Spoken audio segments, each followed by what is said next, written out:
Welcome to the game of universal maritime survival. Death is like the wind, ever at my side. The relentless pursuit of the death fog behind you never ceases. You must continually forge ahead, venturing into ever more perilous waters. Your singular objective is clear: survival, development, and evolution. Your maritime log.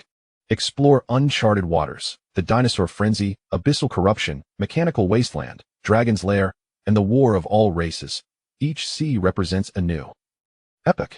Collect myriad cards, battle monsters, embark on adventures, trade, craft, and tame. Your strength is contingent upon the potency of your card deck. Construct a mobile fortress, from the humble beginnings of a small wooden boat to a colossal vessel, and eventually to a floating island, equipped with farms, aquaculture, workshops, or artillery. Every modification is at your discretion. Your ship is your sole home upon the seas. Choose your path of evolution. Enhance equipment and skills, assemble your body, graft monster limbs, or undergo mutation. Every choice is supported. This will alter your combat tactics and survival strategies. Your survival principles. Tame mystical creatures, from prehistoric crocodiles to abyssal sea monsters, from dragons to mechanized beings. Assemble your biological fleet. Forge legendary equipment. Gather rare blueprints and materials to craft weapons and armor. Awaken extraordinary talents. Collect monster limbs and implant mutation sequences. Cultivate a terrifying garden. Plant sanguine sunflowers, explosive pumpkins, and other bizarre crops, creating Dave's seaside sanctuary. Construct tactical card decks. Combine hundreds of skill cards to form a cohesive combat matrix. Chapter 1. Universal Maritime Survival. Welcome to the game of universal maritime survival. From now on, you shall spend the remainder of your life upon the sea, embarking on an endless journey of adventure. You may pursue any endeavor upon the ocean, yet you will also bear the curse of the continent. Will you perish in despair upon the waves, or rise as a legendary maritime sovereign? The choice is yours. The ocean offers you boundless possibilities, yet you must heed one crucial point. Keep moving forward. Do not be overtaken by the encroaching death fog. The current speed of the black fog is 30 knots. A voice, indistinguishable in gender, echoed within his mind. Yongli struggled to awaken, discovering himself sprawled upon the deck of a vessel overrun with withered flora. Surrounded by an endless expanse of azure sea, the sun blazed mercilessly, cracking his skin. He swallowed hard, realizing his mouth was parched and his stomach empty. So hungry, accompanied by a headache akin to being struck by a sledgehammer. The sea? Yongli found it hard to believe, yet he soon accepted the truth of the voice he had just heard. For just moments prior, his meticulously cultivated agricultural thesis had been pecked at by chickens in a desperate bid for rescue. He had felt his spirits plummet. In the blink of an eye, he now found himself in this unfamiliar maritime realm. The silver lining was that he need not worry about extending his studies. The downside was that he would not graduate. Regaining his composure, he mustered the strength to rise and swiftly surveyed his surroundings. This was a vine-covered vessel, nearly 15 meters in length. The hull was twisted from thick vine roots. The mast bore not a canvas sail, but a colossal green leaf. The deck was strewn with patches of red, fertile soil. It was evident that the vessel had once been filled with a variety of plants. Now all withered, N01 was at the helm. Yet, for reasons unknown, it continued to sail steadily. Yongli stepped into the captain's quarters. He sought signs of other inhabitants. Before him stood a bookshelf. It held several volumes soaked by seawater, now congealed into a single mass.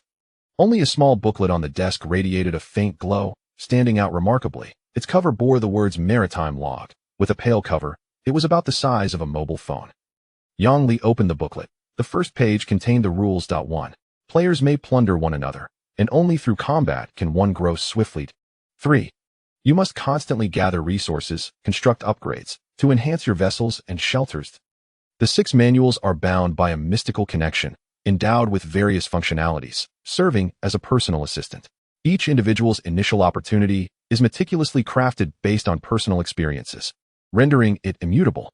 On the seas, one shall inevitably encounter peril.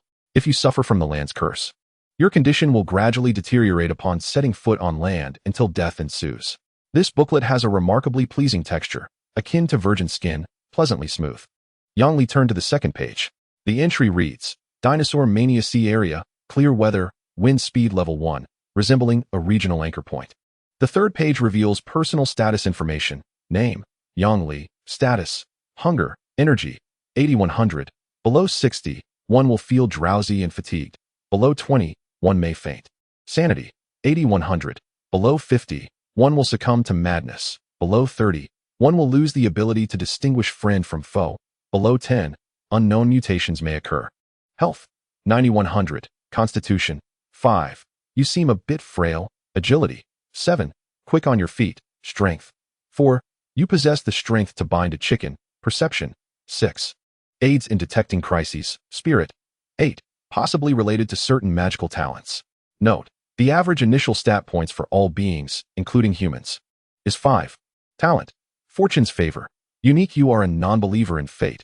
Luck's upper limit is 1. Your luck will never drop below 1 point, and you will never fall into a guaranteed fatal situation. When luck significantly decreases, the lost luck will manifest as a powerful ally entering the fray. Cooldown duration for each activation, 24 hours. Upon reviewing the attribute panel, Yang Li's expression turned contemplative. He stroked his chin. The personal panel did not display his luck value. Thus, hidden attributes must exist. If one were to find a debuff or equipment that actively diminishes their luck value, would not the powerful ally become a permanent presence? Self-sabotage, this talent is intriguing. He continued flipping through the pages and unexpectedly discovered a chat channel within the booklet, divided into World Channel, Regional Channel, and Private Chat. The World Channel remained locked. The Regional Channel was filled with messages in Chinese. Hello? Anyone here? I'm a foreigner and need help. This is the national server. Where did the foreigner come from? If anyone is to be saved, it should be me first. I was about to take off, and before I could finish my shutter, I was thrown into the sea. Now I seem to be wilting. Hey, is anyone taking on quests? Come save me, 100,000 soft sister coins. First come, first served. I want to be the pirate king. Come on, let us search for the treasure of the king of the seas, hidden in that rainbow sea. Who dares to kidnap me? Do you know who my father is? Enough. I am your father. It was me. Is this a dream? It feels so real. I can actually swim in this sea. The online population soared into the billions, with messages scrolling rapidly. Those with slower eyes could barely read a complete sentence. The atmosphere was terrifying. Yang Li remained silent, continuously scanning the chat interface, attempting to glean valuable information. He noted the notification that each person could only post 10 messages in the channel per day. Exceeding this limit required payment, 100 Tide coins per message. Yang Li was baffled by what Tide coins were. A glance at his balance revealed it to be 0. After a while, the visible expressions of despair and frantic complaints diminished significantly. More information regarding the current situation began to emerge. Are your manual rules also 9 in total? I saw that the first rule encourages us to slaughter one another. I didn't dare to speak. Damn it, I thought I was the only one playing werewolf. Is the system trying to foster competition? Then I shall train the Wansoul banner. All of you come and be my brethren. I need healing items. My studies have never been good. I've always been at the bottom, and now that I've crossed over, I still have to suffer. There's a beginner-esque gift pack on the ship. Has anyone drawn rare items? I drew a card from the card machine. It seems decent, not showing off, haha. The card information read, name, Sea King Dragon, Young Phase, type, creature card, longevity species, can grow, rank, legendary, description, the pride of the heavens, soaring between clouds and waves. Upon maturity, it becomes a legend, a giant dragon of the sea, a sovereign of the ocean, feeding on all things. Upon maturity, it becomes solitary, with only one of the same gender appearing in the same sea area. An image accompanied this description, showcasing a screenshot from the log. In the image, a cute and adorable pet with sticky, azure skin and large round eyes curled up at his feet. A pair of wings tucked under its armpits. With a long tail tipped with barbs. The regional channel erupted with excitement. Good brother, sell it to me for 1 million soft sister coins. I adore this ugly creature. Get lost, I'll offer 100 million. Is this a good thing? Why didn't anyone say so earlier? Wait for me. I'll also draw a treasure. Damn. I drew a material card, 100 units of wood. Comparing people is infuriating. This game is entirely unfair. I'm done. The gap at the start is just too large. I might as well be dead. I drew an equipment card, a combined armor. Yes, it's exactly what you think, the armor from Armor Warriors. I drew a transformation card. Can I turn into a plaster monkey? What the hell? I turned into a mermaid. This is a fusion card, a mermaid's tail. And it's permanent. I can't change back. Can I only draw once? This damn drawing machine. Drawing again costs source flow dust. Chapter 2. Plants vs. Zombies. Yang Li's eyes brightened as he closed the log. In that instant, the maritime log transformed into a fragment of radiant light, slowly dissipating from Yang Li's grasp. A quadrilateral chip materialized on his right wrist, seemingly growing naturally from his arm. He was momentarily taken aback, then focused his mind. A virtual system interface materialized in his mind, featuring 4 panels, character attributes, displaying personal 6-dimensional attribute points, fleet members, currently composed solely of Yang Li, maritime log, recording the date, weather, and sailing direction, accompanied by a simplified map shrouded in fog. One could roughly gauge their distance based on the direction of the black mist. Imprint skills, possessing hundreds of convenient daily tools such as spear, pickaxe, torch, bed, and cloth. The civilization level is not high, comprising relatively simple handcrafted items. Yet each requires source flow dust for unlocking. Only after unlocking can one consume the corresponding materials to synthesize items, akin to a blueprint synthesis table. His current source flow dust amounted to 0. He could only stare helplessly, with no fruitful outcomes in sight. Yang Li had to heed the chat channel's prompts and began searching the ship. Soon, he discovered a severely rusted slot machine in the corner outside the cabin. He harbored doubts about whether it could function in such a deplorable state. However, upon touching it, the machine's screen illuminated. Would you like to consume 100 source flow dust to draw a card? Initial draws do not consume source flow dust. This one is free. With a thought, he confirmed his choice. After a flash of light, a card materialized before him. Name, Zujiku's Tentacles. Type, Alienation card. Quality, Superior. Description, the Zujiku, a grotesque being of the ocean, possesses a diminutive form yet exhibits exceptional hunting prowess, establishing itself as a premier assassin of the seas. Power, inflicts minor damage to monsters, granting 2 points of strength, 1 point of constitution, and 1 point of agility upon equipping. Note, an alienation card is not a fusion card and does not provide permanent alienation. Multiple alienation cards can coexist within your body. Yang Li's gaze sharpened as he beheld an item of superior quality. Instantly, it augmented his strength attribute by 2 points, equivalent to a significant portion of an adult's power. Faced with the unknown extraordinary force, Yang Li was eager to experiment with it. There was no need for contemplation on how to operate it. From the moment he laid eyes on the card, a certain connection was automatically established. With a mere thought, the card transformed into a radiant stream, merging into his being. An agonizing pain surged through his left arm, causing Yang Li to stifle a groan, momentarily dazed. He observed a sudden transformation occurring in his left hand. The skin became slick, fingers elongated and swelled, morphing into 5 writhing, menacing tentacles. These tentacles were adorned with suction cups that opened and closed continuously, each rimmed with sharp serrations, curling and extending before him with reckless abandon. A tinge of revulsion washed over him. He braved the experience, soon discovering that the tentacles exhibited remarkable dexterity, akin to extensions of his fingers, capable of performing grasping motions with ease. Their sensitivity surpassed that of human hands, proving to be quite effective. With them, catching fish at sea would no longer be a concern. Although Yang Li noticed fishing rods aboard the vessel, the ominous black mist looming nearby deterred him from anchoring for a fishing expedition. Attempting to fish from a swiftly sailing ship seemed utterly impractical. As his stomach rumbled with hunger, he glanced at the relatively calm waves of the sea. Surely, there were no sharks nearby? I shall cling to the ship and use the tentacles to catch a fish to satiate my hunger. With that thought, he seized a fish spear in his right hand, grasped the wall with the tentacles, and cautiously descended the outer ladder towards the ocean's surface.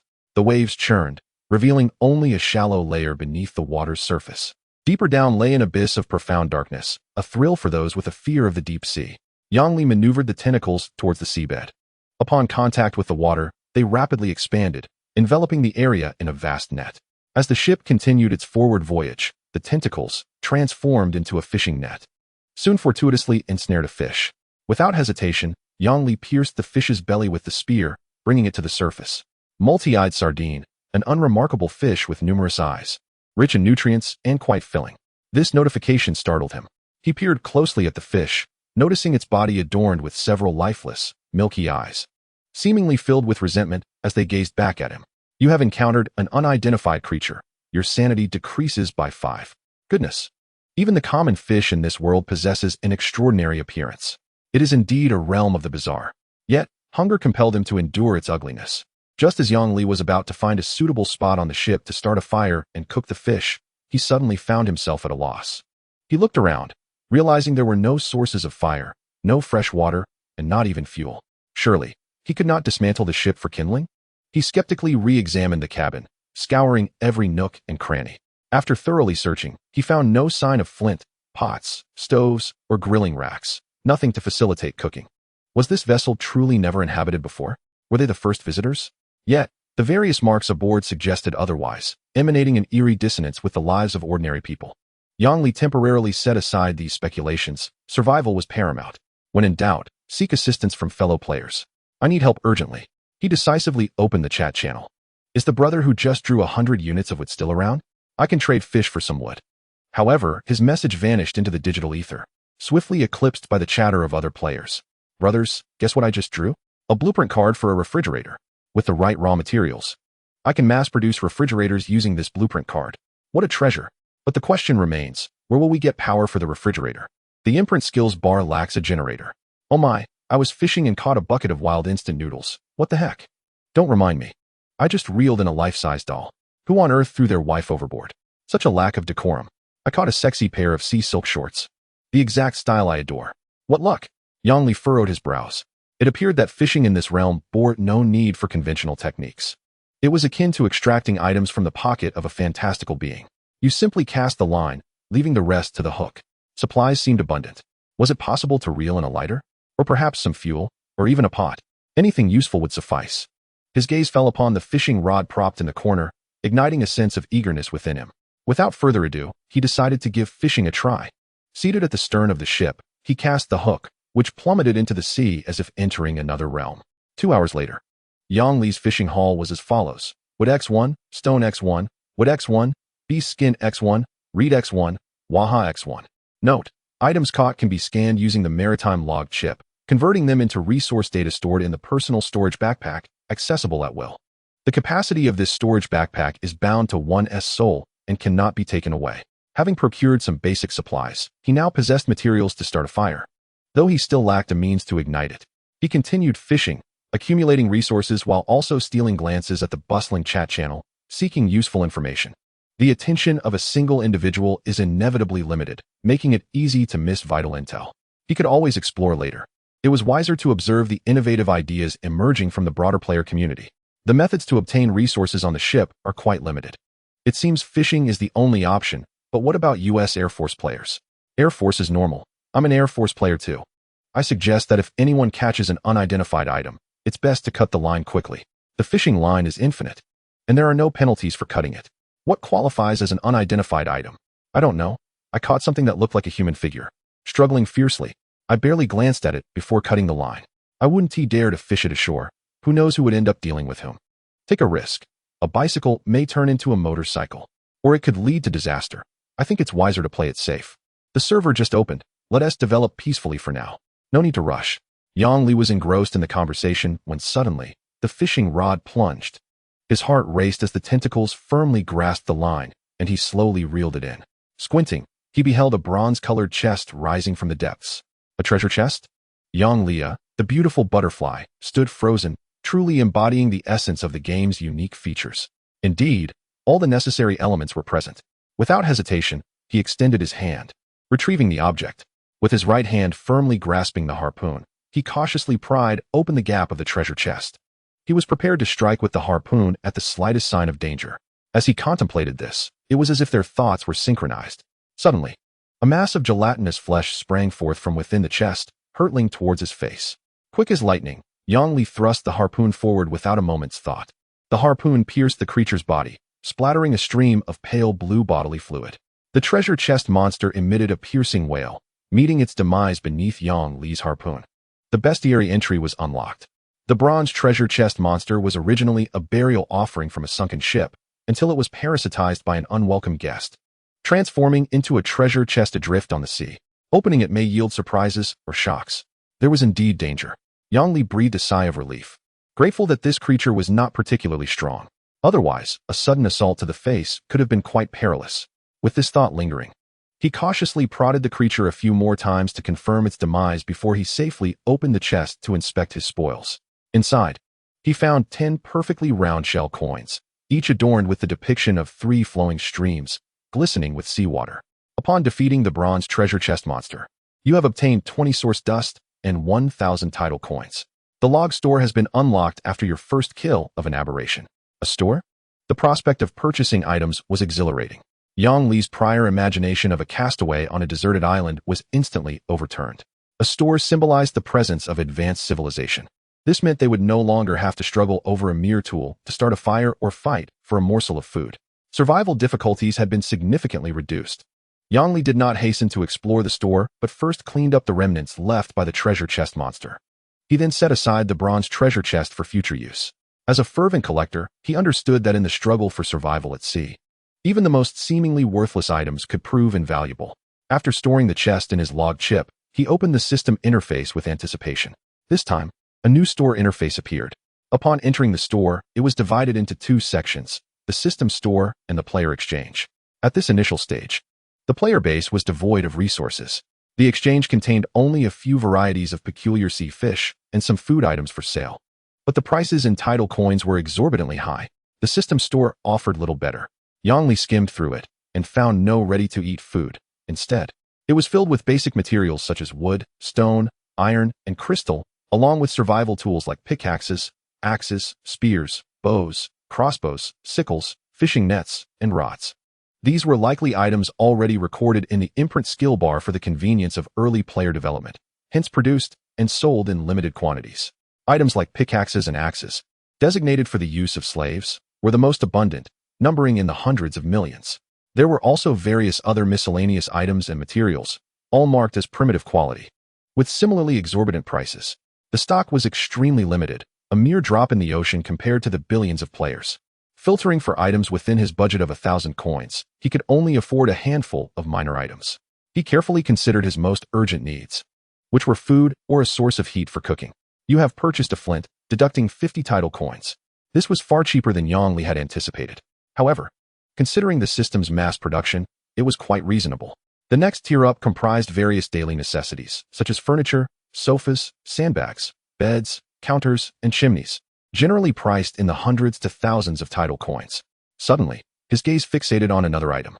Name, bloodthirsty sunflower seeds. Type, energy attack dual type plant. Quality, none. Maturation cycle, short, approximately 14 nautical days. Description, feed it flesh and blood to nourish the sunflower, which will steadily produce light energy crystals, serving as the most basic energy plant aboard a vessel. However, do not feed it once it matures. Unless you wish to witness it lash out at enemies with its roots, it will spray piercing spines when enraged. Skill effect, light energy aggregation. After feeding, it can produce one light energy crystal every 2 days, providing substantial nutrients for the growth of other special plants, thereby shortening their growth time. Frenzied bloodlust automatically activates after being well fed, allowing it to whip nearby enemies with its roots and launch penetrating spines at a distance. Evaluation. This plant is a dual-natured darling of the botanical family. It is an elegant energy supplier by day, but transforms into a frenzied warrior once satiated. Remaining quantity, 100. Note, special plants require specific environments for cultivation. Purchase with caution. Name, iron thorn barrier nut seeds. Type, defensive plant. Quality, none. Maturation cycle, long, approximately 90 nautical days. Description, a giant nut with a metallic skin evolved to possess an extraordinarily hard shell covered in sharp iron thorns, offering unimaginable defensive capabilities and rebound properties. Skill effect, steel barrier. Upon activation, it instantly grows a nut shield that covers a 120-degree arc, continuously blocking all physical attacks, up to 300 points of damage based on its life value. Thorn rebound. When successfully blocking, it rebounds 30 points of damage back to the attacker. Martyrdom explosion. When the shield is destroyed, it detonates, inflicting area damage on surrounding enemies based on the damage it has endured. Evaluation. This plant is the iron pillar of the botanical family, a true steel gentleman. While its movements may be slow, it possesses unwavering loyalty and a sense of responsibility. Beware, however, if you dare to call it a tin can to its face. This proud creature may retract its shield and prove it is not to be trifled with through an explosion. Interestingly, whenever moonlight shines upon its metallic shell, this tough guy subtly adjusts its angle to reflect the most beautiful luster. Remaining quantity, 100. Yang Li stood in astonishment. Had he stumbled into a plant-themed variation of Plants vs. Zombies? As a student of agricultural studies, he felt quite at home in this domain. Just as he contemplated his options, a glance at the price revealed that a single seed was priced at 1,000 tidal coins. He reluctantly shifted his gaze toward the more urgently needed, edible conventional crop seeds. Potato seeds, early maturing crop seeds that are edible. There were also seeds for corn, cherry radishes, spinach, and lettuce, all priced considerably lower at 10 coins each. Yang Li decisively purchased a batch of vegetable seeds for a total of 300 coins. Adapting to the environment is the most fundamental skill for any player. The ship was replete with ample planting space that could not be wasted. Yang Li was quite adept at his farming expertise. He leaned in to observe the peculiar plots of land. Each plot was framed by wooden boards, enclosing a layer of evenly distributed red-black, fertile soil. Yang Li planted the first batch of seeds near the ship's helm, ensuring they could fully absorb sunlight. In this initial stage, he did not plan to plant in bulk to avoid unforeseen complications. The growth of plants was an exceedingly lengthy endeavor. Currently, survival is of paramount importance. One must first assess the harvest results before deciding whether to expand the cultivation scale. If it can be ensured that the arable land will yield a stable grain production in the future, then survival at sea will gain an added layer of security. He distinctly remembers that the system had explicitly emphasized that all players have been afflicted by the land curse. Unless unforeseen circumstances arise, they will be compelled to live aboard their ships for the rest of their lives. Given this reality, the source of food must be diversified. Relying solely on fish from the sea could lead to dire consequences. Thus, cultivation has become an absolute necessity. Chapter 3. The Mad Dave Suddenly. A voice in the channel lamented, "Oh dear, this is not good." Yang Li, having just finished his task, felt a pang of anxiety. Without a moment's hesitation, he abandoned his chores and began to scrutinize the chat logs. It is widely known that the pursuit speed of the Black Mist is 30 knots. Yet I have inquired with many, and we all possess initial level 1 ships, with a cruising speed averaging around 20 knots. It is only a matter of time before we are caught by the Black Mist. Oh dear, I almost forgot. My ship speed is also 20 knots. Is there any way to enhance it? I certainly do not wish to sit idly by. What? Your ship speed is merely 20 knots? Mine appears to be a special vessel. Following this, a detailed introduction of his ship was shared. Flying giant whale, level 1, durability 1000, capacity 600 units. Cruising speed 40 knots. Ship skill, stealth. The vessel can dive into the deep sea, generating a protective shield, enhancing diving speed by 30. Deep sea mutation. Prolonged submersion will gradually erode the crew, leading to physical mutations, transforming them into oceanic beings. Wow, it's the Flying Dutchman. Brother, are you still in need of crew? I am a devoted fan of the Caribbean pirates. There are quite a few special ships. Mine is one as well. Quick, take a look at the ship's main page. The navigation log contains specific upgrade information. Our ships are all level 1, so naturally, the cruising speed is not high. Yang Li was taken aback, swiftly opening the navigation log. Unbeknownst to him, a new ship interface had appeared. Mad Dave's ship, the maritime garden of a famous madman. Level 1, durability 1500, cruising speed 35 knots, capacity 1000 units. Ship skill, Dave's Mad Garden. The deck is woven from humus and ancient tree roots, allowing for the planting of any vegetation directly on the ship, regardless of soil conditions. Photosynthetic field, consumes energy, releasing a green pulse that covers the entire ship, granting all plants an enhancement effect. Growth speed 100, instantaneous planting, and accelerated growth. Attack desire 50, automatically expands the enemy detection range, reducing skill cooldown. Lasts for 1 day. With cooldown time related to energy reserves. Dave's Hidden Satchel transforms the remains of defeated monsters dragged into the ship's root zone into organic fertilizer, permanently increasing the advancement speed and mutation probability of specific plants. Additionally, there is a very low chance that Dave will randomly generate a special plant seed, with the probability related to the quantity and quality of monster remains inputted, e.g., super seaweed that entangles enemy ships, hallucinogenic mushrooms that emit psychedelic spores. Materials required to upgrade to level 2, 5100 wood, 230 stone, 10 steel, and 1 special plant fruit. Yang Li's expression grew peculiar. He had not anticipated that so many plants could be cultivated in reality. To traverse an alternate world and engage in a real-life version of Plants vs. Zombies was indeed a ship tailor-made for him. He scrolled up the chat logs, discovering that the majority of players possessed initial ships that were unremarkable, lacking special skills, and with very balanced attributes. Their cruising speeds typically ranged from 20 to 30 knots, with low durability and capacity, resembling inferior versions. However, the basic materials required for upgrading their unremarkable ships were relatively minimal, requiring only essential resources without any other special demands. Each had its pros and cons, so it was not entirely unfair. Moreover, he speculated that such unremarkable ships might have easier pathways for future upgrades and transformations. Brothers, I must share some bad news. My previous profession was navigator, and I estimate that the boundary of the Black Mist will catch up to the main fleet within 3 days. We cannot afford to sleep these next few days. If we wish to survive, we must quickly gather resources to upgrade our ships to level 2. Damn. They're pursuing us right from the start. There are no deserted islands in sight. How can I collect resources? I spent an entire afternoon just to gather 5 units of wood. What is going on?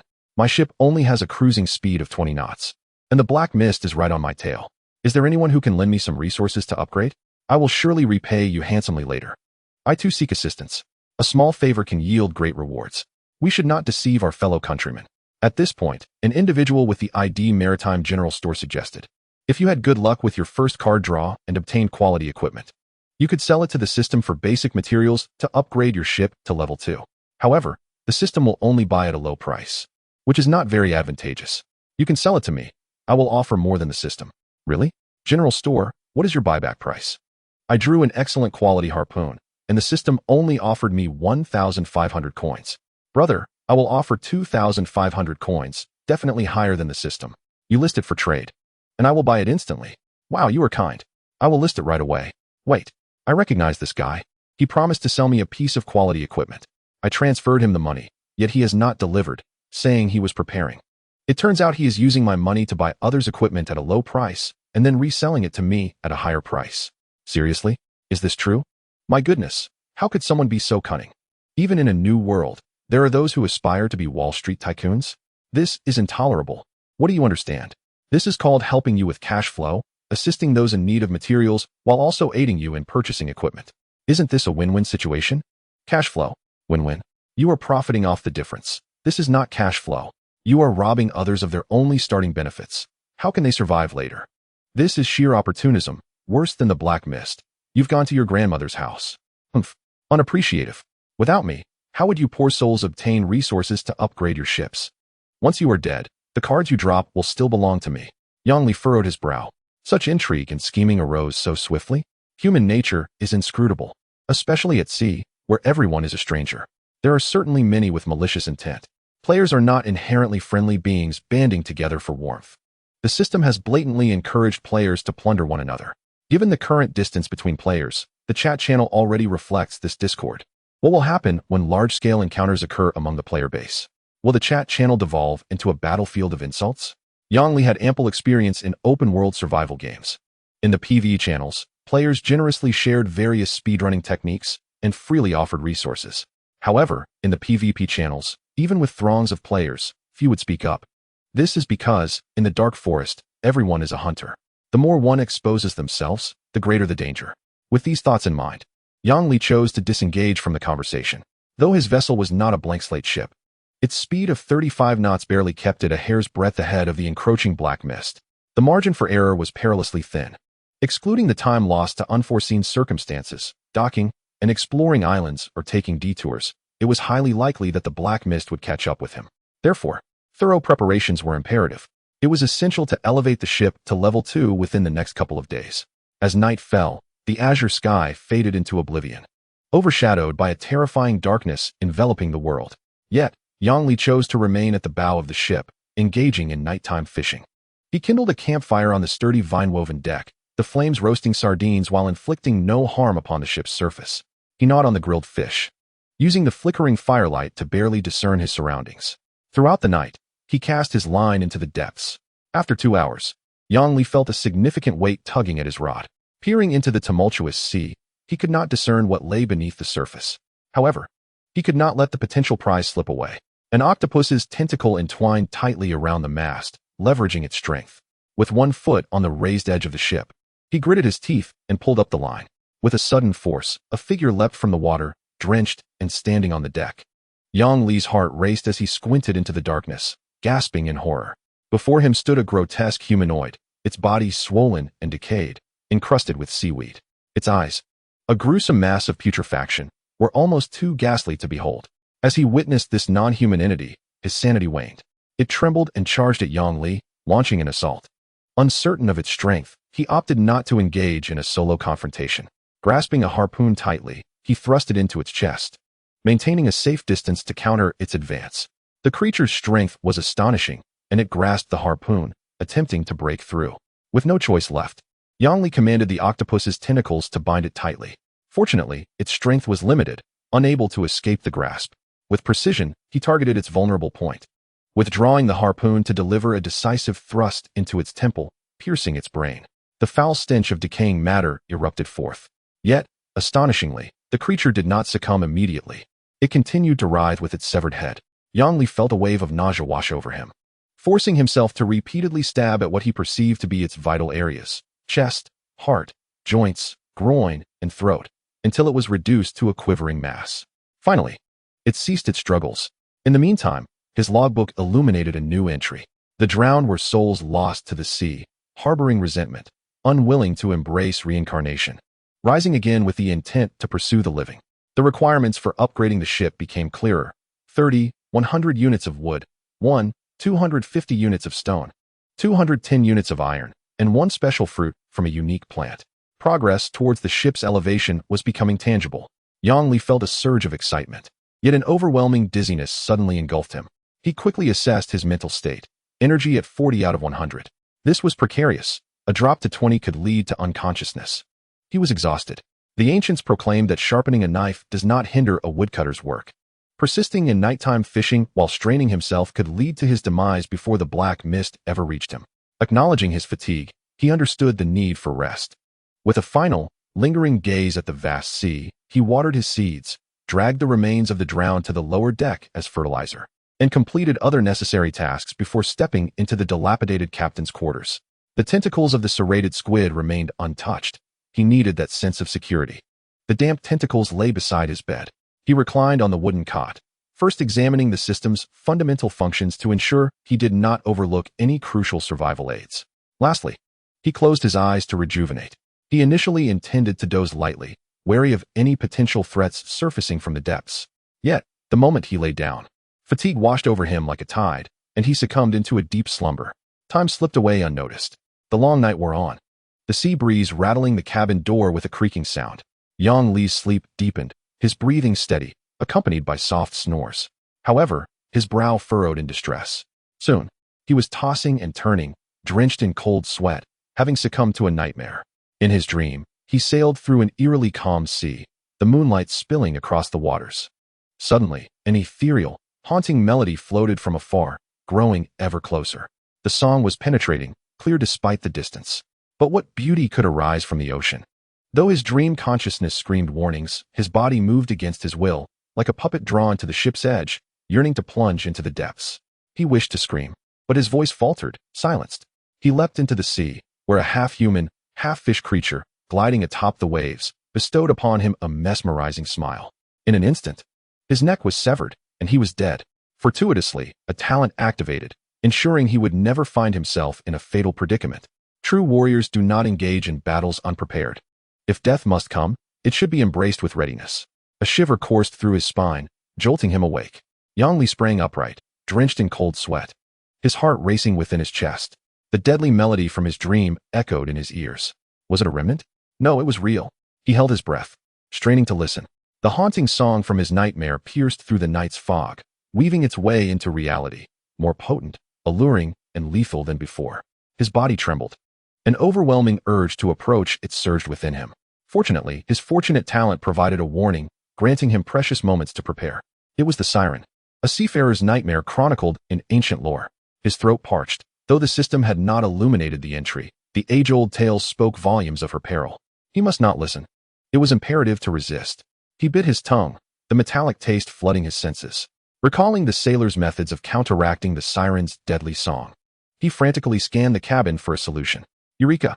He seized an old iron bucket used for grilling fish and grasped a sturdy wooden stick, striking the bucket with fervor. The clamor echoed, drowning out the alluring melody. He stumbled onto the deck, the song crescendoing, almost piercing his eardrums. Glancing at the sea beside the ship, he caught sight of a lithe figure half submerged in the water. Facing his direction, he unleashed his vocal prowess. Jinhua, he sang. Yang Li, directed towards that spot, exerted all his strength to furiously strike the iron barrel ensnared by the tentacles. Clang, clang. The jarring noise erupted incessantly. Gradually, it tore apart the enchanting web woven by the siren's song.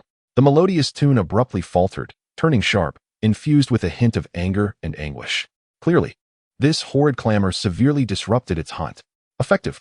Yang Li felt a surge of spirit and pounded the iron barrel with renewed vigor. Bang! Bang! The barrel was deformed from the relentless blows, nearing its ruin. The cacophony shattered the stillness of the night sea, forming a stark contrast to the siren's originally flawless melody. The siren's song began to falter, its figure restlessly moving over the water's surface. It attempted to overpower the noise with a louder song. Yet the soul-stirring allure was significantly diminished once interrupted. Seizing the opportunity, Yang Li's transformed tentacle straightened with unprecedented force. He lifted the heavy harpoon from the ground and hurled it towards the approaching siren, driven by rage, with all his might. Thud! A direct hit. The harpoon struck true, landing squarely on its brow. Perfect. The harpoon accurately found its mark, followed by a chillingly distorted scream. The song ceased abruptly. The figure on the water splashed up a spray. Then, all returned to tranquility. You have successfully slain the lesser siren, a shallow water songstress. Rewards: 50 source dust, 1,000 tide coins, 60 wood, 30 stone, 10 steel. Special reward obtained. Creature card. Enslaved sailor, common. Log update. Lesser siren. Lesser sirens are failed creations of the deep space whisper, composed of witch souls, mermaid voices, and the distorted forms of sea monsters. They lure passing sailors with their magically infused songs, driving them to madness or self-drowning. Adult lesser sirens often travel in groups, displaying a strong family consciousness. Upon the death of a lesser siren, a mark is placed upon her killer. You have been marked by the lesser siren tribe.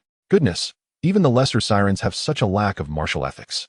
Having dealt with the young, they send the elders after me? How could I possibly contend with the higher sirens? Yang Li felt utterly outmatched. To maneuver the ship at full speed or execute intricate maneuvers, mere thought would not suffice. A corporeal helmsman was essential. He dashed to the helm and adjusted the ship's steering. Engaging maximum power, he sped forth, fearing that a horde of sirens might catch up and tear him to shreds. Once he had evaded danger and calmed down, he began to inspect his spoils. In his hand, he clutched a creature card. Name: Enslaved Sailor. Type: Creature Summoning Card. Rank: Mundane. Note: Mundane 110, Extraordinary 1120, Heroic 2130, Legendary 3140, Sovereign 4150, Demigod 5160, Domain Master 6170, Great Existence 7180. The lowest value among all attributes determines the classification. If the lowest is 11, it is deemed an extraordinary being. Attributes: Vitality 100100, Intelligence 10100, Health 100100, Agility 8, Strength 8, Perception 3, Spirit 4, Talent none. Yang Li scrutinized the card closely. The material was smooth, lightweight yet remarkably resilient, likely difficult to destroy. This marked his second card. The attribute frame was somewhat similar to that of players, but what was with the 10 in intelligence? Yang Li decided to use it directly. A flash of light, and a dazed, robust man appeared on the deck. He shook his head and knelt before Yang Li. Thank you for rescuing me from that dreadful song, Captain. I am willing to do anything for you. Excellent. What is your name? Yang Li inquired. I have forgotten. The man's vacant gaze seemed genuine, and considering his alarming intelligence value, it appeared he had been brainwashed into a state of idiocy by the sirens. Very well, I shall name you Friday, in memory of my lost civilization. Henceforth, you shall be my ship's farmer, entrusted with the task of growing vegetables. Yang Li remarked with a hint of nostalgia. Yes, Captain. Friday straightened up. Yang Li surveyed the nearly overflowing supplies on deck and glanced at his newly acquired crew member, letting out a long sigh of relief. The materials to upgrade the ship were nearly complete overnight. Chapter 5, Dinosaur Island Nautical Log. The following day, under a clear sky, it was a splendid day for adventure. Location: Dinosaur Frenzy Sea Area. Sunshine duration: 8 hours. Temperature: 18 to 24 C. Wind force: level 1. After a night of restful slumber, Yang Li's mental state was fully revitalized. He glanced at his status. Vitality: 100100. Intelligence: 100100. Health: 100100. Constitution: 50. Agility: 70. Strength: 40. Perception: 60. Spirit: 80. His other basic physical attributes had minor decimal additions. This was likely a sign of his body's enhancement through life and death struggles. It was a good omen, indicating that even without levels, he could enhance attributes through physical strengthening. Subsequently, he spent 20 source dust to unlock 2 common life skill imprints from the system assistant. Using 1 wood, 1 beast skin, and 1 stone, He crafted a simple stone spear and 2 meteor hammers, all of primitive quality, for emergencies. The meteor hammer was a primary tool used by primitive humans to bind prey. Yang Li tested it on Friday, and it proved quite effective. As dawn broke, Friday diligently followed his orders and went to the bout of fish. But only after tending to the seeds, managing sundries, scouting for enemies, and checking supplies. What a hard-working and earnest lad. Praise the sirens. Yang Li embraced the vast blue sky, lost in euphoria. The days ahead seemed promising. He approached the helm, observing several vibrant seedlings breaking through the soil. It was a new beginning. A profound sense of satisfaction enveloped his heart. There was hope. As a university student with a penchant for cultivating various exotic plants, this unique farming experience in another world might just be his sole solace. He resumed scanning the chat channel, hoping for fresh, positive news. My goodness, I discovered an island. Guess what I saw? Accompanied by a random image. The picture displayed a bird's-eye view of a massive island, lush with towering trees. However, impossible to overlook were the various gigantic creatures roaming the island. They were dinosaurs. Wow, amazing. Dinosaurs I never had the chance to see in my past life. And now I have. Worth it. These dinosaurs can be tamed, perhaps even grow into formidable combat companions. Why do you say so? The system didn't provide any introduction. You will understand this card at a glance. It is a card illustration. Name, Wuyin Zunminglong Youngling. Type, biological card capable of growth. Level, LV1. Attributes, Life 1, Attack 1, Defense 1, Speed 1, Spirit 1, Stamina 1. Affinity, Magic of Concealment. Description, an adult can reach a length of 3 meters. Often moving in groups of 3 to 5. Its skin is covered in mimic scales that can change color to blend with the environment, rendering it nearly invisible in fog and twilight. Evaluation, you will first hear the sound of its claws scraping, but by then, it will be too late. Racial skill, Mist body. In foggy environments, there is a low probability of entering a state of invisibility, significantly reducing its presence. It is noteworthy that each dinosaur possesses its own unique taming method. Should the taming conditions be unmet, the attempt will fail. The taming method for Wuyin Zunminglong involves striking its hind legs until it is unconscious, feeding it the head of a muskfoot beast, and then waiting to tame it. What a splendid display of prowess. This must be the first officially announced taming method in the entire server, right? Is this still a dinosaur? How does it possess skills? It bears resemblance to Pokemon. In the rebirth of my journey in the dinosaur world taming Pokemon, Wuyin Zunminglong, let us begin. The significance of this card is self-evident.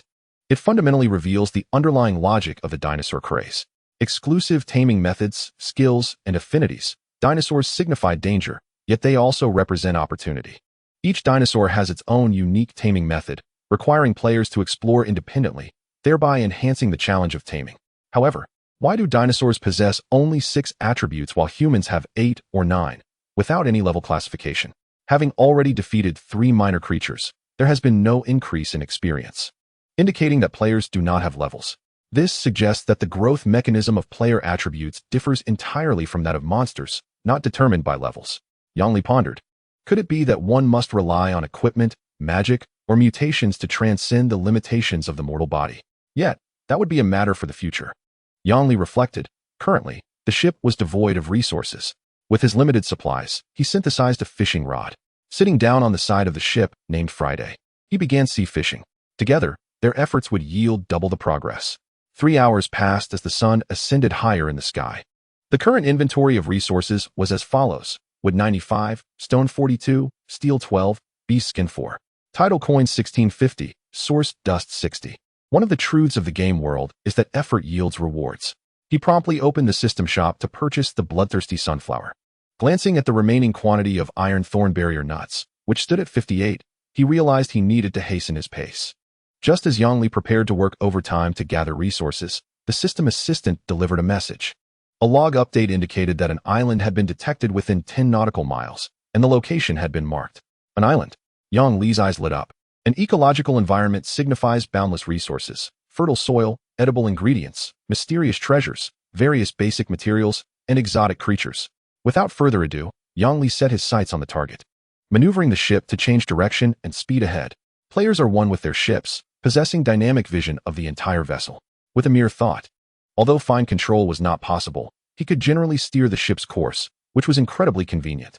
Otherwise, how could someone like him, who had never handled a sailboat, know how to navigate? After some time sailing, a magnificent island soon revealed itself on the horizon. Yang Li contemplated and decided to forge an iron pickaxe and an iron axe from the limited iron he possessed. 12 pieces of iron were completely consumed. The mission to upgrade the ship would likely be postponed yet again. However, venturing into unfamiliar and perilous territory necessitated thorough preparation. Only resources that could be immediately utilized held value. Hoarding precious supplies only to bury them as grave goods was never his style. The island likely harbored large dinosaurs. So Yang Li dared not bring the ship too close.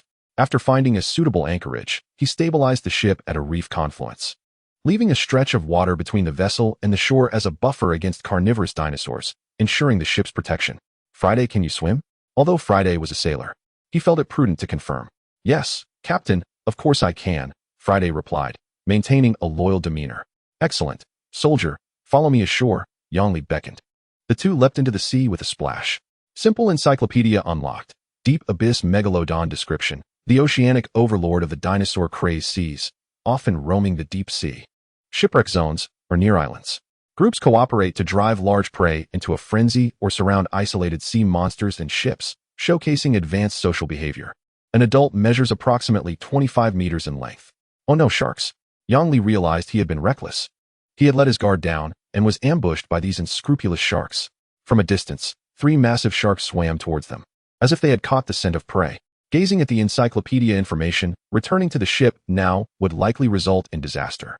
If the ship sank, so would the players. The ship's survival was paramount. They must divert the sharks using their bodies. Yang Li signaled to Friday, and with a surge of urgency, they both swam with remarkable speed towards the shore, distancing themselves from the vessel. The 3 megalodons indeed altered their course, relentlessly pursuing the two. Yang Li exerted every ounce of strength, propelling himself swiftly through the water. As the splashes flew, he finally reached the sandy beach. A series of log alerts rang out. Land curse activated. You have been cursed by the land. Once you step onto land, your mental state will descend into chaos, and your bodily functions will continuously decline until death. Indeed, the system did not wish for them to remain on land. Like herding ducks, it was driving billions of players to explore the otherworld. Yang Li glanced back at the sea, where 3 enormous dorsal fins prowled the surface, waiting for unsuspecting prey. Exhaling slowly, he wiped the seawater from his face. With tools in hand and a stone spear firmly grasped in his right hand, he declared, "Let us ascend the island." Ignoring them, Yang Li circled the island's edge, specifically searching for solitary large trees and rocks. Armed with pickaxe and axe, they struck with vigor. The iron axe struck the tree trunk, producing a dull thud that reverberated through his fingers. Although this world bore some design elements reminiscent of games, such as cards and logs, most of the time, it was an incredibly authentic reality. Consuming spoiled food could lead to illness. The sea breeze was salty and humid, emotional responses were genuine, and the laws of basic forces remained unchanged. This was truly a wilderness survival experience. After a period of logging and comparison, Yang Li's efforts continued. Cutting down a tree approximately 20 centimeters in diameter and 6 meters tall yields 1 unit of timber. In contrast, to acquire a unit of stone, one must hew out the volume of a stone block used to block vehicles by the roadside. This illustrates the substantial value of the storage card. The ability to convert such vast quantities of resources into mere numbers can be deemed a marvel of spatial technology. The two individuals circumnavigated the island, steering clear of perilous areas. They traversed the island's shore, intent solely on felling trees and chiseling stones. Occasionally, they stumbled upon vibrant mushrooms towering 3 stories high, exuding spores alongside truck-sized crimson blossoms and broccoli the size of a building. Yang Li maintained a respectful distance, harboring no desire to approach them. In the wilderness, when a plant exhibits such vivid coloration, it is either poisonous, possesses unique abilities, or is capable of predation. In short, none of them are benign. In contrast to the expansive range of animal life, plants are inherently confined to their designated spaces. Their survival has been a result of millennia of evolutionary refinement. Those that exist vibrantly today have surely outlasted many competitors. Chapter 6. No business without deceit. The two were in the process of felling a coconut tree. As the tree crashed to the ground, the coconuts scattered onto the sandy soil. One coconut rolled to Yang Li's feet, just as he felt a thirst. As he reached down to retrieve it, he was momentarily taken aback. A small monkey had released its grip on the coconut, its face displaying a palpable tension. A monkey? Such a diminutive creature? It stood at roughly 10 centimeters tall, no more than the height of a head. The little being was rather peculiar, piquing Yang Li's interest. He split open a coconut, carved a hole, and placed it on the sand. Here, let my little monkey brother drink first. After the monkey quenched its thirst and rested for a moment, Yang Li beckoned Friday to continue with their tree-felling endeavors. Dense grass grew alongside the sandy expanse. From time to time, a small bird's head would peek out to survey the surroundings. Name, dodo. Category, bird. Description, a small bird species, flightless yet gentle, a peaceful inhabitant of the isolated island. Appearing somewhat dazed and foolish, with little wariness. Had it not been for the abundance of grass, it would have long faced extinction. The entry in the compendium was unremarkable, devoid of kin or skills, indicating that it was indeed an ordinary bird. However, was it possible for a bird to be this foolish? Yang Li cautiously approached a dodo. Contrary to his expectations, it did not flee. The dodo mindlessly pecked at the grass roots in the mud, seemingly oblivious to his presence. How has this creature survived to this day? Although Yang Li did not comprehend the answer, he expressed his respect in his own manner. Every part is food. Its protein content far surpasses that of beef. After striking down with his axe, there was no system notification of a kill, nor did any materials or rewards drop. A flicker of contemplation passed through Yang Li's eyes. It seemed that not all creatures would yield system feedback upon being killed. The notion of slaying 1,000,000 slimes in the novice village to achieve the title of sword god on the 10-mile slope had been dashed. Not wishing to ponder further, Yang Li stored the prey within his storage card. He and Friday immersed themselves wholeheartedly in their ambitious venture of tree felling and stone chiseling. After laboring for a considerable time, they managed to extend their route by only a few dozen kilometers. As dusk fell and darkness enveloped the island, Yang Li felt a profound sense of satisfaction. He cast a longing glance at the lush, towering trees deep within the island. If he ventured further into the heart of the island and felled one of those majestic trees, it could yield a wealth of timber, potentially equivalent to a dozen units. Yet, he remained acutely aware of the lurking dangers. Large creatures undoubtedly roamed within. While he could rely on his octopus tentacles to engage in stealthy tactics against ordinary beings, facing a colossal dinosaur towering dozens of meters would be a different matter altogether. He would be ill-equipped to confront such a behemoth. If discovered by a giant dragon, he would be resigned to his fate. Although Yang Li had no means to tackle these colossal beasts, he possessed a cunning strategy to exploit the resources of other players. A sly grin spread across his face as he sifted through his inventory. Wood, 385, stone, 238, steel, 0, beast hide, 4, source dust, 60, tidal coins, 650. After a day of toil, they had felled nearly 300 trees and quarried over 200 units of rock, reaping abundant rewards. However, these resources were not intended for crafting items or upgrading ships. The fastest route to development, it seemed, lay not in fishing, adventuring, or monster slaying, but in trading with other players, exploiting the information gap to gain an advantage. It must be said that the player with the ID Seaside General Store was remarkably astute. Just as he had arrived, while others were still in the dark, he had begun to resell equipment. Truly, he set a commendable precedent for all. With the billions of players in existence and the system's initial free card drawing bonus, how many exceptional pieces of equipment could emerge from this? Even acquiring a few slightly superior items would significantly enhance combat prowess. With this thought in mind, he opened the system shop. First, he compared the prices of resources. 1 unit of wood was merely 100 tidal coins. A unit of stone was even more, at 150 tidal coins. Goodness, what a revelation. The system is the true merchant. Yang Li hesitated no longer. He promptly listed all his wood, stone, and other resources in individual units on the player trading market. He priced 1 unit of wood at 90 tidal coins. 10 coins cheaper than the system shop. What a bargain. A clearance sale. Surely, you cannot resist. Yang Li was confident that his wares would sell without issue. The dark mist served as the most prominent advertisement at present. In the ensuing days, countless players, pursued by the dark mist, were in desperate need of accumulating resources to elevate their ships to level 2. However, finding a strategic location like the island was not as simple as stumbling across a roadside. Thus, demand far exceeded supply in the current market. Yang Li surmised that prices during this period might reach their zenith. Acquiring other equipment and items was merely optional, but escaping certain death was a necessity. From a different perspective, even if Yang Li possessed an artifact, should the dark mist catch up to his ship, he would have no choice but to sell the artifact at a loss to survive. It would only be when the majority of players gradually encountered the island and fervently collected resources that the overall stockpile of player resources would surge. At that point, as most players upgraded their ships, they would escape the imminent threat of death posed by the dark mist. Only then would the supply of resources on the market surpass demand, causing prices to plummet and eventually stabilize. Yang Li's thoughts raced, and with each chime of a transaction, all his listed resources were sold out in an instant. A total of 76,000 title coins had been credited to his account. Goodness, I've struck it rich. I've truly struck it rich. Yang Li felt a surge of exhilaration. He quickly opened the marketplace to examine his newfound wealth.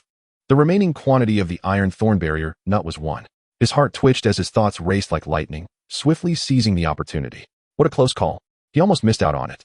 Yang Li composed himself, seizing this tremendous opportunity with the intention of making a substantial profit. He spent 5 points of source dust to illuminate a torch imprint, crafting a bundle of torches, with one tentacle holding it to provide light. Upon careful observation, he noted the sparse vegetation along the shore. Even the herbivorous dinosaurs were a rare sight. Thus, carnivorous dinosaurs largely roamed the island's interior. Utilizing the torch for illumination at night would not attract danger. Therefore, the two resumed their tree-felling endeavors. Yang Li's plan was to capitalize on these few days of opportunity to amass a fortune. Time was of the essence, racing against it. Each swing of the axe in this moment would contribute to his future prosperity. The sounds of chopping echoed along the shore. It was unclear how much time had passed. But dawn began to break. Curse of the land activated. The moment you step onto land, the curse takes effect.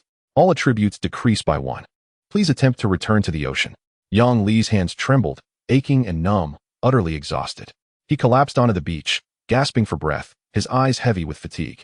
Friday was not in much better shape either. Though his physique was more robust, he had exerted himself considerably. Yang Li lacked the energy to check the total amount of resources collected, all of which were listed for sale in the player trading post.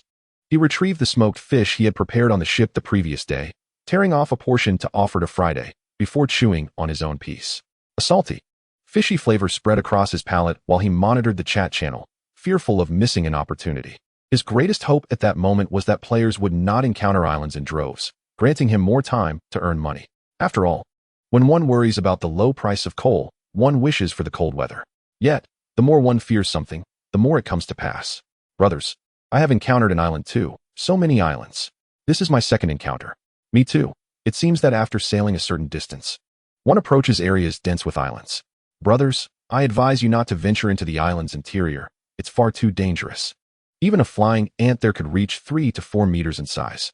3 to 4 meters? Have you seen fish over 1,000 meters long? I have. Just beneath my ship, you cannot comprehend that kind of terror. I was nearly paralyzed with fear. I envy you all. I have yet to see the shadow of an island. These past 2 days have been nothing but fishing. Upon reading these messages, Yang Li pondered briefly. He could no longer afford to wait. Others were progressing faster than he had anticipated. Money was most valuable at present, and it needed to be spent sooner rather than later. He began to post in the chat channel. Little Yang, who loves to farm, is offering high prices for various weapons and equipment, as well as items that can enhance combat abilities. If you have fruits or seeds from special plants, that would be even better. Simultaneously, he searched the player trading channel, sifting through the listed items in hopes of uncovering treasures. After flipping through dozens of pages, nothing piqued his interest until he stumbled upon the following information. Name, damaged matchlock gun. Description, this is a matchlock gun in a damaged state. Meticulously crafted by a master blacksmith, infused with dragon bone and reinforced with secret techniques. It is one of the few remaining pieces of art. This gun does not require bullets, with an automatic loading time of 5 minutes, a capacity of 3 rounds, and a probability of misfiring. It can inflict moderate damage on aberrant creatures.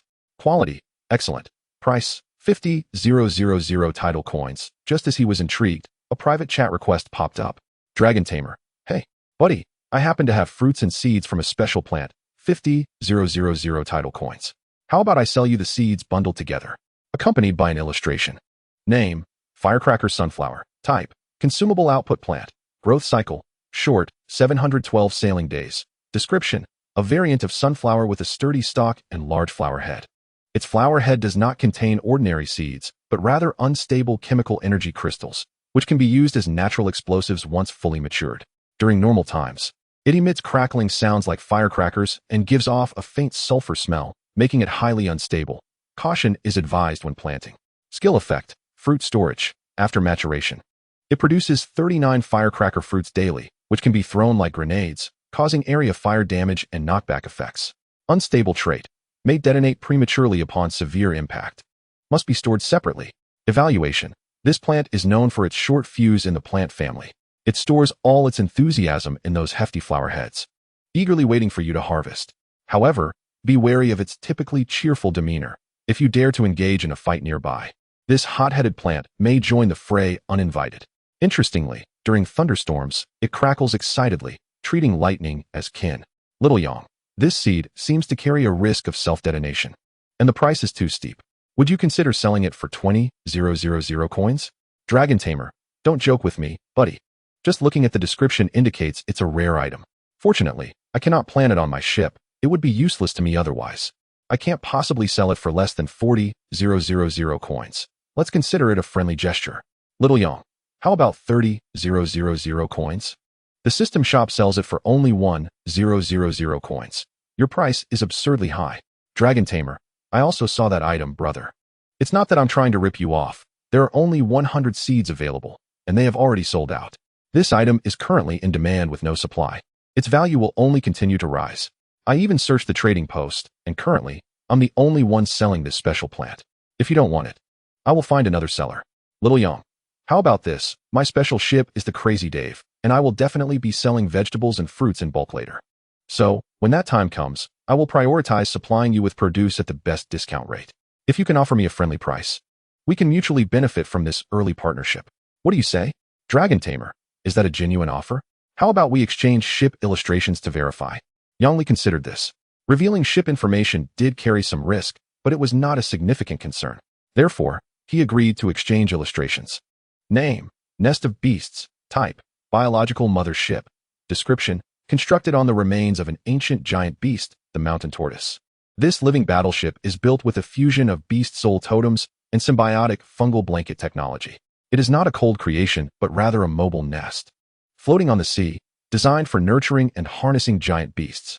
Level 1. Durability 1800. Capacity 2400. Sailing speed 30 knots.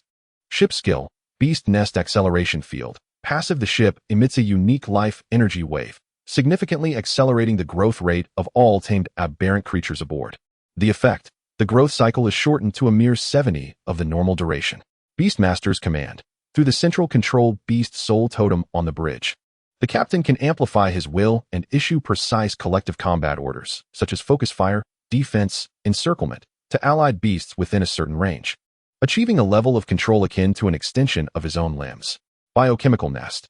Increases the probability of beneficial mutations during the hatching or growth phase of young beasts. Rare resources may be consumed to induce forced mutations in a single target beast, with outcomes being random. A certain player exclaimed, "Wow, brother, you're amazing. In the future, you raise pigs, and I'll grow vegetables. Together, we shall dominate the maritime vegetable market." Another chimed in, "Haha, I think that's a great idea. Let's add each other as friends and proceed with your proposed terms." Chapter 7. Reselling Goods. Having just completed a transaction, the goods listed for sale were swiftly sold out. At that moment, Yang Li's account balance soared to an astonishing 200,000 Tide coins.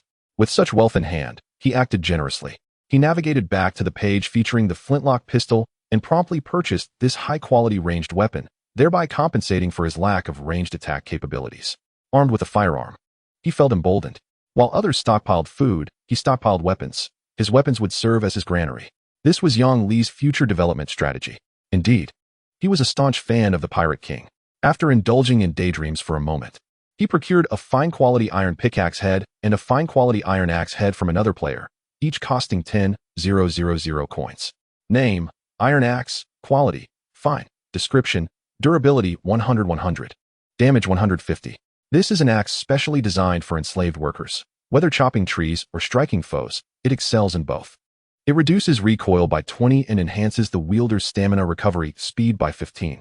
Name: Iron Pickaxe. Quality: Fine. Description: Durability 200. Damage 130.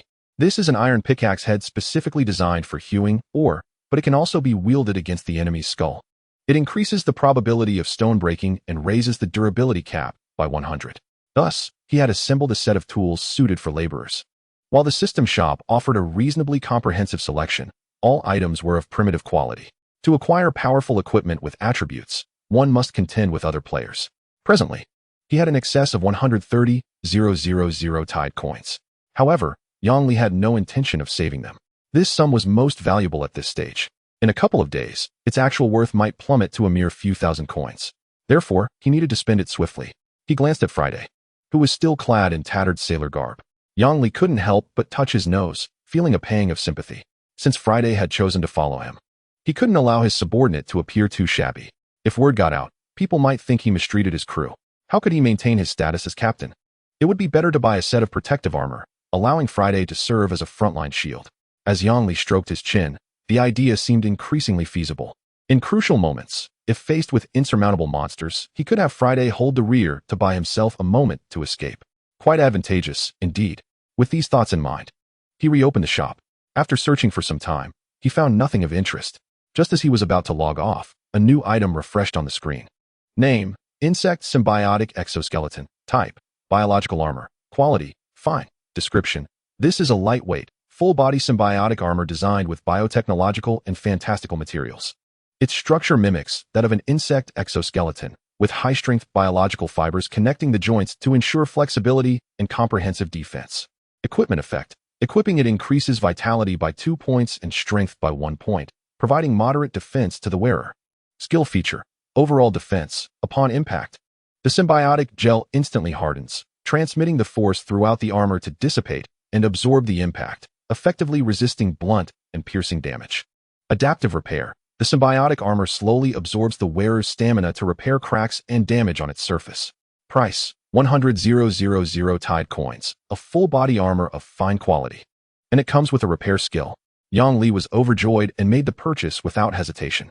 Such high-tier armor is not merely a defensive accessory in the early stages.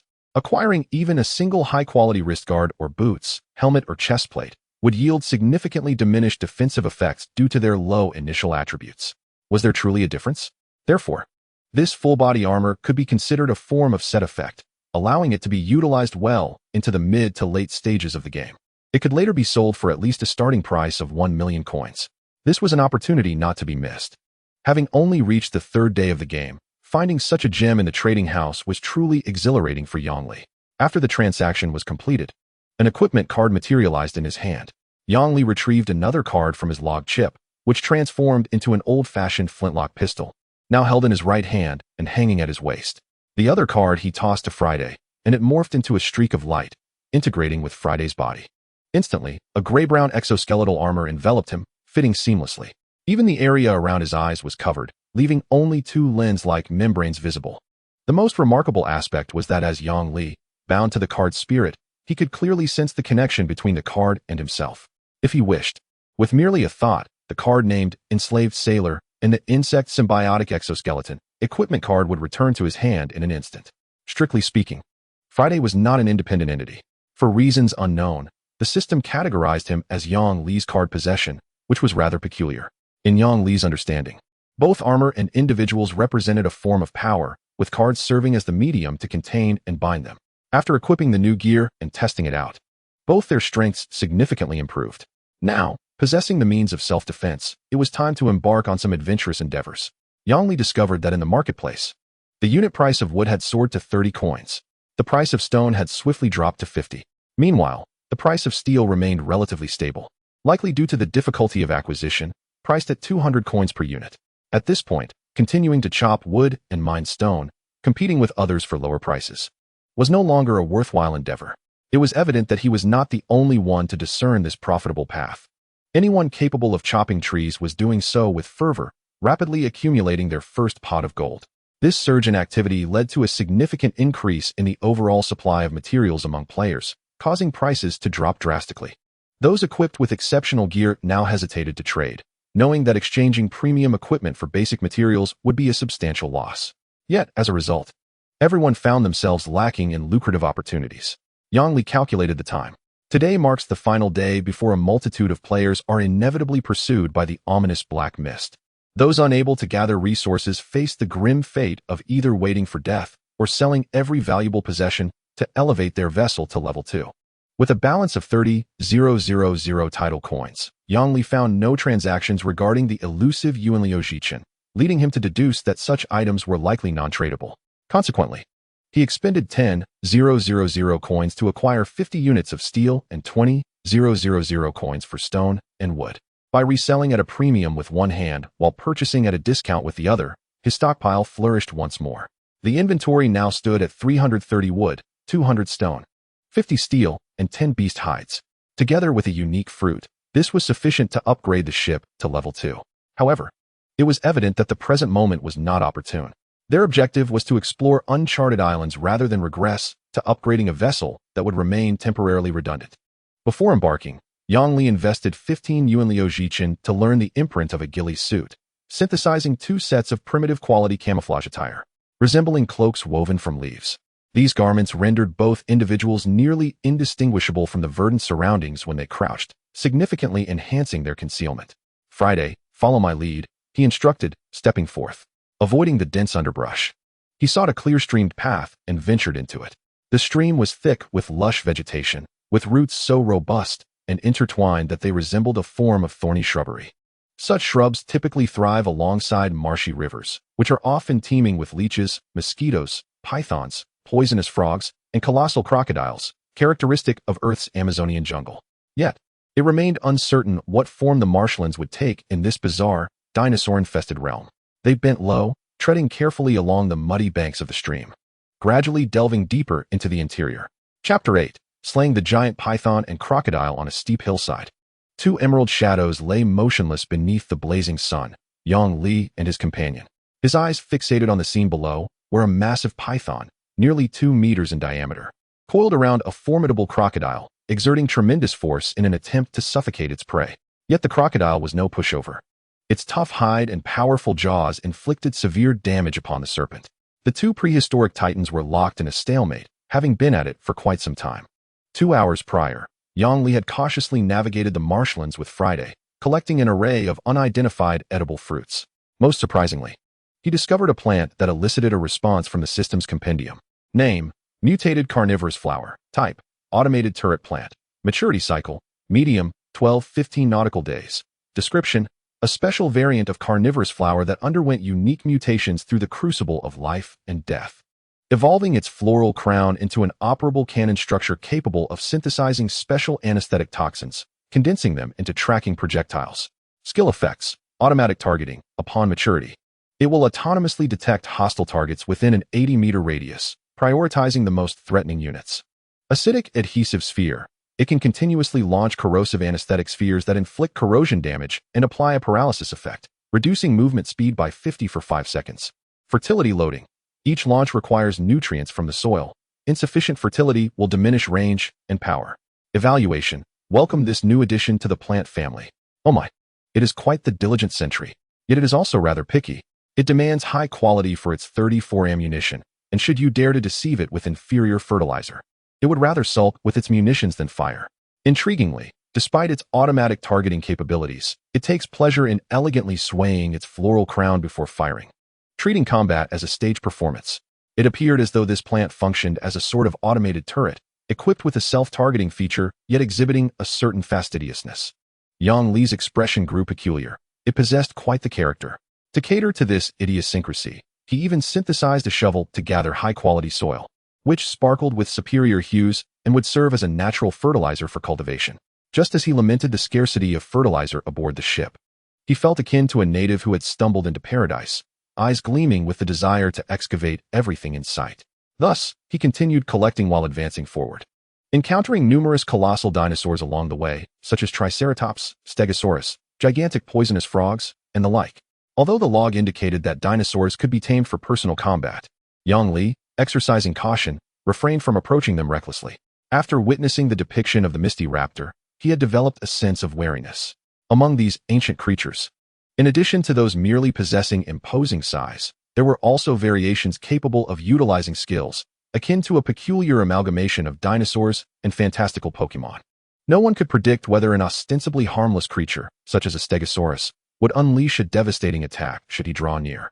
Consequently, Yang Li observed from a safe distance, choosing to veer away. Little did he realize that such behavior was already fraught with peril.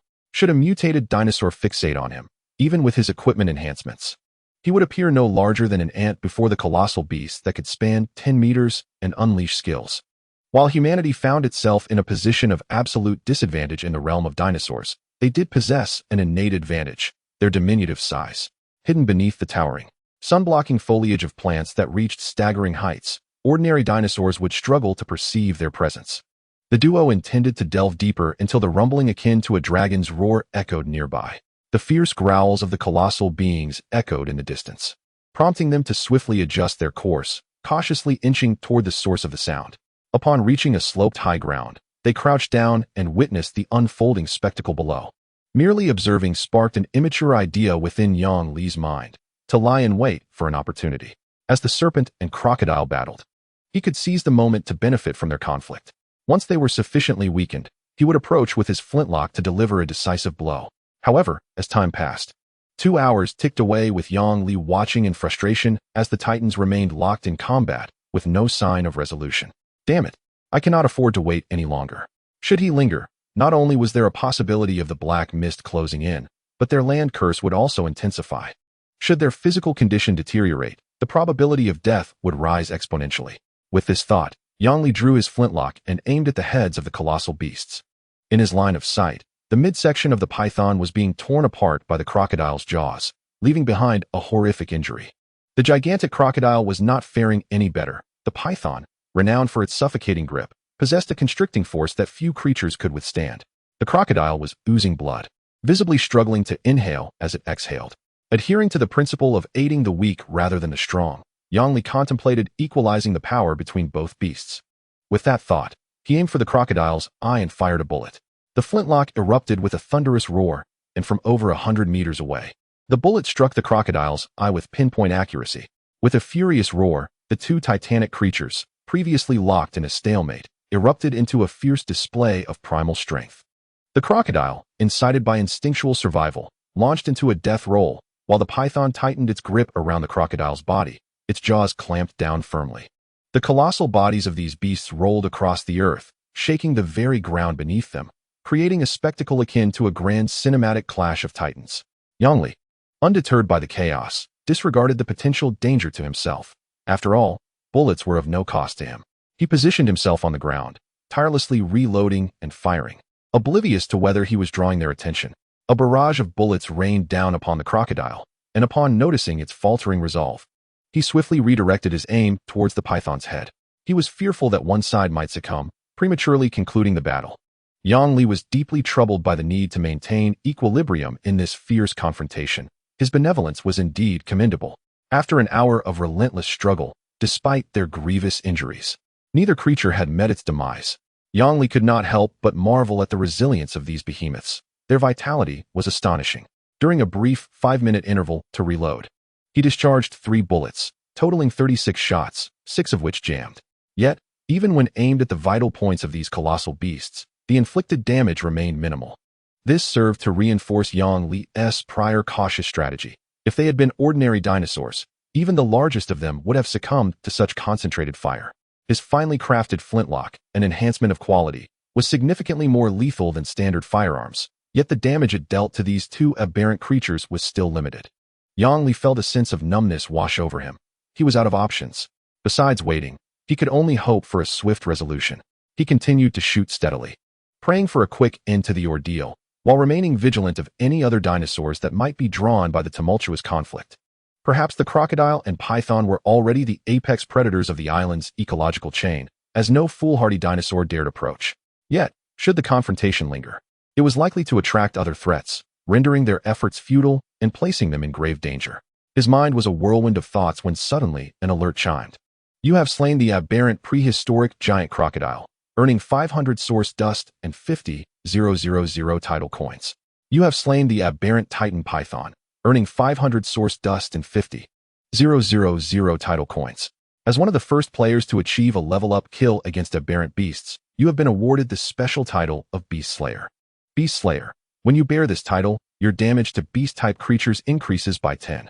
Killing a beast grants a substantial amount of experience, simultaneously lifting the initial restrictions on character levels and unlocking the character leveling system.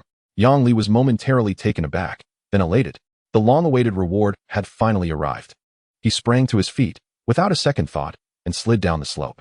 Lying flat on his back, he glided down the grassy incline. Ignoring the abrasions on his rear, he raced towards the fallen giants, which resembled 2 towering mountains of flesh. Fortune smiled upon him. When he reached the colossal python, he swallowed hard, his footing unsteady, drenched in sweat facing the intimidating sight of the creature. With a surge of adrenaline, he retrieved a storage card and scanned the two colossal carcasses.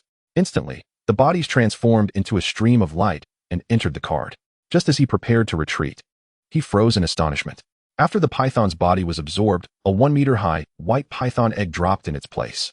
Without hesitation, Yang Li deployed another card to capture the egg, then turned and sprinted away without glancing back at the card's information.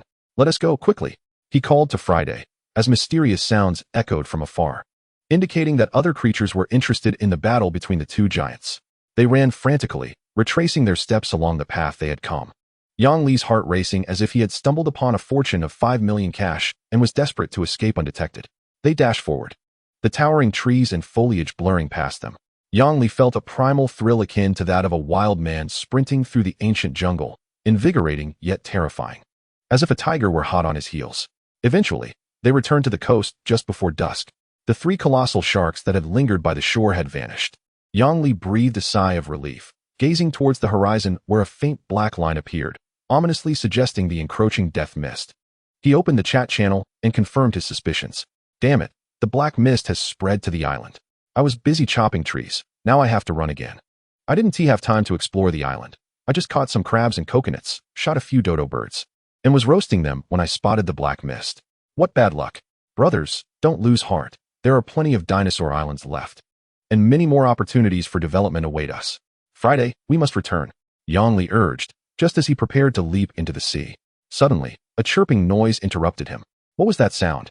He turned around and saw a small monkey standing at the water's edge, waving its tiny hand at him. A little monkey? Was it the one he had fed coconut to earlier? He approached, crouching down to meet its gaze closely. "Are you calling me?" The monkey chattered anxiously, scratching its head in distress. "Your urgency 1T help. The system isn't infallible." "I can't understand monkey talk," Yang Li quipped. "Satisfy the taming conditions." "Do you wish to tame the Yuanhu?" A pet presented so readily? Yang Li was momentarily stunned, watching the little monkey leap about, unable to find the words to respond. After a long pause, he regained his composure. He drew a card and swiftly captured the little monkey. Without a moment's hesitation, they swam furiously toward the direction where the ship was anchored. Chapter 9. Inspecting the spoils, they returned to the Mad Dave with great enthusiasm. Yang Li finally let out a long sigh of relief. He maneuvered the ship's side to turn the bow, stowed the anchor, and immediately set sail. The vicinity of Dinosaur Island was anything but safe. With the presence of great white sharks lurking about, there was no telling what other monstrous sea creatures might covet their vessel. Only by navigating the ocean and maintaining constant movement could they hope to evade marine assaults. The Mad Dave sailed for a considerable duration until the island in the distance had completely shrunk into a mere black dot. It was then that Yang Li redirected his focus. He released the little monkey, poking its face with his finger, which elicited a series of squeaks. This little creature seemed quite perceptive, Yang Li thought. He had not anticipated that his first tamed battle companion would be such an evidently weak little thing. Yet it felt surprisingly delightful. It seemed reasonable to have a small pet aboard his ship, which was adorned with grass and farming plants, didn't it? The little monkey appeared to enjoy the greenery of the vessel, sniffing around curiously. Strangely, Yang Li did not find the image of the Yuanhu in the encyclopedia. The interface displayed only a name. Was it due to its lack of presence and combat prowess that the system could not even be bothered to record it? Haji Tong. Discrimination is not acceptable. After amusing himself with the little monkey for a while, Yang Li, feeling idle, habitually opened the system's store to monitor the prices at the player trading post. Currently, the price of wood was astonishingly set at 15 tides coins per unit. Such a drastic drop from the 90 tides coins he had previously listed. This fundamental resource data often provided the most direct feedback on the developmental progress of the player community. It was evident that the overall resource reserves of the players had surged, leading to an oversupply in the market, thus stabilizing the prices. This indicated that most players had either successfully upgraded their ships and escaped the threat of the Black Mist, or had perished. Naturally, the deceased had no demands. He glanced at the online player count in the lower left corner. Originally 1.2 billion people, it had plummeted to 900 million in just 3 days, a staggering quarter reduction. How terrifying. However, Yang Li quickly understood. This seemed to be a filtering mechanism, weeding out those who merely consumed resources without contributing, those with ill fortune, or those unable to adapt to their environment. It confirmed the system's assertion, one must always strive to move forward. The Mad Dave sailed steadily upon the vast ocean. Yang Li surveyed his surroundings, finding no immediate danger. After examining the resource reserves, he confirmed that the ship met the conditions for an upgrade. He then activated the log interface in his mind and accessed the ship upgrade section. Upgrade conditions met. Would you like to upgrade the Mad Dave to level 2? Yang Li promptly chose to upgrade. The Mad Dave seemed to be imbued with magic as the ship's vines rapidly extended and grew. The vines on the deck appeared to come alive, twisting and crawling, gradually spreading outward and weaving a more expansive space. The entire vessel was enveloped in a faint glow. A minute later, the transformation ceased and the ship stabilized.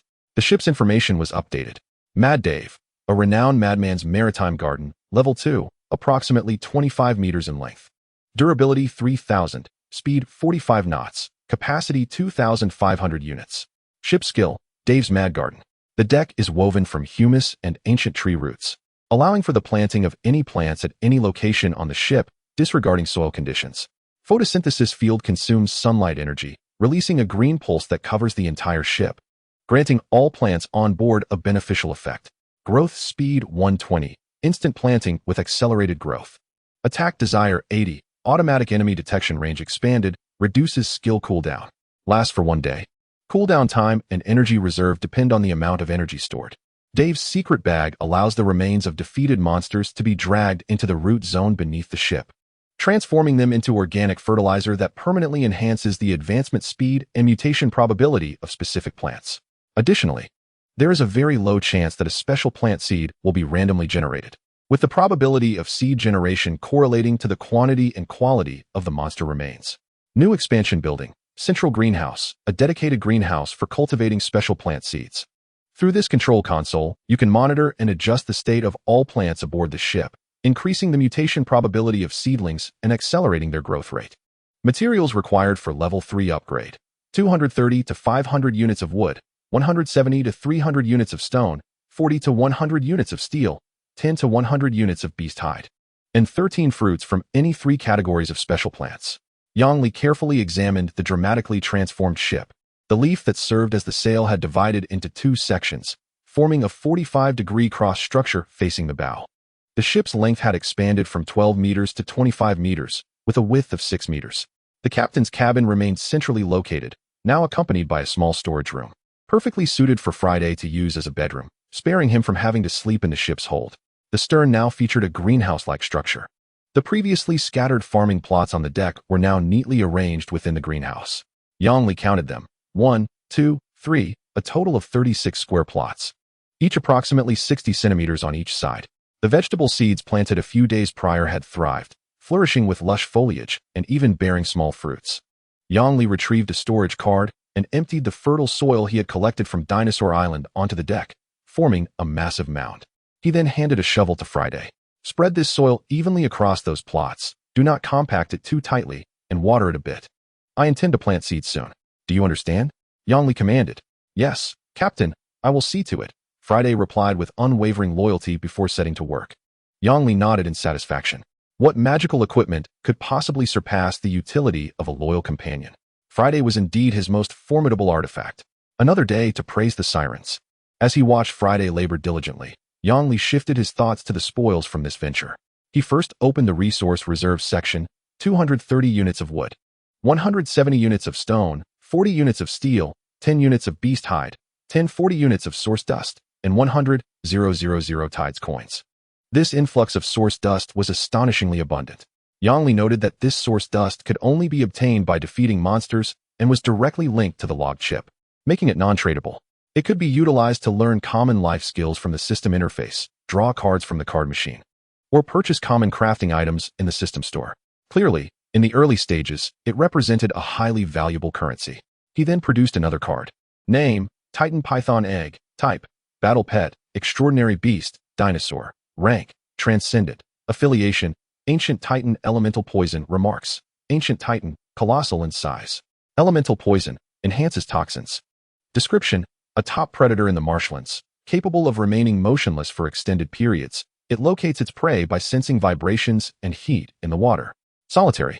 With a strong territorial instinct, it will consume any living creature that enters its domain.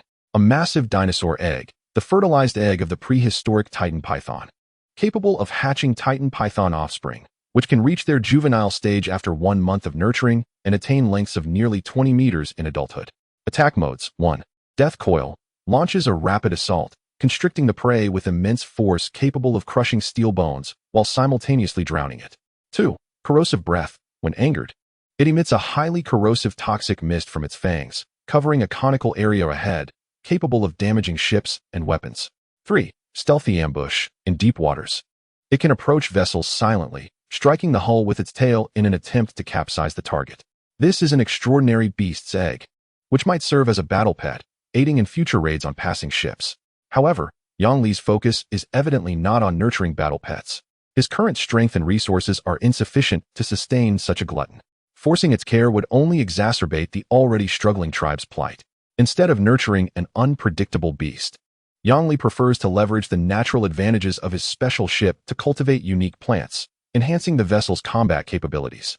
Pursuing a botanical strategy offers numerous advantages: low initial investment, stable expectations, and high returns. It encompasses functions such as support, defense, ranged, melee, and reconnaissance. The potential is equally formidable. By skillfully utilizing the synergy among plants, he might eventually transform the ship into an impenetrable fortress. After making his decision, Yang Li intends to convert everything he possesses into tangible strength. The egg's value should be considerable in the early stages due to its rarity. Since he cannot utilize it for now and cannot pass it down as a family heirloom, it would merely languish in his possession. Selling it to bolster his own strength seems the wiser choice. Just as he prepares to open the chat channel, an announcement appears in the maritime log. As most players' ships have upgraded to level 2, the world chat channel is now unlocked, and regional chat will merge into world chat. Is this a system update? A new version? Yang Li suspects this may be a temporary patch. He glances at the number of online users in the world channel. A staggering 4.2 billion.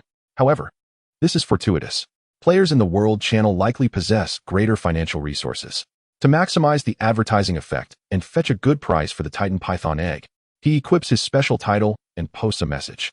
Note: different languages in the world channel will be automatically translated. Beast Slayer selling Titan Python fertilized egg. If interested in nurturing a giant beast pet, please contact me with Tide coins for a direct quote. The highest bidder wins. If you feel your Tide coins are insufficient, equivalent equipment or items will also be accepted. After sending, he attaches the egg's detailed information. The golden title stands out among the ordinary players' chat boxes, shimmering like a prestigious recharge player. Wow, impressive, big shot. Meanwhile, I'm struggling to fish, and someone has already killed a dinosaur and obtained an egg? This game is indeed intriguing. Haha, don't be sour, brother. I have an egg too, but it's from a dodo. And I've already roasted it for dinner. Are you referring to the ground chicken? I saw one too. I knocked it out with one punch.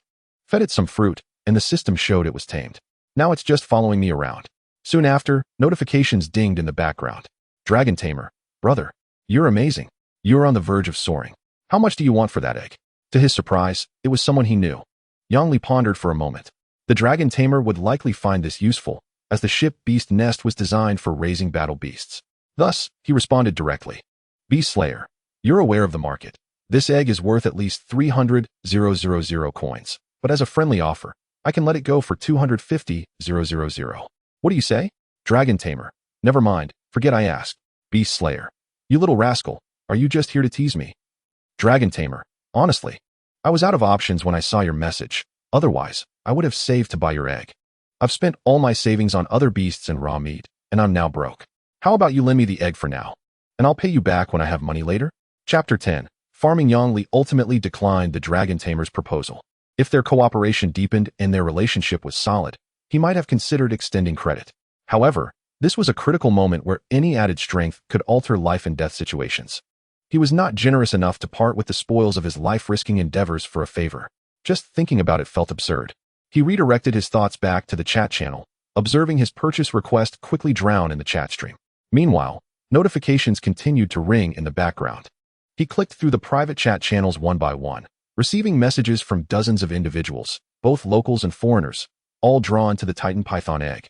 Yet, many of them did not immediately make offers. Instead, they inquired about how he obtained the egg, how the dinosaur was slain, what rewards he received, and if there were any shortcuts for development.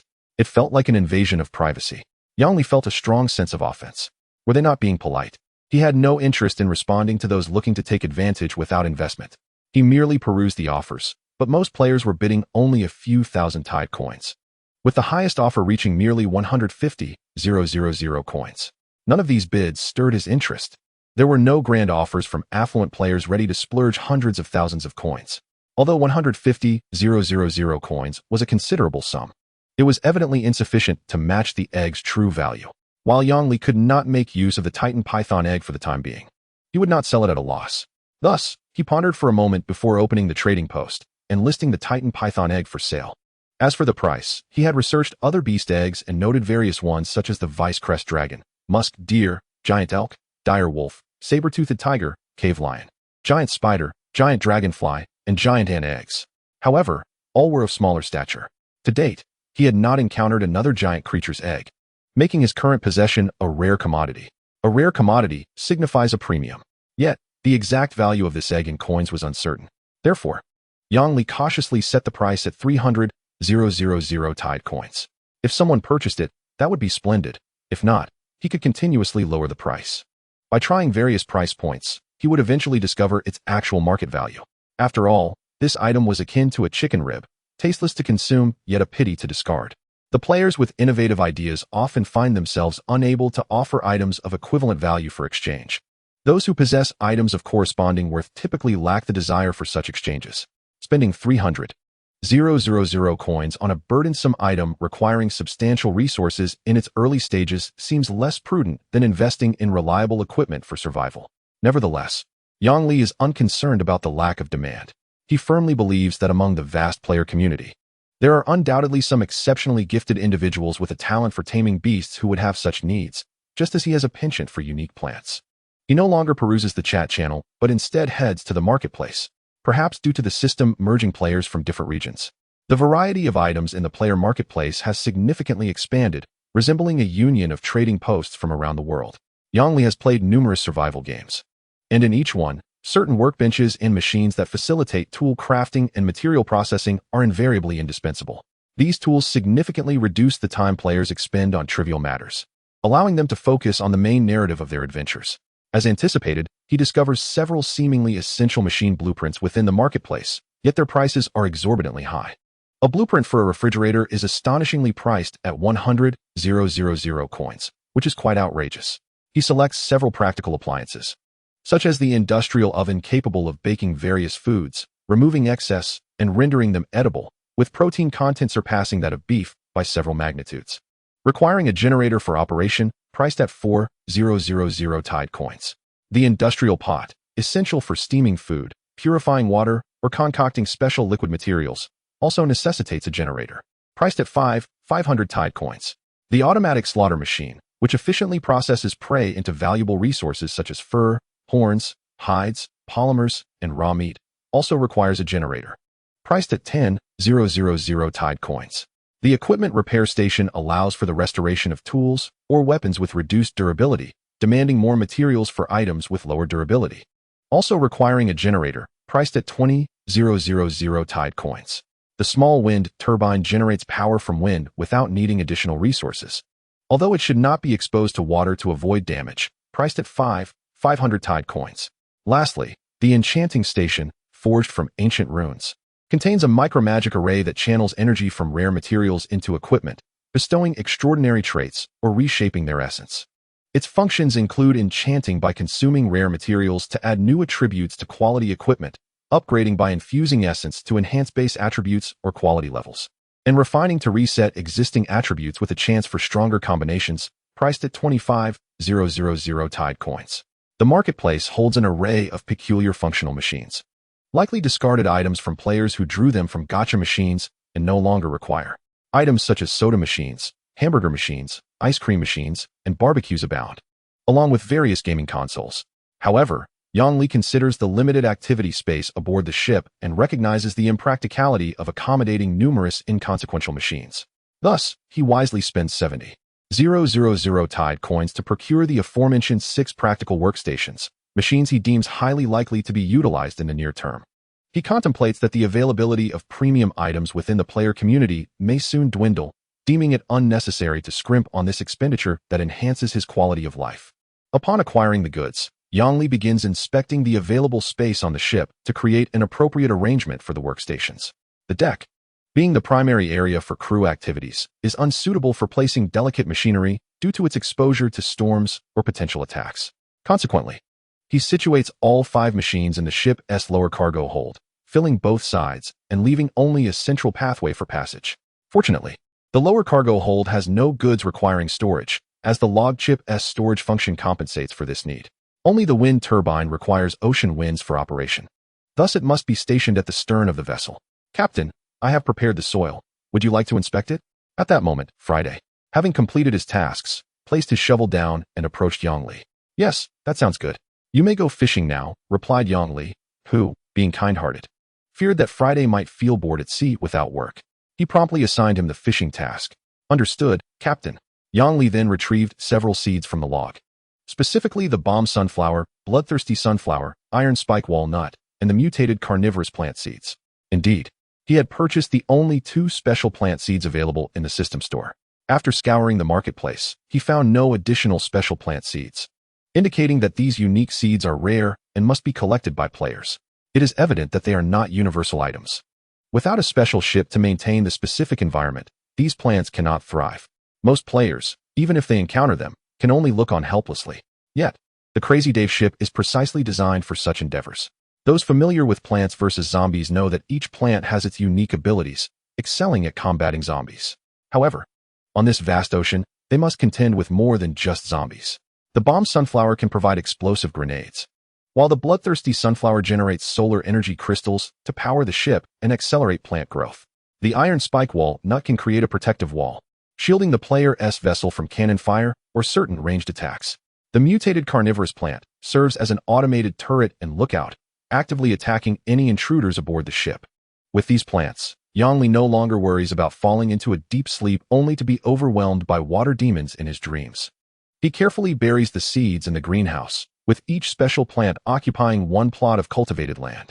As for the remaining vacant plots, adhering to his principle of waste not, Yang Li purchased a variety of ordinary vegetable seeds from the store, such as potatoes, peanuts, corn, spinach, and cabbage, and planted them in the cultivated land. Given that they are not special plants, he ensures that only 1 type of vegetable is sown in each plot, densely planting multiple seeds for efficient use of the limited soil while simplifying future care and management. It is only after filling every plot in the greenhouse with seeds that Yang Li feels a sense of satisfaction. Each seed represents a hope, eagerly awaiting the joy of future harvests. Yang Li patiently anticipates the sprouting of the seedlings. Finally, he checks the Central Control Greenhouse's interface. Central Control Greenhouse, Level 1. Soil Fertility 18,000. Seedling types as follows. Growth environment. No pests, suitable temperature, adequate moisture. After monitoring and confirming the healthy growth state of the seedlings, he finally feels at ease. Stepping out of the greenhouse. Chapter 11. The Dragon Tamer, Nautical Log, Day 4. Today's weather is splendid, with a clear sky. Ideal for fishing and netting. Location, Dinosaur Frenzy Sea. There are 8 hours of daylight remaining. The temperature is 15 to 24 degrees Celsius, with a wind force of level 1. Yang Li is pouring seawater from a barrel into an industrial pot to distill fresh water. After a night of sailing, the sea breeze is strong, and the wind turbine has stored sufficient electricity. The freshwater resources on the ship are critically low. He called upon Friday to assist him early in the morning. The little monkey, due to its diminutive size, was never considered for inclusion in his card collection. Instead, it serves as a charming decoration aboard the ship, which suffices. They first fed the corpses of the Titan python and the prehistoric crocodile stored within the cards into the automatic slaughter machine, yielding the following materials: 530 units of raw meat, 1,200 units of beast skin, 6 units of Titan python venom, 56 units of keratin, and 6 units of crocodile hide. Yang Li retrieved a piece of raw meat, a compact oval chunk measuring roughly knee length and 3 fingers wide, weighing around 30-some pounds. 530 units of raw meat would sustain them for an eternity. Thus, Yang Li decided to keep 30 units of python meat in reserve, while listing all 500 units of crocodile and python meat for sale in the marketplace at a price of 200 coins each, resulting in an income of 100,000 coins. Subsequently, he took out a sharp, high-quality axe and aimed it at a piece of meat, chopping it with the precision of a butcher's knife. The axe sliced it into several rib-like cuts. Yang Li then sprinkled some industrially distilled sea salt evenly over the meat before placing it into the industrial oven to commence the roasting process. Regrettably, he lacked spices, chilies, and other essentials. Slapping his forehead, he realized how he had overlooked such a crucial element. He quickly accessed the system marketplace and hastily purchased a batch of seeds for cilantro, millet peppers, scallions, ginger, garlic, and other spices. Entering the greenhouse, he replaced several plots that had sprouted tender shoots with the new seeds. While it is tolerable to endure hunger while away from home, one cannot forego spices when it comes to eating. What would that even be called? After completing these tasks, Yang Li approached Friday, who was fishing at the bow of the ship. "My dear lad, how is the fishing today?" "Captain, I have caught 2 multi-eyed sardines, 1 heart fruit, a bottle of waha, and some basic supplies. Please take a look," Friday replied with a hopeful expression, clearly craving praise. Since he had been transformed into a card by the siren, his intelligence seemed to have diminished significantly. His mindset resembled that of a child rather than an adult, making conversations feel more akin to owning a little humanoid dog. "Well done, Friday. You are indeed my capable assistant." Yang Li did not hesitate to shower him with verbal accolades. Upon hearing the praise, Friday's face lit up with joy. If he were indeed a dog, his tail would likely be wagging to the heavens. Yang Li opened the bottle of waha and took a sip of the pure water. Truly delightful and refreshing. After a night of being buffeted by the sea breeze, his dry and hoarse throat was now soothed. He then examined the heart fruit he had retrieved from the barrel. "Heart fruit, whose heart has fallen? Fear not. In this wondrous sea, even a heart that has strayed from home can survive independently. This fruit is rich in nutrients and can slowly restore 10 points of energy upon consumption." At first glance, it resembled a beating heart. Through the pulsating veins, one could see the thick blood vessels. Holding an unidentified item decreases your sanity by 5. Yang Li contemplated deeply. In the struggle for survival at sea, wastefulness is indeed shameful. He resolutely closed his eyes and tentatively took a bite of the heart-shaped fruit. A sweet and refreshing flavor spread across his palate. Yang Li's eyes flew open, glimmering with surprise. What a delightful taste. It somewhat resembles a pear. Though its appearance is rather unappealing, it is indeed a fruit. His thoughts began to flourish. This was his first experience consuming food with restorative properties. Since it is a fruit, could it perhaps be cultivated aboard the ship? During his childhood, he would always bury the seeds of peaches or apples in the soil after eating, often watering them with fresh urine, hoping that one day a tree would sprout from that spot. But now, there was a faster way to verify this. After finishing the flesh of the heart fruit, he was left with an oddly shaped seed. He then dismantled a less significant section of vegetable seedlings in the greenhouse, planting the seed. Central greenhouse. New seed type added. Heart fruit. Estimated maturity time is 7 nautical days. Effective. Yang Li exclaimed with exhilaration. Truly, the old adage holds true. Sow gold. Reap gold. Sow beans. Reap beans. He was determined to fill the crazy Dave with plants and collect all the unique flora the sea had to offer. The more bizarre, the better. The more extraordinary, the better. The farming genes hidden within him began to awaken quietly. Another morning passed in this manner. Yang Li and Friday took turns at the helm, ensuring the ship maintained a speed of 45 knots, forging ahead with all their might. The black fog receded further away from the vessel, bringing warmth to the hearts of those watching. In the afternoon, with some leisure time, Yang Li fished alongside Friday once more, engaging in casual banter while observing the players in the chat channel. Uncommon chef. I knocked out a velociraptor following the system's instructions. Fed it the head of a smilodon, and am currently taming it. Dragon Tamer 6. Otherwise, why don't you take my name? Uncommon chef. It's not easy. Almost had my leg bitten off by that beast. Thankfully, my talent is frenzy, allowing me to temporarily boost my attributes. Or I would have become fodder by now. An accompanying image was shared below. Yang Li clicked to view it. A dark-skinned dinosaur, with a mouth full of fangs and robust legs, lay on the ground, panting heavily.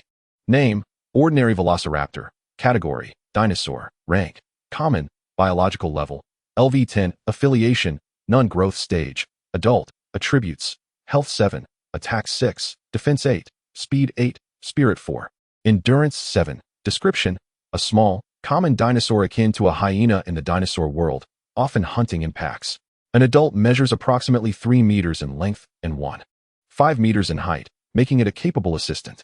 Note, dinosaurs exhibit both primitive and various mutated subspecies, including those with special traits.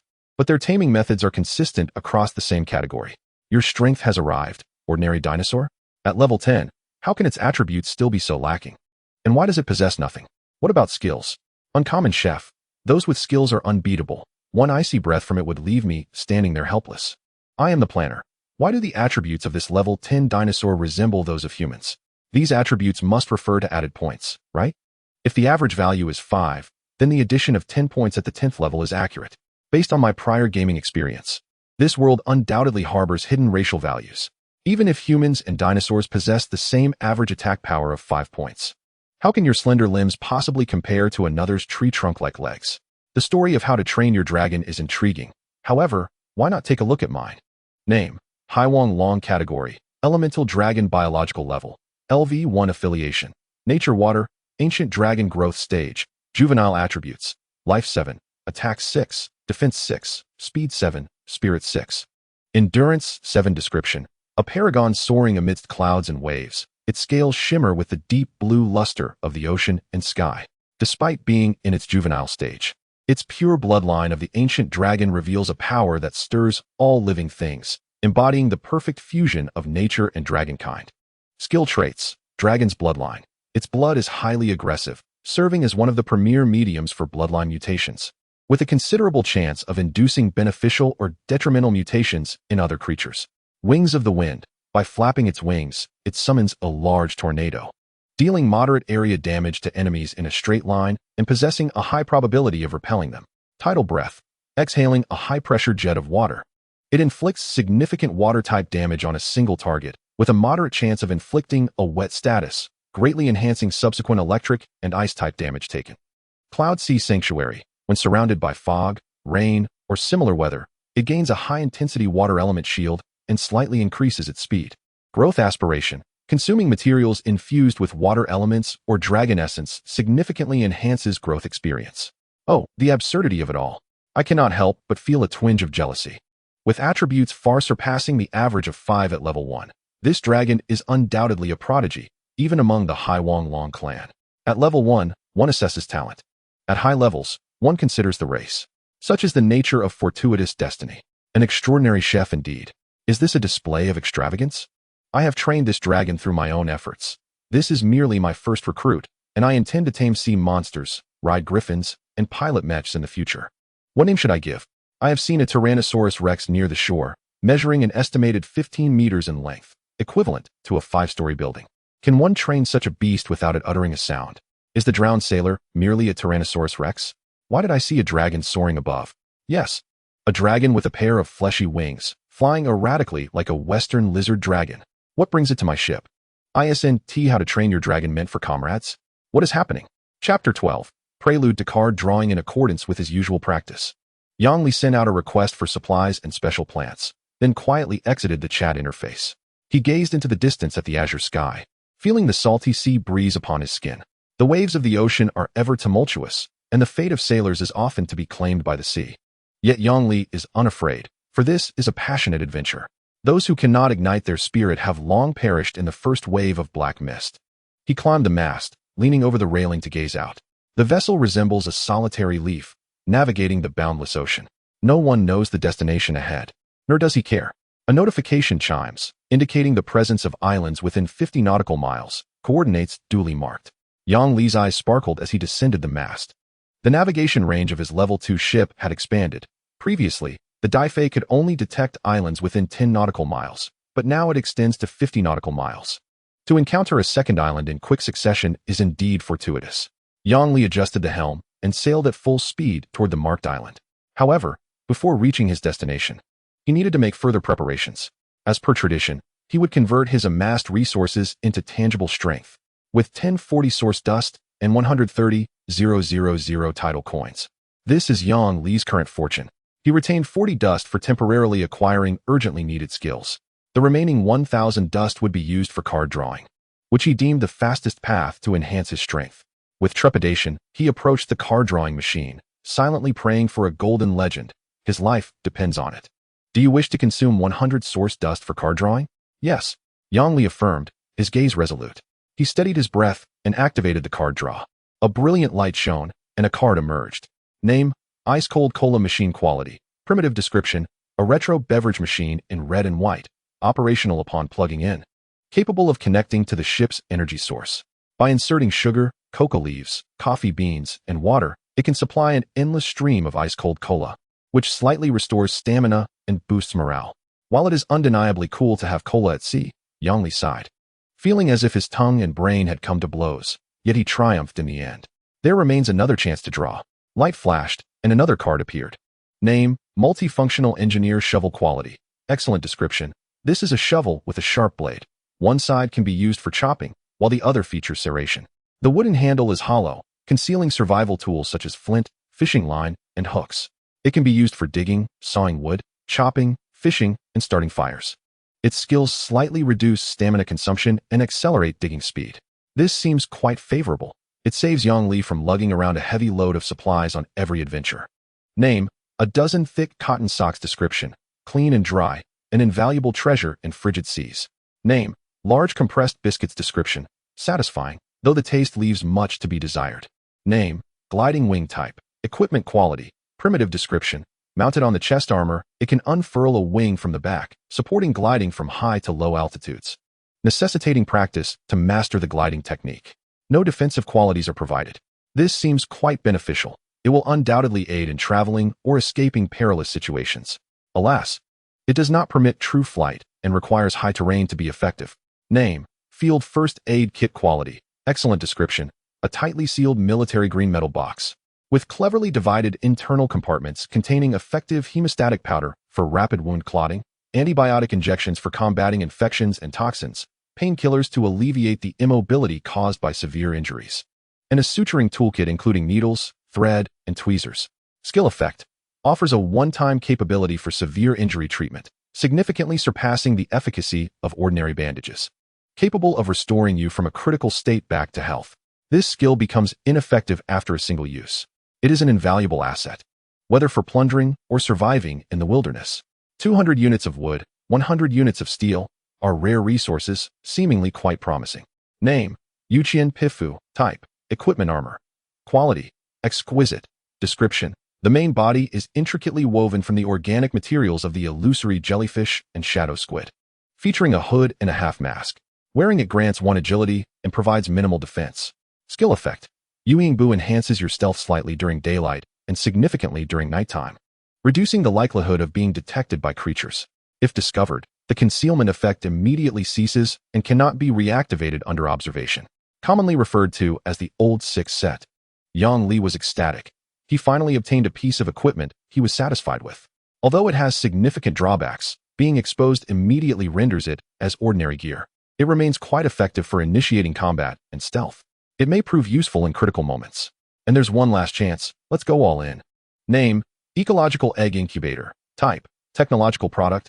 Quality, none. Description, an ostensibly ordinary metallic cylinder that, upon activation, unfolds into a temperature-controlled ecological chamber with a transparent observation window. It can simulate various nesting environments for eggs, significantly improving the hatching success rate and shortening hatching time. It can preliminarily monitor the life status of the eggs. Requires connection to ship energy or fuel consumption to operate. Upon successful hatching, there is a very low probability of the offspring exhibiting beneficial mutations. In 10 consecutive draws, the highest yield was merely one exquisite piece of equipment. Such low odds. One can only imagine the absurd luck of the dragon tamers who managed to draw legendary combat pets in a single attempt. As for the remaining 130,000 tide coins, Yang Li scoured the player trading post as usual, finding no overlooked treasures. Even most excellent grade equipment was listed for several tens of thousands of coins. Not a single exquisite piece was in sight. Even if it did appear, it would be promptly snatched up by other players. It seems the surviving player base has become increasingly astute. The accumulation of tide coins in the market is growing, yet high-quality equipment remains scarce. The number of used, hoarded, and worn-out gear far exceeds the actual output of equipment. Consequently, the prices of all quality equipment are steadily rising each day. Any player with spare funds is keen to stockpile more, intending to resell at a higher price later. It's akin to the previous real estate frenzy. In this trend, as long as you accumulate enough gear, profit is virtually guaranteed. Yang Li felt a twinge of temptation, yet it resembled stock trading, carrying an element of risk. In light of this, he decided to cast aside his concerns. Yang Li donned the Yuqian Pifu, secured a flintlock pistol at his waist, transformed his left hand into a serrated tentacle, and stored the recently acquired resources in his log chip for safekeeping. He then called out to Friday, "Hold off on fishing for now. Come with me to the island. Aye, Captain. Friday donned the full-cover symbiotic insect bone armor, his mouth and nose enveloped by the armor, causing his response to be a buzzing sound. The crazy Dave surged through the waves, plunging into the storm. The sea breeze carried a salty tang, rustling the sails. Soon, a crescent-shaped island silhouette emerged ahead. Yang Li stood at the helm, awaiting their approach to the island. Before long, the vessel reached the inward concave side of Crescent Island. Using the previous method, they anchored at a reef several paces from the shore. This way, in case of danger, they could swiftly retreat without being overly close to the shore, where the ship's draft could easily get stuck in the mud, hindering their maneuverability. In times of peril, one might not even have time to react. Yang Li prepared to secure the little monkey in the captain's cabin. They were about to explore the island, unaware of the dangers that awaited. Bringing along this feeble creature was not an option. However, leaving it on the ship was equally concerning, as it was quite unwilling to be stored in a card. Thus, locking it in the room seemed the safest choice. Squeak, squeak. The little monkey was agitated, frantically calling out as it managed to wriggle free from Yang Li's grasp. Hey, you little rascal, dare to defy me?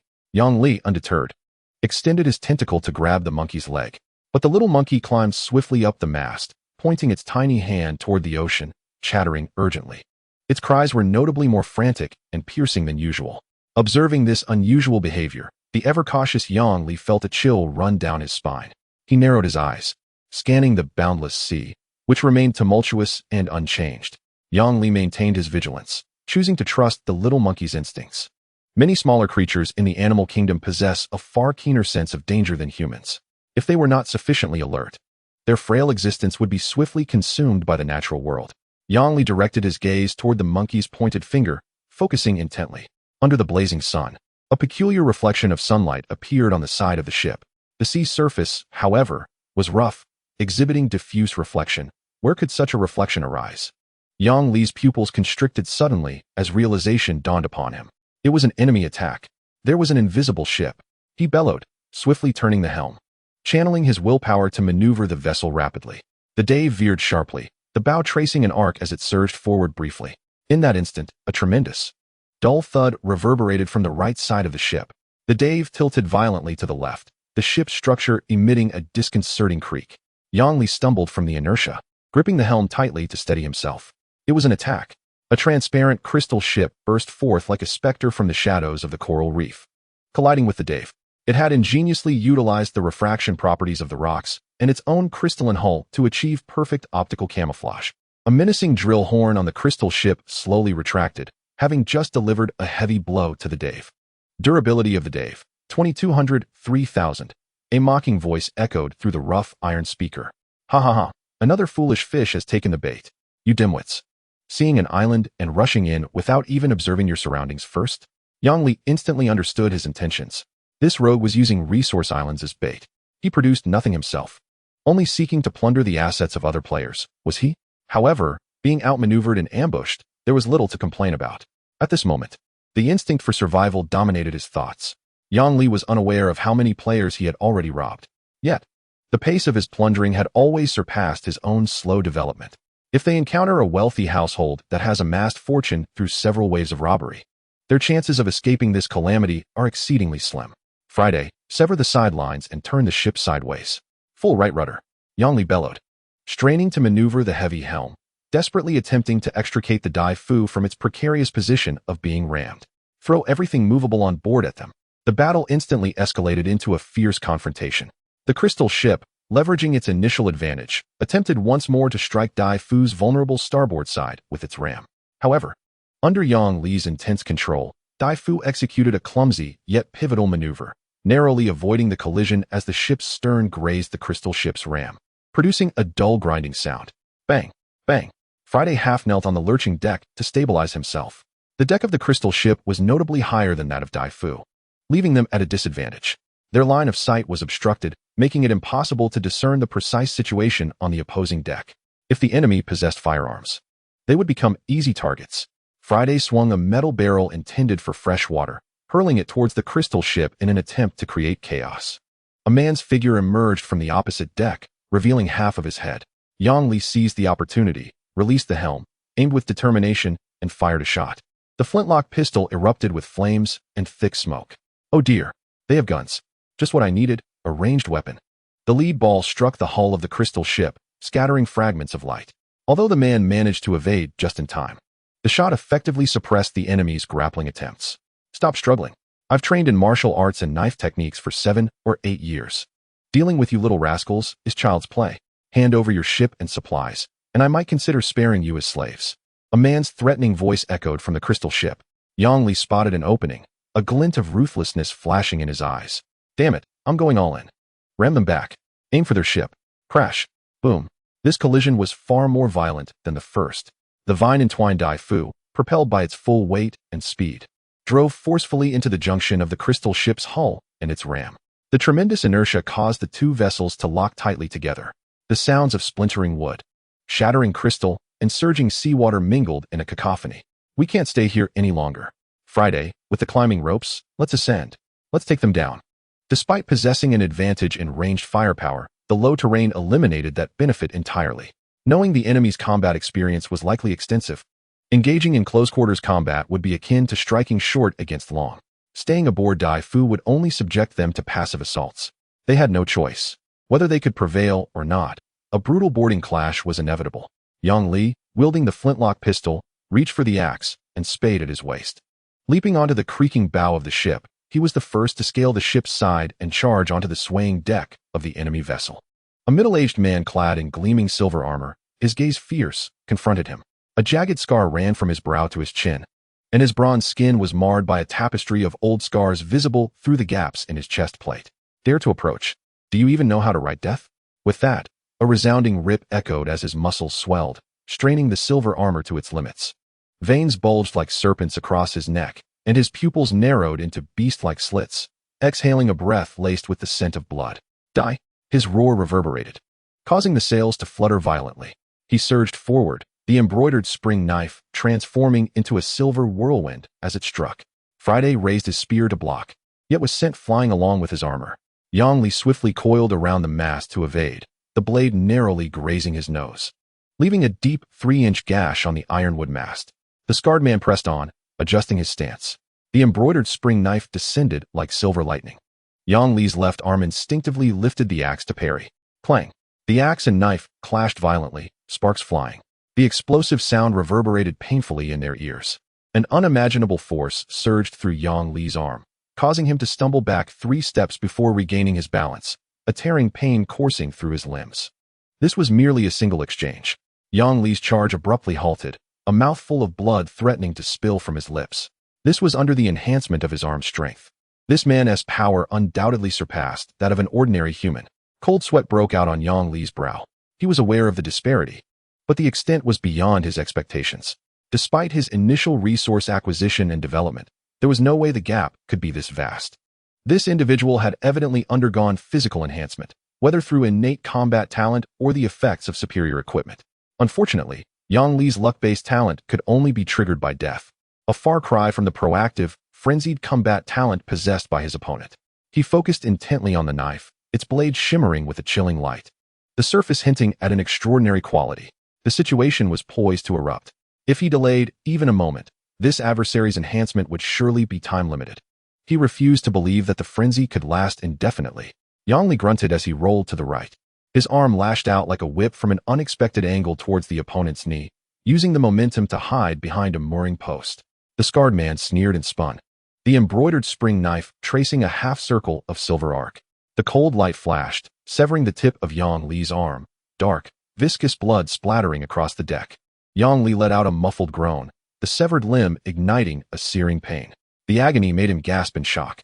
This pain was no different from cutting his own hand with a knife. Yang Li seethed internally. This wretched appendage was hardly a weapon. It was merely a grotesque amalgamation of a beast's limb grafted onto human flesh, far inferior to a proper blade. He dared not use his arm to strike. That would be akin to pitting his bare hands against superior weaponry, resulting only in a brutal defeat. Yang Li altered his combat strategy, darting around the deck. He excelled in agility, utilizing the ship's sway to create distance. At times, he would use the sturdy mast to execute evasive maneuvers. He intermittently employed his arm like a whip, attempting to injure or entangle his relentless pursuer. The two engaged in a frenetic chase. Yet, the scarred man remained relentless. His eyes ablaze with murderous intent, brandishing the embroidered spring knife to corner Yang Li into a dead end, striking with lethal intent. Yang Li sidestepped to absorb the force, simultaneously using the stock of his flintlock to strike the man's ribs. In that moment, Friday seized the opportunity to thrust forward, his iron spear slicing through the air towards the heart. Remarkably, the scarred man did not flinch. Instead, he angled the embroidered spring knife to slice towards the joints of Friday's fingers. This forced Friday to retract his spear defensively, the knife narrowly grazing the bone armor, creating a shower of sparks. Get lost. The scarred man kicked over a wooden barrel filled with fresh water, sending it rolling towards Friday. Yang Li's arm seized the opportunity to ensnare the man's ankle like a rope, yanking fiercely. Dare to come again. The scarred man roared, his muscles tensing as the embroidered spring knife swung downward. The arm was severed again. The excruciating pain brought Yang Li to one knee. Protect the captain. On Friday. He roared, his eyes bloodshot.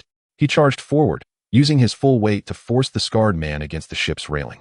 The two grappled at the edge of the vessel, the sound of armor clashing with blades ringing sharply in the air. Both donned armor, making it impossible to discern a victor at that moment. A fortunate opportunity presented itself. Yang Li took a deep breath, swiftly extricating himself from the unfavorable terrain.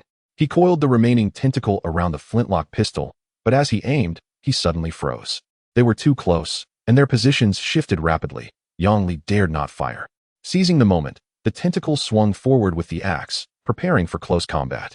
The scarred man, having received a blow from Friday, staggered violently and broke free. Despite the pain, he skillfully regained his footing and retaliated with a kick to Yang Li's chest.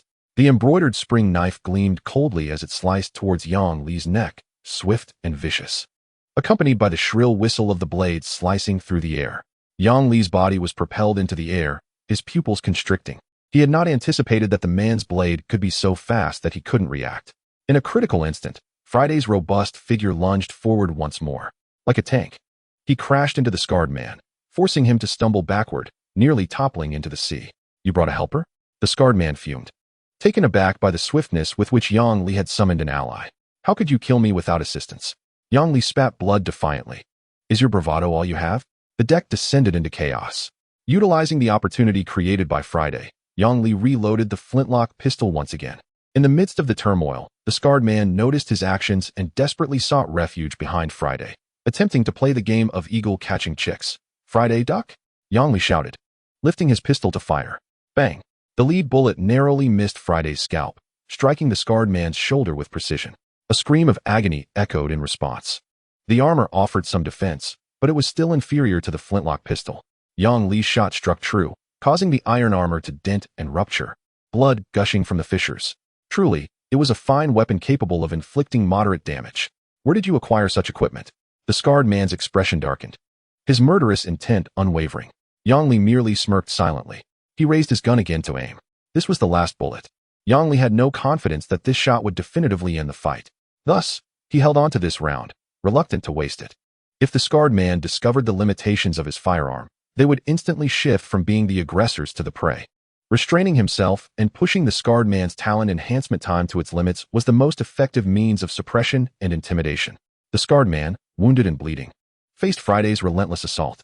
Encased in his protective armor, he had no reason to fear the scarred man's fierce blade techniques. He could charge in recklessly. His strength far surpassed Yang Li's. In a 2-on-1 scenario, the scarred man's injuries would quickly become fatal.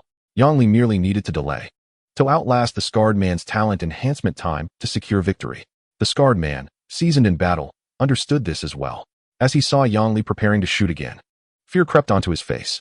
Friday roared and charged forward once more. His insect-like chitinous armor perfectly shielded him.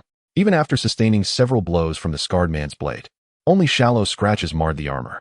The damage was distributed across his entire body due to the effects of the skill. The scarred man feigned a strike to push Yang Li back, then turned to leap into the sea in a bid for escape. Thinking of fleeing? Yang Li would not allow him to escape. Since the opponent intended to run, there was no need to hold back his final shot. He aimed for the man's back and fired. Bang! The bullet grazed the scarred man's side and plunged into the sea. The scarred man splashed down with a thud, and Yang Li leaned over to look at the water's surface. A thick trail of blood spread from beneath the waves, swirling into a crimson halo that dissolved in the water.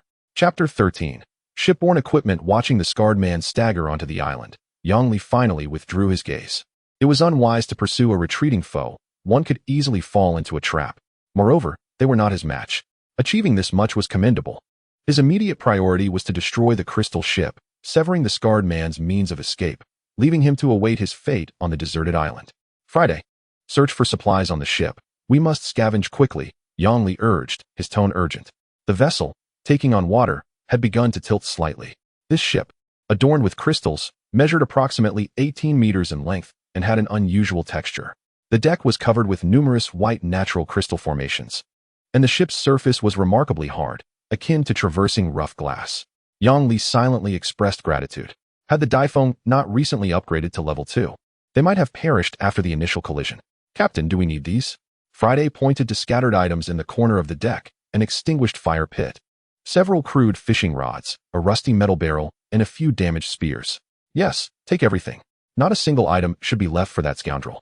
Yang Li replied without hesitation. In these waters, even the slightest resource could mean the difference between life and death. Friday promptly began to gather the items swiftly. Yang Li immediately proceeded to the ship's cabin. It was nearly empty. Evidently, the scarred man had taken most of his possessions with him. Exiting the cabin, Yang Li walked directly towards the captain's quarters, only to find the door locked tight. He had no time to slowly pick the lock. Taking a step back, he drew the flintlock pistol and aimed at the lock. Bang! A thunderous explosion sent shards of crystal and wood flying. The lock, along with a portion of the surrounding area, was blasted open, revealing a disheveled and filthy room within. The interior was a complete mess, reeking of cheap alcohol, sweat, and an indescribable stench. Yang Li couldn't help but grimace. A disheveled blanket lay strewn across a bed cluttered with crumpled sheets of paper. Yet, Yang Li's attention was immediately drawn to a potted plant on the desk. It was a purple mushroom, its cap adorned with eye-like circular patterns. Almost instantaneously, the logbook in his mind activated. Name: haze mushroom seedling. Type: functional trap plant. Maturation period: short, approximately 7 natural days. Description: a foreboding dark purple hue, with eye-like circular patterns on the cap. Upon maturity, it will continuously emit colorless, odorless hypnotic spores. If inadvertently inhaled, it induces extreme hallucinations and euphoria, leading to severe addiction. Skill: hypnotic field, centers around the haze mushroom, creating a small hypnotic area. It is particularly effective against small and medium-sized organisms. Creatures inhaling the spores will fall into a deep sleep, vulnerable to slaughter. Evaluation: it is the anesthetist of the plant family, and a conscientious merchant in the mushroom realm. Free trial, lifelong addiction. When your adversaries collectively perform a ballet on the battlefield, you come to realize that the gentlest traps are often the most lethal. However, do ensure that you manage your own affairs first. After all, the last captain who sought novelty is now buried without a trace. How intriguing it is to discover that one is still a unique individual. I hold an irreconcilable enmity towards gambling and narcotics. Yang Li raised an eyebrow, unfazed as he stored the potted plant into his storage card. A special plant. Upon his desk lay an illustrated guidebook.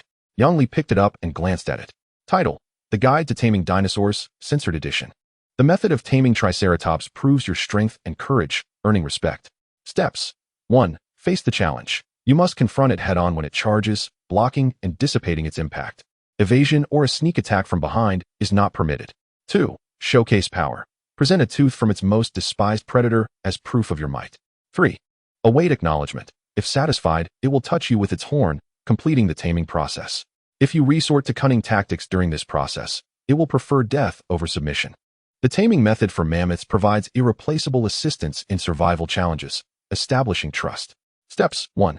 Rescue from crisis. When it is besieged by more agile predators or finds itself in peril, you must actively drive them away or assist it in escaping. 2. Treat wounds. Use ample hemostatic herbs to tend to its severe injuries from battle. 3. Acknowledgement of survival. Feed it an entire tender branch from a giant conifer. The taming method for saber-toothed tigers showcases your skills as a top hunter, gaining its recognition as a peer. Steps: 1. One-on-one duel. You must confront it alone in its favored territory, such as an ambush in dense forests, successfully countering its initial strike, making it realize you are formidable. 2. Share the prey. Feed it the heart of your freshly hunted prey, signifying your intent to share and establish peace. 3. Joint hunting. Collaborate with it to hunt a new target successfully, and it will acknowledge you as a hunting partner. This censored dinosaur guide contains methods for taming only 3 species. Yang Li briefly scanned the content. These so-called exclusive taming methods appear akin to a sequence of predetermined genetic codes hidden within these resurrected ancient dinosaurs. Once triggered or certain conditions are met, the result of taming is achieved. Quite fascinating. Yang Li stepped out of the captain's cabin and cast another glance at the coastline of Yueyadao. After confirming there were no unusual movements, he prepared to dismantle the ship. Since the scarred face dared to plunder his vessel, the two must inevitably confront each other to the death. Moreover, he should be ready for retaliation from others beforehand. A killer is invariably hunted by others, regardless of the motives. Yet, Yang Li bore no animosity towards the scarred face.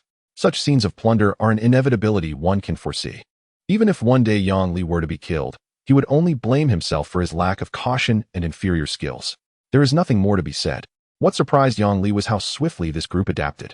In just a few days, they had resorted to acts of murder and theft. Yang Li could not leave the ship to the enemy. It must be destroyed. However, dismantling such a massive crystal ship was no simple task. Friday, go chop down its mast. Yang Li handed Friday a finely crafted axe. Aye, Captain. Friday swung the axe, striding towards the mast. Meanwhile, Yang Li raised his gun and aimed at the ship's rudder. Bang! A loud gunshot echoed, and the rudder was shattered. Yet, this was not the end. Yang Li decided to go all out. He descended to the ship's hold and aimed at the vital keel area, firing his weapon. Bang! A large hole appeared in the ship's bottom. Water rushed in rapidly through the breach. Without hesitation, Yang Li climbed the stairs to the deck and called out to Friday. Stop chopping, the ship is sinking. We must leave. The two leaped into the sea, swimming back to the Dave. But this was not the end. Yang Li's gaze hardened.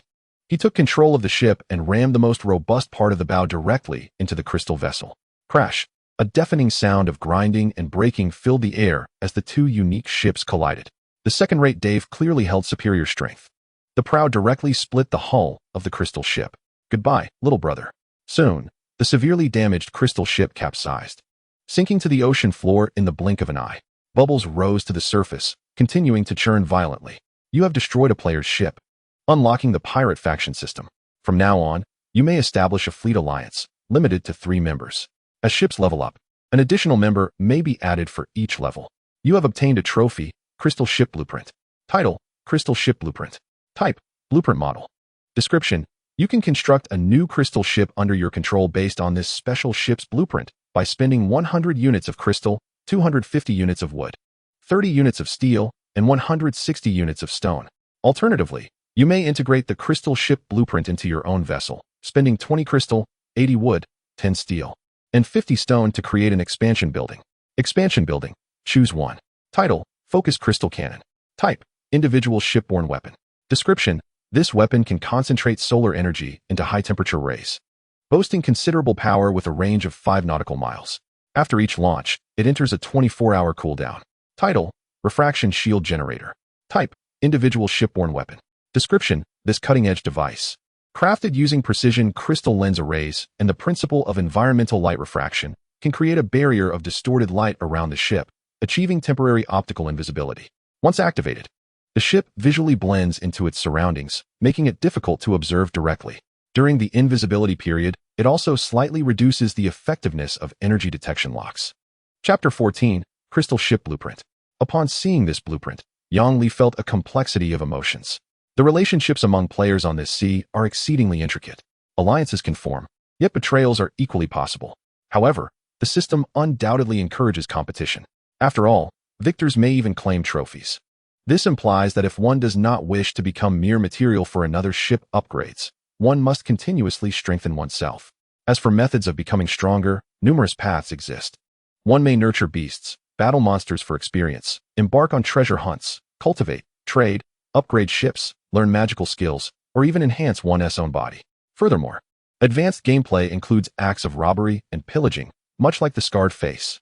Here, everyone is a pirate king, plundering natives, annexing the vessels of passing players, burning, killing, and looting. With this in mind, Yang Li felt an urgent need to bolster his own strength. Although the Dave possesses immense potential, it is, unfortunately, plagued by a critical weakness in its early stage. The maturation cycle of special plants is far too lengthy. At present, the shortest plant Yang Li has encountered is the Huan Wugu, which belongs to the short-term category and matures in just 7 days. Other medium-term plants take more than a month to mature, while the long-term ones are beyond imagination. During this growth hiatus, The lack of necessary offensive capabilities on the Daifyuheo became evident. Otherwise, it would not have been so easily crushed by the Shuijingho. With this in mind, he decisively chose to integrate the Shuijingho blueprints into his vessel.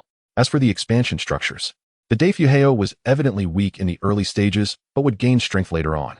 Once the special plants matured, it would no longer lack offensive means. Yang Li also personally experienced the effect of invisibility, which proved to be quite useful for ambush or escape. Thus, he directly opted for the expansion structure of the light refraction generator. However, he was still short of 20 crystals. Searching through the system marketplace, he found that each unit of crystal was priced at 300 coins. How outrageous. Such a price. A single unit of wood costs only 15 coins. Yet, the prices in the player exchange are often significantly lower than those in the system marketplace. He glanced at it and saw that each unit was priced at 250 coins. Still quite a sum. Yet, Yang Li had no choice. You have purchased 20 units of crystals, deducting 5,000 tides coins, remaining balance 250,000 tides coins. Construction conditions met. Crystals 2020, wood 23080, steel 4010, stone 14050. Do you wish to construct the light refraction generator? Confirmed. The blueprints transformed into a stream of luminous energy, merging into the bow of the ship. 5 supersized diamonds, all with faceted surfaces, formed a cluster, replacing the sharp point of the bow. In the sunlight, they refracted dazzling, colorful rays, a truly beautiful sight. Name: Light Refraction Generator. Type: Individual shipborne weapon. Description: a cutting-edge device crafted using a precise array of crystal lenses and the principles of light refraction, capable of creating a barrier of distorted light around the vessel, achieving temporary optical invisibility. Once activated, the ship visually blends into the environment, making it difficult to be observed by the naked eye, while also slightly reducing the effectiveness of energy detection locks during the invisibility period. Having been busy for an entire afternoon, the sky gradually darkened. Considering the numerous unknown dangers present on the island, along with the scar-faced individual lurking there, he opted against exploring at night. He maneuvered his vessel to continuously sail around the island, aiming to avoid another encounter with the great white shark. With the current speed of the Daifyuheo, as long as it was in motion, it would be quite difficult for sea monsters to catch up. However, if it were to anchor, one could never know what might suddenly emerge from the depths of the sea. Friday, do not sleep tonight. Maintain vigilance, and wake me immediately if anything unusual occurs. Yang Li instructed before stepping into the captain's quarters for rest. Understood, Captain. You may rest assured. I will safeguard the vessel, Friday replied with a sailor's salute, his voice resonating with determination. This island was unlike any other. Yang Li could not ascertain whether the captain of the Shuijingho had met his demise on the island or was secretly watching him. He needed to recharge and prepare himself for the battle that awaited him the following day. As for Friday, given his robust physique, staying awake for a night should not pose any issue. A sleepless night passed, and as dawn broke, Yang Li woke up punctually. It was the 5th day. Compared to the lively atmosphere of the player channel in previous days, it now appeared considerably quieter. The vast differences in understanding and cultural backgrounds among players from various nations had led to numerous disagreements, which, confined at sea, inevitably erupted into conflict. Several disputes had arisen in the channel over resource trading. Players who had frequently participated in discussions were now nowhere to be found. At this moment, a particular message caught his attention. The cherry blossoms of my homeland have bloomed. Dear friends, please help me. My beloved ship has been sunk by vile individuals, and I am now stranded on an unnamed deserted island, with dwindling fresh water and food supplies. If no rescue arrives, my life may be in peril. I am willing to offer a high-quality card as a reward, only seeking the assistance of kind-hearted individuals. Unnamed bystander, hey, aren't you that peculiar little fellow from last time? This flavor is too intense. Perhaps you were the one who robbed others first, and then got killed in return? The cherry blossoms of my homeland. How dare you slander me? I have always advocated for peace. Unnamed bystander, spare me your act. To be frank, my ship possesses a special skill for long-range detection. I tracked you online yesterday, and your ship has quite a few of others' belongings on board.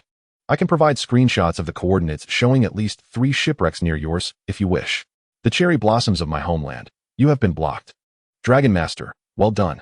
Little fellow, do not think that just because we are at sea, I cannot hunt you down. We have our means. It would be wise for you to behave and cease your misdeeds. Yang Li's gaze froze. This dialogue bore an uncanny resemblance to recent events. Could it be that the scar-faced individual was that peculiar little fellow? What a coincidence. However, an ensuing development quelled his concerns. He saw in the chat channel, Unnamed bystander, it wants to show you something interesting. Name, Cherry Blossom Ship Blueprint. Type, Blueprint Ship Model. Description, this blueprint was dropped from a destroyed special ship. You can spend corresponding basic resources to reconstruct a brand new cherry blossom ship under your control. The cherry blossom ship houses a mutated cherry blossom tree, with mutated petals continuously falling, creating a mutated radiation field. Crew members will be subjected to radiation, leading to mutations. There is a small chance of beneficial mutations, but a high probability of grotesque transformations. Alternatively, you can integrate the blueprint into your vessel, spending a minimal amount of resources to construct an expansion structure. The expansion structure, Radiated Cherry Blossom Tree, will subject you to fate's arrangement. As the mutated cherry blossom tree will rain down a radiation field on your ship, gradually causing crew members to mutate. They may become stronger or perhaps more hideous. Who knows? Noteworthy chef, what a piece of garbage. I wouldn't want it even if it were given to me. Dragon Master, the cycle of karma. Generated based on reality. Brothers, this must surely be the result of drinking too much nuclear wastewater, leading to mutations. Unnamed bystander B. This radiation is indeed a bit abstract. Strength is temporary, but handsomeness is everlasting. If one becomes so mutated that they no longer resemble a human, what use is strength? Unnamed bystander. This little brat has likely robbed many ships. Everyone, be cautious. This is indeed a PvP game. Little Lee who loves fishing. Can't we band together to form an organization? Teaming up would enhance our power. And it would surely be more efficient than developing alone in the wild. Unnamed bystander. Forget it. Forming an alliance has a limit on numbers. My ship is only at level 2 and can only recruit 2 more teammates. How about this? I will treat this message as a recruitment advertisement. Anyone willing to join me can privately message me to sign up. Once you join, you become brothers. Let us venture together. Yang Li's expression turned curious. In the vast ocean, it was astonishing that they could still be tracked down by familiar individuals. This only underscored the overwhelming potency of players' special skills.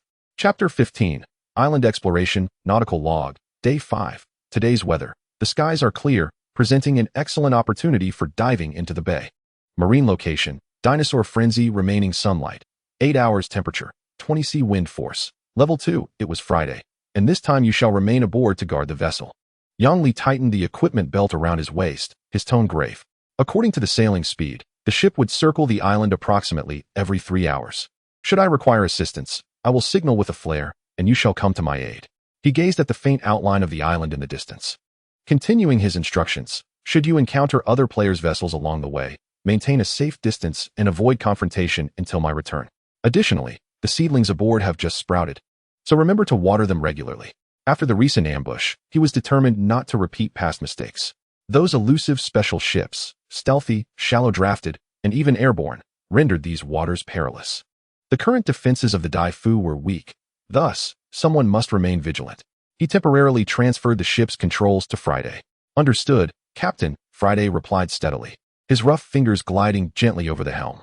A small monkey deftly scampered up Yang Li's shoulder, chattering anxiously in his ear, seemingly aware of his impending journey.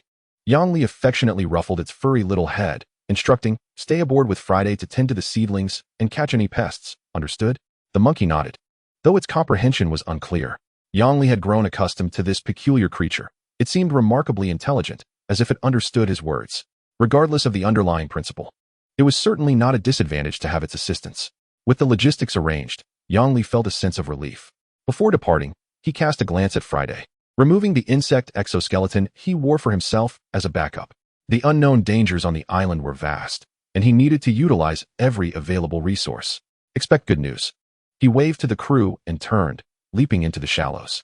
As Yang Li emerged, drenched, and wrung out his clothes on the shore before redonning them, he abruptly halted at the boundary between the beach and the jungle. The muddy ground was riddled with a multitude of footprints. He crouched down, his fingers brushing the damp earth. Soft and pliable, the marks were distinct. These footprints must have been made within the past day and belonged to different individuals. A sudden unease gripped Yang Li. Besides the fleeing scar-faced man, were there others on the island? Instinctively, he slipped into the underbrush, bracing himself for any potential ambush. Yet, unexpectedly, he came face to face with a pair of formidable mandibles. A giant ant, measuring a meter in length, lunged from the thicket. Yang Li staggered back, the relentless creature in pursuit, its mandibles snapping ominously. Although the giant ant was not particularly swift, Yang Li was acutely aware of the terrifying strength possessed by ants. Decisively, he abandoned the struggle and sprinted deeper into the dense forest, following the direction of the footprints. Before him lay a spectacular mangrove forest. The towering trunks, requiring the embrace of 5 or 6 men, soared over 50 meters high. Each tree resembled a natural pillar, supporting a wide expanse of sky. Under normal circumstances, he would marvel at the thought of how much lumber could be harvested from one of these giants. But given the imminent unknown dangers, he had no intention of creating noise by chopping down trees. His gaze swept through the forest, meticulously assessing his surroundings as he tread cautiously along the increasingly prominent footprints on the soft red earth. In unfamiliar wilderness, following paths already traversed by others often helps to circumvent most dangers. Just as he considered this, a piercing cry shattered the silence. Yang Li froze. A fearsome bird, nearly 2 meters tall, burst forth from behind a tree, its meaty wings flapping wildly as its claws kicked up dust. The distance was too short to evade. An encounter was inevitable. Tentacles shot forth, weaving a dense net in midair, ensnaring the bird's deadly beak. The creature struggled fiercely, its claws barely grazing Yang Li's garments. Targeting the beak first was crucial. The strength behind that beak could prove fatal if it struck. In the brutal clash of beasts, there were no rounds or exchanges. It was a matter of who was larger, who possessed greater strength, and who wielded the most formidable weapons. In a life-and-death moment, Yang Li leveraged the situation to roll aside, forcefully whipping his tentacles to bring the bird crashing to the ground. He leapt into the air, his iron axe descending with the sound of slicing wind. With a sickening thud, the axe embedded itself in the creature's neck, blood gushing forth. The bird let out a mournful cry. Yang Li wasted no time, delivering several more strikes to ensure its demise. You have acquired the title Behemoth Slayer, initially breaking the character level cap and unlocking the character leveling system.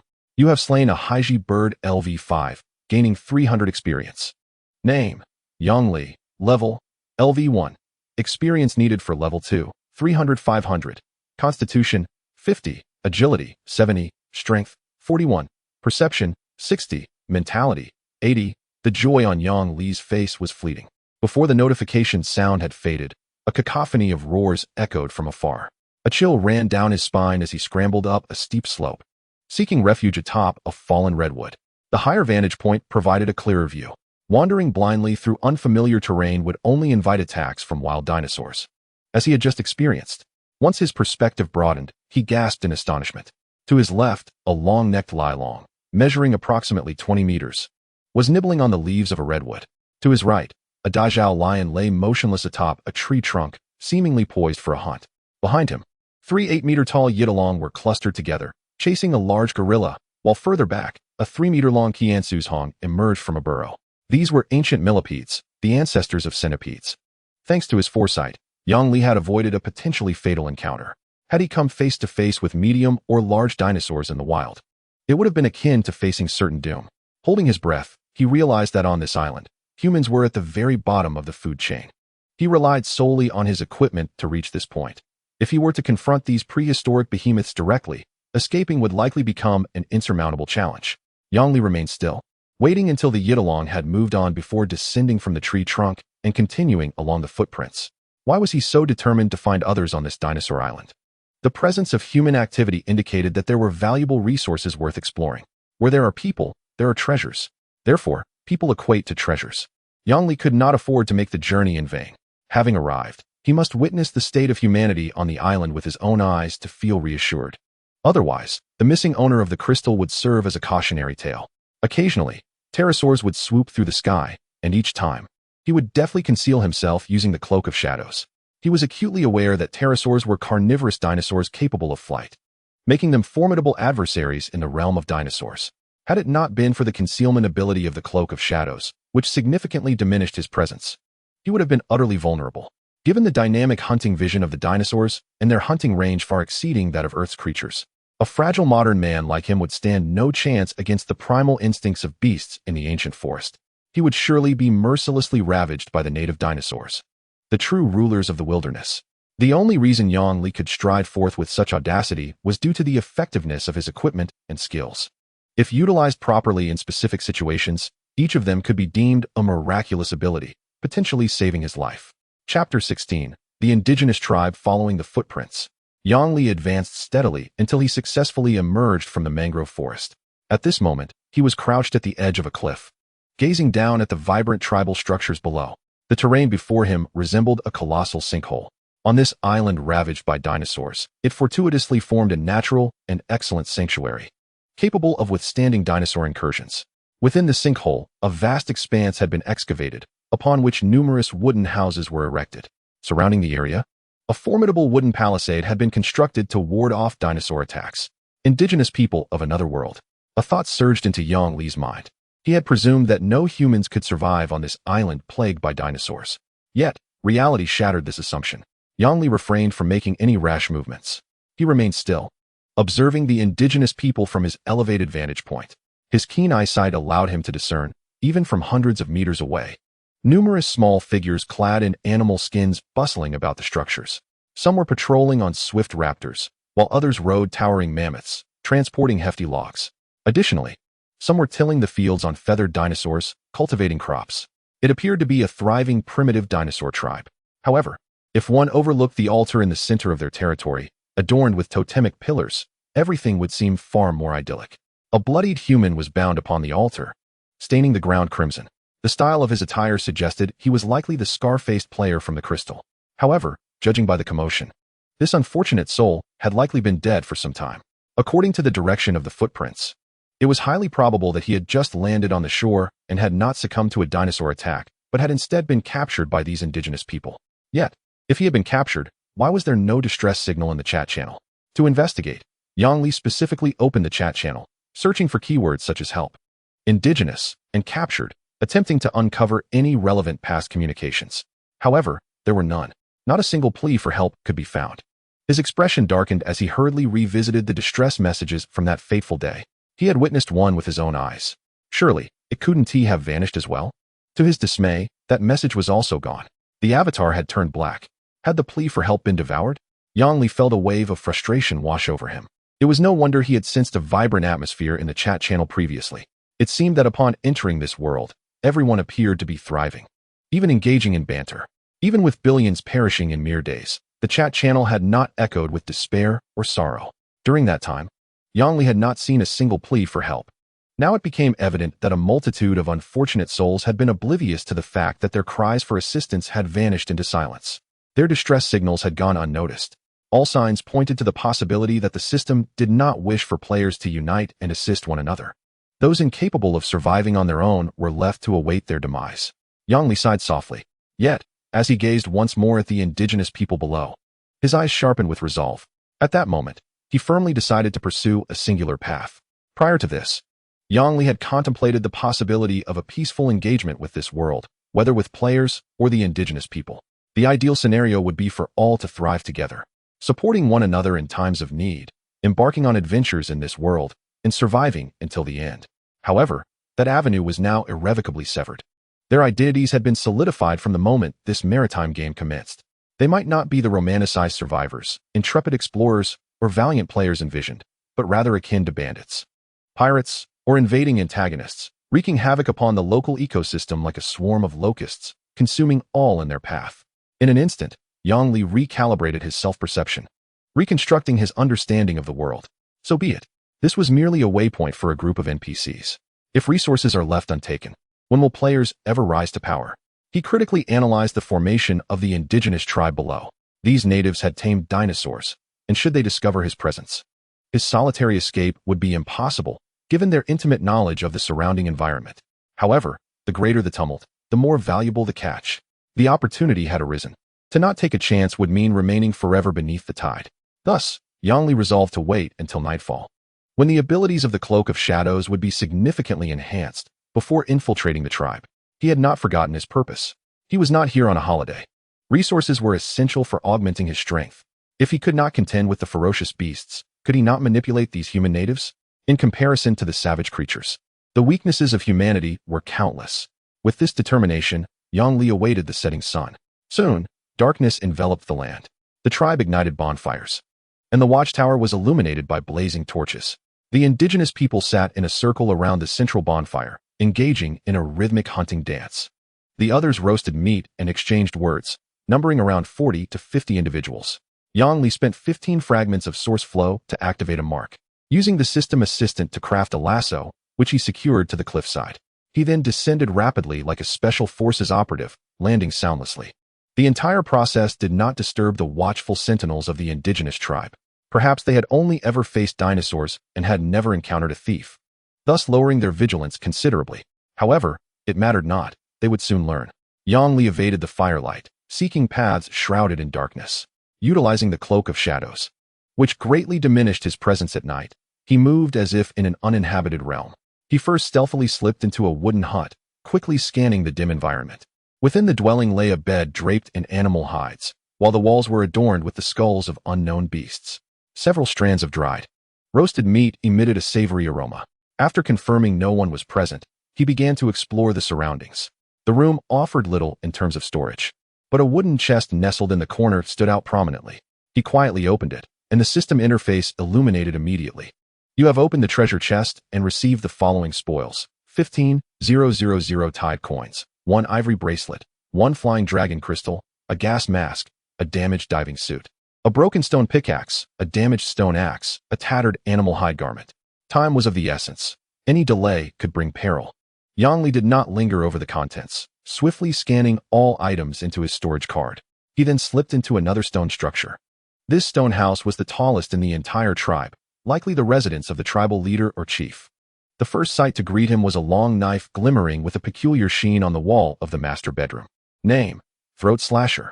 Quality: Rare. Description: This is a dragon-slaying blade. Its dark crimson blade forged from the sharp wrist bone of an abyssal beast. Adorned with natural blood grooves and biological patterns, unmatched in sharpness. Equipment effect: Durability 1800-3600. Inflicts moderate damage on monsters. Grants an increase of 2 points in strength when equipped. Skill effect: Excruciating pain. Wounds inflicted by this blade are difficult to heal, causing continuous agonizing pain and bleeding effects, significantly disrupting the enemy's actions and concentration. Kill focus. Piercing the body of a single creature allows the wielder to mark its characteristics, temporarily increasing the weapon's sharpness and damage, stacking effects against that creature. Currently stacked at 34 layers. Yang Li's hand instinctively reached out, grasping the knife to examine it closely. Goodness, wasn't this the weapon of the scar-faced man? Unexpectedly, it had returned to Yang Li's hands after all. What a splendid weapon, capable of continuously amplifying damage against a specific type of creature, perfectly tailored for this vast ocean. No wonder the scar-faced man dared to act so brazenly, thinking of plundering upon seeing a player's ship. He must have wielded such a lethal weapon. Chapter 17. Slaughtering the village. Yang Li approached the window of the stone house, listening to the distant shouts by the campfire. He thought he heard a familiar language. Doubting his senses, he strained to listen again. The words, "Offer this demon to the tribal deity," surged into his mind with increasing familiarity. These rascals also speak Chinese? No. Upon careful distinction, he finally identified the source of the odd sensation. The indigenous voices were heavily accented, their rapid-fire speech far removed from the precise tones of Mandarin. Yet Yang Li could understand their meaning. Ah, so there are universal game add-ons outside, equipped with a universal language pack, is it? Yang Li felt reassured and returned his focus to the task at hand. He opened a massive storage chest positioned before him. You have opened the treasure chest and received the following spoils: 20,000 tide coins, 1 hot dragon fruit seed, rare abyssal stone, essence of wood, dragon-slaying hand cannon blueprint, and mystic boots blueprint. Take everything. All of it. Not a single item left behind. In a frenzy, Yang Li emptied the chest into his storage card. This storage card seemed purpose-built for this moment. A necessity for any escapade, whether for home travel, petty theft, or grand larceny. Just as Yang Li indulged in rummaging through the tribal buildings, akin to a gluttonous rat in a grain store, a tribal warrior clad in animal hides approached. His hair was tied back, his face painted with white totemic designs. Muttering to himself, he paused abruptly at the stone doorway, his body stiffening. An expression of alarm crossed his face as he sensed something amiss and charged into the room. Almost immediately, a piercing scream echoed from within the stone house. Intruder! Alert! The urgency and despair in that cry were unmistakable. Yang Li heard it all too clearly. He swiftly donned a straw hat, darting to conceal himself within the rafters. Instantly, the tribe ignited numerous torches, illuminating the area. Over 40 tribal members, armed with torches, spears, bows, and knives, aggressively surrounded the exit of the tribal pit. Find the intruder, skin him alive, and drain his blood to nourish the blood cypress, roared the tribal chief, his eyes aflame with fury. With all the tribe's possessions stolen, how could he remain calm? Those accumulated riches were the tribe's only hope against the dinosaur onslaught. Without them, they would face dire straits, sacrificing countless brave warriors, ultimately relegating them to the lowest tier of sustenance on the island. Yang Li held his breath, peering through the corner of his eye at the tense scene outside, feeling a twinge of regret. Perhaps he had been too greedy. He should have taken the valuables and fled. Yet, he had emptied the entire tribe's hoard, but it was too late for regrets. He needed to devise a plan to escape this perilous situation. His mind raced with potential escape strategies. Kidnap the chief as a hostage? Set fire to the tribe? Break through the encirclement? Or slip away unnoticed? Whatever the method, there was no time for delay. Decisive action was necessary to evade them before they were fully prepared. A low, mournful sound akin to a dog's whimper reached Yang Li's ears. It was a gray wolf, the ancestor of dogs. Renowned for their keen sense of smell, they had served as hunters' allies since time immemorial. Oh no, he had been exposed. The cloak may have diminished his presence, but it did not mask his scent. Yang Li glimpsed through the window as many dinosaurs, mammoths, raptors, and gray wolves approached swiftly, along with their riders. The tribe members surrounded the wooden house, brandishing torches and weapons, inching closer to the structure. It seemed his unusual scent had betrayed his position, leading the gray wolves to discover him. The cloak of shadows was not infallible. It had met its match. Yang Li found himself at a loss. He was left with no choice but to make a desperate move and quickly open the trading post. Were there any emergency supplies available? He was in urgent need. Fortune's favor. You will never fall into a situation of certain death. If you must perish, it shall be with preparation. Cooldown duration, 24 hours. The lucky talent had indeed activated. This was his greatest reliance on his daring venture to the island. The absence of any prompts was the clearest indication. He concentrated all his attention on the trading post and, indeed, discovered an item that perfectly matched his dire needs. Name: Enhanced High Explosive Grenade. Quality: Exquisite. Description: Crafted from compressed gunpowder, its power is equivalent to 10 kilograms of TNT. Detonating this grenade can inflict extensive and significant damage, but it is advisable to maintain a safe distance before detonation. Price: 100,000 Tide coins. Yang Li marveled at the exorbitant price of such an item. A single grenade capable of wreaking havoc akin to that of 10 kilograms of TNT could obliterate an entire building. It would serve as a formidable deterrent against the indigenous populace, delivering the shock of humanity's advanced weaponry. The potential for widespread devastation would create the chaos necessary for his escape. Without a moment's hesitation, Yang Li made the purchase. He had never entertained the idea of confronting the entire tribe head-on. With overwhelming odds against him, even superior equipment would not suffice against such numbers. Moreover, the mammoth before him certainly did not resemble an ordinary dinosaur. It was likely a skilled guardian beast. Yang Li had made up his mind, but triggering an explosive at such close range posed a significant risk of collateral damage. He intended to retreat further before detonating it. However, as he peeked out from behind the window frame, several poisoned arrows whizzed past his head. Cursing under his breath, he resolved to bid farewell to this world alongside his foes.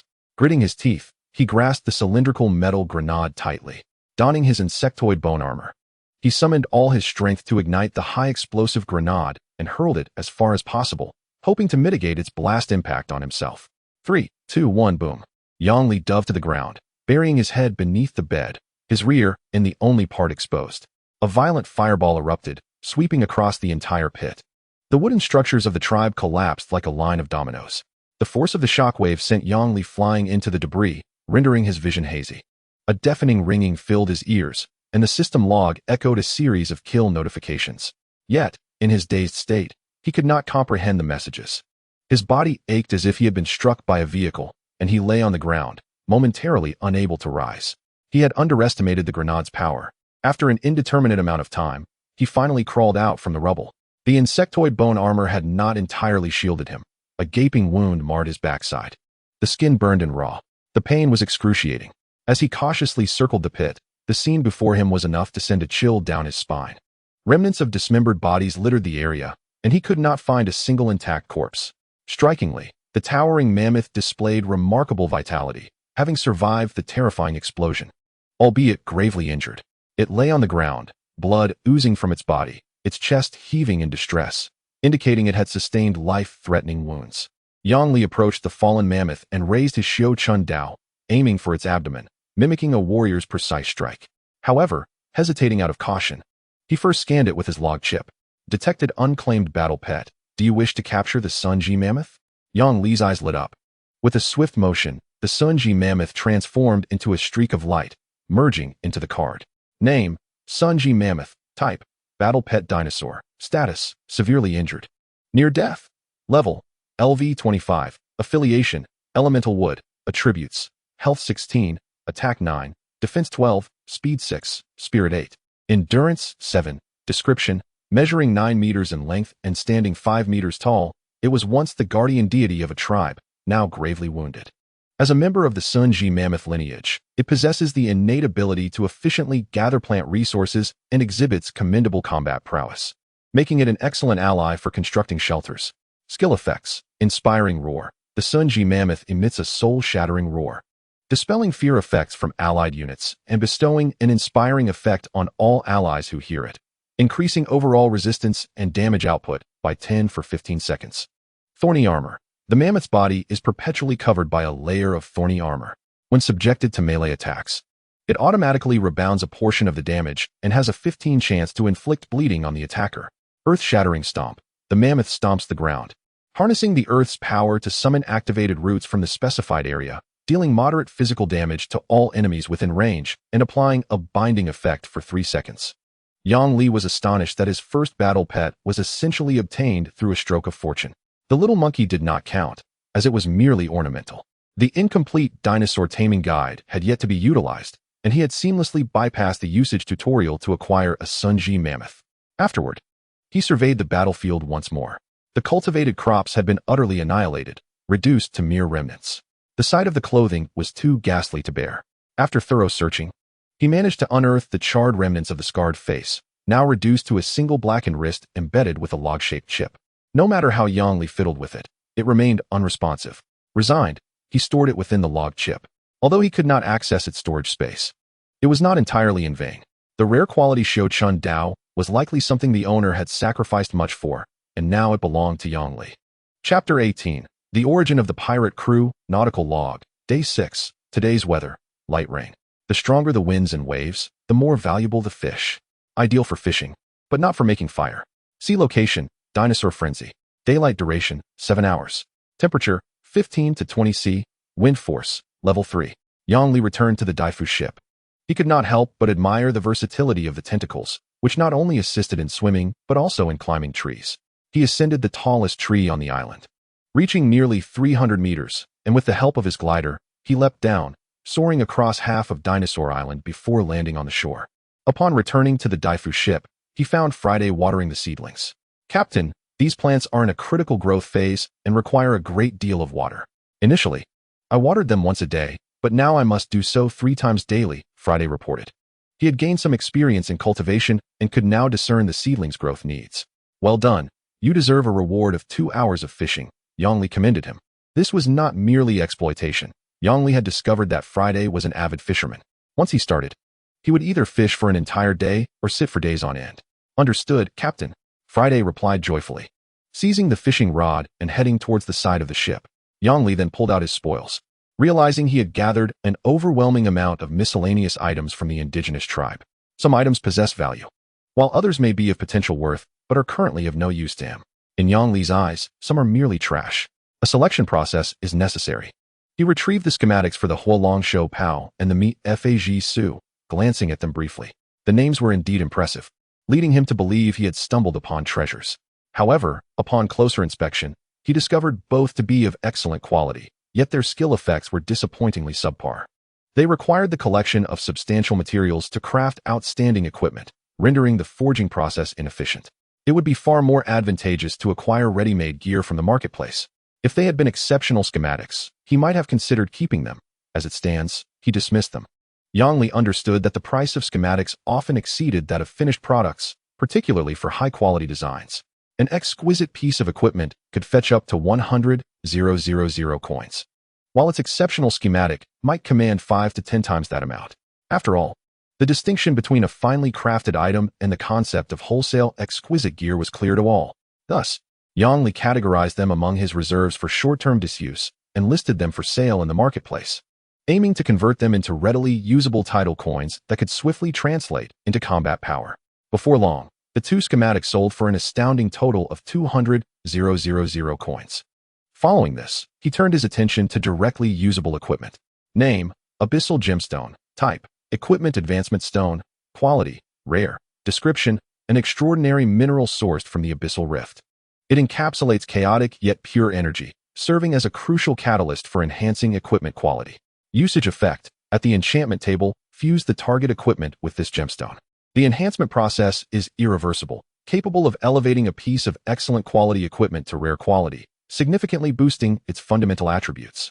With a chance to generate a new random rare attribute, Yangli's eyes lit up. Such a remarkable item existed. He had initially intended to replace the aging equipment that was gradually falling behind in development with a set of higher quality alternatives, but that was no longer necessary. He hurried to the ship's cabin and activated the enchantment table. Following the guide, he placed the abyssal gemstone and the Hua Long Chong together. Ultimately, he acquired a brand new weapon. Name: refined Hua Long Chong. Type: equipment weapon. Quality: rare. Description: this is a remade refined Hua Long Chong, meticulously crafted by a master blacksmith and infused with dragon bone and arcane energy, representing one of the few artistic masterpieces designed for the art of killing. This gun requires no ammunition, has an auto-reload time of 5 minutes, a capacity of 3, and can inflict medium damage on magical beasts, with a small chance of producing high explosive damage in the form of shrapnel rounds. There were indeed improvements. Firstly, the previously troublesome jamming issue had been resolved. Continuously dealing with such malfunctions was utterly exasperating. Additionally, its medium damage potential had transformed into a low probability of inflicting high explosive damage. Once again, the wonders of probability were at play. Overall, it was satisfactory. After addressing his spoils, Yangli brushed off the dust from his attire and entered the greenhouse. He was greeted by the sight of a little monkey wielding a miniature shovel, diligently tilling the soil and catching insects. Compared to the barren land of previous days, the greenhouse was now a verdant paradise, with each plot brimming with lush, vibrant plants. The roots of several special plants were particularly robust, and their seedlings were not merely composed of 2 tender leaves, but had coalesced into substantial flower buds, each the size of a human head during the seedling stage. Yangli retrieved a seed from his pocket. Name: scorching Hua Long Gua seed. Type: beneficial edible plant. Growth cycle: short.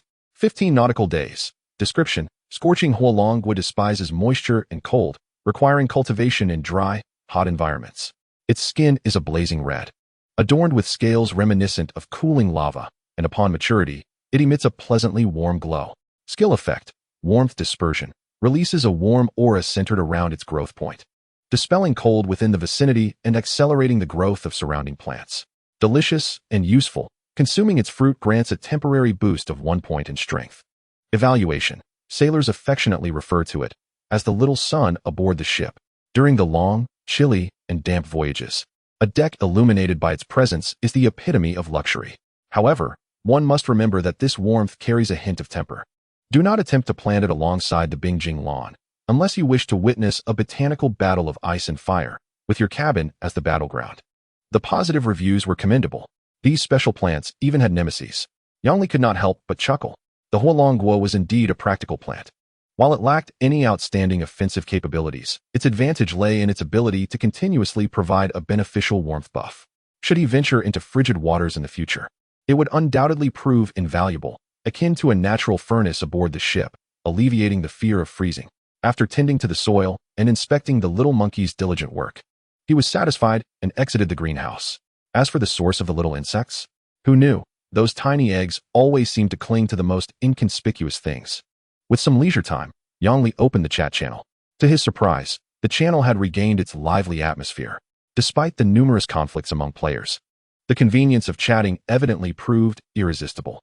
From a different perspective, Yangli could understand this. Players found themselves alone in the vast ocean, surrounded by endless waves and hidden perils. Loneliness and anxiety constantly tugged at their hearts, making it entirely reasonable to seek companionship and solace through conversations with fellow Earth compatriots. Ocean-S grief, unremarkable passerby. I apologize for not clarifying earlier. I just learned that once the fleet is established, the crew cannot maintain several ships sailing independently. At that point, the system will present an option to select one ship as the main vessel, and the others will merge into it, akin to a fusion. This time I will win. Fusion? Does that mean the ship's skills can also combine? That is fantastic. Ocean-S toast. Not necessarily. It seems only the first ship can fully merge, and each subsequent fusion significantly diminishes the absorption effect. So remember, the first collaborative ship must be chosen carefully. The straggler, big shot, what about your crew? Why haven't they spoken up? Ocean-esque grief. This ridiculous system, after the fleet merges, even personal speech turns into fleet speech. They can only communicate through my fleet name in the channel. The straggler, I want to join the fleet too. Is there still room with you, big shot? Ocean's lament. I apologize, but my fleet has reached full capacity. However, my vessel is only at level 3 for now. As I progress and increase the level of my ship, I will add another slot. If you do not mind these limitations and are still interested, feel free to seek me out in my maritime domain. Upon reading this, Yang Li was engulfed by a wave of confusion. He had studied the map from the navigational log. Overall, it was shrouded in a veil of mist. From their starting point, it resembled a beacon in the night, illuminating the path as they began to mark their locations. Consequently, aside from the waters they had traversed, they could not discern what lay ahead. Only certain islands' coordinates were available, yet there were no navigational coordinates. It was improbable for players to remain stationary on the islands. How could they accurately locate an individual in the vast expanse of the ocean? Could it solely rely on the unique capabilities of their vessels? Or must they wait for a system update? Dragon Tamer, I am seeking to procure large quantities of fresh meat or animal fodder. Any type of meat or grain will suffice, as long as it is edible. My beasts are becoming increasingly voracious, and I fear I may soon be impoverished by their appetites. Remarkable chef, I am willing to alleviate your burden. You may entrust me with their care, and I assure you they will be well-fed and plump. Dragon Tamer, enough, enough. Swift pirate crew, brothers, I believe I have discovered a new maritime territory. Accompanying this declaration was a catalog and an image. Name, infected zombie type, plague-infected description. Originally sailors or island inhabitants who encountered the corrupted spores permeating the plague-ridden waters or were attacked by plague hosts, resulting in their infection and mutation. Their life functions have ceased entirely, driven solely by the primal instinct of consumption, posing a common threat in the plague-infested waters. The image depicted a zombie, its skin rotting and skull shattered, lying on the deck in tattered clothing. Upon seeing this grotesque creature, your sanity decreases by 2. Deep sea pirate crew. Very well, we shall deal with the zombies, yes? A zombie siege, is it? Let us quietly infiltrate the village without gunfire. Dragon Tamer, what? Why has everyone formed fleets? And why has every crew adopted the name of a pirate crew? Do you truly aspire to be the king of the seas? Deep sea pirate crew, I believe we are not far from that scene. This wretched flying leviathan has transformed me into an octopus-faced individual with such a visage. I could quell the cries of children at night. Dragon Tamer, haha, it seems my ship is superior. I merely tend to my little pets daily, and should any conflict arise, I shall let them fight on my behalf while I watch from the sidelines. Yang Li mused. The Dragon Tamer's vessel possessed the unique ability to accelerate the nurturing of battle pets. It was a rare gift. In comparison, his ship, Daifu, had made commendable progress with plants, akin to a legendary pairing of a dragon and phoenix. There was indeed potential for him to cultivate a formidable beast army. However, the oceanic dragon, a long-lived species, could be passed down through generations. To nurture a young dragon to a point of combat readiness was a lengthy endeavor not suited for the average individual. Even with acceleration capabilities reducing the growth period to 70, it remained a considerable undertaking. Speaking of battle pets, Yang Li retrieved the biological card of the forest mammoth. Its status still indicated severe injury and near death. Specialization was key. Healing such formidable beasts required dedicated expertise. Thus, he opened a private message to the Dragon Tamer. Little Yang who loves farming. Brother, I have a battle pet gravely injured and near death. Can your special ship restore it? Dragon Tamer, if it's not dead, it can be restored. What? Do you wish for me to take care of it for you? Little Yang who loves farming, I want to let you suffer a loss. How about 50,000 coins to care for it until it regains its vitality? Dragon Tamer, oh, we are friends. Let us not speak of money. Very well, 50,000 it is, and I will take care of it for you. In the end, Yang Li only paid a deposit of 20,000 coins, agreeing to pay the remaining 30,000 upon its return. He then recalled the Titan Python egg listed for sale at the player trading post. The asking price was 300,000 coins, yet it had attracted no interest. After some contemplation, he compared it with other dinosaur eggs on sale. Within a mere few days of development, the once sparse section for battle pets in the trading post had transformed into a vibrant marketplace. However, most offerings consisted of smaller dinosaur eggs. While no eggs of colossal creatures like the Titan python, which could grow to 20 meters in length, were available, it seemed he would have to raise it himself. Yang Li shrugged. It appeared he had overestimated the developmental progress of the player community. Perhaps his luck had simply favored him? Encountering two massive beasts engaged in mutual destruction right at the onset of the game, it seemed his suspected lucky talent was quietly manifesting. Yang Li retrieved the egg from the log and placed it into the ecological incubator for hatching. Having just looted a significant amount of wealth from a tribe, he was feeling quite affluent. Even if he were to care for it himself, it would still be manageable. Finally, he posted a message as usual. Little Yang who loves farming. I am seeking to acquire various special plants long-term. Prices are negotiable. Yet, the responses were scant. Chapter 19. Multicolored Rose. The sea had once again returned to tranquility. Yang Li piloted the Daifu, slicing through the waves beneath the brilliant sunlight. A light rain began to fall upon the ocean. The Daifu, receiving this baptism, appeared even more lush and vibrant. Yang Li sat at the bow, casting his fishing line. Just as he reeled it in, he caught a fish resembling a ribbon fish with 2 legs. Name: long-legged ribbon fish. Type: fish. Food description: this is no ordinary ribbon fish. It is a fish with aspirations to leap over the dragon gate and transform into a dragon.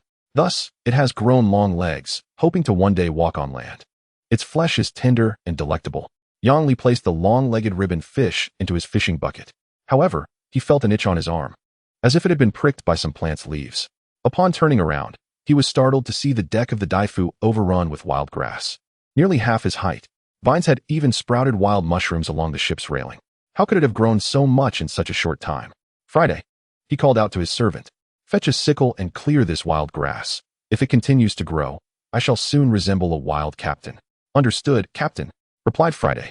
Setting down his fishing rod, he descended into the cabin, grabbing a sickle and began to crouch down, diligently clearing the grass. Yang Li sighed in exasperation. The Daifu's ability to cultivate plants regardless of geographical location was indeed a significant advantage. Yet, it also led to an overwhelming proliferation of weeds. Each day he could sense the height of the weeds increasing by several centimeters. After each rainfall, the growth was even more pronounced. Was there any way to curb this? Yang Li contemplated the use of herbicides. Herbicides could severely inhibit plant growth, burning the leaves and reducing their ability to absorb water and nutrients. However, when it came to practicality, he hesitated. He had an inkling that the entire Daifu might be comprised of a colossal plant. From the deck to the internal keel, cargo hold, and mast, everything seemed intertwined with nature. Apart from the captain's cabin, which is constructed upon a solitary wooden pile, all other structures are intricately woven from dense vines. Spraying herbicides on such a vessel may not be a prudent course of action. Thus, Yang Li contemplated a more environmentally friendly method for weed control, known in the biological realm as the plant competition method. The core principle involves introducing a more robust and dominant plant competitor that secures an absolute advantage in the realms of light, water, nutrients, and space, thereby causing the weeds to gradually weaken and perish due to resource scarcity, achieving a natural remediation effect without reliance on chemical agents or manual eradication. In essence, if this enduring solution were employed, not only would he need to cultivate plants in the greenhouse, but he would also have to plant them on the deck and even across the entire surface of the vessel, ideally achieving complete coverage. A few botanical names sprang to Yang Li's mind: Qinshanhu, Changchuntong, Lingxiaohua, and even moss. Each possesses exceptional climbing abilities, capable of rapidly enveloping the surfaces of structures and forming a thick green carpet. With this thought, he swiftly searched for keywords within the trading exchange. Initially, he intended to seek a common plant substitute, as it seemed that rare species were particularly scarce at sea. Despite several attempts to procure such plants, he had received no response.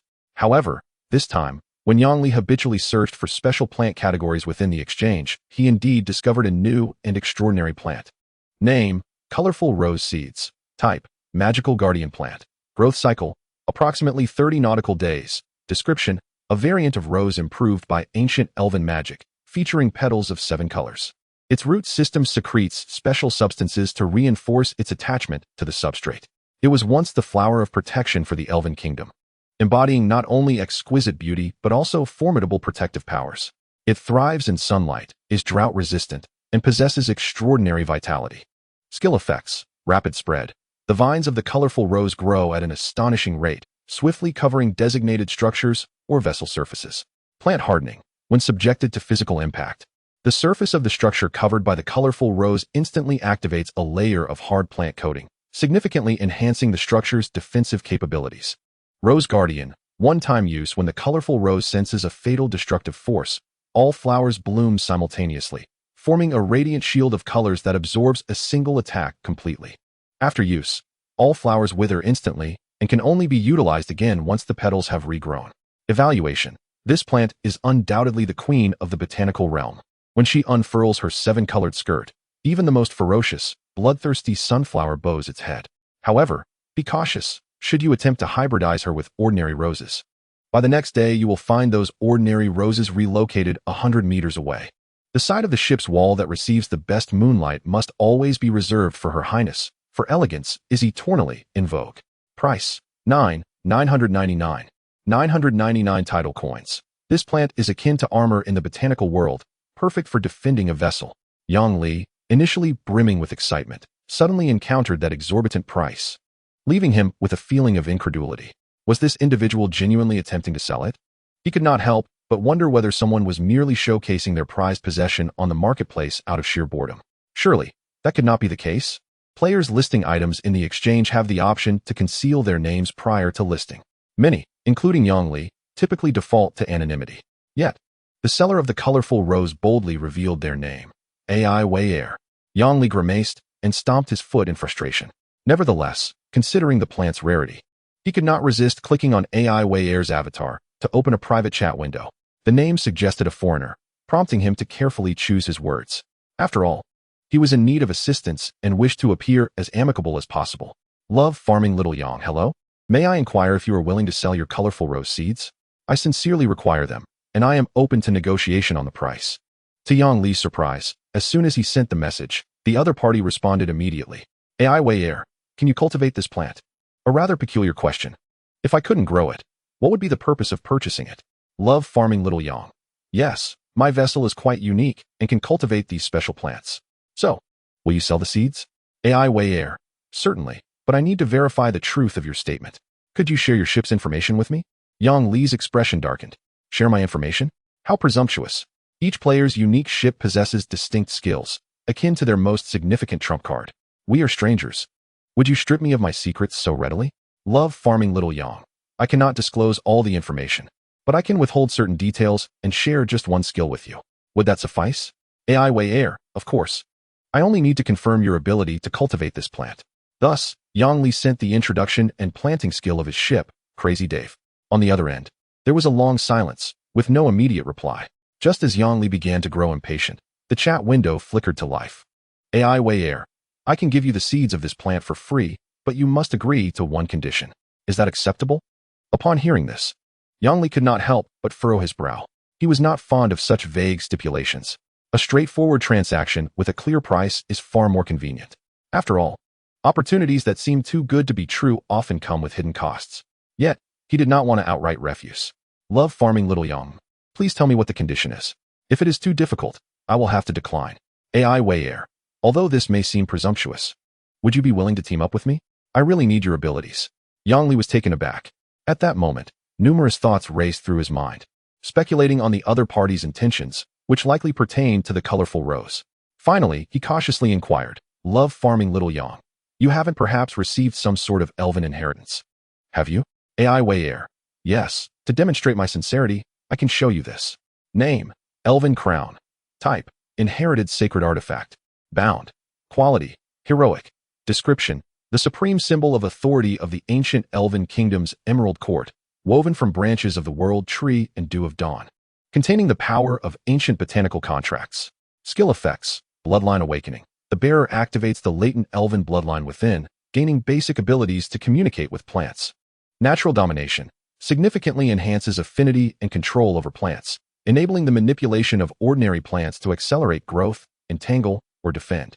Essence of Flora, capable of refining the essence of plants, but concurrently requires a continuous supply of botanical essence to sustain a natural form. Otherwise, it will drain vitality.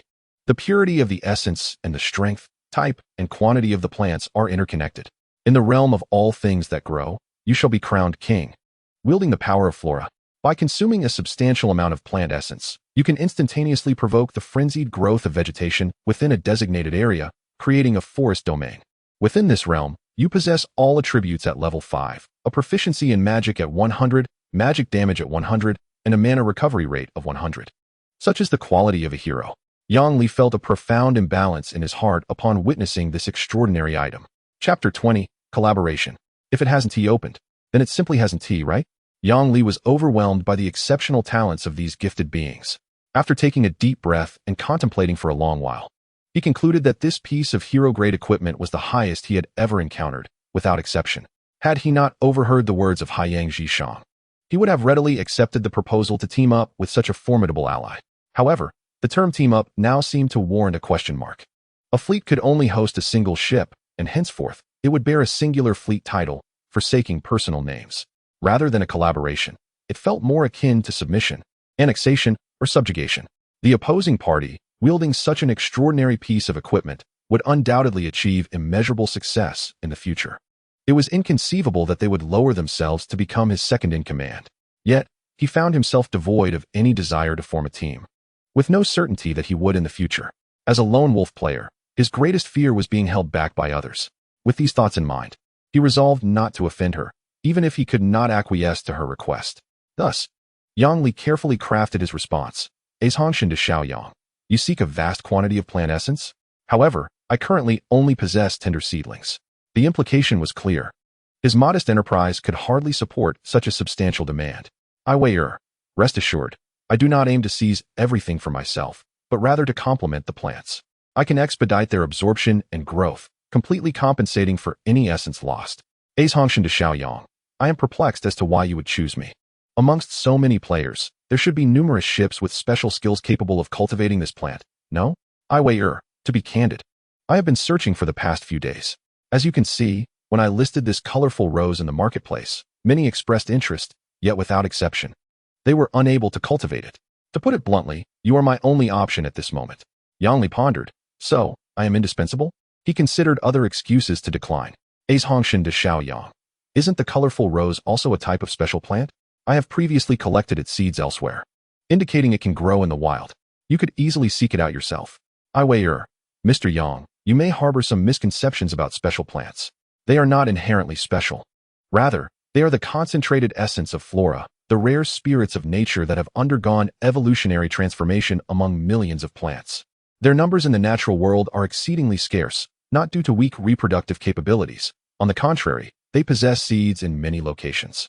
However, they predominantly thrive near the world tree, which is why we seldom encounter them in the wild. The world tree? Yang Li regarded the vessel, Crazy Dave, with a peculiar expression.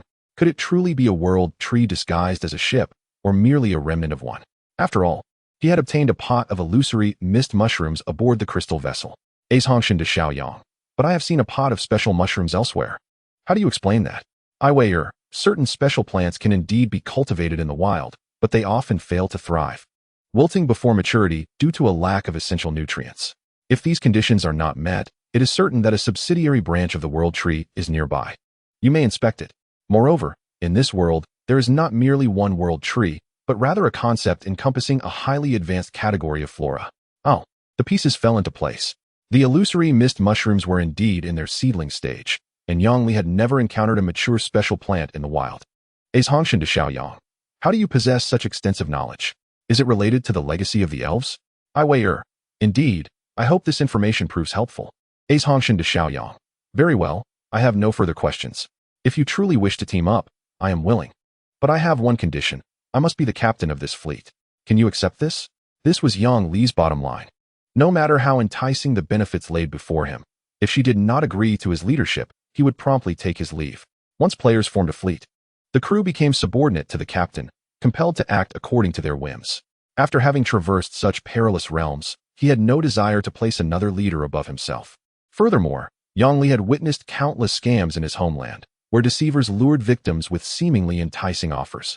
He did not dismiss the possibility that someone might employ the guise of team formation to orchestrate a trap, leaving one utterly destitute. Unexpectedly, the response came swiftly, suggesting she had already prepared for this outcome. I Wei Er, no problem, I can accept. Aizhongshan de Xiaoyang, very well, welcome aboard. However, how shall we meet? Having spoken thus, she had effectively entrusted her fate to him. Yang Li was not one to take undue advantage. Even in light of potential risks, he felt it necessary to meet her. His demeanor shifted accordingly. I will add you as a friend shortly and trade you this seed. No matter the distance, as long as there are no special obstacles, I can locate the position of this seed. Ace Hongshan to Xiao Yang. Excellent. Let us meet soon. Soon after, he received a trade request. Do you wish to spend 1 Tide coin to purchase the colorful rose seed from player Iwayer? Note, once the transaction is completed, it cannot be undone. Confirm. A stream of light flickered, and a symmetrical orb, covered in diamond-like facets, landed in Yang Li's hands. It was far from the conventional appearance of seeds. Yang Li was not surprised. Special plants always manifested in such unique forms. He approached the mast, surveying the crazy Dave, and ultimately chose to clear a patch of grass at the bow, leaving a blank expanse of soil to plant the colorful rose seed. Nestling the seed within the crevices of the vines, he covered it with a handful of soil and watered it, completing the planting in humble simplicity. On the other hand, Friday was still cutting grass with a sickle, while the little monkey had climbed onto his shoulder, chattering anxiously. Clearly, it did not wish for him to cut all the grass. Friday, leave a patch of grass for the monkey to rest, Yang Li instructed. It seemed the monkey had grown accustomed to sleeping in the wild.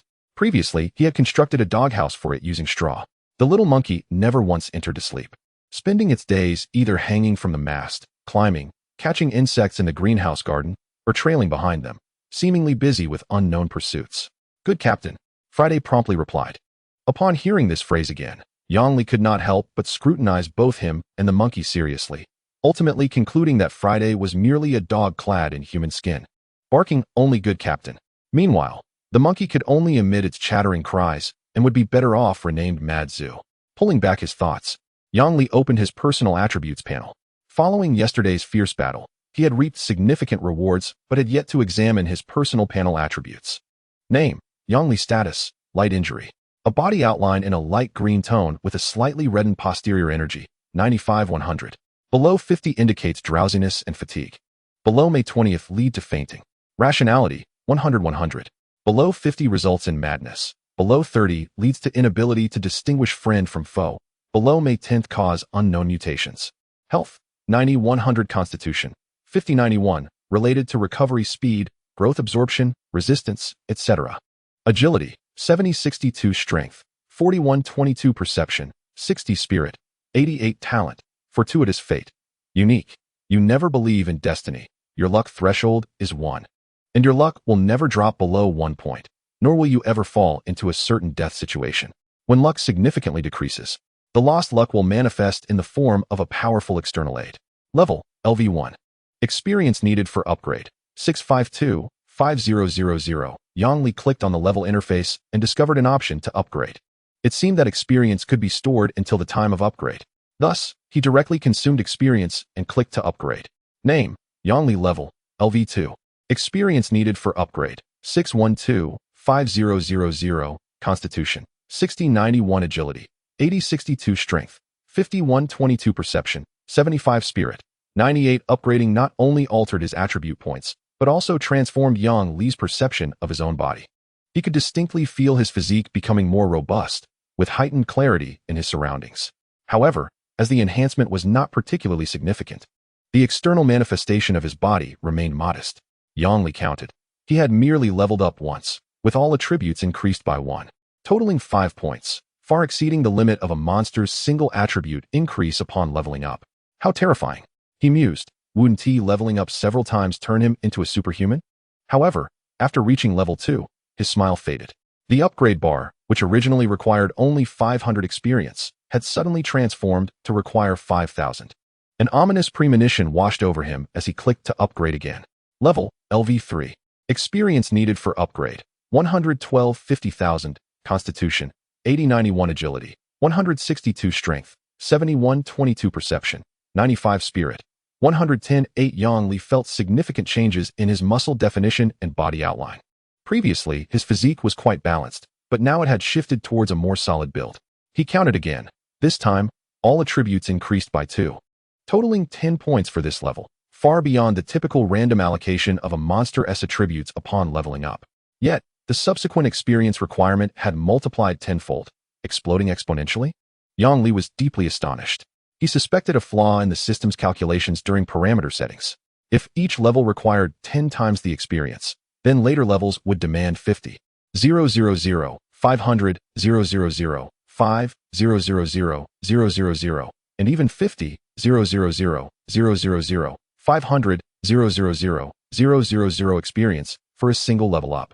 Level 7 would require over 500 million experience. Was this due to the restriction on human levels? The system had emphasized breaking the level cap when he obtained the title Giant Beast Slayer. Shaking his head, Yang Li decisively removed this upgrade path from his plans for empowerment until the experience adjustment seemed reasonable.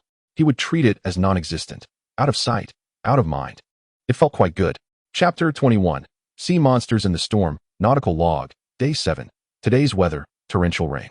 Torrential rain often brings forth oceanic behemoths. Sailing and fishing are ill-advised.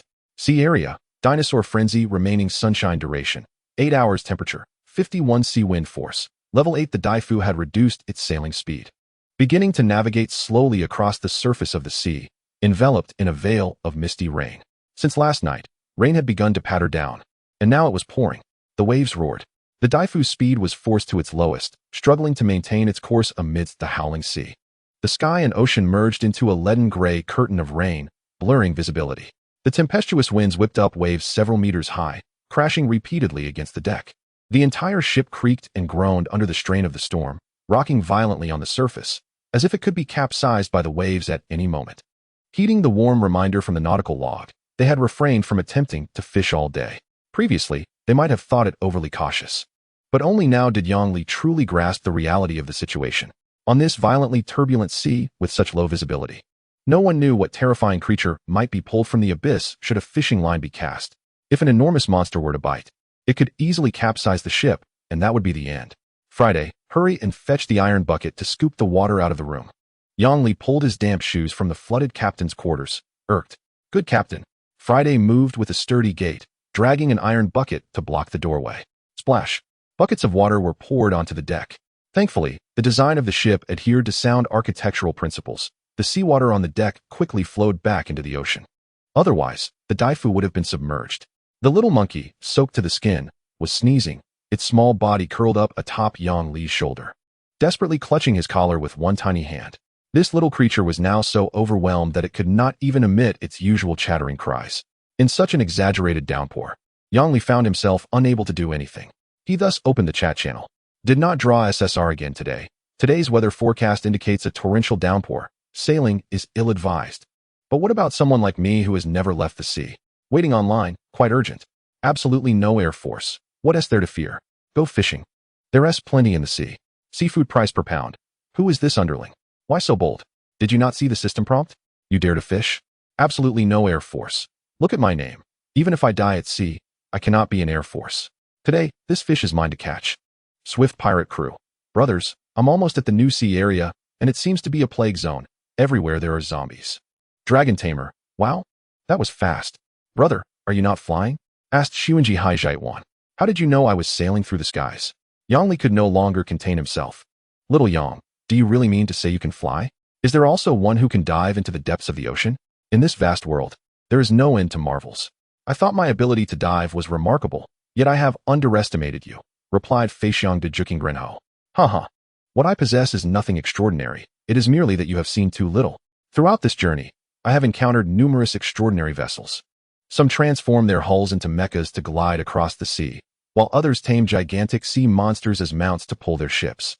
There are even those that mimic sharks, simply outrageous. Incredible. Are we still playing the same game? How are we mere ordinary ships meant to survive? Lamented Bujiyuan de Cook. According to a friend of mine, ordinary ships can be upgraded without special materials. His ordinary vessel has already reached level 4. When skills fall short, attributes prevail. If confronted by something superior, level suppression renders high durability meaningless. Simply ram the ship into it and be done with it. Subsequently, the group turned their conversation to fleet matters, beginning to discuss various combination techniques. Suddenly, a violent tremor resonated from the deck. Yang Li swiftly redirected his focus. This time, the waves were particularly magnificent. Through the curtain of rain before the Dave, he faintly discerned a colossal shadow, silently emerging from beneath the surface of the sea. Not far from the ship, its outline was overwhelming, with several immensely thick tentacles gradually stirring the waters. It was a giant deep-sea octopus of unimaginable proportions. Silence. Yang Li gasped in a hushed tone, instinctively activating the cloaking feature of the ship's light curtain generator. The refracted light curtain instantly unfurled, enveloping the Dave in a shroud of distorted light. In the ensuing silence, only the tumultuous waves roared violently. Every sound aboard the ship seemed magnified, leaving only the frantic beating of his heart within his chest. Yang Li held his breath, watching as the enormous shadow glided slowly past the ship. One tentacle brushed against the invisible hull, leaving behind a cold, slimy residue. It was only when the vast silhouette vanished completely into the rain and the darkness of the deep sea that Yang Li dared to gradually deactivate the cloak, exhaling heavily. Had he been discovered, the consequences would have been dire. Chapter 22. Maturation of Flora. Log of Navigation, Day 8. The torrential rain had finally ceased, yet the leaden clouds still hung low, resembling a damp, gray blanket draped overhead. The Dave continued to sail steadily upon the surface, akin to a weary beast that had just engaged in a fierce struggle, now tending to its wounds. The vines on the ship's hull still bore droplets of water. That day, the deluge had arrived most unexpectedly.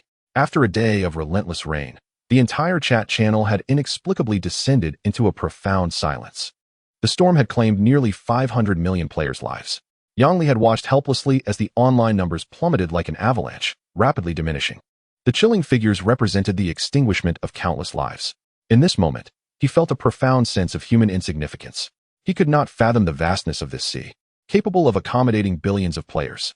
Perhaps, in truth, this ocean knows no bounds.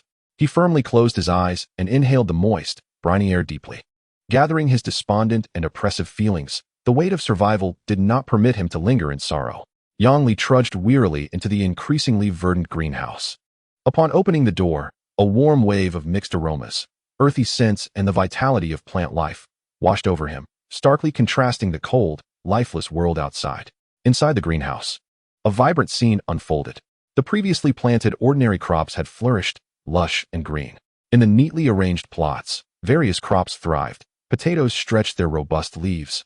Corn stalks towered above waist height. Peanut vines sprawled across the ground, and an assortment of vegetables and herbs exuded their unique fragrances. This vibrant green, teeming with life, acted as a gentle remedy, gradually easing Yang Li's taut nerves and rekindling a semblance of vitality within him. His gaze ultimately settled on the central area of the 36 cultivated plots within the greenhouse. There, 3 enormous plants remained in a state of budding anticipation. Yet, their transformation was most astonishing. In the initial days, they were merely the size of heads. Now, they had expanded to the size of solid stone pedestals, their plump petals tightly enveloped, exuding an aura of latent power, as though they were poised to unleash something extraordinary. Despite their immense size, there were no signs of maturation. They silently absorbed nutrients, awaiting the opportune moment to bloom. However, it was not solely a matter of waiting. In one corner of the greenhouse, Yang Li had deliberately replaced a pot with a larger one. The purple Huanwugu had finally completed its final growth phase. The circular patterns on its cap had become increasingly distinct, resembling a series of slowly opening, eerie eyes. This was perhaps the only piece of good news for the day.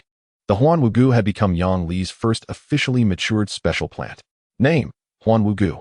Maturation phase: type: functional trap plant. Maturation cycle: short, approximately 7 natural days. Description: entirely an ominous dark purple, the cap features eye-like circular patterns.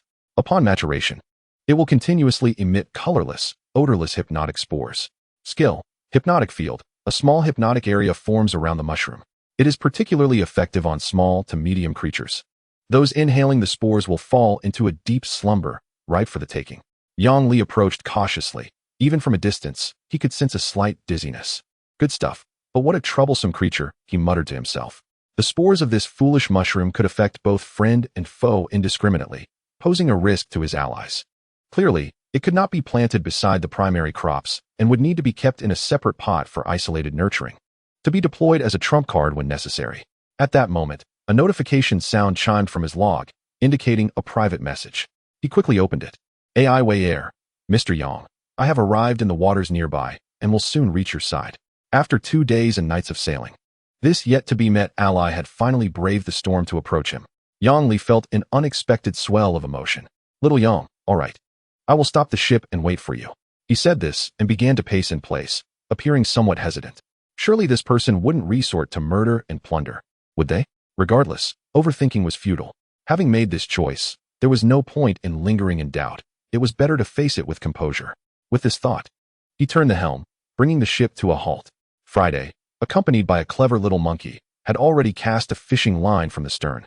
His harvest was considerable, far beyond what a mere airman like Yang Li could compare to. Not only had he caught several varieties of fish with extraordinary flesh, but he occasionally reeled in well-sealed supply boxes, damp yet intact clothing, fresh water contained in plastic bottles, and even some bizarre fruits he had never encountered before. However, every creature he pulled from the sea bore an unsettling sense of distortion. The fish in this area seemed to be universally afflicted by some form of corruption. Some had eyes bulging like light bulbs, nearly popping from their sockets, while others sported additional pairs of grotesque appendages, possibly fins, feathers, eyes, or long legs, features that appeared highly improbable for fish. Coupled with the erosion skills exhibited by the flying giant whale ship, Yang Li began to harbor a suspicion. The very seawater in this domain might contain a peculiar force capable of gradually distorting and transforming life forms. Each cast of his line felt like a foray into an unknown abyss. Chapter 23. An hour passed. A vessel emerged from the distant sea. Yang Li spent 20 shards of source dust to illuminate the imprint of a simple telescope. This meant he could synthesize a makeshift telescope using one crystal and one wood through the system's log assistant. Yang Li ascended to the top of the mast, lifting the telescope to gaze at the peculiar green hue. The scene that unfolded before him caused him to hold his breath. It was a vessel similarly cloaked in vegetation, yet strikingly different from his own Dai-Fu ship. The Dai-Fu resembled a wild, uncontrollable wilderness, with thick vines coiling around its hull like giant serpents, and rampant weeds covering every inch of the deck, exuding a primal and savage vitality. In stark contrast, the distant ship resembled a meticulously crafted work of art. Its main structure retained an elegant wooden design, adorned with life at every turn.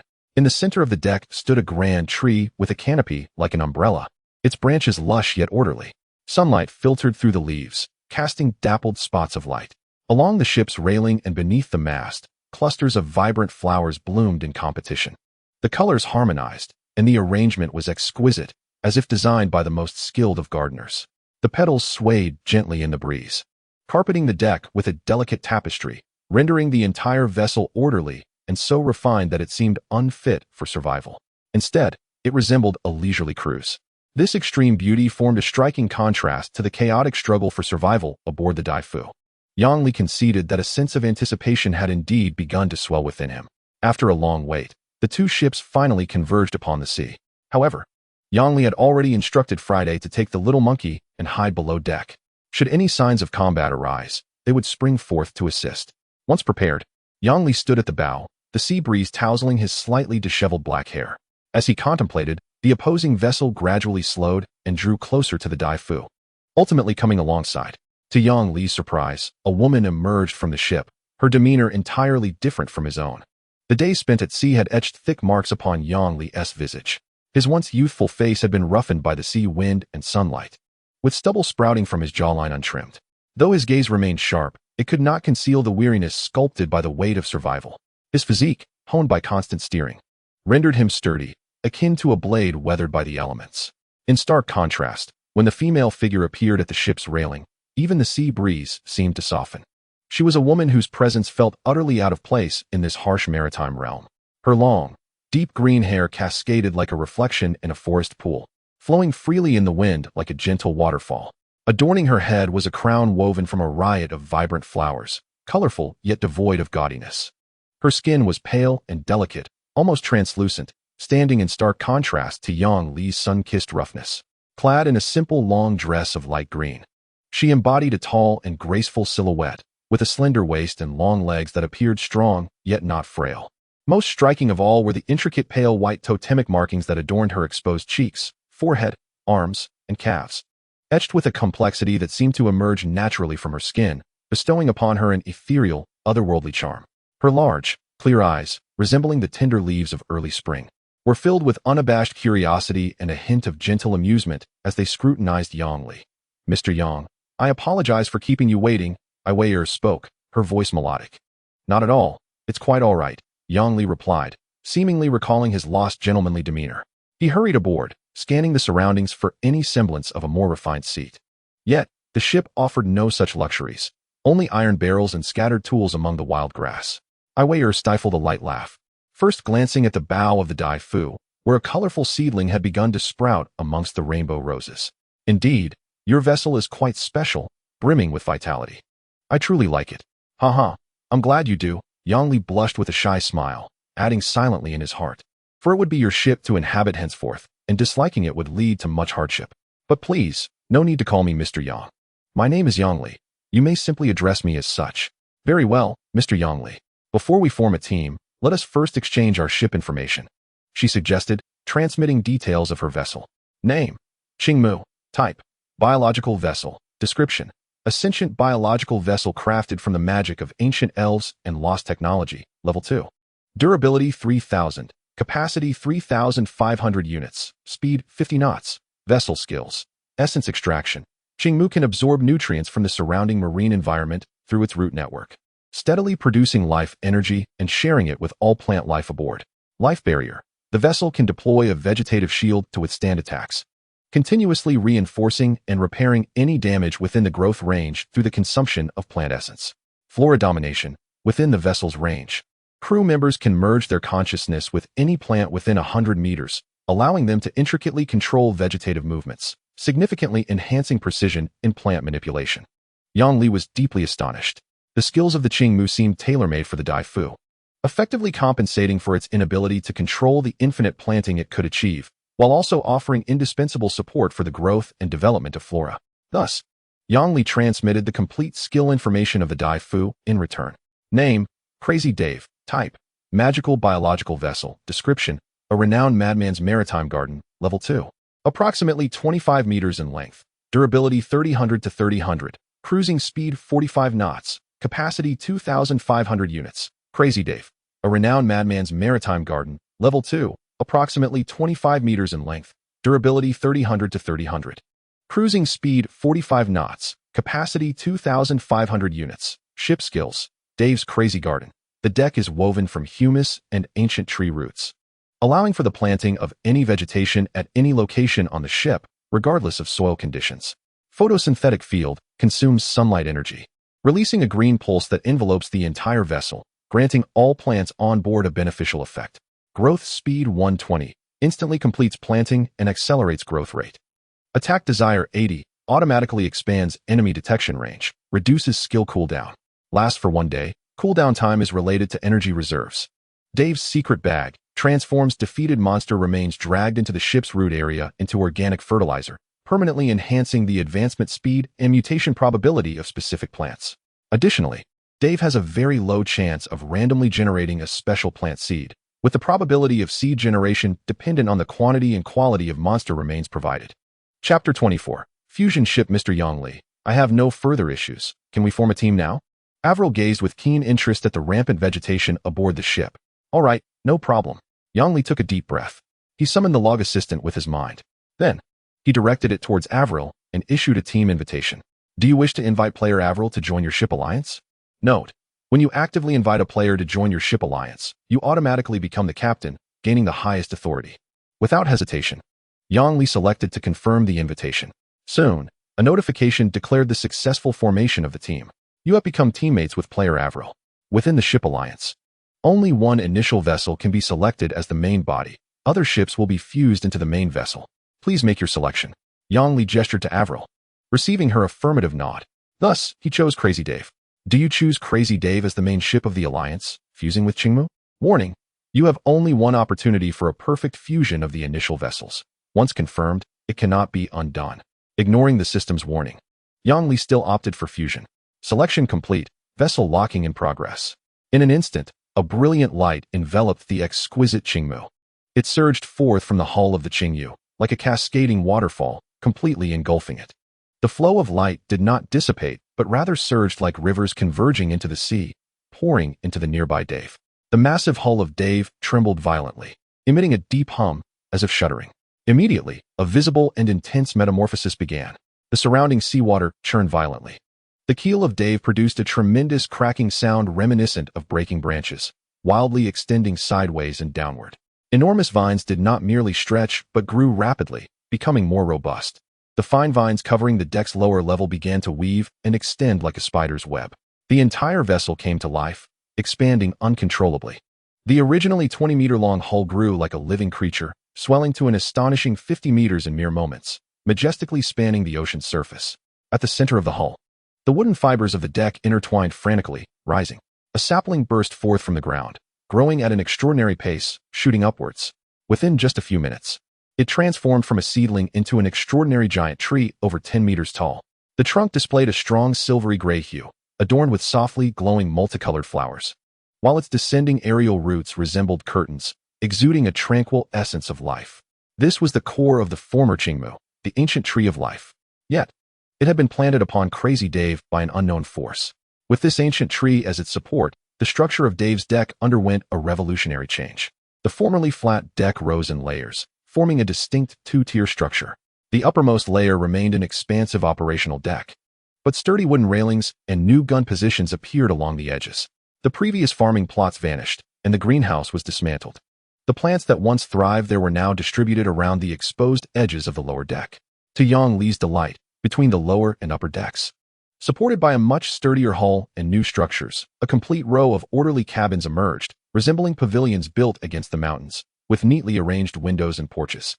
The once tangled thick vines now became more robust and intricate, wrapping around the newly formed hull like the sinews of a colossal dragon. With emerald new leaves sprouting from the vines, the previously chaotic weeds were organized, transforming into decorative greenery between the vessel's seams. When the final ray of light faded into the hull, the cacophony subsided. A new warship, fused with the wild vitality of Dave and the exquisite natural aesthetics of Qingyu, had been born. It was stronger and more complex than ever, resembling a fantastical fortress adrift upon the sea. Lastly, a transformed and entirely new depiction of Dave appeared. Name: Qingmu Dave. Type: magical biological vessel. Description: this is a unique vessel infused with the ancient elves' magical blessings and the essence of life. It has ceased to be mad and possesses the potential to become the king of flora. Level 2, approximately 50 meters in length. Durability 4500 to 4500, capacity 5000. Cruising speed 45 knots. Ship skills: 1. Elven Garden. The hull is woven from ancient tree roots, rich in botanical essence, allowing for the planting of any vegetation at any location on the ship, regardless of soil conditions. 2. Essence Reversion. The vessel can absorb all accessible nutrients through its widespread root network, stably producing life energy and sharing it with all plant life aboard. Periodically, it automatically releases a green pulse that covers the entire ship, granting all plants on board a beneficial effect. Growth speed 180. Instantly completes planting and accelerates growth rate. Attack Desire 100. Automatically expands enemy detection range. Reduces plant skill cooldown. 3. Flower Seed Bag. Transforms defeated monster remains dragged into the ship's root soil area into organic fertilizer, efficiently enhancing specific plants' attack power and mutation probability. Moreover, there is a very low chance of randomly generating a special plant seed, with seed quality dependent on the quality of the monster remains provided. 4. Life Barrier. The plants on board are bestowed with protective magic, allowing them to create barriers that withstand attacks. Within the range of vegetation growth, they can consume botanical essence to continuously repair and reinforce the damaged vessel. 5. Botanical Domination. Within the ship's vicinity, crew members can project their consciousness onto any plant within or near a 100-meter radius, directly controlling the actions of the vegetation with precision, greatly enhancing the micromanipulation accuracy of the plants. Expanded Architecture. Plant Control Console. Through this console, you can monitor the growth status of all plants aboard the ship, increasing the probability of seedling mutations and accelerating their growth rate. The Ancient Tree of Life. By grafting branches of fruit-bearing plants onto the limbs of the ancient tree, the fruits produced will encapsulate the essence of life. Within a radius of 30 meters, the ancient tree continuously emits gentle life waves, gradually restoring the crew's stamina and accelerating wound healing, resulting in a 50-fold increase in the growth rate of plants within the vicinity. The Refraction Light Curtain Generator. This cutting-edge device, crafted using a precise array of crystal lenses and the principles of environmental light refraction, can create a barrier of distorted light around the vessel, achieving temporary optical invisibility. Once activated, the ship seamlessly blends into its surroundings, becoming nearly imperceptible to the naked eye, while also slightly diminishing the efficacy of energy detection locks during the cloaking period. Remarkably, this vessel is a fusion of the Qingmu and Dave ships. It has perfectly inherited the hull skills of both. Clearly, This represents a significant enhancement. The Qingmudave has become even more formidable, seemingly destined for cultivation. Chapter 25. The Evergreen Vessel. Yang Li could distinctly sense the connection between himself and the Dave ship. He surveyed the vessel, familiar yet foreign, as an unprecedented resonance emerged in his mind. The Dave ship was no longer merely a cold construct, but had transformed into an extension of his own body. Prior to this, he could only manage the ship's general direction. Even attempting complex navigational maneuvers left him tethered to the helm. With a flicker of thought, he tested the efficacy of his newfound abilities. A pepper tree at the edge of the deck responded to his call, its red berries cascading down. Quite effective. Thus, he closed his eyes and focused his mind. The plant network of the entire ship vividly manifested in his thoughts as patterns of light. The roots flowed like a river, and the branches sparkled like stars. Together, they formed a three-dimensional constellation. This energy source was composed of the plant network following the orientation of the roots and stems. By merely nudging the essence of the flora dispersed within, he could manipulate their behaviors. He attempted to guide a strand of light, and a cluster of vines gently lifted as if alive. The operation was deceptively simple, he mused. He then turned his gaze toward Ai Wei'er. This beautiful young lady, who had just arrived on the Dave ship, seemed to feel at home. Her first instinct was to adorn her new environment with plants. It was evident that she possessed a flair for aesthetics and was somewhat dissatisfied with the ship's appearance. Ai Wei'er approached the bow and delicately caressed the newly sprouted colorful rose buds, causing the patterns on her body to glow with green luminescence. She softly intoned, "O tree of rebirth, heed my prayer. Thorns as armor, vines as swords. With dawn as my guide, and moonlight as my spring. Obeying nature's decree, bloom eternal flowers. All things share a root, coexisting endlessly." At the moment the incantation concluded, the colorful rose, which had just broken ground, peeked forth. The vines were enveloped in a layer of phosphorescence and rapidly grew, weaving a dense net of floral tendrils that climbed and spread along the ship's hull. In mere minutes, the entire surface of the Dave ship was cloaked in a thick carpet of flowers, with the 7-colored rose blossoms competing to unfurl, swaying in the wind, their fragrance intoxicating. Achoo! Yang Li let out a robust sneeze, the rich floral scent tickling his nose. "Well, now your ship has become even more beautiful and robust," Ai Wei'er said with a smile. "Did you use magic?" Yang Li exclaimed, his eyes widening in astonishment. "Just a few minor spells from the elven heritage. Would you like to learn?" A playful glint sparkled in Ai Wei'er's eyes. "Of course I want to learn, but unfortunately, you can't just yet." She gently shook her head. "You need to awaken a magical bloodline to harness the powers of magic." Ai Wei'er covered her mouth, seemingly stifling a giggle. "Is it really that complicated?" Yang Li felt a tinge of disappointment, but then recalled that several special plants had yet to mature, and perhaps they could be hastened as well. Although he couldn't learn spells for the time being, having a magical gardener aboard was certainly more capable than Friday. "I can't do that either," Ai Wei'er explained with a hint of reluctance. "The colorful rose is a magical guardian plant, and my affinity with it is the highest, allowing me to assist you in hastening its growth. As for the other special plants, they are not ordinary vegetation and must strictly adhere to the natural growth cycle, otherwise, their internal essence structure will be compromised.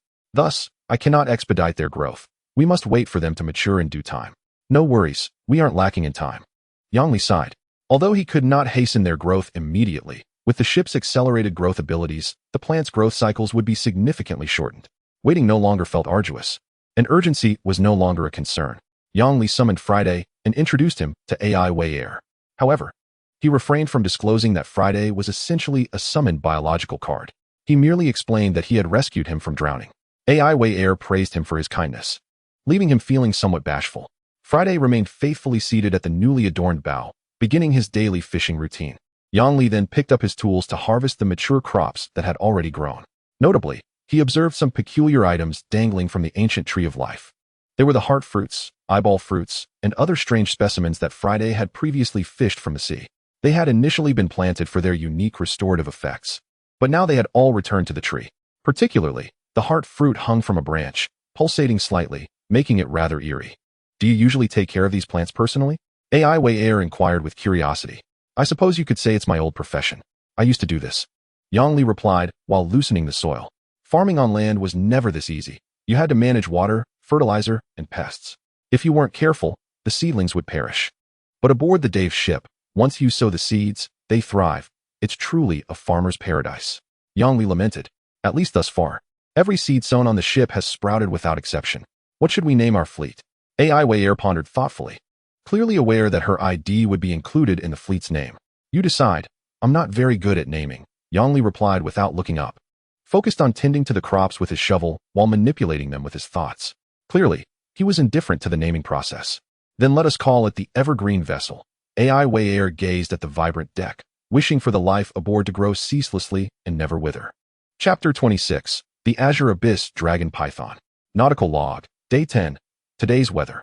Light rain, suitable for casting nets and fishing, conducive to adventure. Sea area, dinosaur frenzy. Remaining daylight, 6 hours. Temperature, 14 to 22 degrees. Wind force, level 3. Time slipped away quietly, and 2 days passed in the blink of an eye. Yang Li's progress in sailing was not particularly swift among the player community, as his ship remained at level 2. Firmly stuck on the upgrade condition of the 3 special plants fruits. Based on the lively discussions in the global channel, it is evident that the majority of players have ascended to level 3, resulting in a remarkable enhancement in ship speed. It is on this very day that a turning point finally arrives. With the assistance of a catalytic light wave released by the vessel Daifei, several special plants, upon which Yang Li placed high hopes, have finally matured in succession. Yang Li's gaze first falls upon the blazing fire dragon fruit.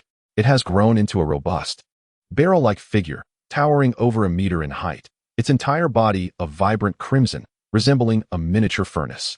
The heat radiating from it is intense, and should one attempt to touch it, a searing pain would ensue. Even with Yang Li's mental control striving to contain its heat, it continues to uncontrollably emit high temperatures. One can only imagine that, had he not previously fused with the vessel Qingmu to gain enhanced control, this plant might have transformed into a high-temperature furnace aboard the ship, emitting heat in an uncontrolled manner.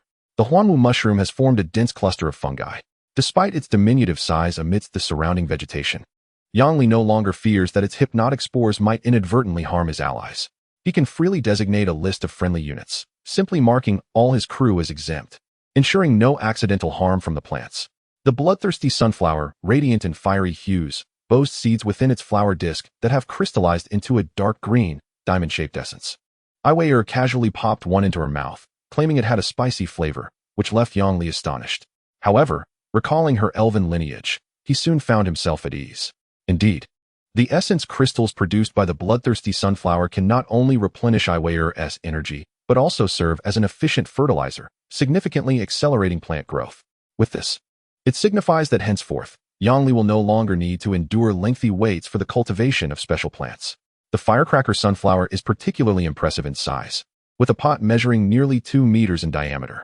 Although it belongs to the same sunflower family, its dimensions far surpass those of the bloodthirsty sunflower. The seeds it produces are also larger, just right for an adult's grip. Yang Li has just tested it. These seeds resemble grenades, capable of generating a plume of water upon being thrown into the sea, demonstrating considerable power.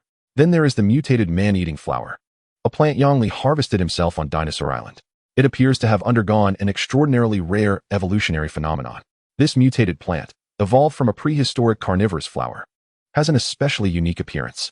It features a central main bud, surrounded by 4 smaller lateral buds, which open in a trumpet shape, capable of launching corrosive liquid projectiles from a distance. Those struck by it will experience slowed movement and blindness, accompanied by toxic corrosion, a truly repulsive long-range plant. Curiously, the iron thorn's barrier nut, which has grown as thick as a stone tablet, is still classified as being in the growth stage. According to the plant control console, all the special plants aboard Yang Li's ship remain at the first level. He remains uncertain about the method of ascension, as the system offers no explanations. The Daifei vessel possesses a feeding skill that can enhance the growth rate of plants. However, after several attempts at feeding, the plants show minimal reaction. It is unclear whether the quantities provided were insufficient or if the experience progress bar remains hidden. He can only wait for future results to gradually explore this further. Nonetheless, at this juncture, the arduous efforts are finally yielding results. With 3 different special fruits gathered, Yang Li promptly opens the ship upgrade interface. The requirements for upgrading to a level 3 vessel include 150, 500 units of wood, 120, 300 units of stone, 30, 100 units of steel, 120, 10, 000 units of beast skin, and the fruits of 3 categories of special plants. He still lacks several materials. Yang Li searches the player trading post for resource vendors. He refrains from purchasing excessively, acquiring only what is necessary for the upgrade. After all, the prices of such materials generally decline rather than increase, making storage unnecessary. Ultimately, he procures 350 units of wood, 170 units of stone, and 70 units of steel, totaling 20,000 coins, leaving him with a balance of 220,000 coins. You have met the upgrade conditions. Would you like to upgrade the vessel? Without hesitation, Yang Li clicks confirm. The familiar light envelopes the ship once again. He has now fully adapted to the sensations accompanying the Daifei's upgrades. He regards each upgrade as a moment of nourishment for the Daifei. With every enhancement, it grows rapidly, not only in size, but potentially altering the structural integrity of the ship or introducing new expansion buildings. The Daifei emits a deep hum within the radiance as its structure undergoes subtle adjustments, its main dimensions steadily increasing from 50 meters to 70 meters, rendering it even more majestic. Although this upgrade does not bring about a revolutionary structural change, the accumulation of power is evident. Yang Li suspects that the previous fusion he conducted might be the reason for the absence of new expansion buildings in this upgrade. Name: Qingmu Daifei. Type: Magical Biological Vessel. Description: This is a special vessel infused with the ancient elven magical blessing and the essence of life, no longer frenzied, possessing the potential to become the king of flora. Level 3, approximately 70 meters, durability 6000 to 6000, capacity 6500, speed 60 knots. Materials required for level 4 upgrade: wood 0 to 2000, stone 0 to 1600, steel 0, 500, crystal 0, 300, beast skin 200, 5000, and the fruits of 7 categories of special plants. Due to the gentle rain, Yang Li refrains from resting in the captain's quarters and instead descends to the lower deck. There, numerous rooms have been meticulously allocated by Yang Li for various functional areas. According to the prompt, the Titan python egg is on the verge of hatching. Yang Li recalls having heard that many young animals develop a sense of attachment to the first creature they see upon hatching. Whether this notion holds truth or not, he cannot afford to ignore it. Soon, Yang Li enters one of the cabins. Through the ecological hatching machine, he can clearly observe the shadow curled within the eggshell. Would you like to choose to hatch? Note: before hatching, you can inject a trace of beast blood for fusion, with a chance of mutation. Upon seeing this message, Yang Li ponders briefly. He opens the chat window and sends a message to his friend, the dragon tamer. Yongmao's vessel, brother. Could you sell me a bit of your Sea King dragon's blood? Just a little will suffice. I have great use for it. Dragon tamer, sure. You called at the right time. I'm nearly broke. How much do you need? Yongmao's vessel, 100 milliliters would be good. Just name your price. Dragon tamer, since we're old friends, I'll give you a friendly price. 10,000 coins sounds fair, right? Yongmao's vessel, sounds good. Dragon tamer, by the way, aren't you also a special vessel? Have you planted anything yet? Yongmao's vessel, I have. The ship has upgraded, and the crops are maturing rapidly. Why? Do you want some? Dragon tamer, of course. I've been eating fish to the point of nausea these days. How much do you have? Please get me some more. Yongmao Zhizhou, my ship has just been upgraded, and now there is a vast expanse of vacant land. I plan to continue expanding and cultivating the planting scale in the future. Currently, there aren't many mature crops, so I'll send you a little for now. Make do with it. Xuanlong Gaoshou. Alright, we're nearing the New Sea region. I have heard that it is quite dangerous there. You must take good care of yourself. The quality of my future restaurant will depend entirely on you. Yongmao Zhizhou. Haha. Okay, see you later. After completing the transaction, Yang Li held a glass dish filled with dragon blood and placed it into the ecological egg incubator. After a brief wait, a voice inquired. The hybrid beast's bloodline has been integrated. Shall we proceed to hatching? Confirm. A popping sound resonated as the egg shattered into fine powder. A slick, slimy little snake emerged. Yang Li promptly caught it, examining it closely. This little serpent was already as thick as his wrist at birth. Rather than a small snake, it resembled a python. Its back was adorned with dragon scales resembling blue crystals, and its head bore short, horn-like protrusions, with vertical pupils exhibiting a faint blue hue. Its appearance was markedly different from that of its ancestors. Yang Li could not predict what this snake would ultimately look like. He scanned it with his log, which unexpectedly unfolded a detailed illustration. Name: Songming Longmang Yuze. Type: Titan biota variant of sea dragon. Description: a marine creature formed by the fusion of ancient Titan giant python and the bloodline of the Sea King dragon. Its bloodline has awakened dragon-like traits, becoming a top predator capable of dominating aquatic domains. Skills: aquatic affinity. While swimming, it automatically generates a turbulent shield around itself, significantly reducing water resistance and enhancing explosive speed. It can summon localized whirlpools and high-pressure water cannons, transforming the marine environment into its absolute territory. Ming Yuan strangulation. It constricts its target while simultaneously applying high-pressure water blades for a combination of blunt and tearing damage. Sea King's pressure. It releases its dragon pulse aura, inducing panic or submission in lower-tier aquatic organisms. To Yang Li's surprise, he had expected that such a randomly mutated bloodline would be unrecognized by the system. Yet, even the mutation illustration was present in the system's knowledge base, inadvertently showcasing its vast depth of knowledge. Chapter 27. The Marine Vegetable Market. Yang Li contemplated a name for the little snake. Traditionally, he struggled with naming, so he decided to simply adopt the system's name, Songming. He wiped the slimy body of Songming clean, feeling its slippery texture against his hand. As Songming was newly born, it was in a critical growth stage. The ship still had ample reserves of giant python meat, but Yang Li could not bring himself to feed it the previously stored titan python meat. Such an act would be exceedingly inappropriate. Now he regretted selling off all the crocodile meat. He moved to the back of Friday, carrying away the accumulated fish catches from the bucket. He fed Songming the bizarrely shaped monsters from the bucket. Within minutes, the entire bucket of fish was consumed. Yet Songming was still flicking its tongue, gazing at him expectantly. Reluctantly, Yang Li mimicked the actions of a fisherman once more. He attached the tentacles of a serrated squid to the vines clinging to the ship's wall and caught a large fish from the surface. This catch showed minimal signs of marine erosion, leading Yang Li to speculate that the degree of erosion might correlate with the depth of the ocean. Could it be that terrifying secrets lurked in the ocean depths? With so many players, none had dared to explore the ocean's depths. Even the only vessel capable of diving deep, the Jujingren, had succumbed to corrosion, turning into what looked like an octopus face. Shaking his head, Yang Li dispelled these chaotic thoughts. He cut the fresh fish into small pieces, feeding them to Songming, newly born and still quite fragile. Songming only required a single meal to fall into a prolonged slumber. After it finished eating, it curled up into a ball and promptly fell asleep. Concerned that it might wander around upon waking, Yang Li closed the door and stepped outside. Next, Yang Li needed to focus on cultivating vegetables.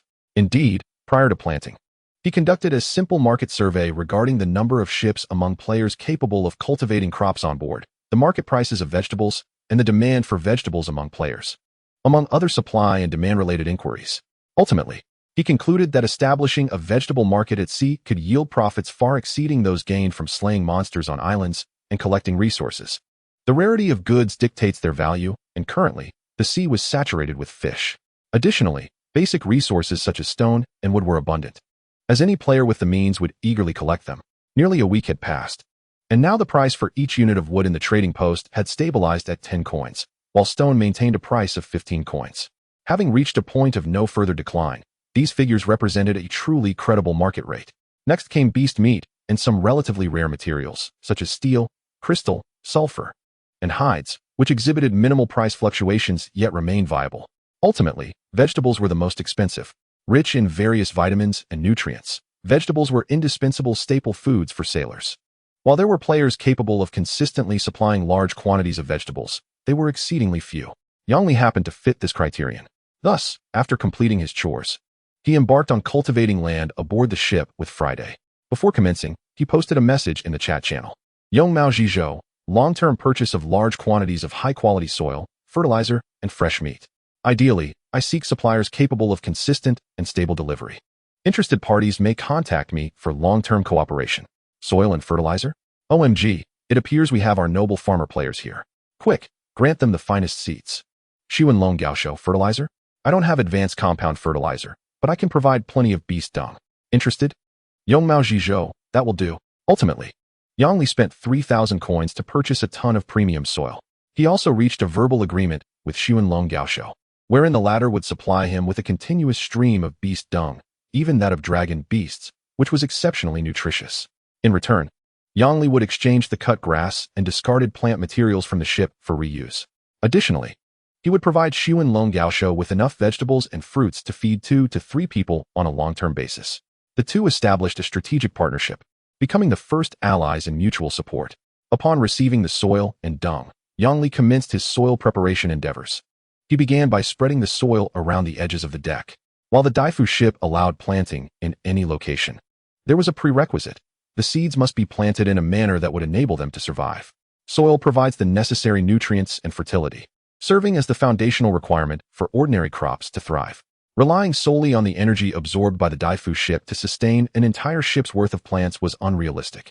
Each special plant was a voracious eater, demanding substantial nutritional support.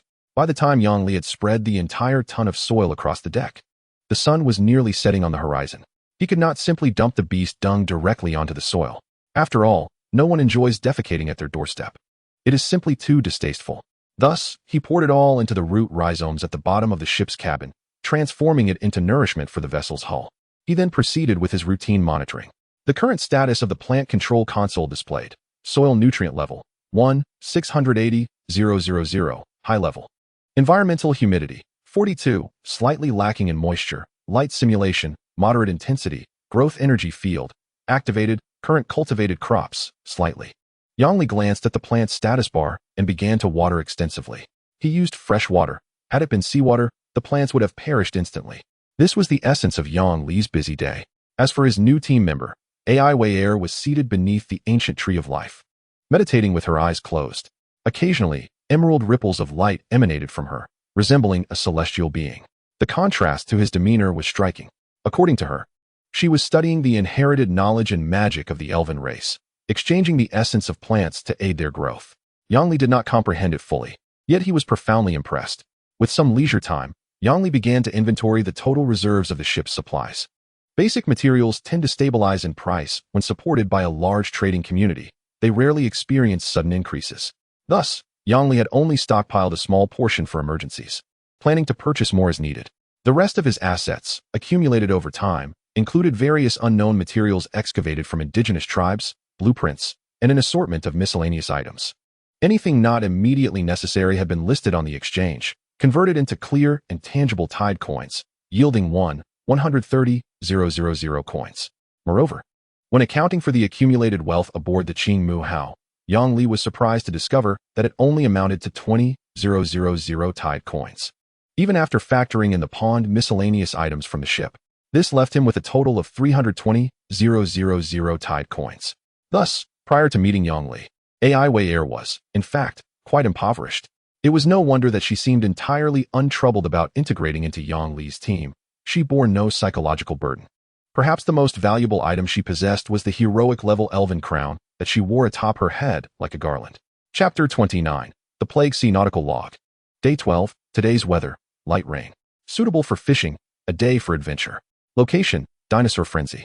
Remaining sunshine: 6 hours. Temperature: 14 to 22 C. Wind force: level 3.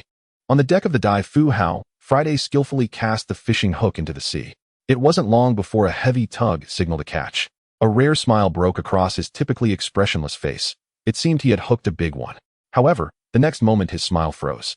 For what surfaced was not a fish, but a waterlogged corpse, its skin rotting. Friday intended to clean it up, but the corpse suddenly lunged, extending sharp claws and revealing a toothy, decayed mouth, letting out a silent scream that knocked Friday to the ground. Yang Li, hearing the commotion, immediately drew his flintlock pistol, aimed, and fired with precision. Bang! A deafening gunshot rang out as he struck true, shattering the corpse's skull. The foul stench of putrid blood splattered across the deck and onto Friday's face. Name: drowned sailor. Type: undead plague infected. Description: once an ordinary sailor navigating the plague sea.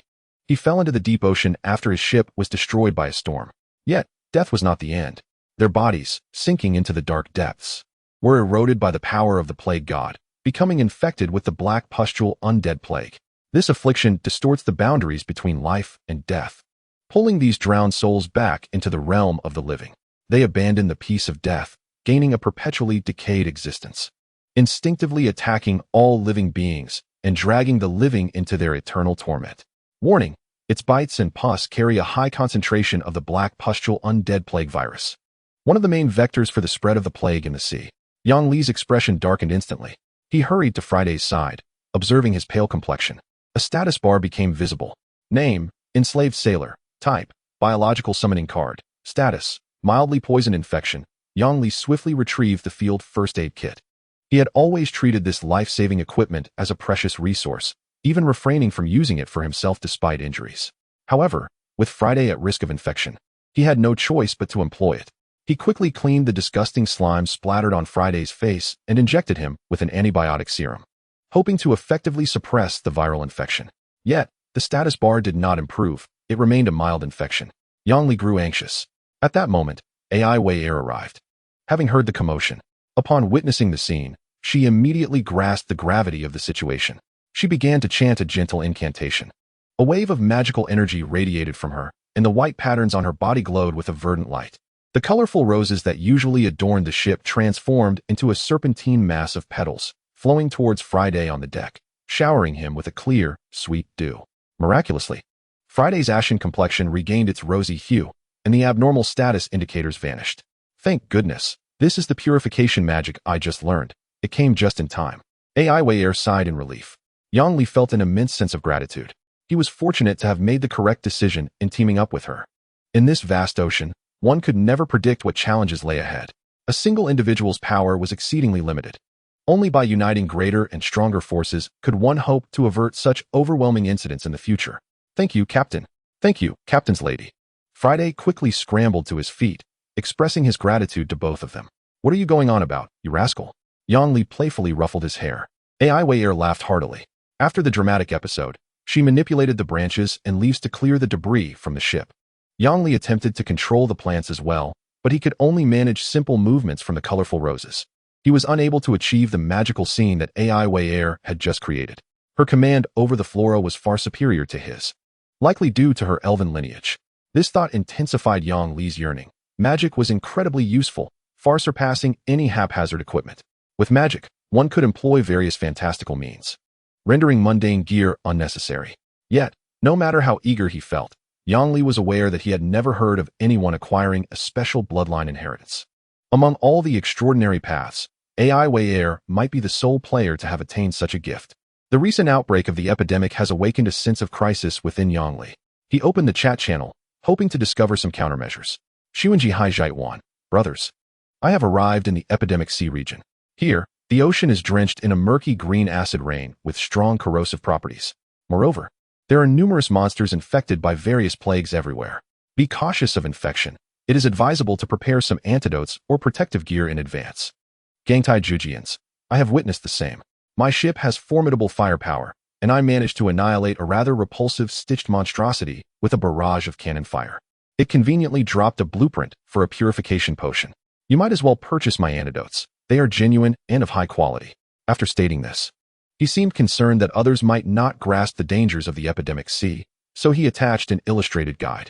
Name: Giant Ocean Stitched Monster. Type: Stitched Plague Infected. Description: a grotesque creature forcibly assembled from the heads of drowned victims, remnants of sea beasts, rusted anchors, octopus tentacles, algae balls, and fish bodies. It serves as a twisted symbol of death and the desecration of the ocean, wandering the waters where it perished, endlessly searching for any signs of life, attempting to incorporate more parts into its continuously decaying and expanding body until it becomes immense. No one knows the limit to its growth. Gangtai Jujians, I am not exaggerating. It is not just the stitched plague. I have also encountered undying plague, sleepless plague, aberration plague, frenzied plague, and various other afflictions. This sea is rife with the products of all sorts of plagues, and the islands are filled with repugnant entities. Without purification potions, you are bound to perish. Enough already, Great One. I will buy. What is the price? I would like to pre-order one. Gangtai Jujians, I will periodically list them on the exchange, as the materials to manufacture these potions are somewhat rare, and my output is limited. Those who are quick will get them. First come, first served. Following this advice, Yang Li opened the exchange. Each player can establish their own online shop in the exchange under their name, excluding those sellers who wish to remain anonymous and hide their IDs. A significant portion of players tend to promote their reputations, making their shops more well-known. The benefits of this approach are numerous, one of which is that the items they list subsequently can be sold off swiftly. Currently, the homogenization of goods within the player community is quite severe. Essentially, whatever you possess, others have too, and if you lack something, others can provide alternatives. The competition is fierce. Yang Li searched for the ID of Gangtai Jujians and indeed found the goods listed in his shop. Name: Purification Potion. Type: Consumable Antidote. Quality: Ordinary. Description: a basic purification potion made from common herbs and a small amount of holy water. Effective quickly but with a very short duration. It must be used within 10 minutes of infection, or it becomes ineffective. Price: 2,000 tidal coins. Remaining quantity: 0. Remarkably, as soon as the announcement was made, the potions were snatched up. Yang Li, Feeling helpless, could only bookmark Gangtai Jijian's shop to purchase as needed when he restocks. Although AI Wei Air can utilize purification magic to dispel diseases, it largely relies on the protective properties of the seven-colored rose. If she were to leave the ship and venture onto the island, the extent of her purification power remains uncertain. The chat channel was filled with others promoting their wares. Do not miss out. Come take a look at the freshly baked pure dust cloak, the perfect choice for swiftly traversing the epidemic sea. Name: Pure Dust Cloak. Type: Protective Gear. Quality: Ordinary. Description: A linen cloak woven by the sisterhood, infused with moonlight resin and silver powder, possessing a natural repulsion against filth. Effect: Upon wearing, it generates a faint purification field, capable of blocking common diseases transmitted through airborne contact. It can slightly mitigate the effects of mental corruption. Chapter 30, Earthshaker Poseidon. The promotion by Gangtai Jijian seemed to have opened a gateway to a new maritime realm. Countless advertisements flooded the chat interface. In fact, as the days of their maritime journey passed, the players who managed to survive had largely adapted to the rhythm of the sea. The majority had begun to adopt a more pragmatic approach. Although casual banter continued in the chat channel, its frequency had significantly diminished compared to before. Clearly, the idle individuals had decreased, and everyone had found their respective paths to strengthen themselves, investing time and energy persistently. This led to the chat channel transforming into a marketplace, with players occasionally advertising newly discovered equipment in hopes of quickly finding buyers to sell off their goods. Yongli sifted through the options. Considering the impending acid rain and the rampant viruses, worried about potential infection. Thus, he purchased 3 rainproof protective suits. Name: Isolation Protective Suit. Type: Protective Gear. Quality: Excellent. Description: A full-body protective suit made from sealed coatings and filtering materials, lined with activated charcoal. Capable of filtering most toxic gases and effectively blocking disease contaminants, completely isolating liquid splashes and airborne pathogens. The total cost for the 3 suits amounted to 30,000 coins. There were numerous similar items available. Yongli glanced around and noted that many of the goods being sold were not of particularly high quality. Truly exceptional items are perpetually in short supply, eagerly sought after by players who need not promote them. They are snatched up as soon as they are listed in the exchange. Reflecting on this, Yongli's curiosity was piqued. What is currently the most precious item? He sorted the exchange by price and discovered the most expensive item available for sale. Upon inspection, he was taken aback. Name: Earthshaker Poseidon. Type: Legendary Power Mecha. Quality: Legendary. Description: Crafted by merging the spiritual technology of the ancient star forging civilization with contemporary Titan alloy forging techniques. The core is equipped with a chaos furnace capable of extracting subspace energy, endowing it with the strategic deterrent capability to slay Titan-level beasts. Standing at 52 meters tall and weighing 2,800 tons, equipped with a core chaos furnace. When its shadow sweeps across the battlefield, even dragons will retract their wings. It is a divine weapon forged by mortals for slaying gods. Skill: Judgment Trident. A high-energy weapon mounted on the mecha, its prongs forged from abyssal cold iron. Releasing absolute zero frost upon attack, capable of triggering a blizzard with a radius of 500 meters upon being thrown. Applying freezing and armor-piercing effects to enemies within the area every second. Phase Shift Shield. A multi-phase composite shield specifically designed to counter energy beings. Capable of deflecting 95 of energy attacks. Celestial Guardian. Once the pilot synchronizes with the mecha, this system will activate automatically. The mecha will establish a bidirectional energy link, actively absorbing 99 of physical and magical attacks directed at the pilot within the cockpit. Until the mecha's energy is depleted or its structure collapses entirely, the pilot will remain in an absolute protective state. Price: 999999999 title coins. Yongli's eyes instantly reddened. He felt an overwhelming urge to confront those who wielded such unfair advantages. In that moment, he found the Dave more unappealing than ever. Farming cannot compare to the thrill of piloting a mech and wreaking havoc. He felt a twinge of jealousy for a while before managing to compose himself. He clicked on the name of a player currently in the shop, who went by the moniker Bozdong. Beneath the storefront, there were 999 messages from other players. Father, do you still need a servant to serve tea and water? I possess no other talents, but am particularly skilled at caring for others. I demand to check the cards. I also wish to inspect the ship. Is the system engaging in underhanded dealings? Is this what they call a top-up player? How much did you spend? Just name a figure. Brothers, let's not linger. This game starts with celestial beings. It has lost its charm. I'm done. A multitude of comments flooded in beneath, filled with envy and resentment. Yongli felt a mix of emotions. Deciding to clear his mind, He closed the trading window and returned his focus to the Dayfuheo. He wiped his face, grabbed his fishing rod, and rushed to the bow to catch fish. Friday seemed to sense Yang Li's discontent and shifted slightly to provide him with more space. As the sun reached its zenith, he stood up, stretching lazily, his spine cracking with a series of pops. Yang Li glanced at the lush crops aboard the ship, and his mood gradually lifted. Let those arrogant players vie for dominance. I find joy in tending to my garden. According to Yang Li's calculations, the vegetables he had planted would be ready for harvest the next day. This demonstrated just how formidable the upgraded Dayfuheo's enhancement to vegetation was. As the Dayfuheo sailed forth, it was unfortunate that luck did not favor him, and he encountered a deserted island once more. However, that very evening, the setting sun cast a warm glow across the churning waves of the sea, revealing a stretch of pale green waters ahead. A distinct boundary divided the domain of the dinosaur frenzy. Beyond that line, the sea shimmered a faint green, bubbling ominously, resembling a cauldron of boiling dark cuisine. The system promptly issued a warning. Attention, you have entered the Plague Sea. As the stars align, the ancient sovereign, the progenitor of plague, the great entity, Mengalaoya, pierces through dimensional barriers, unleashing a festering breath that transforms this once bountiful sea into a realm of eternal pestilence. The waters have turned to a murky green sludge, and the air is perpetually filled with the stench of decay and rampant viruses. This territory is the distorted domain where the plague deity wields divine authority.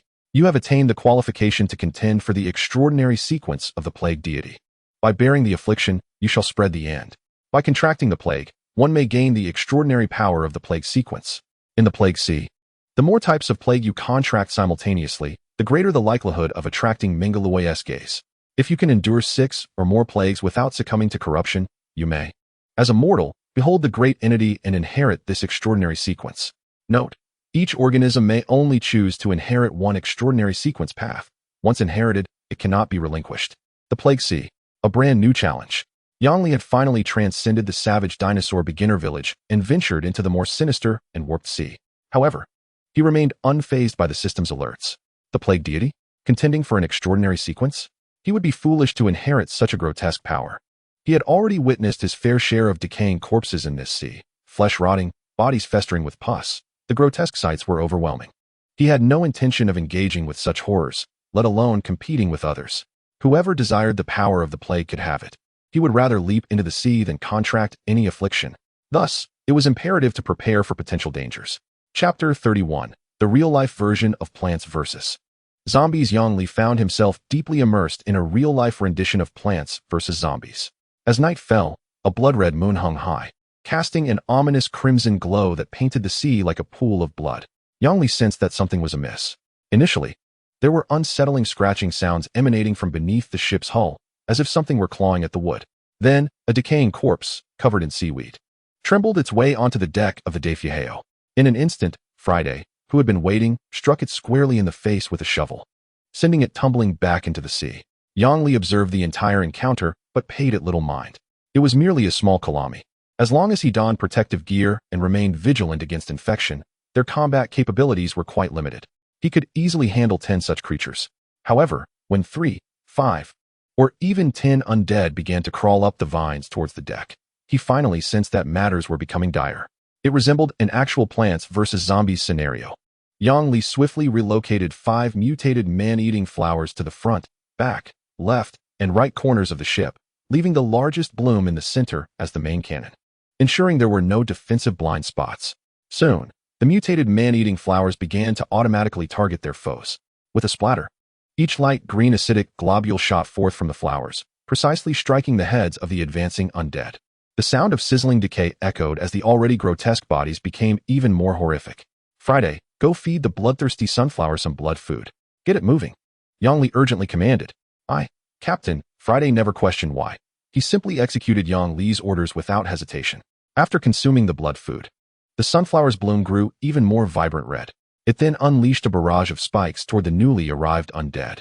Yang Li drew his flintlock pistol and fired 3 shots in quick succession. Bang, bang, bang. 3 undead fell, splashing into the water. However, the flintlock soon fell silent, entering a cooldown phase. Its advantages were apparent. High single-target damage with no ammunition consumption, but in the face of a swarm, it proved somewhat inadequate. As an unending tide of corpses continued to ascend, Yang Li felt a sense of helplessness. He stowed the flintlock and unsheathed the rare quality Zaichundo. During his idle days aboard the ship, he had not merely farmed and fished, he had invested considerable time honing his swordsmanship. While he would not dare to call himself a master, his significantly enhanced physical prowess ensured that each strike he delivered had substance. Just as he pondered this, a zombie clad in tattered sailor garb lunged at him. Yang Li pressed the knife sheath with his left hand, flicked open the clasp with his thumb, and drew the blade with his right. He sidestepped to evade the claws, and with an upward thrust of the Zaichundo, he severed half of the creature's jaw. Dark, viscous blood splattered across the deck. Yet another corpse, riddled with acid burns, approached from the side. Yang Li's wrist twisted, and the blade sliced through the air, delivering a powerful strike that cleaved its knee joint. As the zombie collapsed, he swiftly delivered a finishing blow. The blade pierced through its eye socket and into the back of its skull. Slaying the enemy, he withdrew his blade, sending the corrupted blood splattering across the deck. How many more were there? Yang Li roared in fury, disregarding the advancing horde of zombies as he charged towards the edge of the deck. The carnivorous flower's thick petals retracted violently before it expelled a globule of viscous, acidic liquid. The acid struck the face of a pursuing zombie, immediately producing a plume of white smoke as its flesh melted away like wax, revealing a stark white skull beneath. The largest of the carnivorous flowers appeared the most formidable. Its stem arched like a bow, launching acid projectiles the size of coconuts, which corroded and severed 3 zombies clustered together along with the vines they grasped. Friday, throw the firecrackers at the sunflowers. I'll leave the dense horde to you, Yang Li commanded. This reliable companion always warmed Yang Li's heart during critical moments. Hearing this, Friday set down his shovel and darted aside, seizing a grenade-like fruit from the sunflower. With muscles taut, he hurled it at the mass of zombies gathered at the ship's stern. The fruit struck the mast and exploded midair, sending a shockwave that hurled 5 zombies into the air, their shattered bones and decaying flesh raining down like a macabre shower. Peering over the side of the ship, Yang Li gazed into the tumultuous sea. The waters surrounding the Daifu seemed to boil, with countless rotting heads bobbing ominously. Countless hollow eyes, flickering with malevolent red glimmers, stared fixedly at the Daifu. They stretched out their swollen, decaying arms, grasping the thick vines originally intended for defense, and began to climb upward. Like ants emerging from the depths of hell, the sea churned violently beneath them, a nauseating stench of decay assaulting his senses. What in the world have we stumbled into? Yang Li's scalp prickled as the scene before him evoked memories of the most hopeless zombie films. What could he do? This was not a game. He had no corn cannon or world-ending mushrooms, nor the ability to clear the battlefield with a single command. In this zombie tide, he was bound to perish. Friday, hold the port side. Do not let them swarm aboard. Aye, Captain, Friday roared, embodying the might of a human tank as he diligently hurled grenades. Meanwhile, Yang Li swung his Shochuan knife, its blade flashing like a silver ribbon against the starboard. The elongated blade was perfect for close-range slashing. Each strike precisely severed the heads or limbs of the zombies. Black, putrid blood and bits of flesh splattered everywhere, yet more of the undead continued to surge forward, undeterred by fear. In the name of nature, Rose Guardian. A clear, melodic chant resonated as Aver burst forth from the cabin, standing resolutely beneath the ancient tree of life. With her hands raised, the totemic green light radiated from her. The vibrant, multicolored roses adorning the ship's walls seemed to come alive in an instant. Vines grew wildly, intertwining to form a massive serpent, thick as a barrel, composed of petals and thorns. This floral serpent let out a silent roar and plunged into the horde of zombies, either sweeping them aside or tightly coiling around them to crush them. Wherever it went, decaying flesh flew, momentarily stabilizing the ship's defenses. However, the sheer number of zombies was overwhelming, an unending tide. They surged from all directions, with some even attempting to gnaw on the vines and planks of the ship. The Daifu tilted slightly under the assault of the horde, its speed faltering. Reluctantly, Yang Li had to ease the throttle, lest they risk capsizing. Yet this was akin to drinking poison to quench thirst. The situation remained dire. He cleaved through the skull of a nearby zombie, panting as he called to Aver. This is not sustainable. There are too many of them. Is there a means for large-scale extermination? We must accelerate. The blood moon suggests the seas may be rife with these undead. Yang Li gasped, the frenzied battle draining his stamina. He fixed his gaze upon the ocean. As time passed, rather than diminishing, the number of the undead only increased, resembling a sprawling carpet of floating algae across the boundless sea. Countless rotting arms emerged from the water, slapping against the hull with a grating sound that sent chills down his spine. They trampled over one another, forming a grotesque staircase of twisted flesh, continuously surging toward the deck. If this continued, The Daifu would soon be overrun. Ava's forehead glistened with sweat. Maintaining the magical form of the floral serpent had already stretched her capabilities, coupled with the bodies littering the ship. She had to intermittently cast small purification spells to prevent the three from succumbing to infection, a tremendous drain on her energy. She shook her head in despair, her voice tinged with fatigue. I am at my limit. Larger spells require immense magical power, and I simply do not possess that level right now. Yang Li's expression darkened. Just yesterday, the sun shone brightly, and the future seemed promising. How had they suddenly fallen into such despair? Chapter 32. Infection. You are trapped in a certain death situation. Your innate skill is activated. Fortune's favor. You have never believed in fate. With a luck ceiling of 1, your luck will never fall below 1 point. And you will never enter a state of certain death. When luck significantly decreases, the diminished luck will manifest as powerful external assistance. Cooldown, 24 hours. Just as Yang Li felt utterly defeated, a jolt of hope surged through him as the signal of his skill flickered in his mind, akin to a lifeline. Yang Li paused in astonishment, nearly forgetting about this innate ability. Typically, it had little presence, but in moments of peril, it always emerged to turn the tide. There's hope. Yang Li's spirit invigorated.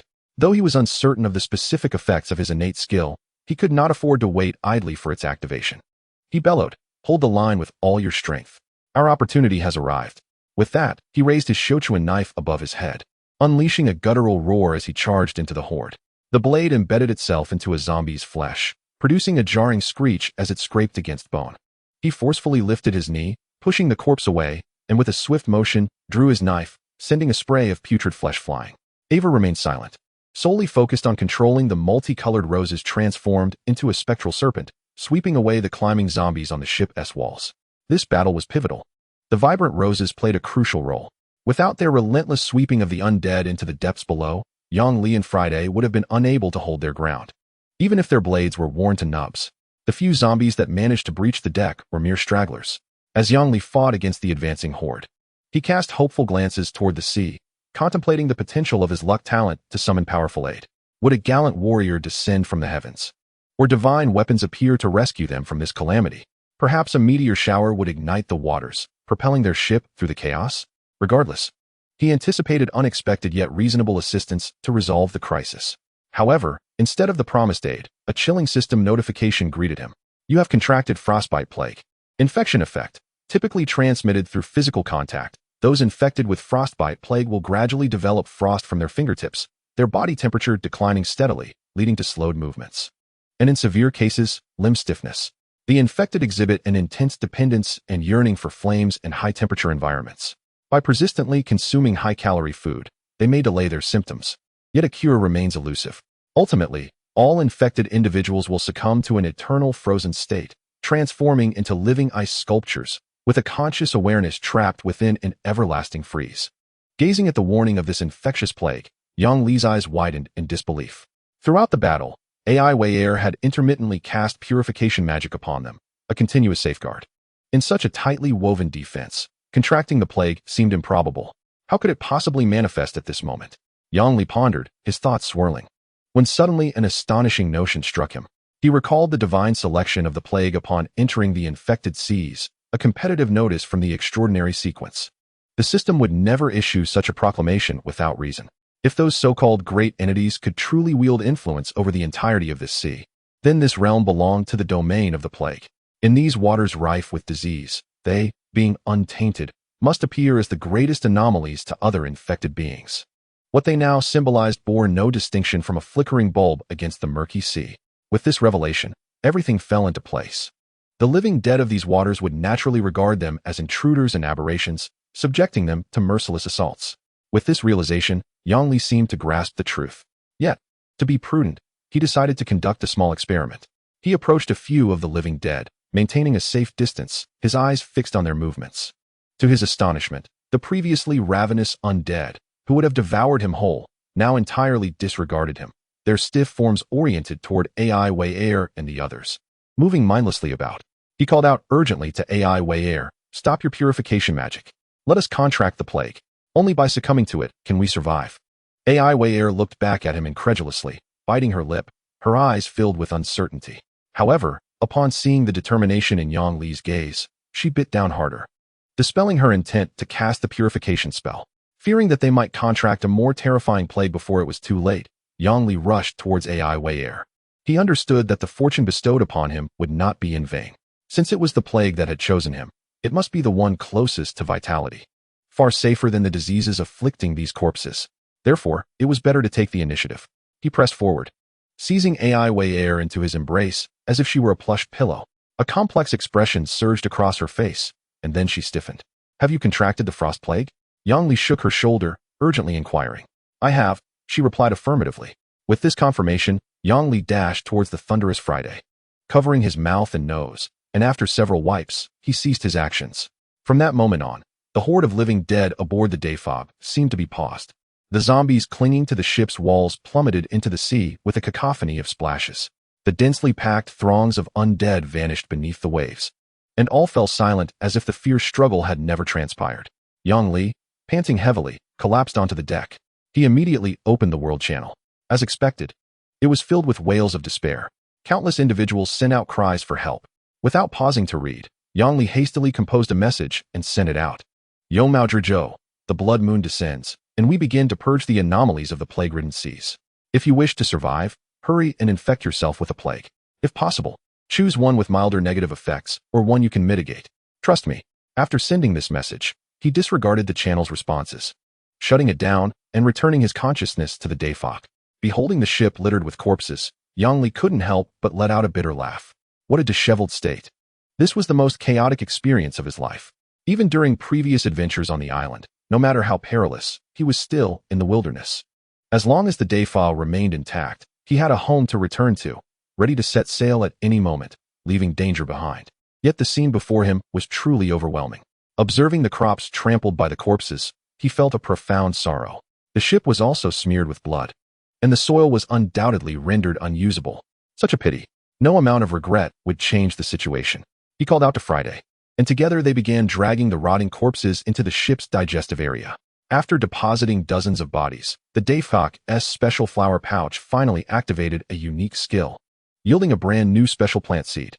Name, Goeisho. Type, aquatic binding plant. Maturation period, short, approximately 10 to 15 maritime days. Description, this is a mutated algae. Robust in form, with structures resembling 5 fingers at its apex, dark green in color, adept at camouflaging as ordinary seaweed, lurking in shallow waters or around ships. When still, it bears no distinction from regular algae, making it difficult to detect. It is highly sensitive to water vibrations, quickly sensing the movements of nearby creatures. Skill effects, binding entanglement. When a creature enters its growth range, the algae rapidly springs forth, ensnaring the target with its ghostly appendages. The binding force is extremely strong, effectively restraining medium to small aquatic beasts or those who fall overboard. Floating mat. When activated, the algae will weave together on the water's surface, forming a dense mat up to 1 meter thick, capable of supporting hundreds of kilograms, serving as a temporary foothold or platform. Proliferation. It can operate underwater and briefly emerge from the surface to entangle low-flying creatures or enemies along the ship's edge. Evaluation. This is a socialite among plants. Overly enthusiastic. Its greatest joy is to engage in a 34 friendly hug 34 with every passing entity. If you suddenly find it wrapping around your ankle while swimming, fret not. This is merely its way of expressing friendliness. While it may feel a bit like drowning, those who have experienced it know that it can be quite exhilarating. Interestingly, this lazy creature can lay out a floating bridge by itself, yet it always waits for your command. If you don't frequently put it to work, it might just slip up as you enter the water. Upon seeing this plant, Yang Li's face lit up with joy. After this battle, he had come to a profound understanding of the utility of special plants. They were undeniably powerful allies. However, from the recent skirmish, only the mutated man-eating flower, the cannon sunflower, and the bloodthirsty sunflower had proven effective. The iron thorn barrier nut had yet to mature, and the illusion fog mushroom and the scorching dragon fruit had not come into play. It was not that they were ineffective, but rather that the circumstances of the encounter had not allowed for their utility. Perhaps the brains of these undead had deteriorated, rendering the hallucinatory effects of the illusion fog mushroom utterly useless.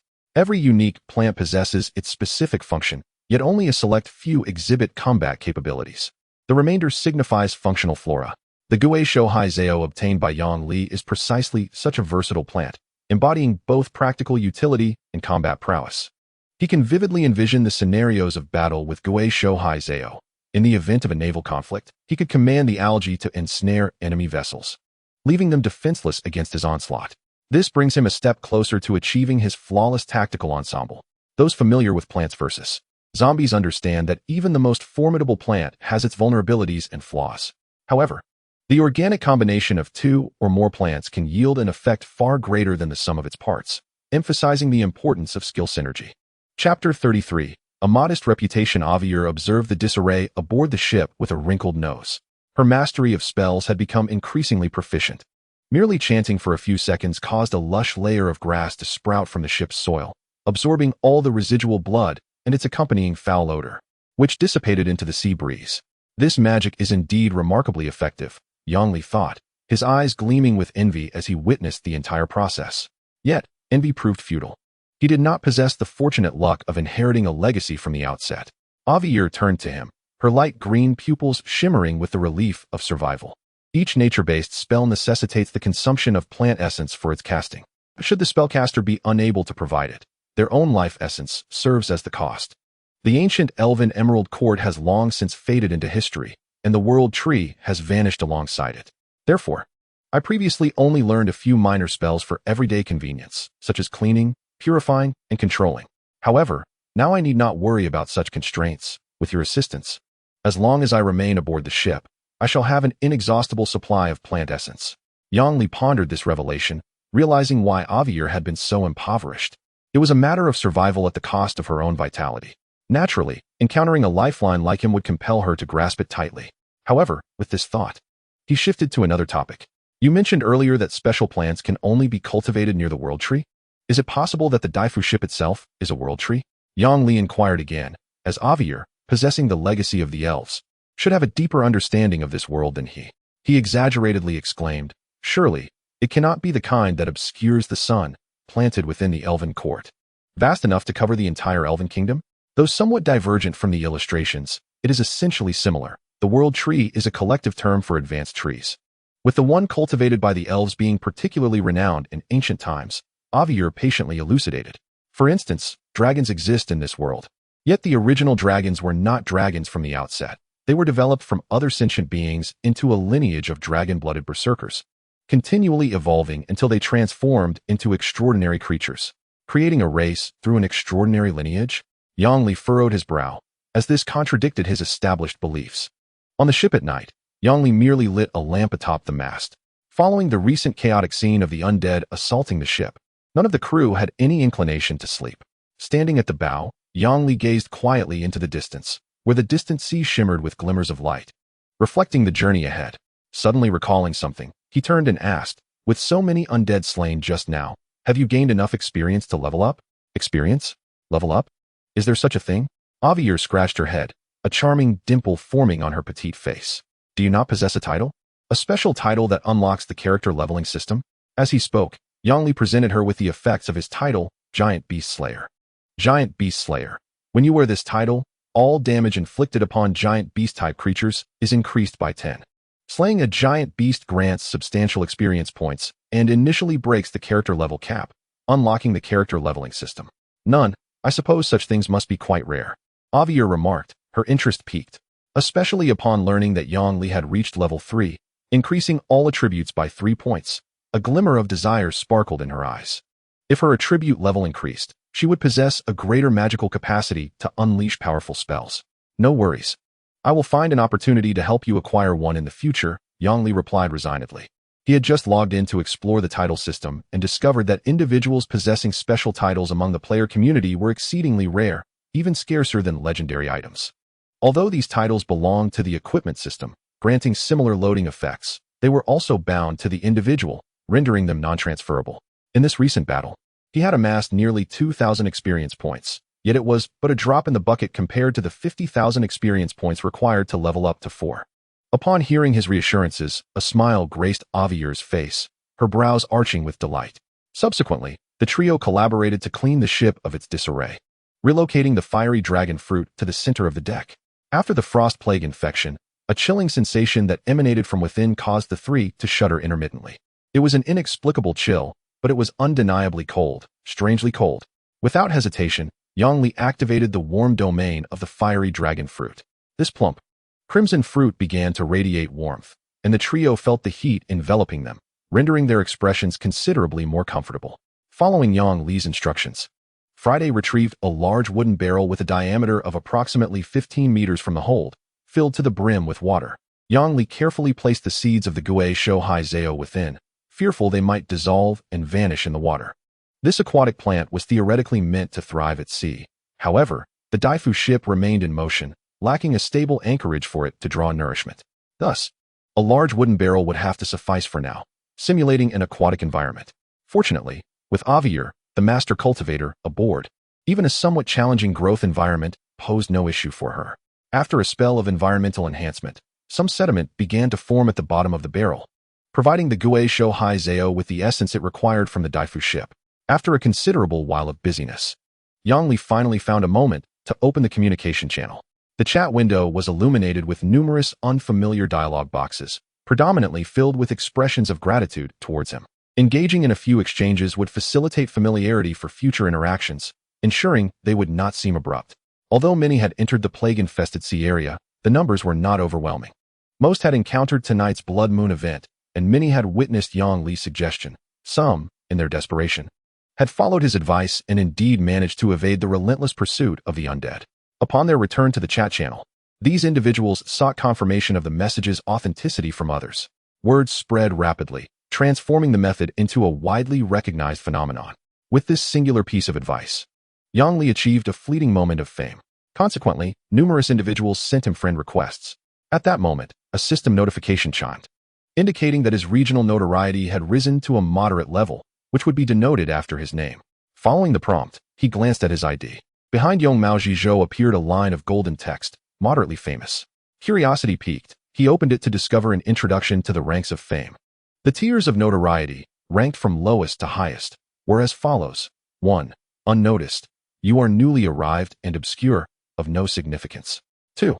Moderately famous. Your name begins to circulate within a small group. 3. Rising fame. You have accomplished notable deeds, significantly elevating your notoriety. 4. Regionally renowned. Within a certain area, your name is widely recognized. 5. Widely known. Your reputation transcends regional boundaries, acknowledged by a broader array of factions. 6. Resounding fame. Your name carries great weight, invoking respect or trepidation upon mention. 7. Globally renowned. The entire world has heard of your legend. 8. Epic legend. Your name has been etched into history, becoming part of lore. 9. Mythical immortality. Your existence surpasses the mundane, your name synonymous with divine feats. Clearly, higher tiers of fame offered superior advantages. Yet, the specifics of these benefits eluded him. Yang Li examined his friend limit, which had increased from a mere 50 to 100. This meant he was now able to add 100 friends and initiate private dialogues. He could also view their approximate coordinates and ship attributes through the friend channel. Beyond that, he would likely need to engage in the world channel for broader communication. However, this so-called world channel was presumably not a true global forum, but rather segmented by regional maritime areas. Otherwise, the sheer volume of messages from billions of players could easily overwhelm the system. With this in mind, he selectively chose to add players of noteworthy reputation, such as the Sun Ji High Pirate Crew and the Deep Sea Pirate Crew. These players generally possessed considerable strength, distinguishing them from the average player. As for those who remained unnoticed, Yang Li could only express regret. I'm sorry, dear friends. I have moved beyond my former self. The present me is beyond your reach. Chapter 34. The Survival Guide to the Otherworldly Compendium. After adding a substantial number of friends, one player, whose notoriety was at the rising fame level and who went by the name The Survival Guide to the Otherworldly Compendium, promptly sent a series of messages. Hello. It is a pleasure to meet you. Your warning has helped many, and I must express my gratitude. No need for thanks. It was a mere act of kindness. Yang Li replied, not wishing for a single malevolent incident to lead to the demise of numerous players. Essentially, they were both competitors and collaborators. There was a clear distinction between private rivalries over resources and equipment, which were simply matters of survival. However, if avoidable disasters resulted in mass player fatalities, that was an entirely different issue. Competition was acceptable, but Yang Li would never engage in actions detrimental to others. After all, they were all compatriots from Earth. In this perilous ocean, each individual's strength was limited. Only by enhancing the collective strength of players could the quality of life for each individual improve. Due to the existence of a trading system, the connections among all players had become inseparable. Otherwise, where would Yang Li acquire timber for 10 tide coins? Would he spend 100 in the system mall? Moreover, if there was no unifying strength among even this many compatriots, one could hardly expect support from the indigenous inhabitants of this world. This is the survival guide I am currently developing, and I have only established a rough framework. I hope it will assist you in some capacity. Furthermore, once these frameworks are complete, I will make them publicly available for everyone to utilize, facilitating mutual aid and better cooperation. However, my abilities are limited, and I require more individuals to participate in refining this framework, which should also benefit you significantly throughout the process. Therefore, I have utilized my unique ship skill to create this subsystem and extend an invitation to you. Yang Li remained silent for a moment before cautiously opening the compendium trading requests sent by the other player. Name: the survival guide to the otherworldly compendium. Type: ship derivative. Quality: primitive. Description: this is a derivative of a special vessel, which may have countless incarnations. As long as the main body S information is written or modified, all incarnations will synchronize and update to reflect the main body S information, regardless of the distance. Similarly, the information on the incarnations will be relayed back to the main body. Price: 1 tide coin. Yang Li's breath caught in his throat. He held his breath, fixated on the description. Was this a player form, crafted by players themselves? He couldn't help but marvel at the ingenuity of these individuals. Indeed, within the player community, exceptional talent abounds. Yang Li made the purchase. What he received was a large newspaper modeled after a nautical log, with the title boldly emblazoned: The Survival Guide to the Otherworldly Compendium. Upon opening the first page, he was greeted by a player power ranking. Good heavens! This player is ambitious. The mere sight of the term ranking sent a shiver down his spine. The weight of those 3 words was immense, implying a significance that could not be borne by just one person. Yang Li could only conclude that the creator of this document was truly audacious. He quickly scanned the list and noted several hundred names recorded, some representing fleets, others individuals. Among them, a familiar name caught his eye: Dragon Tamer. He had shared a compendium of a legendary battle pet's hatchling in the regional channel at the start, likely leaving a strong impression on many. At this moment, he was ranked 138th. Yang Li did not delve into the myriad of player names, but flipped directly to the second page. Indeed, it was a player forum. Numerous posts were available, sortable by publication time and the number of likes and saves. The earliest and most popular posts were predominantly queries laden with profound questions, drawing significant interest. For instance, one post inquired about the system's ultimate purpose. The comments below offered seemingly coherent analyses. The most liked response read: "Has anyone considered this? Why has it cast us all here?" I lean towards the theory of raising goo. As the beginner's manual indicates, we can plunder from each other. This is not merely insinuation, but rather a blatant indication of its intention to incite competition amongst us, urging evolution until the strongest among us is selected. Ultimately, we may either be usurped by it or transformed into vessels for refining, upgrading materials, and the like. I perceive this as a resource plunder. Have you not noticed? Even items purchased from the system's marketplace are repurchased at a mere fraction of their value. It possesses the capability to cast us all into the sea, yet remains insatiably greedy. What necessity lies in that?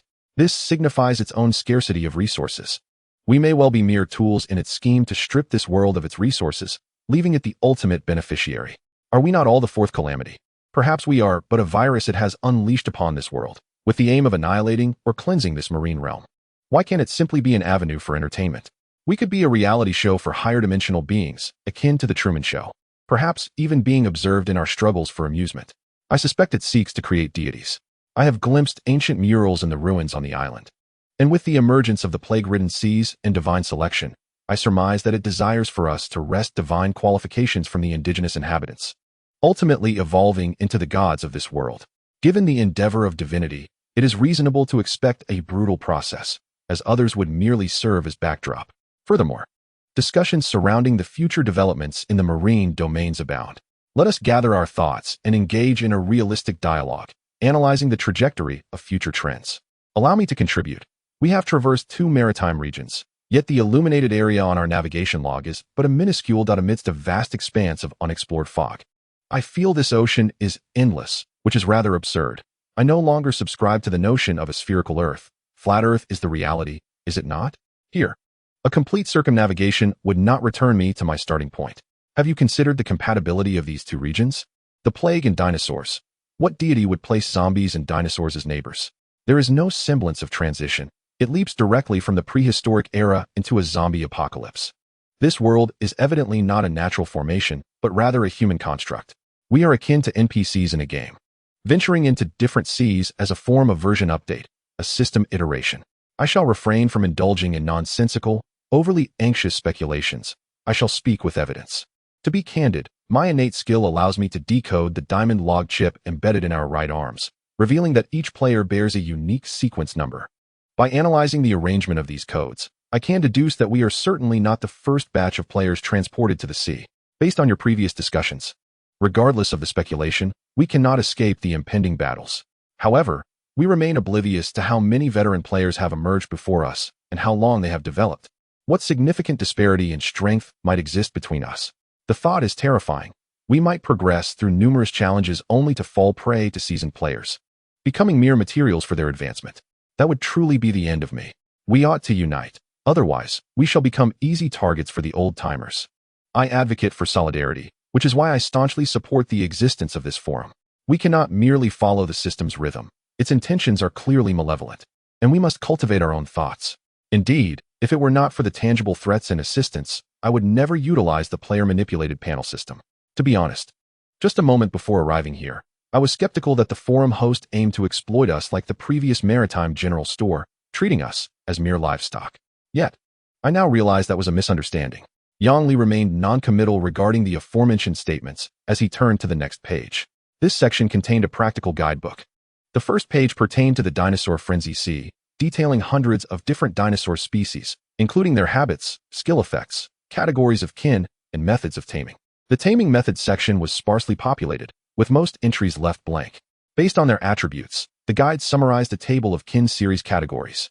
Kin classification: elemental fire, ice, poison, electric, wind, wood, water, ancient dragon kin, titan, siren, druid, phoenix, gnome, elf, behemoth, sea monster, divine offspring, elemental lord, star spirit, magic healing, law, enchantment, protection, prophecy, intimidation, ethereal, teleportation, stealth, agility, dimension, celestial, distortion, time, summon allies, minions, lords, duplication, undead, random, legion, elemental clusters, sacred evil, time-space projection, cosmic supernova, meteor, starfire, singularity, comet, gamma rays, antimatter, explosive vaporization, self-destruction, melting, explosion, natural tornado, volcanic eruption, tsunami, blizzard, plague, thunderstorm, earthquake, nightmare zombies, undead, vampires, ghosts, night demons, assassins, weakening, curses, abyss, annihilation, guardian shields, reflection, interference, absorption, rebound, gathering, armor, power repulsion, taunt, frenzy, stacking, bleeding, exhilaration, bloodlust, mechanical modification, basic modification, tech, mechanization, mecha, brain machine, automation, cyberstate, uncontrolled technology. Yang Li scanned the contents, discerning its value. He could not help but acknowledge that he had somewhat underestimated the creator's capabilities. When two individuals embark upon an unfamiliar game, one may achieve commendable strength through luck and awareness, earning the title of a seasoned player. However, if the other discovers the underlying logic of the game, comprehends the rules, and develops a series of speedrun strategies, the superiority of one over the other becomes evident. Yang Li flipped to the fourth page, which contained categorized chat groups. Numerous chat rooms were bestowed with unique names, such as Group 9527 for Dinosaur Island Cooperation Strategies, Group 6377 for Indigenous Forces Cooperation Strategies on Dinosaur Island, Rare Quality Equipment Auction, Bulk Resource Exchange, and Seeking Long-Term Partners. In summary, this survival guide for the otherworldly compendium effectively compensates for the system's deficiencies. It transforms this flawed system into a coherent game, complete with strategies to pursue and allies to gather. Truly brilliant. Yang Li marveled at the ingenuity. It is evident that not a few individuals could conceive such ideas. Ultimately, these are merely age-old concepts, lacking in novelty. Yet, the fact that someone managed to create such content in a mere span of a few weeks is indeed extraordinary. Chapter 35. The next wave of zombies approaches. Nautical log day 13. Today's weather, overcast. Nighttime duration has significantly increased, while daylight hours have halved. Maritime location, Plague Sea. Daylight duration, 4 hours. Temperature, 12 to 18 degrees Celsius. Wind speed, level 2. Detected that all 10 players have entered the Plague Sea. The nautical log has been adjusted and updated. From this moment on, the advanced speed of the black fog is reduced to 10 knots, initiating a defensive mode. Upon entering the Plague Sea and contracting the plague, you will undergo the trial of the Plague Divine Selection. Infected individuals will periodically invade your territory. Regardless of your location, please hold your ground. Early this morning, Yongli received this system announcement. He expressed that in the realm of plants versus zombies, waves come one after another, which seems quite reasonable. Reasonable? Nonsense. Yongli could not help but curse. Just moments ago, he had discovered a cunning method to evade the onslaught of the undead, yet now he is informed that even after infection, one must continuously undergo trials. Was his infection for naught? Helpless, Yongli began to sift through the updates in the nautical log. He uncovered an additional coordinate on the log. Previously, the log only displayed the precise locations of islands. The coordinates of himself and other players could only indicate a rough vicinity, rendering detailed coordinates invisible. This had made it exceedingly challenging for many to coordinate with their teammates. In the early stages, one could only rely on the skills of certain special ships for positioning, which was rather inconvenient. However, now the nautical log had finally resolved this issue. Yet, many other problems remained unsolved. The vast map still had no boundaries, and unexplored territories remained shrouded in a fog of war. Yongli referred to the scale and compared his current coordinates with those of the islands he had previously traversed.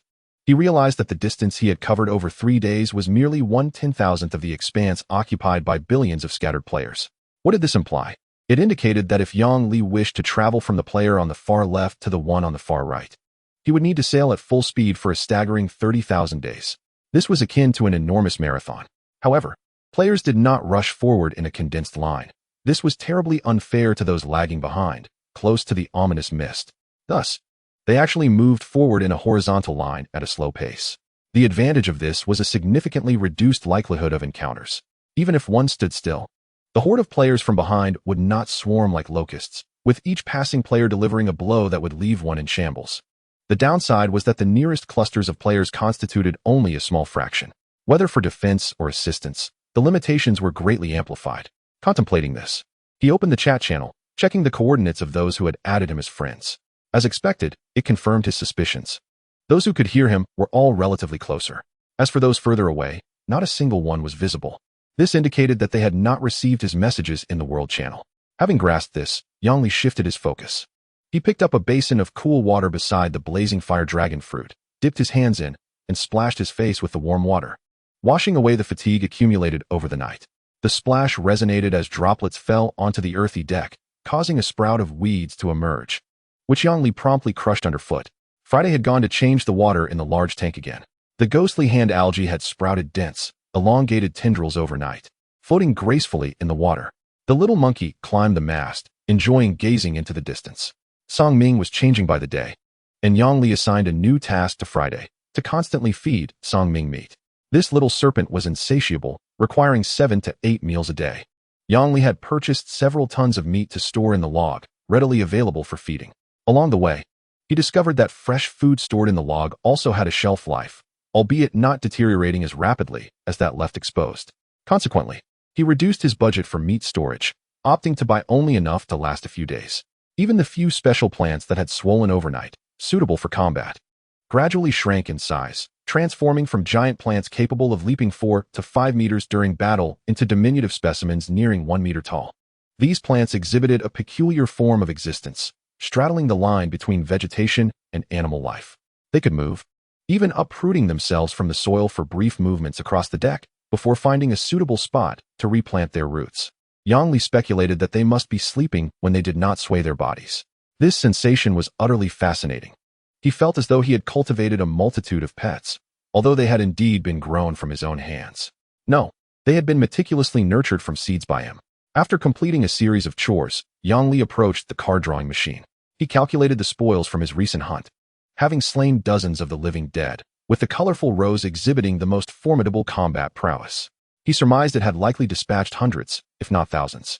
Glancing at his balance, he noted 320,000 tide coins and 1,200 source dust.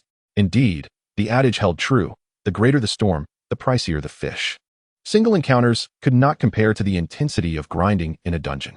He yearned to construct a monster spawning machine or to find a densely populated area for monsters, continuously generating creatures while setting up a magma pit or trap below. With one hand creating monsters and the other grinding, he envisioned an automated source dust farming machine. Surely, this game should allow for a swift completion. Yet he was acutely aware that such notions were mere fantasies.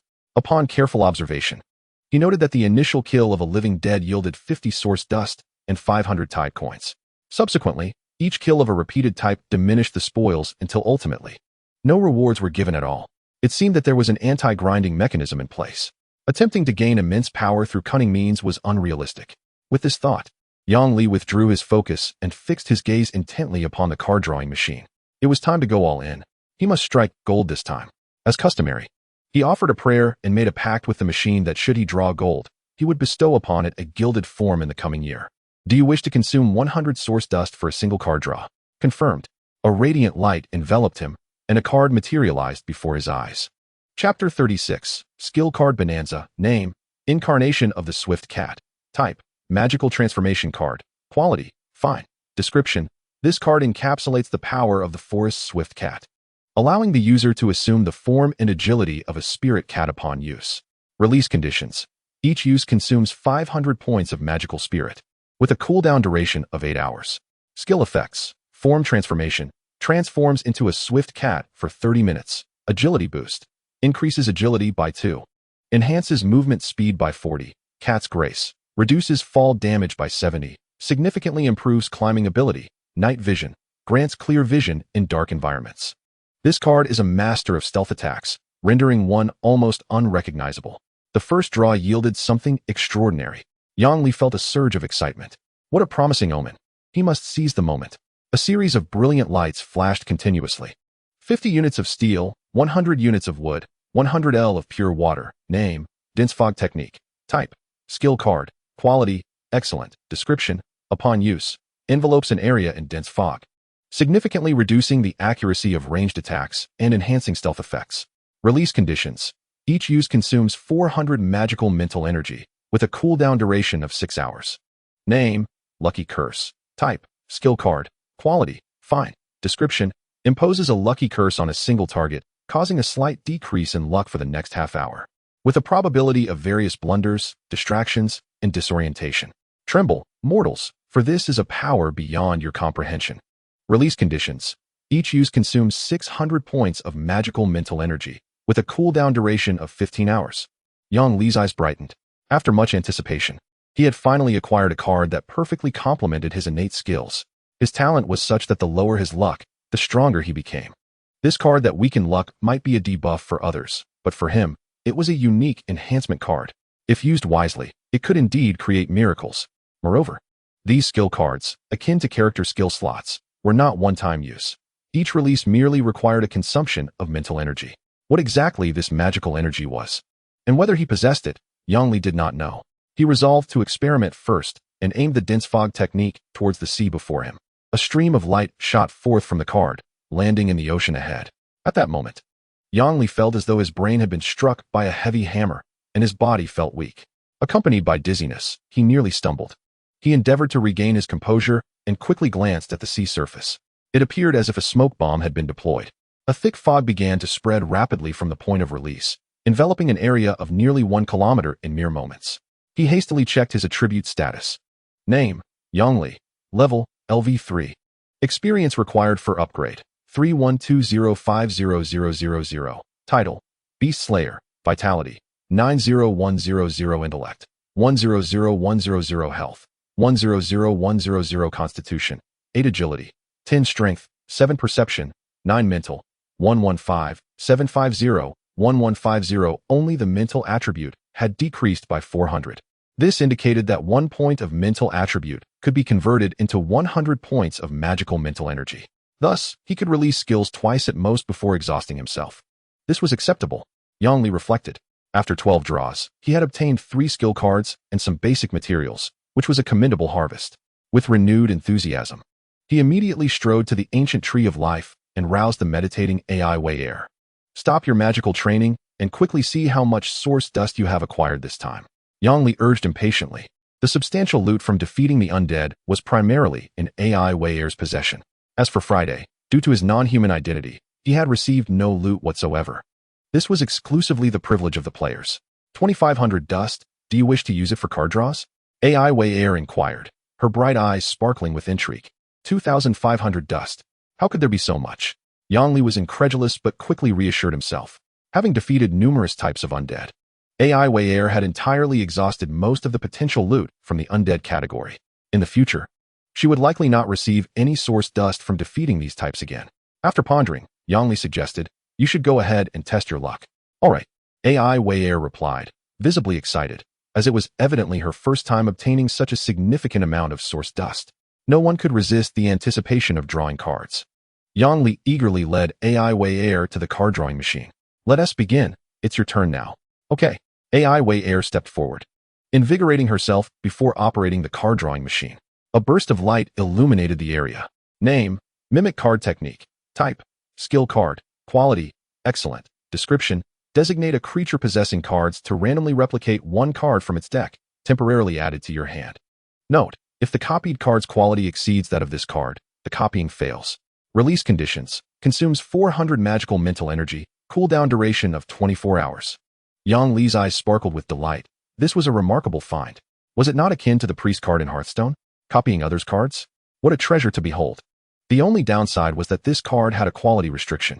It could only replicate cards of equal or lower quality, which rendered it somewhat less useful. If it were a worthless card from someone else, copying it would be of no benefit. If it were a bug card, its quality would undoubtedly be exceedingly high, making the replication futile. Additionally, this time's draw was inexplicably different from the last draw in the Dinosaur Sea. Most of the cards drawn this time were skill cards, whereas the previous draw in the Dinosaur Frenzy Sea yielded machines, equipment, miscellaneous supplies, and even cards containing dinosaur offspring. It was evident that entering different seas led to corresponding updates in the card drawing machine, not only altering the styles of the drawn cards, but even transforming their appearance from the drab, dinosaur skin aesthetic to a more chilling, skull-themed design. How progressive. Yang Li marveled inwardly, then turned his gaze to AI Wei Air. She picked up the card and examined it for a moment before casting an inquisitive look towards Yang Li, seemingly inquiring how to distribute the reward. Yang Li chuckled softly, dispelling her concerns. "It's all right, you keep it. Having many skill cards is not necessarily advantageous, as our mental energy attributes are quite limited. Each of us can utilize only a few card skills." Seeing that Yang Li had no intention of claiming it, AI Wei Air accepted the card.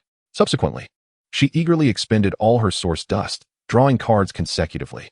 After a total of 24 draws, the results were as follows: steel, 400 wood, 800 stone, 500 beast hide, 2,800 crystal, 301 fine quality abyssal stone, 1 excellent quality abyssal stone. Name: Holy Light Radiance. Type: Domain Skill Card. Quality: Fine. Description: a purification spell developed by the Holy Church to cleanse the calamities of the undead sea, transforming holy water into a sustained area of purification that inflicts continuous burning damage on undead creatures. Skill effect: forms a holy light domain with a diameter of 15 meters in the designated area, lasting for 5 minutes. In the realm of undeath, spectral beings suffer a minute amount of holy damage every second, while those afflicted by flames experience a 20 reduction in their attack speed. The release conditions require an expenditure of 600 mental energy, with a cooldown period of 12 hours. This card unveils a new maritime domain, the Dead Spirit Sea. Yang Li's expression grew grave, as this was indeed a forewarning of the forthcoming version. However, can the living corpses not also be classified as a form of the undead? One might say that fortune favors the prepared. This skill card, aimed specifically at undead entities, stands as an exceptionally formidable weapon in the current context. Yet, what astonished Yang Li even more was an unexpected delight: the highest quality card at present. Name: Forbidden Magic Domain. Type: Law Domain Card. Quality: Epic. Description: at its core, it is a card inscribed with the supreme laws of magical negation, utilizing shards of void crystal as its vessel. Upon deployment, it can temporarily strip a designated area of magical elements, creating an absolute no-magic zone. Skill effect: upon activation, a spherical no-magic domain with a radius of 300 meters is established around the user, lasting for 60 seconds. Within this domain, all continuous magical effects are interrupted, and the generation of new magical effects is prohibited. All spell cards, skills, and talent magic effects for both allies and foes become forcibly invalid. Note: this card cannot coexist with other law domain cards, such as Time Stop, in the same area simultaneously.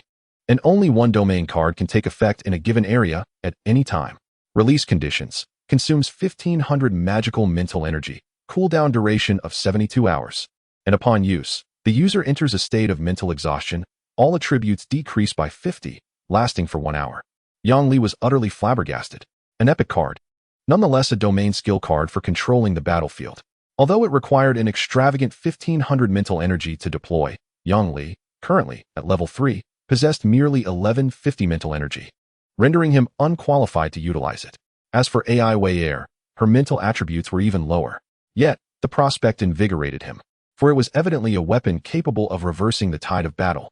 They had finally secured a trump card for survival, although it remained temporarily unusable.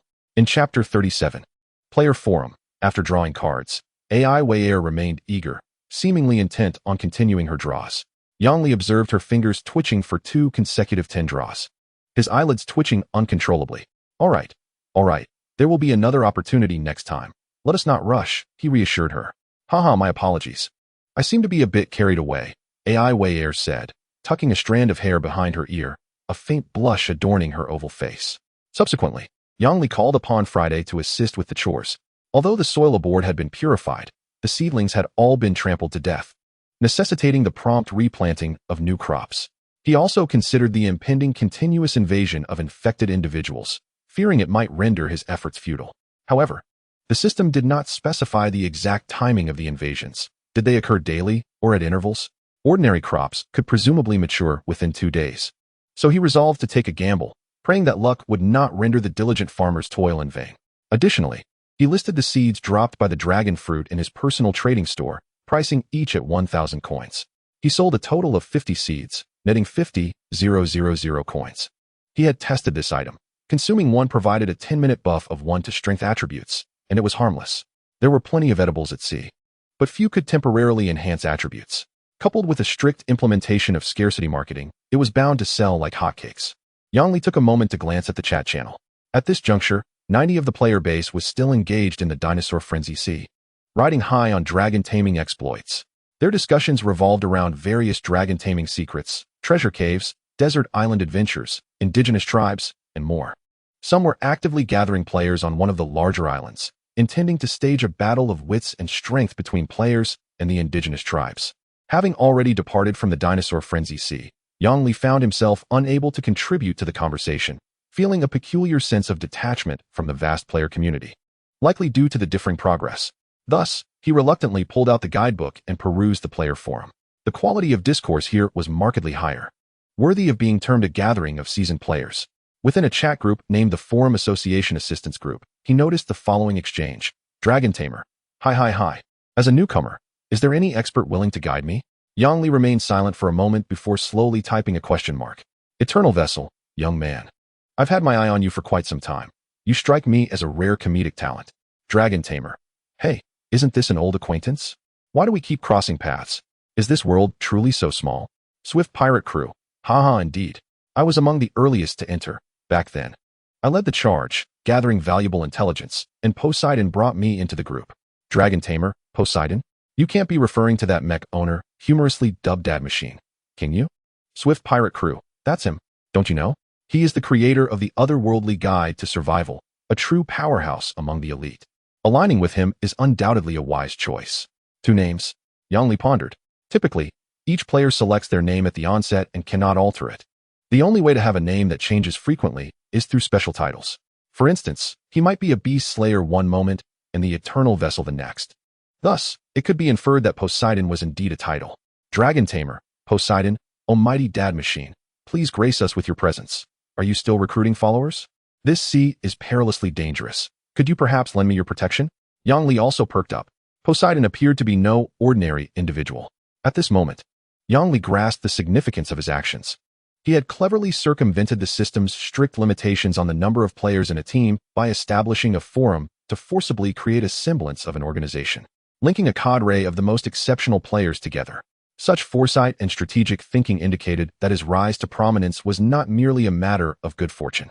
Yang Li was eager to discern his responses, to gauge his ideology. Was he aspiring to forge a grand alliance, advocating for individual efforts, or merely viewing them as tools? This would ultimately shape Yang Li's attitude towards this forum. Poseidon, you may be overestimating my capabilities. While the Earthshaker Poseidon is indeed formidable, he is merely a mech. And the energy consumption of such a machine is beyond our current understanding. As it stands, when I acquired it, its energy had already been completely depleted, rendering it a mere decorative artifact, visually appealing yet functionally ineffectual. Dragon Tamer, I see, that makes sense. The system is actually quite fair. The power disparity among players is not excessively vast. Yang Li silently scoffed, for he knew that others had commenced the game adorned with heroic-grade equipment. Poseidon, the distance between us is significant. You may want to keep track of each other's coordinates. If assistance can be offered, cooperation greatly enhances the chances of survival compared to solitary efforts.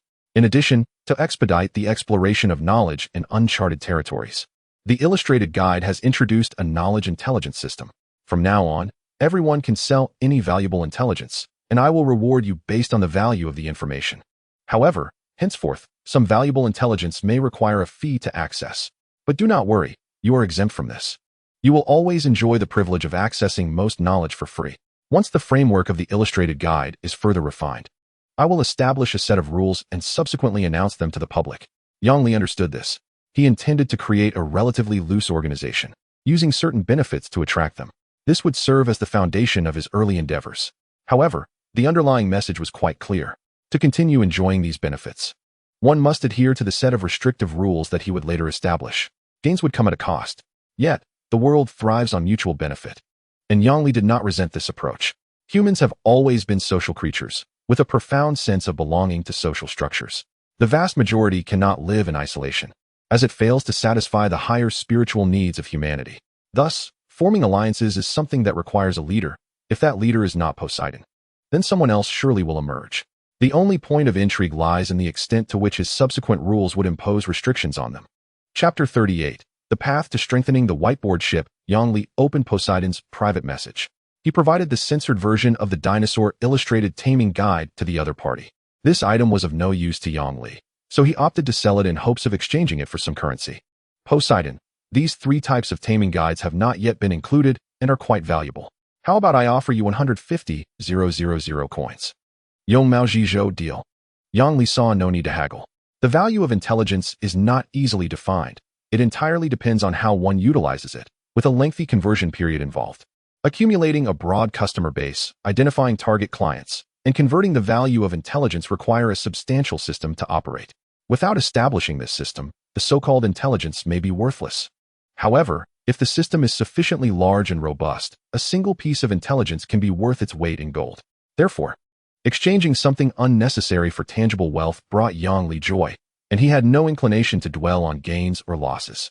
After completing this transaction, he glanced at the rare equipment auction house. There were a total of 10 serial numbers in the room. Currently, 7 were vacant, with only 3 auctioning equipment. Yang Li took a cursory look: 1 damage-type skill card, 1 longbow equipment card, and 1 mutation card for large arms. None of these items piqued his interest, so he exited the forum and redirected his focus back to the deck. Just in time, he noticed the bloodthirsty sunflower shaking its flower branches, spitting out a pale red energy crystal that rolled onto the grass. "Hey, you silly child, why are you throwing things around?" Yang Li approached and gave it a light tap. The bloodthirsty sunflower exhibited a rather human-like gesture, uprooting its base and scurrying away with its flower but swaying side to side. Yang Li felt an inexplicable sense of playfulness, akin to teasing a small child. Whatever, he thought, this little thing will be disobedient when it grows up. Indeed, seedlings are the cutest. With this in mind, he picked up the crystal, wiped off the dirt, and walked over to the slowly growing ghost hand seaweed to feed at the crystal. Suddenly, a mouth simulated from the plant, and it swallowed the crystal in one gulp. The surface of the ghost hand seaweed glimmered with a faint glow, flickering briefly before returning to its original state. It seems it will grow in about 3 to 4 days, Yang Li estimated. Soon, he would gather 7 special plants to upgrade the ship. He checked the materials required for the ship's upgrade. Materials required for upgrading to level 4. Wood 800, 2000, stone 500, 1600, steel 400 to 500, crystal 300 to 300, beast skin 300 to 15,000, and 67 types of special plant fruits. He had nearly gathered all the main materials, but he was still short on beast skins. These could only be obtained by hunting large beasts. However, the epidemic sea was teeming with molting wild ghosts. Not only would it be challenging to find intact skins, but one might also end up covered in boils. He shuddered at the thought. Checking the current market price for beast skins, He found that every 100 units sold for 1,000 coins. This meant he would need to spend an additional 120,000 coins to fill the gap in beast skins. Yang Li sighed. The further he progressed, the more materials were required for upgrades. This was true for both ship upgrades and character levels. Every subsequent resource would likely require astronomical sums. Pondering this, he suddenly grew curious about the upgrade materials for ordinary whiteboard ships. Was it the case that special ships required such vast amounts of resources? Yang Li opened the world chat channel and searched for keywords such as ships, upgrades, and whiteboard ship, retrieving the following relevant information. Name, standard ship, type, generic basic ship model, description, like a standard product mass-produced on a giant shipyard assembly line. It possesses no distinctive features, with rough workmanship and visible repair marks at the seams. Its design philosophy is founded solely on the most basic pragmatism, aiming to maximize cargo space at the lowest cost. Compared to special ships, it offers an additional 30-deck area and 50 extra cargo hold volume. Ship attributes: Level 3, durability 3500 to 3500, sailing speed 45 knots, capacity 4500 units, length 46 meters. Materials required for upgrading to Level 4: wood 0 to 1000, stone 0, 800, steel 0 to 250, crystal 0 to 150, beast skin 0 to 7000. Yang Li was astonished. Not only did the upgrade materials for the whiteboard ship not require special materials, but the quantity of generic resources needed for upgrades at the same level was half that of his own ship. However, this came at the cost of sacrificing special skills, fully exhausting potential for rapid upgrades. At that moment, another conversation caught his attention. Shipbuilding engineer, haha, after countless hours of grinding, I finally upgraded the whiteboard ship to level 5. I've even unlocked a modification feature. Brothers, does anyone have expansion blueprint diagrams for sale, such as advanced turrets, reinforced cabins, or ecological farms? Prices are negotiable. Fei Boucher Fei, Tisk. Shipbuilding engineer, what's wrong? Do you have something? Fei Boucher Fei, do you really need to buy this? Shipbuilding engineer, huh? What do you mean? Can't I just grow the blueprints myself? Yang Li suddenly felt an ominous premonition. He wasn't sure if the guy was being careless or intentional when he made such a remark. Fei Boucher Fei, aren't these everywhere? With billions of players, 90 must have ordinary ships, right? The other 10 must be special ships. If you have the ability to take them down, you'll have as many blueprints as you want. The channel was momentarily engulfed in silence, as the meaning of the statement resonated with all who were eavesdropping. Players at sea, possessing unique vessels, were akin to moving repositories of blueprints. Yang Li's expression darkened considerably. The system had buried a significant pitfall from the very beginning. What was the intention behind this? To stratify players by class, inciting a conflict between those with special ships and those with ordinary ones. As the old adage goes, noble lords and commoners, do they not possess the same essence? Why should some players begin their journey with exceptional skills, cutting through challenges and claiming all the rewards, while others with ordinary ships were relegated to trailing behind? It was likely that many ordinary players felt a sense of frustration in this regard. Initially, everyone was preoccupied with survival and frantic upgrades, making these disparities less apparent. However, the issue had now emerged. A level 5 ordinary ship could only grow stronger through upgrades or the construction of expansion buildings, both of which required a continuous supply of blueprints. Yet, the channels for acquiring such special blueprints remained shrouded in mystery. Wasn't there one glaringly evident before him? With a heavy heart, Yang Li closed the chat channel. Wherever humanity exists, internal strife is inevitable. The formation of various factions and their conflicts persist, even in the face of death. This is a melody embedded in the history of human civilization. Enough of distant concerns. It is prudent to focus on the present. Strengthening oneself is of utmost importance. Chapter 39. Tentacles are also hands. A profound sense of crisis lingered in Yang Li's mind, akin to dark clouds looming ominously before a tempest, rendering him restless. He paced back and forth on the deck, brow furrowed in contemplation, analyzing every possible avenue for rapidly enhancing his strength. Avril, cradling a glass vase brimming with flowers, gracefully sauntered past him, humming a cheerful tune that he could not comprehend. Her enthusiasm seemed to lie more in adorning the ship than in the pursuit of strength. Wherever she ventured, tender green vines began to entwine around rough railings, while vacant corners transformed into decorative patterns crafted from shells and conchs. The tools on the desk were meticulously arranged, and the living quarters aboard the ship were kept impeccably clean. Since her arrival, the Dafu had transcended its mere function as a survival tool. Wind chimes now hung from the deck. Soft animal hides adorned the cabin, and a gentle floral scent perpetually filled the air, gradually alleviating the harshness and coarseness of maritime survival. This natural and leisurely approach to tasks starkly contrasted with Yang Li's pragmatic and far-sighted demeanor, indicating that they were fundamentally different types of individuals. Yang Li chose not to comment on this, opting to pretend he did not notice. After all, the miscellaneous tasks aboard the ship were primarily handled by Friday. Be it feeding snakes, farming, fishing, or other chores, everyone had clear divisions of labor. Yang Li refocused his thoughts, compelling himself to concentrate on the pressing matters at hand. In reality, the opportunities available aboard the ship were quite limited. The crew's daily activities were intricately linked to the ship itself, resulting in a rather impoverished existence. Upon assessing the pathways to enhancement, there were only a few options. The most straightforward method was to fervently collect resources to elevate the ship's level. The higher the ship's level, the larger its hull, the stronger its attributes, and the greater its capacity for additional structures, thereby freeing up more living space. Furthermore, it would yield expansion buildings that would bolster the ship's power. There appeared to be no discernible limit to how high a ship could be leveled. Levels of 10 or even 100 were conceivable. In the later stages, it would not be unusual for players to command aircraft carriers. It might even become commonplace for them to navigate floating islands. At that point, there would be no need for islands. One could construct grand villas and ecological parks directly atop the ship.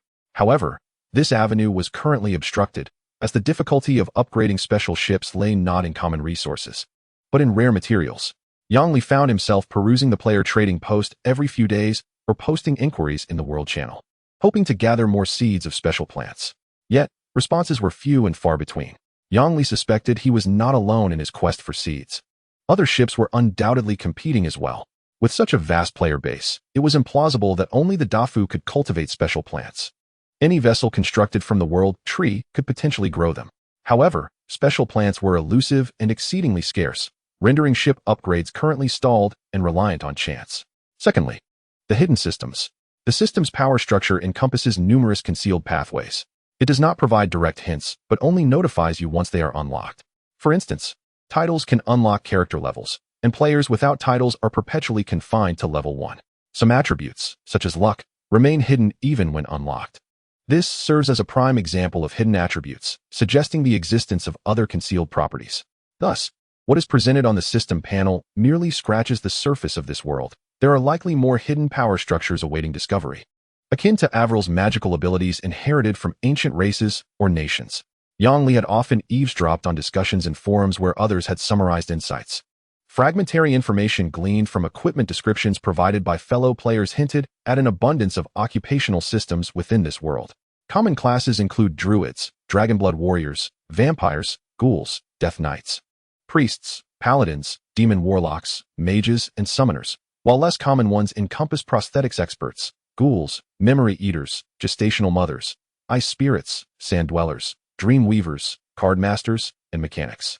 Evidently, the power structure of this world resembles a chaotic melange, lacking a coherent lineage, akin to a haphazardly amalgamated seascape. However, such opportunities are merely serendipitous. If Yang Li were to miss them, there would be no recourse. Thirdly, the extraordinary sequence. This notion evokes the presence of great entities' power representatives, allowing players to inherit certain power systems, though each individual may select only one sequence. Clearly, the pathways are not singular. However, one can immediately surmise that the plague is not a favorable choice. More sequences may emerge in future regions, but Yang Li was evidently not yet in a position to encounter them. Fourthly, external forces. There are various avenues for external power, including talent skills, ships, resources, and cards. At this stage, the only external force available to them is cards.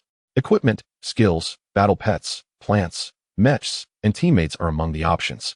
Although the gacha machines contain a plethora of assorted ability cards, very few are immediately usable upon drawing, rendering them of low compatibility. Consequently, card trading has gradually supplanted resource trading, becoming the market's prevailing trend. The emergence of such items has led to significant price premiums. Generally, exchanges of goods are more common, as monetary negotiations often falter. This is currently the most pragmatic choice.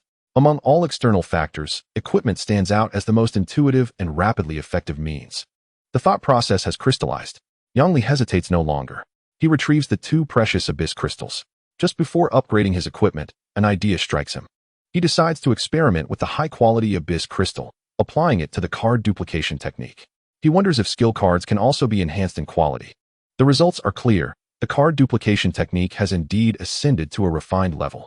This indicates that any power bound by cards possesses a quality grade and is subject to upgrades. Thus, with one rare quality abyss crystal remaining, it is destined for equipment enhancement. He plans to upgrade the mutation card. The tentacle of the serrated squid, though grotesque in appearance, boasts formidable combat capabilities, compensating for many deficiencies of the human form.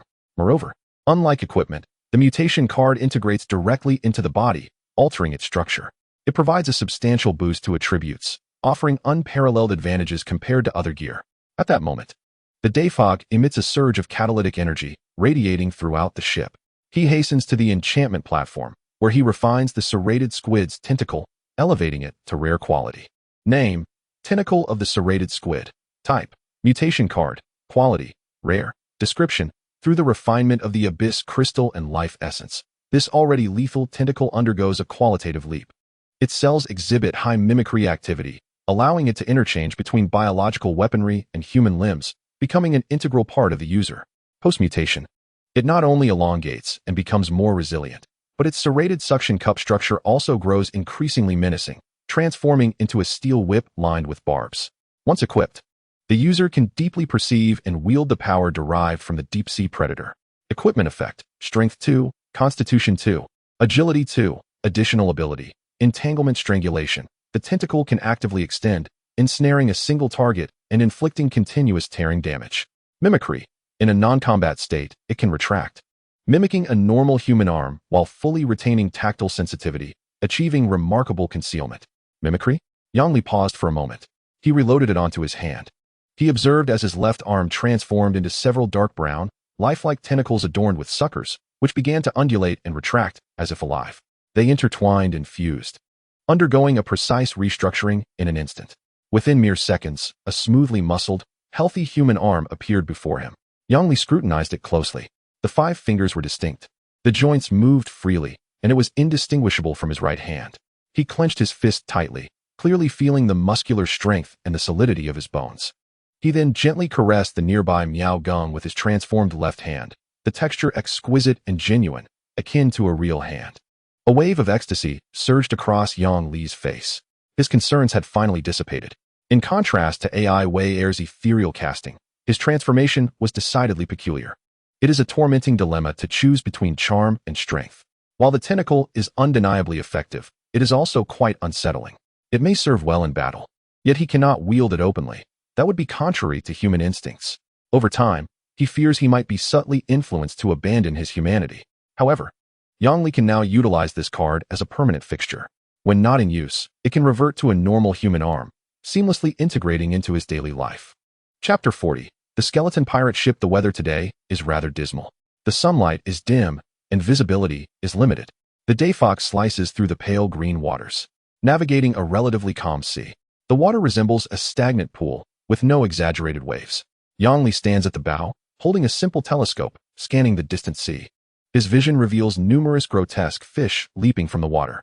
Some are covered in tumors, others display various deformities, while some have tattered scales and numerous wounds. Such a repugnant sea. His pleasant mood ends here. Just as he prepares to descend from the lookout, a minor black dot appears at the horizon's edge. Yongli squints, observing intently in that direction. As the day fog slightly decelerates, the dot rapidly enlarges, its outline becoming clearer. It is a ship. What a coincidence. Someone is approaching. Yongli shouts, calling the 2 busy individuals aboard to the bow. Are they players? Aiwei reaches out to her brow, her green hair fluttering in the sea breeze.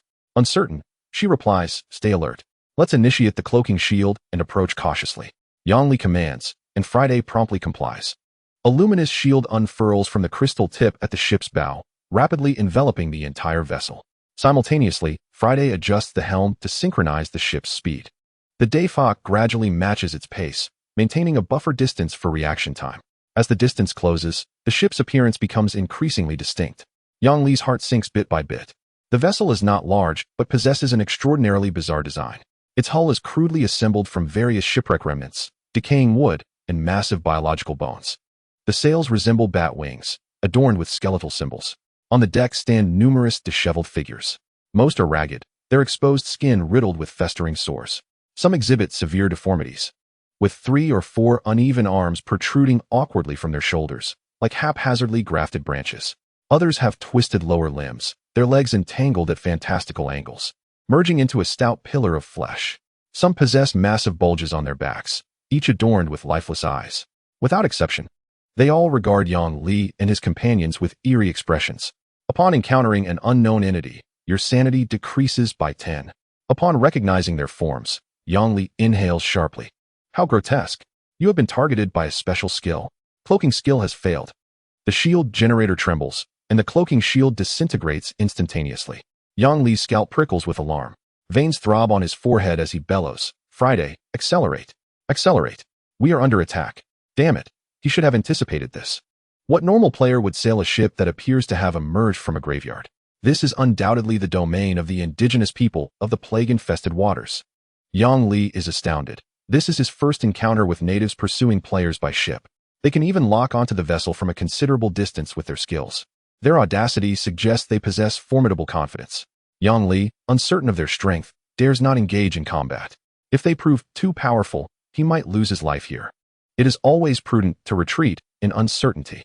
The Dave Hawk quakes slightly as it unleashes its full power, surging forward with increased speed. The bow of the ship crushed through a towering wave, hurtling forward with great speed. In the next moment, the skeletal ship's sides suddenly tore open to reveal 2 enormous gashes. Great, fleshy wings, veined and slick with mucus, unfurled. These wings thrashed violently, striking the ocean's surface like frantic oars, unleashing monstrous waves. The speed of the skeletal ship surged instantly, the distance between it and the Daifei ship visibly diminishing. Damn it! Yang Li's pupils constricted, feeling a twinge of helplessness. He could not afford to remain passive. He scanned the deck. In an instant, his left arm writhed and transformed, grotesque. Serrated tentacles emerging, snatching a firecracker from the sunbathing sunflower nearby. The tentacles tightened, resembling a powerful slingshot, and hurled the fruit toward the base of the skeletal ship's wings. Just as the firecracker was about to strike its target, a creature with a fish head and a human body, clad in tattered scales, hurled a bloodied harpoon from the deck of the skeletal ship. Boom!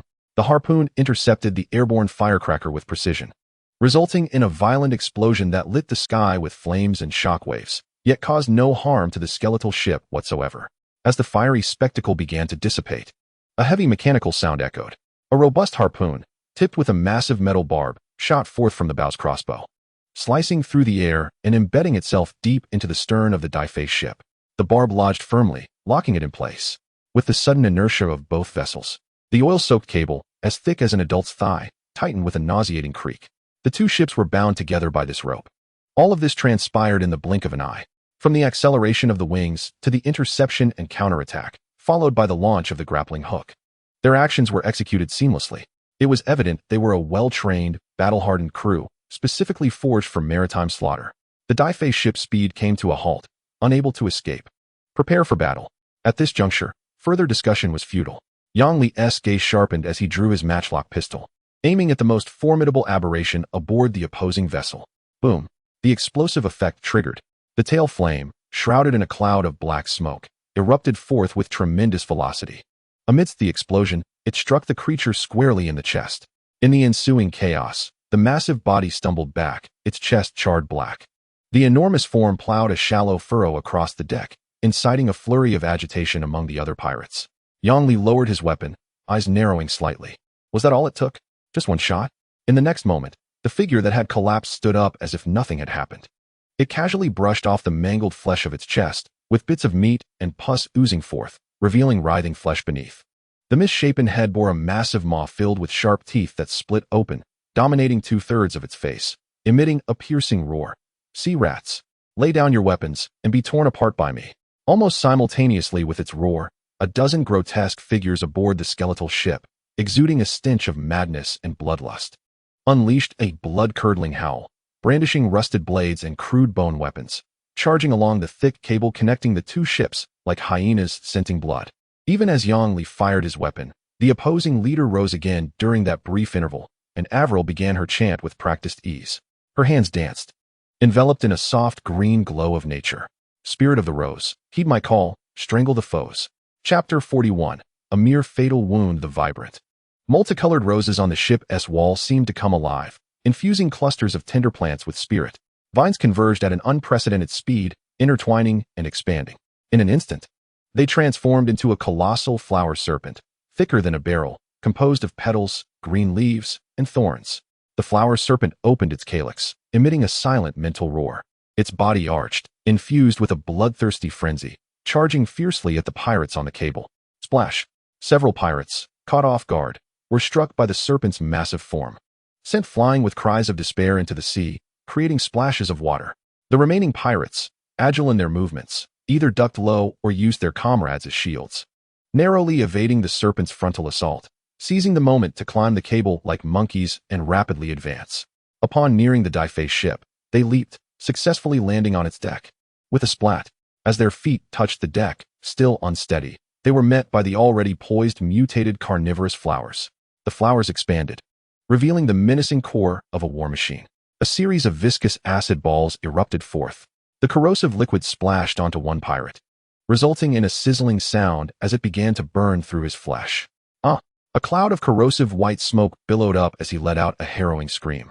This cry marked the commencement of the boarding battle. The illusory mist mushroom, having matured, finally played its role.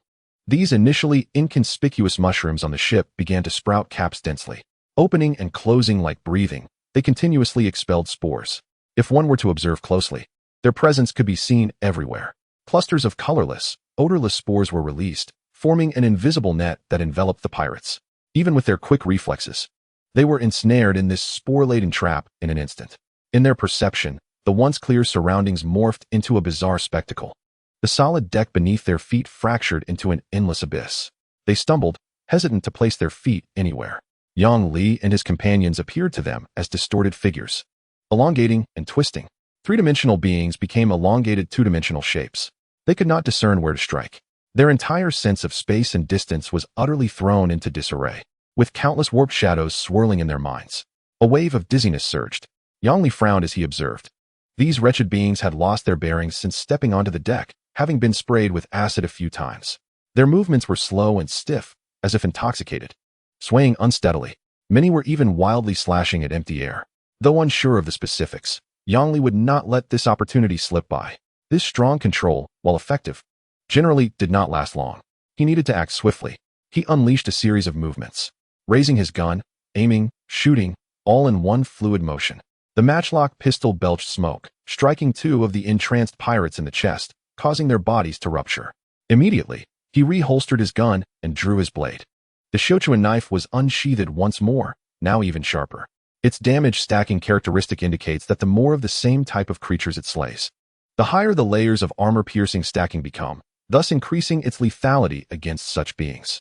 During the previous wave of zombie invasions, it had already quenched its thirst with the blood of numerous plague-infected victims, and now it dispatched these sluggish, aberrant pirates with ease, each strike as sharp as a razor.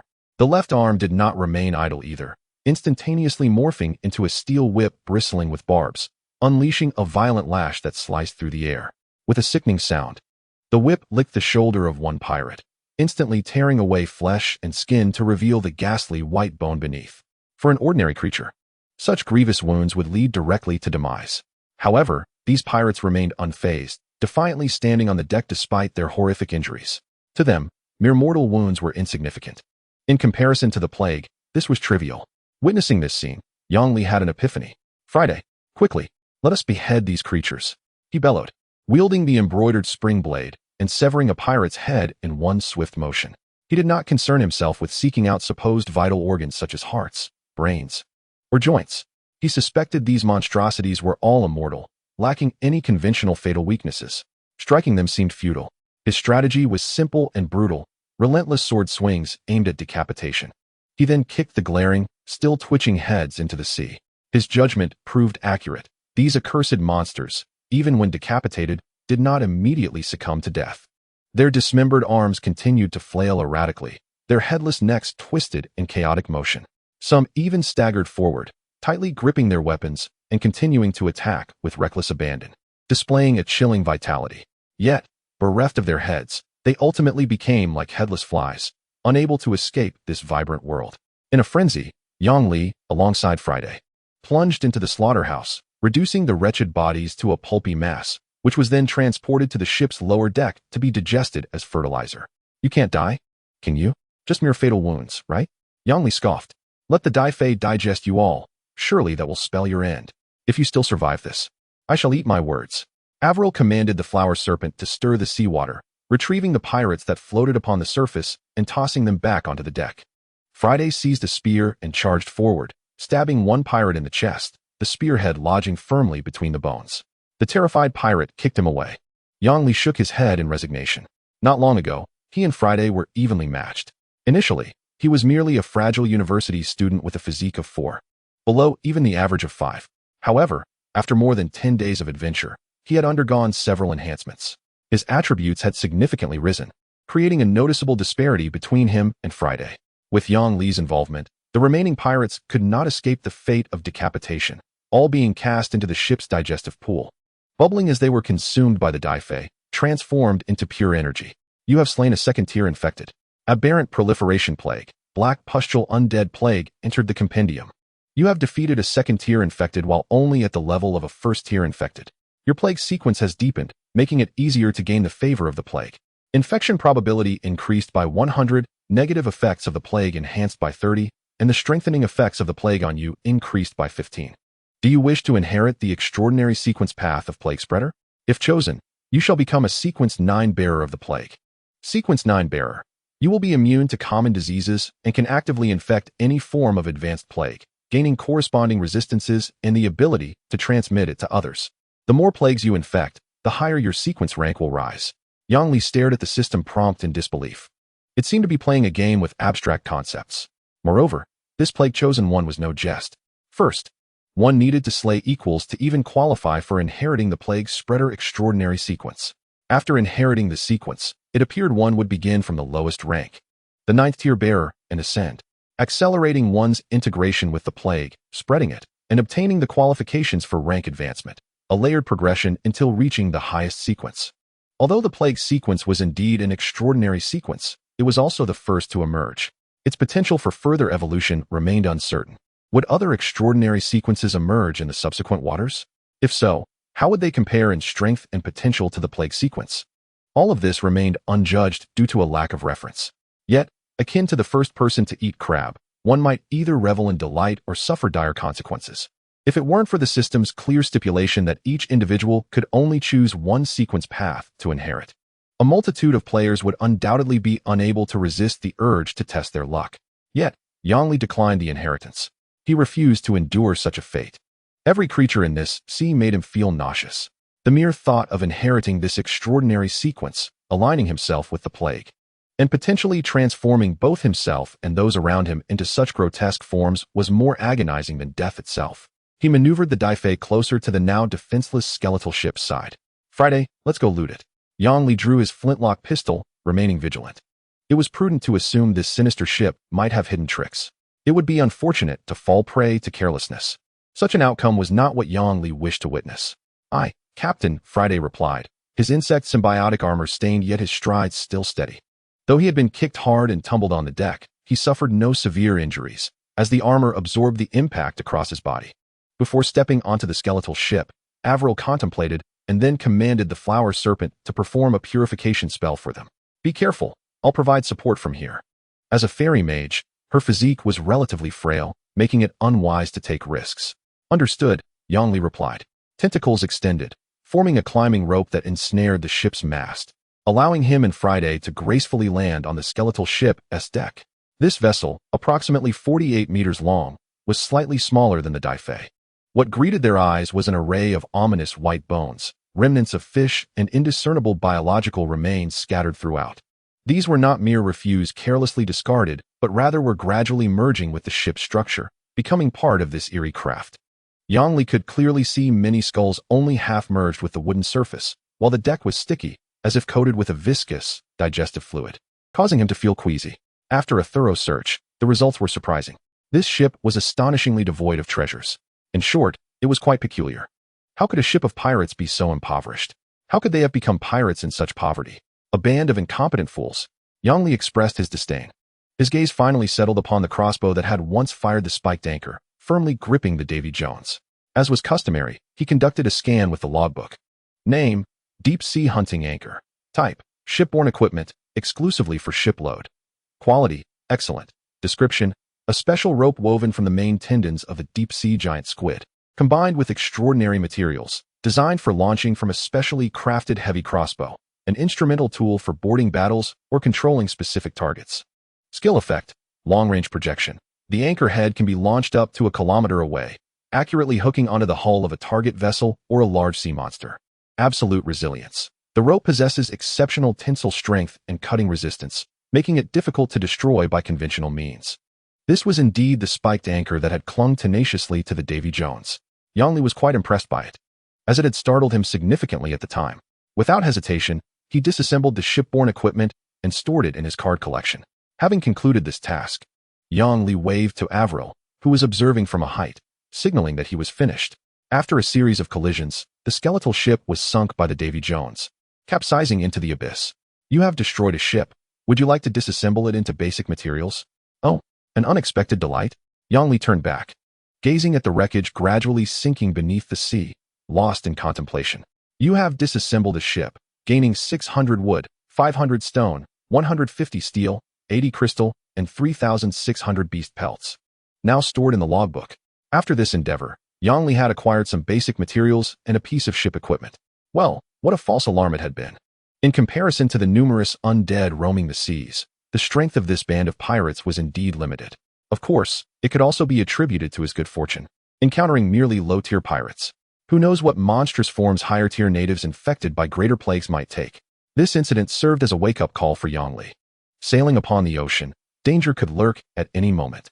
He must remain perpetually vigilant. Otherwise, he could become prey, reduced to mere remnants. He continued to maneuver the Davy Jones, steadily increasing the sailing speed and pushing forward with all his might. He had not forgotten the system's prior warning. The longer he lingered in this plague-infested sea, the more likely he would face relentless waves of undead assaults. While Plants vs. Zombies might be entertaining, in reality, it was a different matter entirely. Chapter 43, The Frozen Sea, Nautical Log, Day 16, Today's weather, light rain. The duration of night has significantly increased, while daylight hours have been halved. Sea location, Plague Sea. Sunshine duration, 4 hours. Temperature, 61. 2F. Wind force, level 4.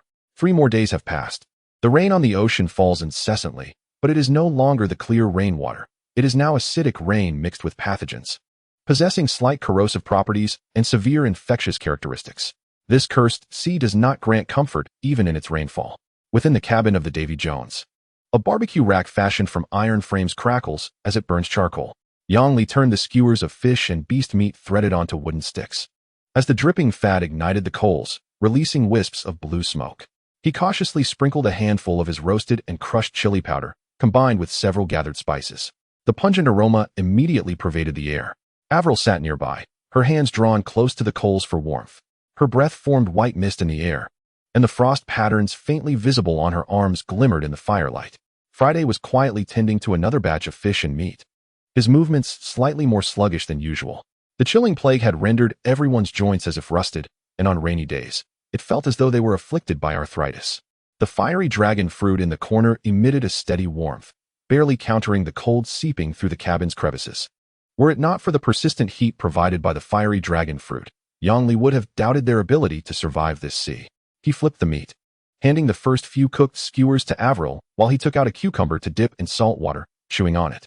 In the flickering light, silence enveloped them. With nothing else to occupy his time, Yang Li opened the chat channel for a glance. Rebirth, surviving in a wild world, brothers. After 3 days and nights of vigilant training, I finally caught a remarkably striking exotic beast, accompanied by a photo and a description. Name, Shadow Mane Lion. Type, Battle Pet Mount. Level, LV-15. Description, a pair of hunters residing alongside dark rivers, covered in hard purple scales, primarily feeding on fish from the river, capable of lying in wait for long periods by the water's edge. They possess a strong territorial instinct, often engaging in combat when same-gender individuals encounter one another. Combining the strength of a lion's physique with the agility of a feline, they can perfectly conceal themselves in the shadows. Racial skills, Shadow Companion. When mounted, both rider and mount can enter a state of invisibility, with only slight sounds of footsteps when moving. Sky Split Leap. After a 3-second charge, they can leap up to 120 meters in a designated direction. stunning and dealing physical damage to enemies within the area upon landing. Rock-shattering claw strike, concentrating all their strength in their forepaws to deliver a heavy blow, causing explosive damage of up to 5 tons to a single target. In the photo, a lion's face, majestic yet fierce, was directed at the camera. Engulfed in purple flames, standing beside a man whose face was turned sideways, towering over 2 meters tall. It appeared quite imposing. Yang Li was uncertain of the creature's strength, but merely based on its appearance, it was undoubtedly an exceptional battle pet mount. Wow, so cool. Is that a lion? Why does it have flames? Isn't it going to burn its rear? Is this a legitimate creature? Haven't you read the description? If it can go invisible, what legitimate creature could it be? Since it can be ridden, the flames surely pose no harm to its master. Rebirth, surviving in a wild world. This is merely a young lion. It took all my effort to catch it. I went without food or water for 2 days and nights just to lure it from its den. 666. You truly are the beast dealer. So impressive. Big boss, name your price. Are you selling this lion? Rebirth, surviving in a wild world. No way. It's my precious now. Once I ride this thing, there won't be anywhere I can't go. Yang Li rubbed his nose, feeling an inexplicable envy. He gazed at the colossal creature curled up outside the ship, sighing internally. Although Tsang Ming could be considered a battle pet, its immense size did not satisfy his desire for a mount. Who could resist riding a grand and magnificent lion through a foreign world? It was simply too cool. Thus, he devised a compromise and inquired. Yang Li had come to know a player who specialized in taming beasts. If you train a pair of male and female beasts, I can find someone to assist you with breeding. When the next litter arrives, just reserve one for me. How does that sound? Wow, how did I not think of that? Let us add each other as friends, and when the time comes, I'll help you catch a lion cub. The other player replied. Thus, Yang Li and this player exchanged friend requests and agreed upon their arrangement. However, he found himself pondering. It had already been the 16th day. Yet numerous players remained in the Dino Frenzy Sea. It seemed that the exotic creatures within were not limited to dinosaurs. There must be a plethora of fantastical beings. Certainly, the Shadow Mane Lion could not be a creature from the real world. He checked the forum once more. In just a few days, the number of players joining had surged. With Poseidon's fame and influence, the influx of players was inevitable. Simultaneously, the forum had unveiled many new features. Firstly, all members were assigned a fresh hierarchical structure, granting varying permissions based on their levels, ranging from accessing knowledge archives to posting threads. Additionally, a section for posting bounty tasks had been introduced, allowing employers to form temporary teams, publish tasks, procure items, and express other requests. Yang Li glanced at his own level. He was at level 2. To gauge what this entailed, he compared it to Poseidon's level 3 tag that he found in his private messages. Such actions suggested that Poseidon was intent on propelling the forum into the public eye, and had thus meticulously planned a leveling system. With this thought, Yang Li promptly posted a long-term request for special plants. As long as he did not delete the post, it would remain visible indefinitely. Next, he opened the forum's mutual assistance group. Dragon Tamer, Swift Pirate Crew, you're the fastest to flee. Have you escaped the plague-infested waters yet? The sea here is rancid, and my beast horde erupts into chaos daily. It's quite a headache. Last night, I was ambushed by a pack of water ghosts. If it weren't for my numerous beasts, they would have nearly devoured my brain. Swift Pirate Crew, I'm full throttle, racing ahead. The further I distance myself from the epicenter of the plague waters, the weaker I feel the effects of the infection. However, I can distinctly sense that the waters ahead are freezing cold. The temperature here has already plummeted to -3 degrees. Deep Sea Pirate Crew, no way. A cold sea? My ship can dive, but it isn't insulated. If it's all ice, I'll be left with nothing but a bare hull. I quite like this sea area. There's no shortage of monsters to slay. Every night, there's a tide of corpses and giant stitched monstrosities attacking. My ship's cannons have been firing nonstop, and I've damaged over 10 of them. Dragon Tamer, brother, is your ship really that formidable? Steel battleship, unlike you all. I sold all my belongings at the beginning to gather resources and upgrade my ship. Now, my cannons are firing in full force while I travel. Sea monsters now flee upon seeing me. Chapter 44. The mysterious Thorn. Yang Li discerned that this player's vessel was no ordinary ship. It resembled a cruiser. Unable to contain his curiosity, he asked, Steel battleship, with the number of giant monsters you've slain, you must have amassed quite a few spoils, right? Have you encountered any seeds of special plants? I'm in urgent need, and I'm willing to negotiate a fair price. Plant seeds? Wait a moment, let me check. I seem to recall having something, Steel battleship replied. Yang Li had asked casually, but to his surprise, there was indeed a response. His anticipation grew. The emergence of special plants was akin to unearthing treasures. No one knew the true varieties of special plants in this world, and given their rarity, encountering one was a rare opportunity that must not be squandered. Before long, Steel Battleship responded. I rummaged through my spoils and indeed found a special plant. When I first saw it in the compendium, I was astounded. It looked just like something from Plants vs. Zombies. I had some recollection of it. But since I couldn't cultivate it on my ship, it's just been sitting there, nearly forgotten. He then sent an image of the entry. Name, Mysterious Thorn Type. Trap Type Special Plant Maturation Cycle. Short, 12 to 16 days. Description, a dangerous plant that has evolved mimetic and assassination capabilities. Its main body is buried deep in the soil, with only a camouflaged surface layer matching its surroundings, lying in wait for prey to step into its deadly trap. Skill effects. Assassination. When a hostile unit enters its 15-meter radius, it will rapidly launch sharp thorns upward, inflicting severe physical piercing damage to multiple targets while also causing a brief paralysis effect. Multiple trigger. The thorn can repeatedly inflict piercing damage and regenerate its spikes, and densely planting in an area can create a lethal chain trap. Evaluation. This plant is the apex trap hunter of the plant family. It exhibits great patience, able to wait for days for a single kill. Its most delightful moment is when prey steps into the trap and its thorns burst forth from the soil. However, it despises being underestimated or disturbed.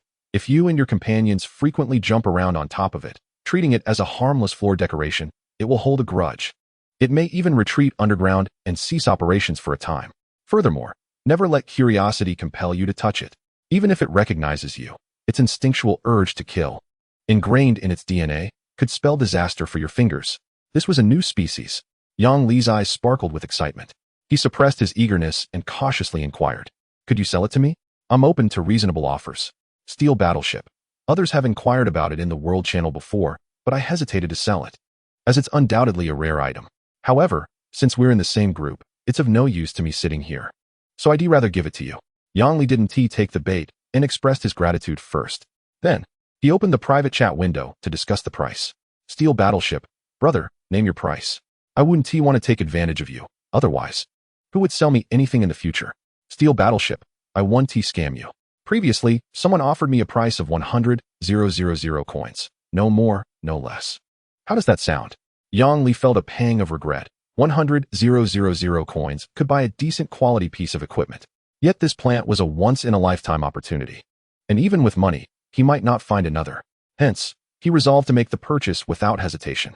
He could barely contain his excitement as he exited the player forum, eager to sow the seeds of the mysterious thorn into the soil on his deck. The seeds were intriguing. They were not typical seeds, but rather granules resembling fine sand. When scattered in the soil, they would yield a vast expanse of growth. However, to be cautious, he prudently opened the plant control panel to check their status first. The recent acid rain that had fallen upon the Daifei had been absorbed by the ship's body, but who knew whether the pathogens within might affect the seed's germination? He carefully pinched a few granules with his index finger and created a shallow pit with his pinky, planting them in the soft earth and covering them with a thin layer of soil. Then, he held his breath and gazed intently as the screen of the plant control panel illuminated, generating plant status summary report. Acquiring data on the mysterious spine. Acquiring data on the iron thorn barrier nut. Acquiring data on the ghostly hand algae. Generation complete. Name, Mysterious Spine, Tier 1 plant. Planting duration, 0 days. Current stage, germination. Growth progress, 0. Health status, good. Soil moisture, 85. Suitable. Environmental light, 28 lux. Dim, environmental evaluation, lack of light. Name, Iron Thorn Barrier Nut, Tier 1 plant. Planting duration, 51 days. Accelerated growth time included. Planting coordinates, bow base. Current stage, hardening. Growth progress, 82. Health status, good. Name, Ghostly Hand Algae, Tier 1 plant. Planting coordinates, right side aquatic tank. Planting duration, 13 days. Growth progress, 999. Current stage, maturity. Health status, good. Fortunately, it has not been affected by acid rain. Yang Li let out a sigh of relief, his heart at ease, and evenly scattered the remaining seeds across the soil. He then approached the aquarium. Inside, the algae had proliferated to the point of nearly outnumbering the water, resembling a tank filled with verdant chaos. What an intensely dense planting. Yang Li felt a pang of guilt. "I'm sorry," he murmured softly, resolving that once you grow up, I shall release you to the bottom of the ship, where there is ample space. Poor thing, if you remain cooped up in the tank, the algae might become depressed. Although the plant control panel did not display a mood section, just observing the two sunflowers striving towards the open area on the deck on sunny days made Yongli realize that these unique plants each possessed their own preferences and temperaments. They could be joyful yet petulant, having their own physiological needs. Just as he was pondering at that moment, the ghostly hand algae in the tank suddenly emanated a gentle white glow. Yongli surmised this must signify their complete maturation. As the radiance faded, a pair of flattened, round eyes opened amidst the algae, curiously gazing at him. Yongli found himself engaged in a heartfelt stare with it. He paused for a moment. Hello? Unsure of what to say, he tentatively offered a greeting. Though he did not comprehend whether these plants could truly understand human speech, he at least confirmed that they were no ordinary plants, possessing a certain degree of subjective initiative. The ghostly hand algae extended a ribbon-like tendril, gently resting on the back of his hand. A clear sense of joy flowed through the contact, akin to a fledgling finally meeting its kin after breaking free from its shell. Yongli's heart softened. At that moment of maturity, it seemed as though these plants were infused with a soul, transforming from mere cold crops into living companions. A feeling of comfort enveloped Yongli's heart. It was a wondrous sensation, akin to carrying a child for 9 months, only to finally give birth to a healthy baby. My dear child. Chapter 45, the 4th level Dave. At the very least, Yongli regarded them all as a group of little children. Each time they matured, they would instantaneously gain sentience, becoming a vibrant life form, enriched by the growth they had previously accumulated. Yongli extended his hand into the tank, caressing the algae's ribbon-like body, feeling its resilience and strength. It was not at all like ordinary algae, which tended to be smooth and fragile. I will place you in the sea to continue your growth. You may cling to the bottom of the ship without losing track of me, all right? Yongli inquired gently. The ghostly hand algae swayed joyfully, indicating its agreement. Thus, Yongli carefully lifted it from the tank with his tendrils and gently placed it along the side of the Dave as it reached the surface of the sea. Upon contact with the seawater, the ghostly hand algae unfurled, its form expanding dramatically, the dark green algae flowing like silk as it stretched freely. It then attached itself to the bottom of the Dave, completely covering it beneath the water. Observing the ghostly hand algae in its liberated state, Yongli smiled with satisfaction. The enchantment of these unique plants lies in their ability to move autonomously, possessing a certain self-awareness. They can engage in preliminary communication with their owner and continue to develop and grow over time. Yongli observed that the two sunflowers, upon maturing, did not exhibit the same appearance every day. With each sun-soaked moment, they grew larger, gradually sprouting more branches and flower buds. Yongli speculated that this marked the entry into the second growth stage for the plants. If so, then all special plants should possess this characteristic. If plants initially reach only the first tier upon full growth, would they not continuously upgrade and become stronger by acquiring nutrients or gaining experience from defeating foes? This hypothesis seemed exceedingly plausible. All life must inherently undergo continuous growth and transformation. Nothing occurs instantaneously. Special plants cannot be at their peak state from birth. Their growth has only just begun. They require experiences and accumulation to become increasingly formidable. Just then, Avril poked her head out from the cabin. Moonlight cascaded over her softly curled green hair. She bit her lower lip, her fingers unwittingly twirling a strand of hair, hesitating for a moment before approaching Yongli. That. She spoke softly, weighing her words. Yongli, do you have any spare tidal coins? Upon seeing Yongli's inquisitive gaze, she quickly elaborated. I found a very suitable staff at the trading post, but I'm still short on funds. The girl's ears flushed slightly as she spoke, her toes unconsciously drawing circles on the deck. This was her first time asking Yongli for money. A staff? Yongli was intrigued. He was aware that Avril had saved some money from defeating monsters, but he had never inquired about it. Their acquaintance had not been lengthy, and Yongli had no intention of imposing rules for mutual adherence. Frankly, they were not part of a large organization. In their simple interactions, everything relied on awareness, communication, and individual character. As long as they avoided fundamental errors, mutual tolerance and understanding could resolve 99% of everyday conflicts. He gently inquired, how much do you still need? Avril raised her head, her emerald-like eyes sparkling with anticipation. I have saved a total of 150,000, but I still need 210,000. Avril hesitated, seeming somewhat uncertain. Summoning her courage, she grasped Yongli's sleeve. Could you lend it to me for now? I promise I will repay you later. She gazed at him with her innocent large eyes, earnestly meeting his gaze. Yongli pondered for a moment. Still short by 210,000? Good heavens, For 60,000 for equipment? He checked his balance. He still had 420,000 tidal coins. The cost of the equipment was nearly equivalent to his entire fortune. To say he would be bankrupt was not an exaggeration. Yang Li opened the trading interface and promptly transferred 210,000 coins to her. He carefully chose his words. Gazing into Avril's eyes, and softly declared, "There is no need to mention borrowing, Avril. In my homeland, those who live together are akin to family. Since we are in this together, distinctions between us are unnecessary. What is mine is naturally yours. Of course." He refrained from uttering the next phrase. "What is yours is also mine." Avril stared blankly at the transfer notification, her eyes glistening slightly as she met Yang Li's gentle gaze. Her eyes reddened, and suddenly, she leaned in, grasped Yang Li's hand, and rose on her toes to plant a soft kiss on his cheek. Then, like a startled fawn, she retreated a few steps, turning her back and hurriedly running back to the cabin, leaving behind a hasty, "I understand." Yang Li watched her flustered silhouette, shaking his head with a light chuckle. The sea breeze carried the faint floral scent lingering in her hair across the deck. Yang Li opened the ship upgrade panel, discovering that he still required a considerable amount of materials. His total wealth now dwindled to the final 210,000 coins. He was uncertain if this would suffice to procure the remaining supplies. Nevertheless, he did not regret his earlier decision. Those 210,000 coins were a necessity. Avril's rate of growth far surpassed his own.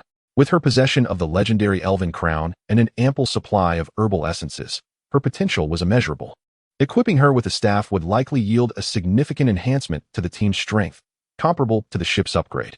He compiled a list of required materials: 600 wood, 600 stone, and 8 for 100 beast hides. The current market prices remained at 10 for wood, 15 for stone, and 10 for beast hides, totaling 100,000 coins. He sought out a supplier in the trading post and expended 100,000 coins to acquire these materials in one go. His balance instantaneously rose to 110,000 coins, nearly reverting to square one. The message appeared. The Qingmu Dai Fu has met the conditions for a level 4 upgrade. Would you like to consume the materials for the upgrade? Confirmed. Let us see what changes await. Chapter 46. Level 4 expansion. Building. Yang Li securely anchored the Dai Fu on the tranquil sea surface. He took a deep breath and silently chanted, "Upgrade." In an instant, a gentle green luminescence surged forth, racing from the bow to the stern of the massive Dai Fu. Subsequently, a familiar vibration resonated beneath his feet, as the entire vessel seemed to awaken from slumber with a deep, rumbling hum. Immediately, another familiar and intense transformation commenced. The interior of the ship creaked as the wooden structure expanded. The already grand 70-meter hull began to stretch, extending slowly sideways and downward. The deck widened beneath his feet. The cabin space subtly increased, and even the mast appeared to rise like an ancient tree. The ship's flora were the first to sense this surge of vitality. The sunflower heads excitedly swayed side to side, while the carnivorous plants opened their blossoms, eager for nourishment, their flower stalks swelling and swaying with the ship's motion. They seemed to perceive the awakening of spring. A pure essence of plant life radiated outward from the ancient tree at the center, cleansing every corner and nurturing every living plant aboard. Under the influence of this power, all special plants visibly grew, their leaves becoming fuller and their blooms more vibrant. This energy not only fostered the Dai Fu's robust development, but also brought rejuvenation and evolution to all living beings aboard. As the final ray of light merged into the hull, a completely rejuvenated massive vessel appeared before him. Name: Qingmu Dai Fu. Type: Magical Biome Vessel. Description: This is a special ship imbued with the ancient elven magical blessings and the essence of life. It has ceased its madness and harbors the potential to become the king of plants. Level 4. Durability 7500, capacity 8000, speed 70 knots, length 100 meters. Ship skills: Newly added expansion building. Name: Living Vine Manipulation Core. Type: Multifunctional Tactical Structure. Description: A critical node embedded in the ship's keel. Capable of establishing deep neural connections with all vines coexisting on the ship, briefly activating and shaping them, allowing the entire vessel to resemble a forest giant with colossal arms. Building effects: Vining giant arms. Upon activation, a certain amount of mental energy is consumed, gathering numerous vines on either side of the hull into 13 pairs of impressive giant arms. The reach and power of these arms correlate positively with the vessel's level. Multifunctional applications. Service mode can be used for rapid repair of hull damage, transporting heavy cargo, salvaging materials from the sea, lifting objects, and assisting in sail adjustments, significantly enhancing work efficiency. Combat mode. The giant arms can deliver powerful strikes and entanglements to nearby enemy vessels or sea creatures. Strikes inflict area physical damage with a chance to repel the target. Entanglement immobilizes a single enemy unit, subjecting it to continuous crushing damage. Deep symbiosis. If a member of the crew possesses plant-based extraordinary abilities, they can lead the control, granting the giant arms more precise control and additional attribute damage bonuses. Evaluation. Your ship has finally learned to take matters into its own hands. It is now your most diligent gardener at sea, your most tempestuous sailor, and your most reliable bodyguard. Do you see that enemy vessel approaching? Why not politely nudge it aside with your vine giant hands? However, do keep in mind that it is best to feed it well before assigning it delicate tasks. After all, a hungry giant hand is not likely to be in a good mood. Materials required for level 5 upgrade: wood 1000 4500, stone 3300 4000, iron 500 1500, crystal 500 1000, beast hides 32,000, and fruits from 79 types of special plants. The level 4 Dai Fu now extended to 100 meters in length, deserving the title of a magnificent vessel. Yang Li felt a surge of inspiration and attempted to control this newly expanded building. In an instant, the verdant vines enveloping the ship's sides seemed infused with life, growing wildly and gathering to form 3 pairs of robust vine giant arms on either side of the hull. Each of these arms, composed of countless intertwined vines, surpassed the thickness of the mast, their surfaces adorned with dense foliage, with the essence of energy visibly coursing within. Yang Li focused his mind, attempting to manipulate them. He observed as the foremost giant hand on the left slowly opened, making a grasping motion, clumsy yet powerfully expressive. The other hand gently lifted an empty wooden barrel from the deck and steadily placed it in the designated position. He sequentially tested the 3 pairs of giant hands, commanding them to lift, sway, and caress the hull. Although they could not execute excessively intricate operations, they were more than capable of basic actions such as gripping, transporting, and striking. Remarkable. Yang Li reveled in this newfound power. His first thought was that he could now have more time to fish on Fridays, delegating troublesome heavy tasks to the vine giant hands as a form of free, inexpensive labor. As he gazed towards the next tier of upgrade requirements, a deep sigh escaped his lips. The materials needed for a level 5 vessel were nothing short of colossal, particularly the staggering 32,000 units of beast skins, alongside the necessity to gather 2 new types of rare flora. The weight of the pressure bore heavily upon him. Yet, as he beheld the magnificent ship before him, stretching 100 meters and brimming with vitality, along with the 6 vine-like hands poised for action, Yang Li felt an overwhelming sense of purpose. It was all worth it. The Dai Fu ship was evolving towards becoming a true bastion upon the sea. Should he continue to upgrade it along this path, it would ultimately transform into an island base capable of accommodating numerous beings and crowds. At that time, he could cultivate freely or even construct homes aboard the vessel. Chapter 47. The Staff of Nature's healing. The Dai Fu ship sailed through the waves with great vigor, its engines roaring as it cut through the water. Yang Li stood atop the newly elevated lookout, the sea breeze tousling his dark hair back. From this vantage point, the expansive view unfolded before him. He could clearly perceive the surrounding waters and the various components of the ship in exquisite detail. The entire transformation of the vessel lay before his eyes. If the previous iteration of the Dai Fu could be likened to a rough model, it had finally begun to resemble a home. The level 4 Dai Fu had taken on a more tangible form. Why, you may wonder. Prior to reaching level 4, each upgrade merely expanded its size. Yet the modeling remained crude and simplistic, akin to a poorly crafted draft. However, at level 4, the ship's body was adorned with numerous intricate details, beginning to exude the essence of habitation. Yes, Yang Li referred to this as the human touch.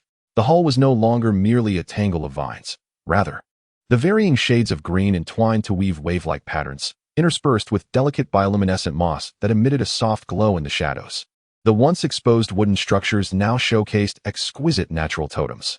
Swirling patterns were etched along the ship's sides, while soaring bird designs adorned the base of the mast. Each carving appeared as though it had been birthed by nature itself, void of any signs of craftsmanship. He descended the rope ladder to the main deck. The railings were no longer rough-hewn logs. They had been elegantly entwined by slender vines into a spiral pattern, their touch as smooth as jade. In inconspicuous corners, bellflowers quietly bloomed, chiming softly with the wind. The clear tinkling harmonized with the sound of the waves. Pushing open the redesigned cabin door, he was greeted by a delightful transformation within. The once empty hold had been cleverly partitioned into various functional areas. To the left, a neatly arranged tool wall hung with farming and fishing implements. To the right, a cooking counter with a mirror-like surface and naturally rising edges to prevent items from slipping. Even the staircase leading to the lower hold featured a handrail sculpted to resemble entwined grapevines. What pleased him most was the nautical table by the window. Its legs were formed from intricately twisted roots of redwood, while the tabletop was a seamless expanse of smooth resin, within which lay preserved real maple leaves. These were treasures collected by Ai Wei, who had many varieties of plant leaves stored in her cabinet. Yang Li's fingers glided across the tabletop, feeling the subtle textures of the resin. As he gazed out at the shimmering surface of the sea, a realization dawned upon him. This vessel had transcended its role as a mere survival tool. The quietly burgeoning details, the decorations imbued with humanity and warmth, had transformed the Dai Fu into their true homeland amidst the vast ocean. Yang Li stepped out onto the deck. Friday was hanging several dried fish on a rope rack to air out. These fish bore peculiar shapes. Some had lost most of their scales, while others had murky eyes. In recent days, they had been wandering through the plague-infested waters, resulting in rather dismal catches. Ever since they had reeled in a dozen rotting fish from those waters, Friday had rarely fished again. These few were among the scant good specimens. A small monkey squatted beside a carnivorous plant, scratching its behind nonchalantly. In an instant, it lunged, attempting to grasp the flower's stem to climb up. The carnivorous plant shook its petals violently, tossing the monkey down. Eek! The little monkey, undeterred, bared its teeth and cautiously extended its claws again. Thus began a standoff between monkey and flower. Song Ming coiled in a corner, fast asleep. This python had been growing rapidly. Its head had transformed to resemble that of a dragon, and it was already half the height of an adult while lying on the ground. Its days were filled with eating and sleeping. Yang Li tossed several pieces of raw meat into its feeding bowl. It did not even open its eyes, merely lifting its head slightly to consume the offering before curling back into its original position to continue its slumber. Ai Wei was trimming a bouquet of wildflowers by the window. Upon seeing Yang Li emerge, her eyes sparkled with uncontainable joy. She hurried to him, hands clasped behind her back, her face radiant with an infectious smile. Yang Li, let me show you something. She produced a verdant wooden staff from behind her, its surface smooth and its top intricately carved with elaborate patterns. Is this the staff you purchased? Yang Li raised an eyebrow. Curiosity piqued as he stepped closer to inspect it. In a world where players were still updating their weaponry, the notion of a staff seemed rather out of place for the current version. Yang Li had long suspected that Ai Wei had acquired a beta version of the game. How else could she consistently procure items that surpassed the standard versions? Indeed, I stumbled upon it while browsing the forums and felt it was perfect for me, so I made the decision to purchase it. As she spoke, she presented the staff to Yang Li. It radiated a lush green hue, as though it contained a miniature forest within. Its touch was cool, reminiscent of chilled wood, allowing one to distinctly sense the faint pulse of life and magic within. Name, Nature-S Healing. Type, staff. Quality, rare. Description, crafted from the trunk of a complete world tree. Meticulously forged by the elder of the wood spirits using the essence of flora and a magical matrix. Equipment effects, Spirit 3.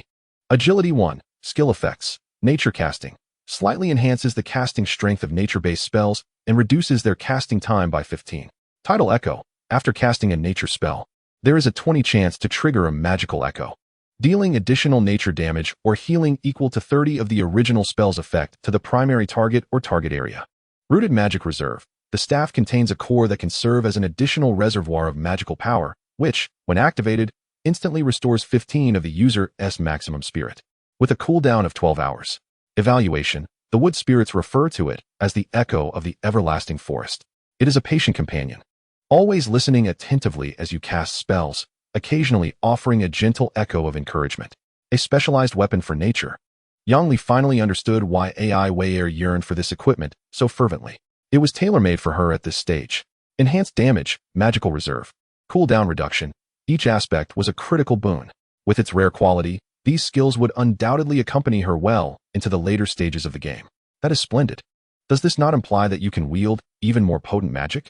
Yang Li felt a surge of excitement. His current abilities were still rather limited. Particularly when confronted with the corpses in the epidemic sea, he experienced a sense of helplessness. His greatest reliance should indeed be on Ai Wei. It is well known that the mage is least apprehensive of being besieged. With a single cataclysmic clearing spell, even the most numerous of minions can only be reduced to mere cannon fodder, provided the mage's magical energy does not run out. Such a war of attrition cannot even be classified as a strategy. Chapter 48. The first batch of extraordinary sequences, uncommon chef. Brothers, a grave warning. Recently, a group of rascals has been spreading pyramid schemes, forming factions, deceiving people into offline meetings, and subsequently infecting them to become epidemic slaves. They have even established a large criminal organization. If anyone privately asks you if you wish to obtain the power of extraordinary sequences, do not believe them, simply block them. They intend to infect you to elevate their own sequence level, ultimately treating you as expendable resources. Elementary school student. Wow, just yesterday, someone asked me the same thing. I requested to see information on high-level sequences, and that punk brought a fake. After I exposed him with my innate skills, he was infuriated and threatened me. End of an era. Who the hell threatened you?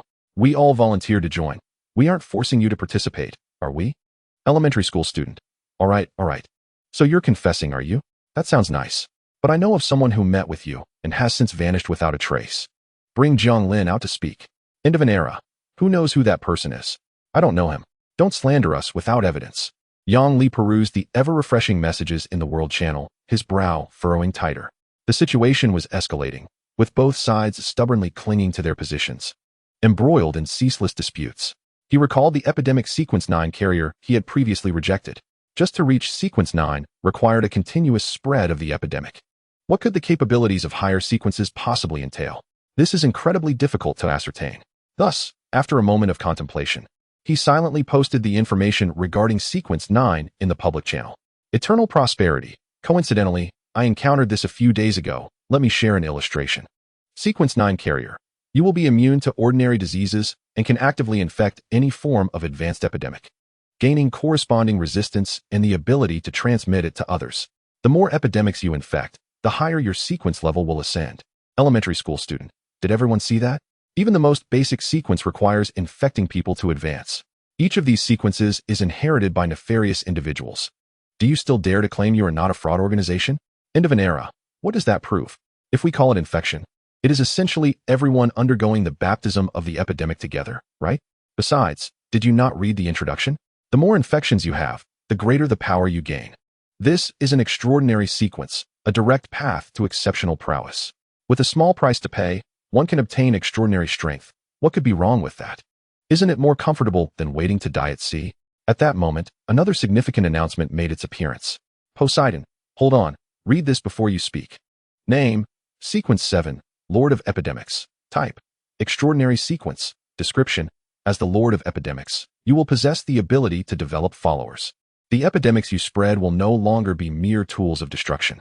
You can infuse your will into pathogens, creating a unique strain of enslaving bacteria. Creatures infected by this special strain, whose resistance and mental fortitude must be lower than your epidemic check, will gradually succumb to your will, becoming your plague servants. These servants will instinctively obey your vague commands, developing great fondness and obedience towards you. Over time, they will be utterly ensnared, sharing their senses with you. Upon the release of this illustration, the entire World Channel ignited with fervor, akin to an explosive powder keg. Instantly, some transformed into furious critics, unleashing a torrent of vitriol within the channel. How dare you, you wretched spawn, born without a mother. With a bit of power, you turn on your own people? This world lacks natives. Can't you seek out the indigenous folks? Must you behave like the most despised of vermin, preying upon the vast player populace? These wretches, born without decency, still dare to argue. I swear I will not let you go. From today onward, you shall be the most reviled of outcasts. I will slay each one I encounter and pin you to the pillar of shame. End of an era. Do not be so ungrateful. You are given power yet remain unsatisfied. A bunch of fools, just wait. The first epidemic calamity is about to descend upon you. You, who refuse to accept new strength, shall be eliminated by this sea. Amidst the surging tide of denunciations, the group known as End of an Era released one final message before vanishing into silence, leaving behind a multitude of players engaged in mockery and vitriol, with some even offering bounties to hunt them down. It was evident that they had been branded as the pariahs of the community. Yang Li sighed and closed the channel. He had long foreseen this outcome. From the outset, conflict among players had been an inherent reality. Particularly after enduring the trials of the past several days, the peace among players was already exceedingly fragile. Yet, everyone had collectively chosen to avoid acknowledging this, for no one wished to provoke public wrath and become the target of collective ire, breaking the fragile truce. For no matter how formidable one might be, they could never contend against the outcry of the entire player community.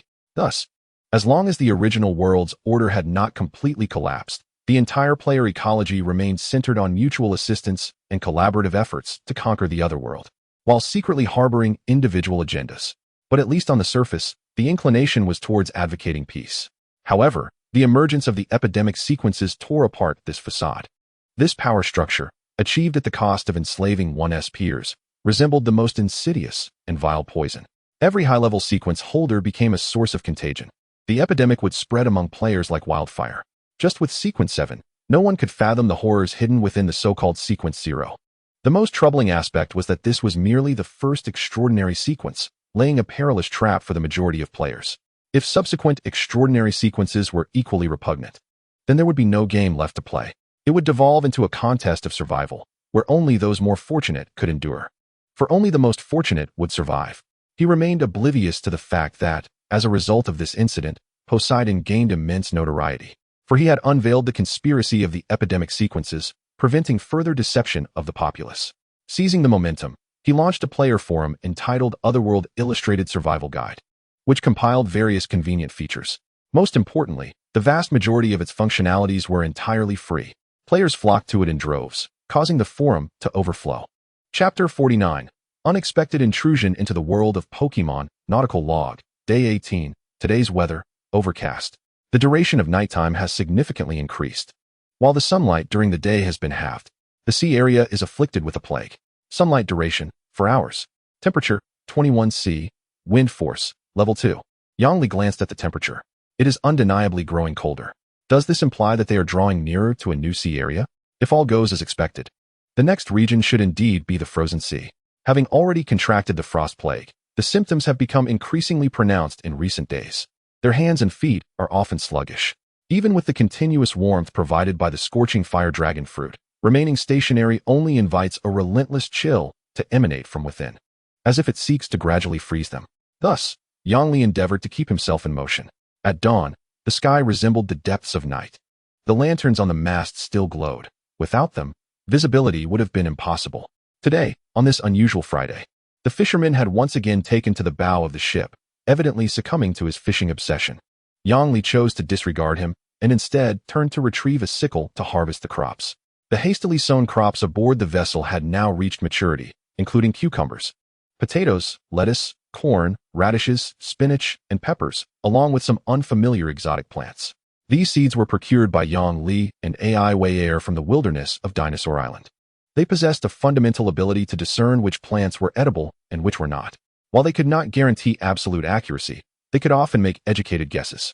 Consequently, Yang Li gathered all the peculiar fruits and vegetables produced by these seeds. He picked a fresh yellow fruit still adorned with dew and took a bite. It was crisp and reminiscent of a cross between an apple and a pear, abundant in moisture and sweetness. He selected some to keep for himself and others, while the remaining fresh vegetables were all placed for sale in his personal shop. The player trading hub continues to boast the largest clientele worldwide, facilitating immense transactions for players across the globe.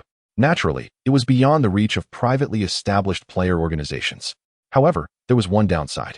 The prices within the trading hub were fixed and non-negotiable, unlike auctions and player forums, which allowed for immediate sales or unsold items. This enabled players to ascertain the value of their goods based entirely on demand.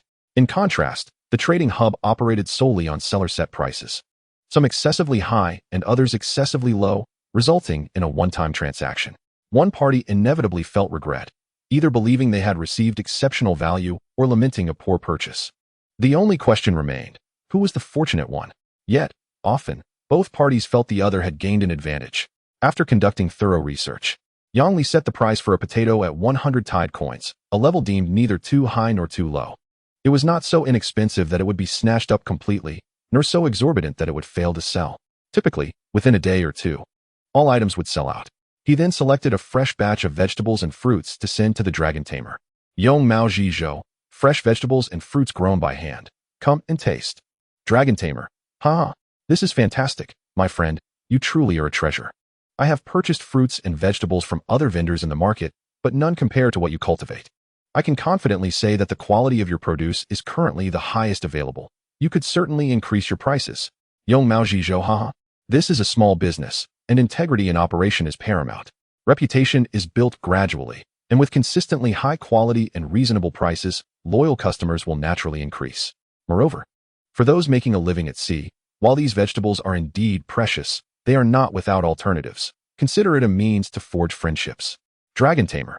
That makes sense. You certainly have a business acumen. By the way, the Sun Ji Meng Xiang that you entrusted to me has nearly fully recovered. Additionally, I have a surprise for you. Would you like me to return it to you now? Yong Mao Ji Zhou. That would be great, thank you. Please adjust the transaction amount to 30,000, as this will cover the remaining balance. Dragon tamer. Oh, no need to speak like that. We've known each other for so long. Let us not discuss business. I merely helped care for it for 10 days, and it mostly relied on itself for recovery. So I want to charge you. Yong Mao Ji Zhou. A deal is a deal. We agreed upon this initially. I asked for your assistance because I could not resolve this myself. This is part of your unique ship's abilities, and you deserve compensation. After some back and forth, the Dragon Tamer sent the biological card for the Sun Ji Meng Xiang with a transaction value of 10,000. He also included several tons of beast dung. As per their agreed collaboration, Yang Li tossed it all into the hold of the Daifu ship to serve as fertilizer. Would you like to spend 10,000 Tide coins to purchase the Dragon Tamer's biological card for the Sun Ji Meng Xiang? Confirm. Name: Sun Ji Meng Xiang. Type: Battle Pet.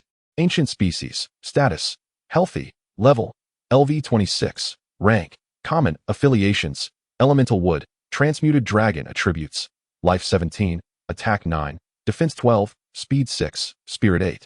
Stamina 7. Description: Measuring over 9 meters in length and nearly 5 meters at the shoulder, its skin exhibits an intricate pattern of ancient wood and entwined vines. Its colossal tusks are wrapped in ever-vibrant green tendrils. Once the guardian war deity of a lost jungle tribe, it possesses a gentle nature but can unleash a wrath akin to seismic chaos against foes. Naturally attuned to resonate with plants, it serves as an exceptional companion for establishing a home and safeguarding territory. Skill effects: Inspiring battle roar. The Sun Ji Meng Xiang emits a soul-shattering roar, dispelling individual fear and confusion effects on allied units, while bestowing an inspiring effect on all allies who hear its roar, enhancing all resistances and damage output by 10 for 15 seconds. Thorn armor. The Sun Ji Meng Xiang is perpetually covered in thorny armor. When subjected to melee attacks, it automatically reflects a portion of the damage and has a 15 chance to inflict bleeding on the attacker. Earthquake charge. The mammoth stomps the ground, harnessing the power of the earth to summon activated roots to burst forth in a designated area, inflicting moderate physical damage on all enemies within the range while applying a binding effect for 3 seconds. Seismic pulse. The Sun Ji Meng Xiang channels its immense vitality and earth power into its feet, abruptly stomping the ground to unleash a devastating seismic wave in a conical area ahead. This inflicts substantial physical damage on all enemies in its path and imparts a knockdown and armor-breaking effect on small creatures, reducing target's physical defense by 20 for 8 seconds. Yang Li's expression brightened with unexpected delight upon initially glimpsing the Dragon Tamer's special ship's encyclopedia. He had pondered whether possessing a battle pet aboard that vessel could guide its bloodline transformation. To his astonishment, his speculation proved prophetic, and the transformation was successful. A dragon attribute had been added. One could only say, indeed, this was the prowess of a dragon tamer. Could it be possible to wholesale dragon attribute battle pets? Perhaps it would be more fitting to rename it the Dragon King. You, the new generation Pokemon champion of the dragon type, have arrived. His thoughts whirled. This is it. He has truly engaged in the world of Pokemon. Let us proceed. Sun Ji Meng Ma, you shall be the one. Chapter 50. The Death Messenger Sea Turtle. Yang Li released Sun Ji Meng Ma and interacted with it for a moment. It was unclear whether it was a programmed feature or a natural inclination, but this battle pet could distinctly recognize its true master, or rather, the master of the card that had contained it. Even upon their second encounter, it displayed a sense of attachment and familiarity towards Yang Li. Despite having been an enemy's battle pet during their first meeting, the emotional bonding phase was entirely bypassed. It was simply his now. This card, how perplexing indeed. Yang Li hesitated to ponder further. Could this card also be applicable to humans? Perhaps it was akin to what had been done to Xingqi Wu? A series of cards that enslave all things? How terrifying. Yang Li shook his head, dispelling the dreadful thought from his mind. Even if such a notion were feasible, it was beyond his current reach, resembling the core powers of the system. After all, the system was the most significant card wholesale dealer. Yang Li even speculated whether this system might itself be a unique card sequence, perhaps number 1 of sequence 0, one of those so-called great existences. Otherwise, it would be impossible to explain the source of its formidable power. Turning towards the side of the ship, with his back to Xingqi Wu, he began to fish. He adjusted his position, omitting the baiting step, and directly cast his line. The hook struck the surface of the sea, sinking beneath, while the float bobbed steadily above. He focused his energy, fishing with one hand while performing fitness exercises with the other, hoping to dispel the chill within. There was no need to worry about catching nothing. Yang Li suspected that fishing in these waters was akin to rummaging through Doraemon's pocket, diverging significantly from conventional fishing methods. The outcome was entirely subject to fate. As luck would have it, his fortune was favorable this time. As soon as he cast his line, the float began to bob. Yang Li steadily reeled in, bringing forth his catch, a small sea turtle with scarlet eyes. Curiously, there was a pattern of a fishbone and fork etched onto its shell. Name: Death Messenger Sea Turtle. Type: Messenger Undead Symbiotic Species. Level: LV1 Unremarkable Appearance. Description: a small sea turtle hailing from the undead sea, inexplicably appearing here. It possesses no combat abilities but is often seen in waters prior to a large-scale zombie tide, resembling a mournful messenger from the abyss, delivering a bell for you. Evaluation: Look. It is the death gourmet carrying the menu. It always appears gracefully at the prow of your ship just before the feast begins. With its ruby-like eyes warning you, zombies are about to be served, and your brain might be on the menu. When you encounter it at sea, do not hesitate. Immediately turn the ship around and flee at full speed. It may well be the only benevolent turtle in the entire undead sea. For its sole mission is to ensure you become the main course of the next banquet while still fresh. Remember, the knife and fork on its back are not mere decorations. They are for you and your ship, should you not escape swiftly enough. Yang Li's lips twitched as he slowly raised his head. The sky remained overcast with clouds. He gazed at the distant, tumultuous sea. Yet his vision was hindered by the lack of light, allowing him to see only nearby. The farther expanse of the ocean remained shrouded in mist. Swiftly, he reeled in his fishing rod and turned, shouting, "Enemy attack! We are under siege! Quickly, all hands on deck!" A horde of zombies was approaching. Upon hearing Yang Li's call, Xingqi Wu immediately donned the insect symbiotic armor, brandishing a spear, and positioned himself beside the cannon Sunflower, prepared to confront the impending danger. Avril dashed out from the cabin upon hearing the shout.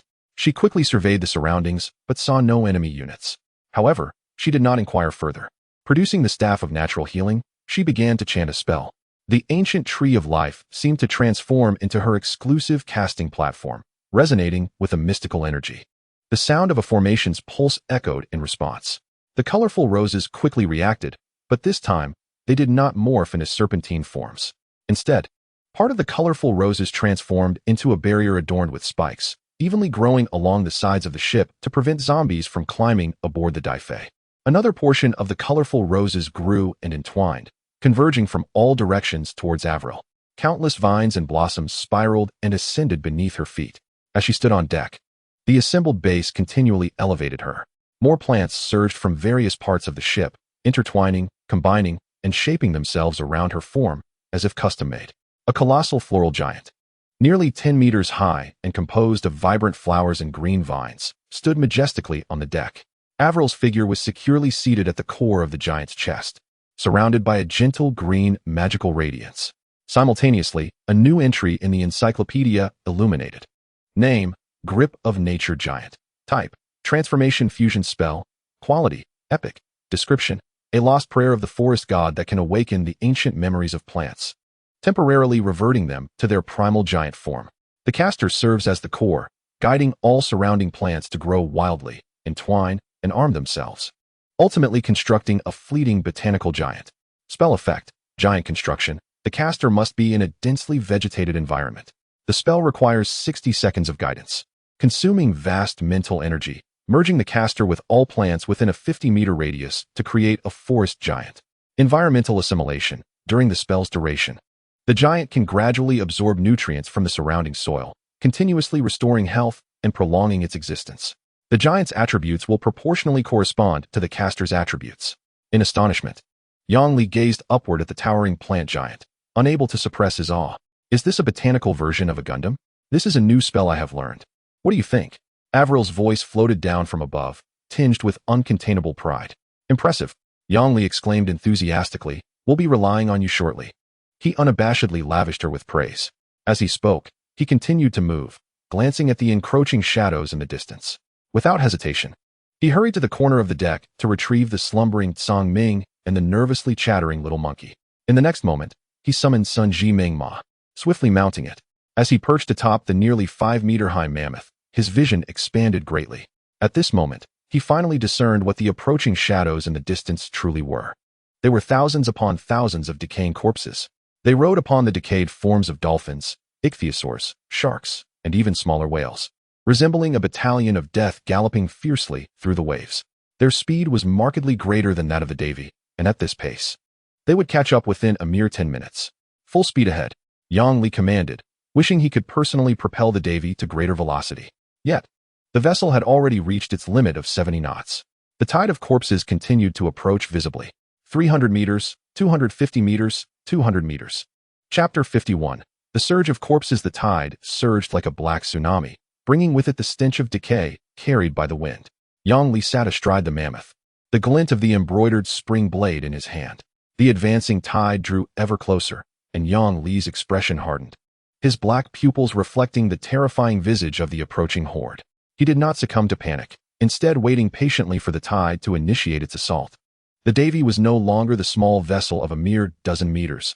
A single wave could capsize it at any moment. Now, it had assumed a stature of 100 meters, reinforced continuously by the vibrant roses, and was certainly not to be shaken by the stinking fish and rotten shrimp before him.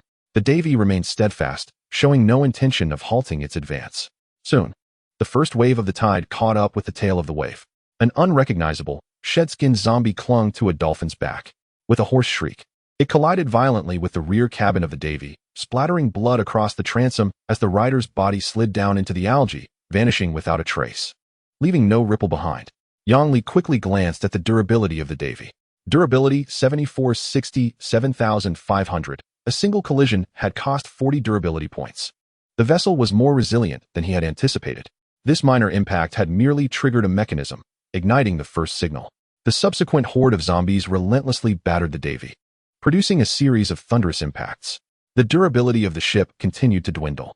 Ghostly tendrils of seaweed spread wildly, soon encompassing the waters around the Davy, forming a barrier against the minor zombies' assaults, dragging them into the algae to be shredded and devoured. Shortly thereafter, the first corrupted whale, burdened by its massive form, finally arrived. With a tremendous force, it broke through the barrier of ghostly seaweed, crashing into the Davy with a resounding thud. The dull thump reverberated as it struck the vessel's stern, causing the deck to tremble slightly. Immediately, Yang Li witnessed the whale whip its tail violently. Dozens of zombies clinging to its body were sent soaring into the air, raining down upon the Davy's deck like a hailstorm of human projectiles. Yang Li fixed his gaze on the airborne horde, preparing to charge forward on the Sensi mammoth. The Huaman giant, controlled by Ai Wei'er, was the first to spring into action. It swung its massive palms, creating a gust of wind that struck the zombies fiercely. Some of the rapidly approaching undead were torn apart by the tremendous inertia of the giant's hands, bursting like overripe fruit and plummeting back into the depths of the sea. Yet, a few stragglers still landed haphazardly on the deck, emitting suffocating howls filled with frenzied bloodlust in their crimson, decayed eye sockets. The ship's botanical defense system activated fully. The carnivorous flowers swayed, launching acidic projectiles that splattered onto a zombie's head, sizzling and emitting a foul smoke. The bloodthirsty sunflowers quivered violently, their leaves slicing through the limbs of the undead. Even the unassuming Huanwu mushroom began releasing spores, causing some zombies with lingering sensory faculties to turn upon each other in madness. With a thunderous roar, the Sensi mammoth unleashed a battle cry, sending an invisible wave of energy throughout the area. Yang Li could no longer wait. He urged the mammoth into a charge.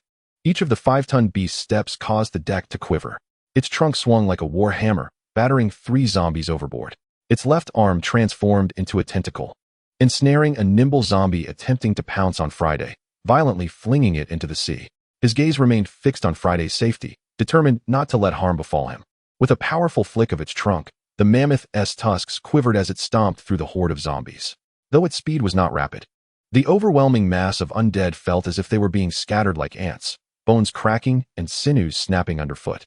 More zombies were tossed high into the air by the whale, raining down upon the deck like a siege. "Captain, they are climbing up the ship's sides." Friday's voice rang out from the railing as he brandished a spear, knocking back the zombies attempting to ascend the deck. Each strike resonated with the sound of splintering bones. Conserve your strength. Just control the ship's giant arm and keep swatting them down. Do not engage in prolonged combat. Prioritize your safety, and if you encounter an overwhelming force, retreat to me immediately. Understood? Yang Li bellowed, adrenaline surging through him. He had ignited true fire. Aye, Captain, Friday replied without looking back. Rushing into the ship's cabin to operate the giant arm, continually swatting down the heads of the approaching zombies, akin to a steadfast guardian defending a fortress. Yang Li cast a hurried glance towards the distant sea, where the tide of corpses continued to surge unceasingly behind the Davy, as far as the eye could see. New mutated zombies emerged as well.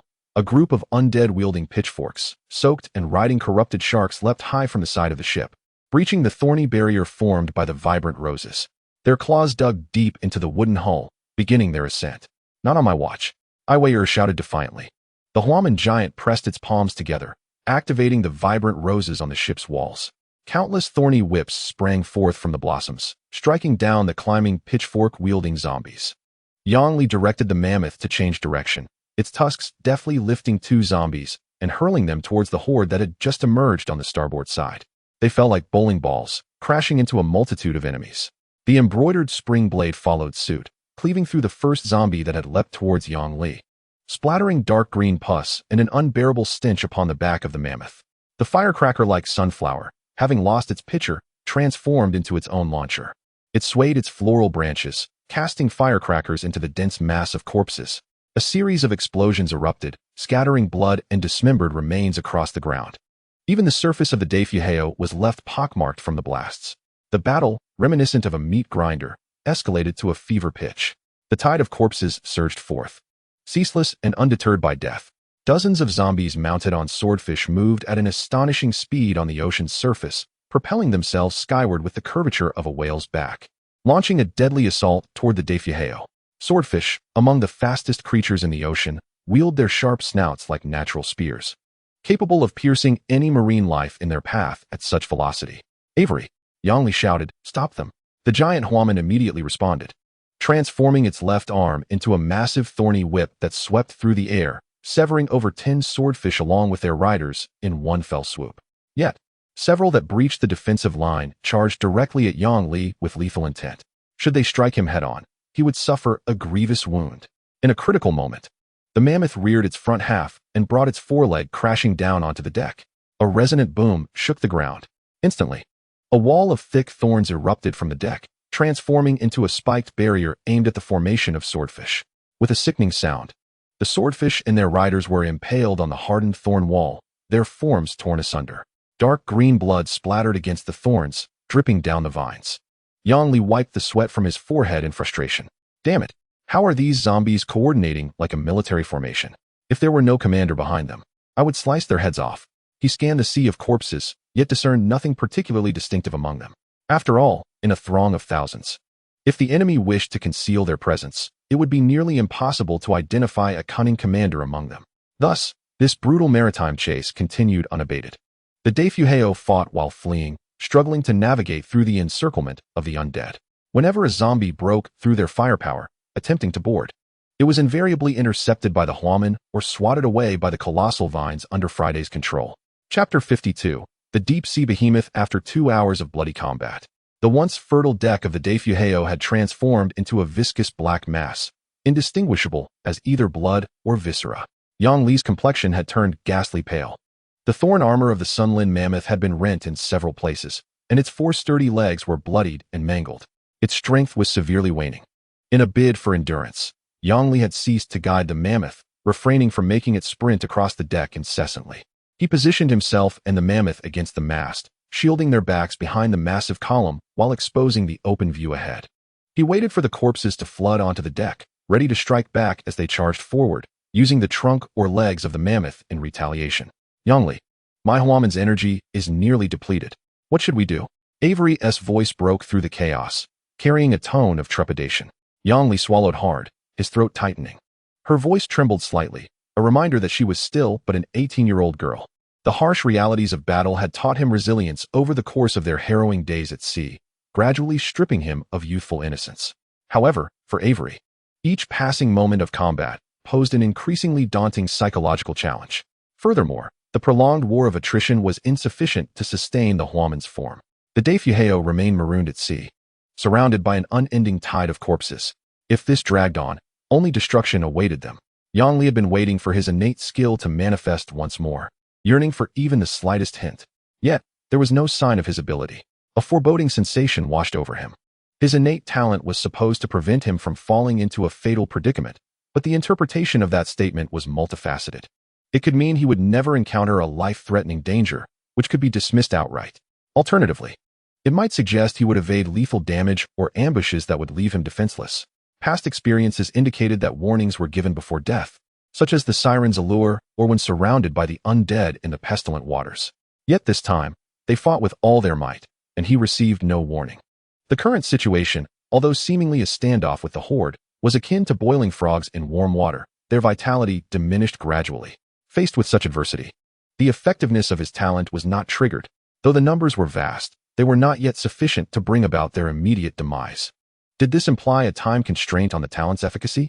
Perhaps it would only provide a warning when faced with imminent death, while a slow demise would not activate it. Yang Li bit his tongue, his thoughts racing. Should he take a gamble? Seizing the opportunity to step into a realm of absolute peril. Could he trigger his talent and find a glimmer of hope? Just as he steeled himself for this daring maneuver, a thunderous impact reverberated through the Dafyuheo. The vessel, while navigating, was abruptly halted by the force of the collision. The deck shook violently. Suddenly, a deafening roar of water erupted from the side of the ship. It was the sound of seawater crashing from above, surging against the waves. A colossal shadow loomed over the entire deck of the Dafyuheo. Yang Li's shoulders trembled as he turned in disbelief toward the source of the tumult. His pupils constricted in shock. Before him loomed an unimaginable behemoth. Its obsidian skin was adorned with jagged bone spines, a gargantuan head towering several times above the ship's mast, and 8 tentacles undulated like moving mountains across the surface of the sea. 2 murky yellow eyes, resembling miniature moons, coldly surveyed everything on the deck. The suction cups of its tentacles revealed remnants of dismembered limbs, clearly indicating that this colossal octopus had long been corrupted by the plague. In that moment of eye contact, the tome of knowledge illuminated. Name: Plague High Priest Octopus Monster. Type: Plague Sea Monster Undead Abyss. Rank: Extraordinary Sequence 5. Description: Once a carefree juvenile sea creature of the abyss.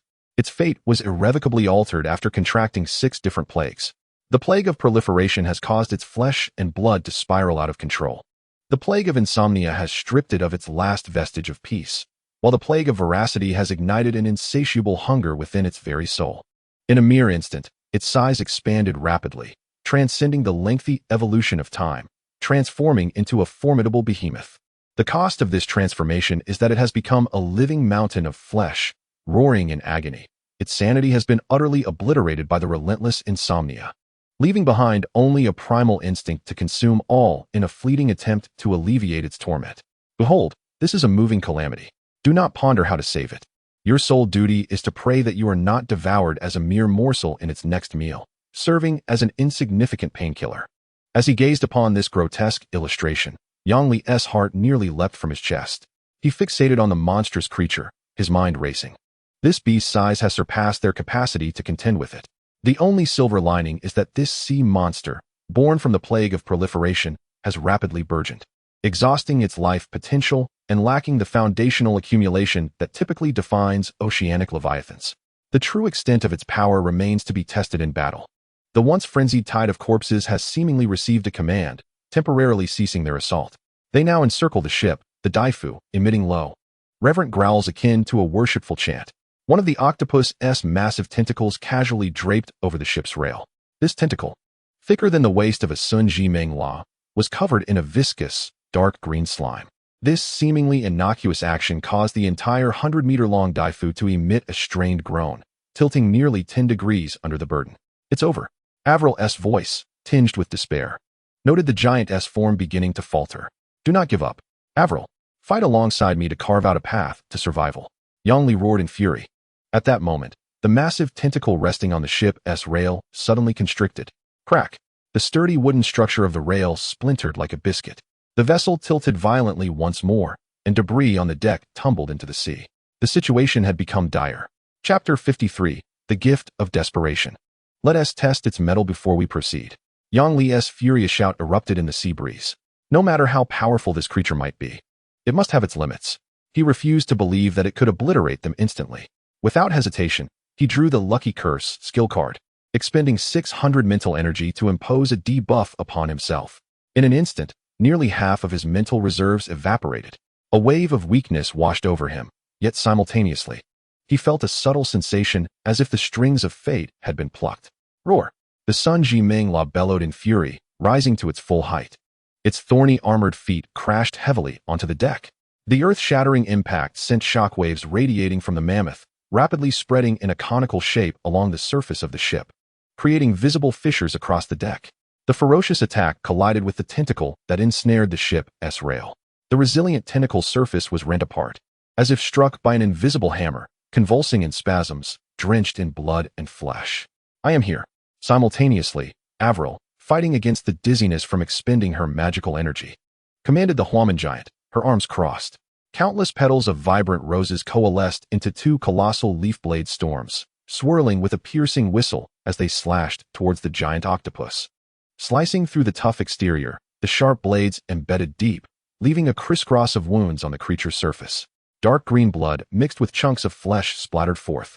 After breaking free from the throng of corpses, the carnivorous flowers and sunflowers began to concentrate their firepower, continuously launching corrosive acid spheres and blood-red spikes at the exposed wounds of the behemoth. Targeting the same wound, Yang Li roared, his left arm's tentacles tightly gripping the mast for balance, while his right hand unleashed a series of shots from his matchlock gun. The thunderous booms striking the creature's bulbous eye. Each shot erupted in a spray of blood across its resilient eyelids.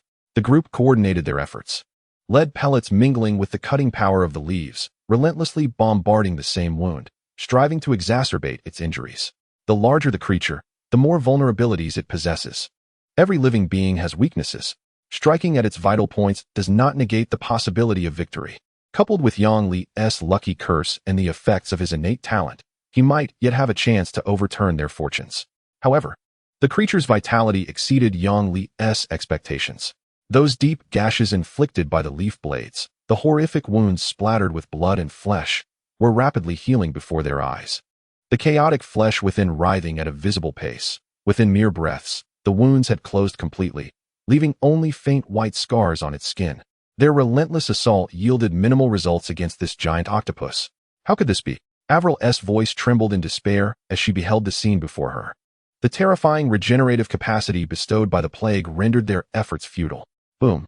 The colossal creature seemed thoroughly enraged, lifting its tentacle from the ship's rail and swinging it violently. Crack. Boom. Another portion of the ship's railing, along with the cabin below, was shattered by the massive appendage. The Daifu tilted even further.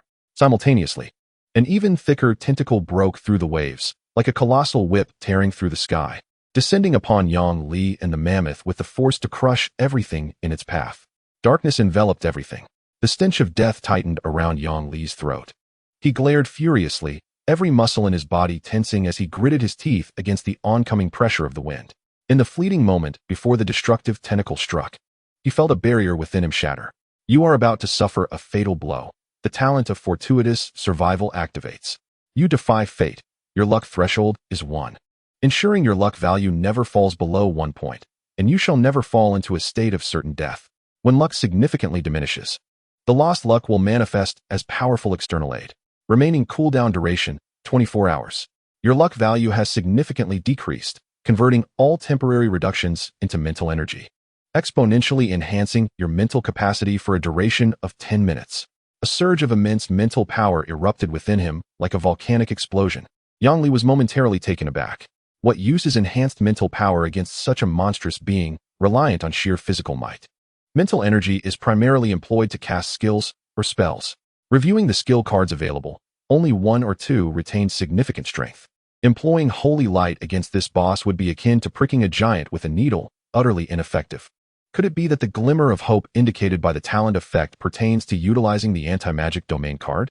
However, the anti-magic domain does not distinguish between friend and foe. Once deployed, Avril's Huaman giant would be the first to suffer.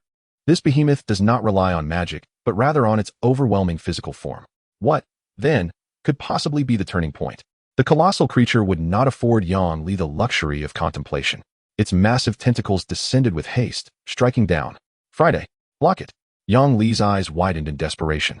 The 3 pairs of giant arms on the side of the ship abandoned their resistance against the 2 other wildly destructive tentacles.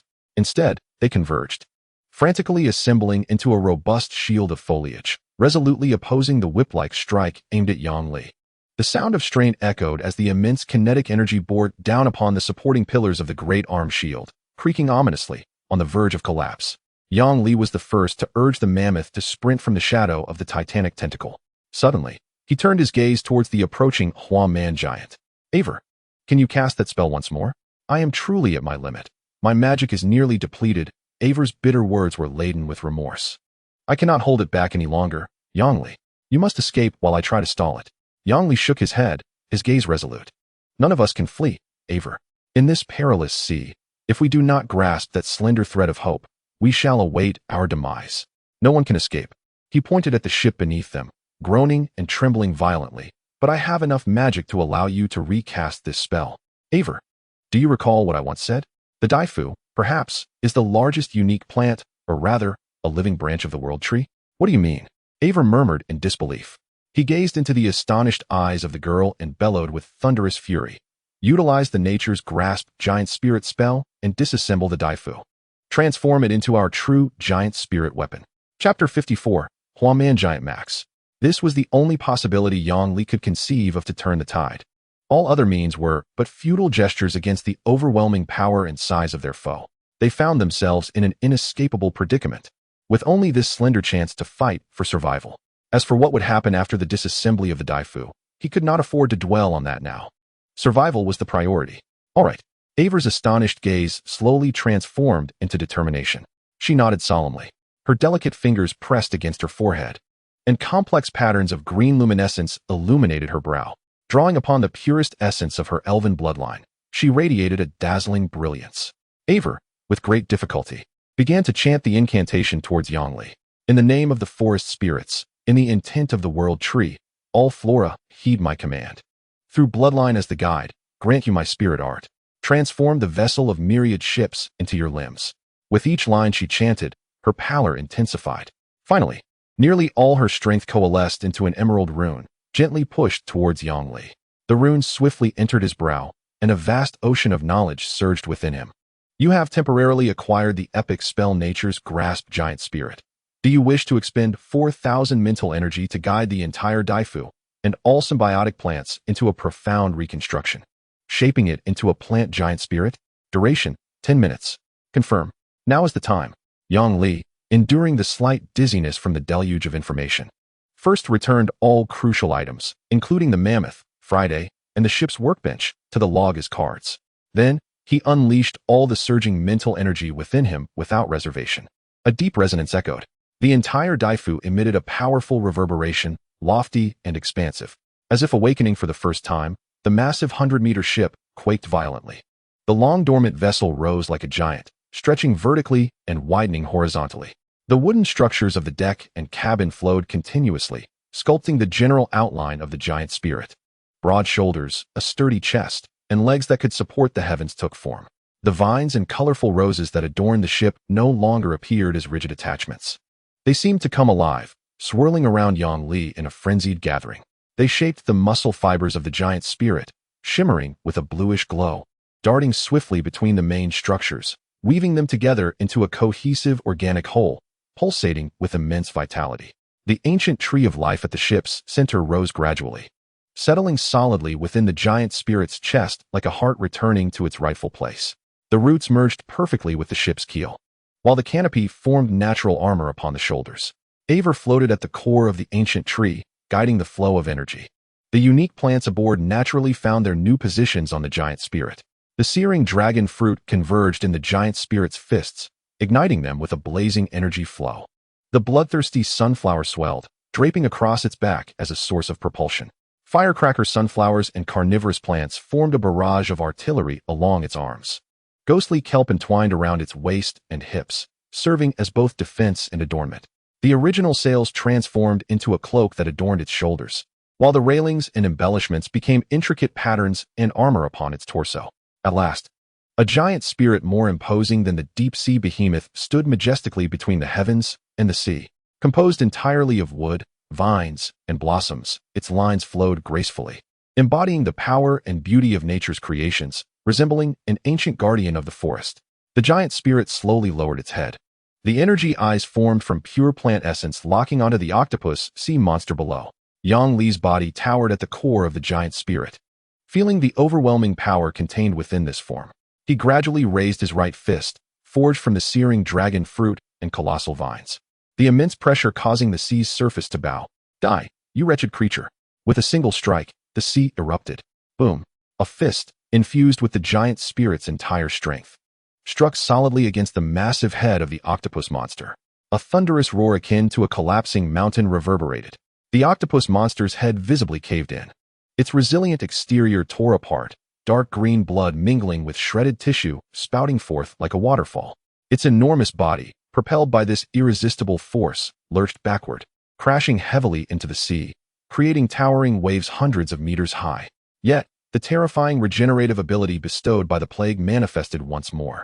The flesh at the indentation of the octopus monster's head writhed and intertwined at a frenzied pace, the damaged tissue beginning to mend and fill within mere breaths. If one punch cannot slay you, then 10 punches, 100 punches, 1,000 punches. Yang Li roared from the core of the giant spirit, determined to see whether its growth outpaced his onslaught. The giant spirit denied the octopus monster even a moment's respite, its massive form displaying a swiftness that belied its size. With a single stride, the sea trembled beneath it. The left fist followed closely, akin to a falling star, crashing once more upon the octopus monster's healing wound. Bang! The recently healed portion was obliterated once again. Roar! The octopus monster emitted a howl of agony and fury. Numerous tentacles lashed out like frenzied whips, tearing through the air with a sound of rending, striking fiercely upon the giant spirit's form. Crack! The ghostly hand seaweed entwined around the waist and abdomen emitted a series of excruciatingly taut sounds. Yet, it successfully withstood this onslaught. The armor crafted from resplendent seven-colored roses shimmered, dissipating and absorbing much of the impact. It possessed the innate ability to significantly reinforce its attachments. Now transformed into the mightiest armor of the giant spirit. Bloody sunflower, grant me boundless energy. With a mere thought from Yang Li, the bloodthirsty sunflower spread across the back of the giant spirit erupted in a dazzling crimson light.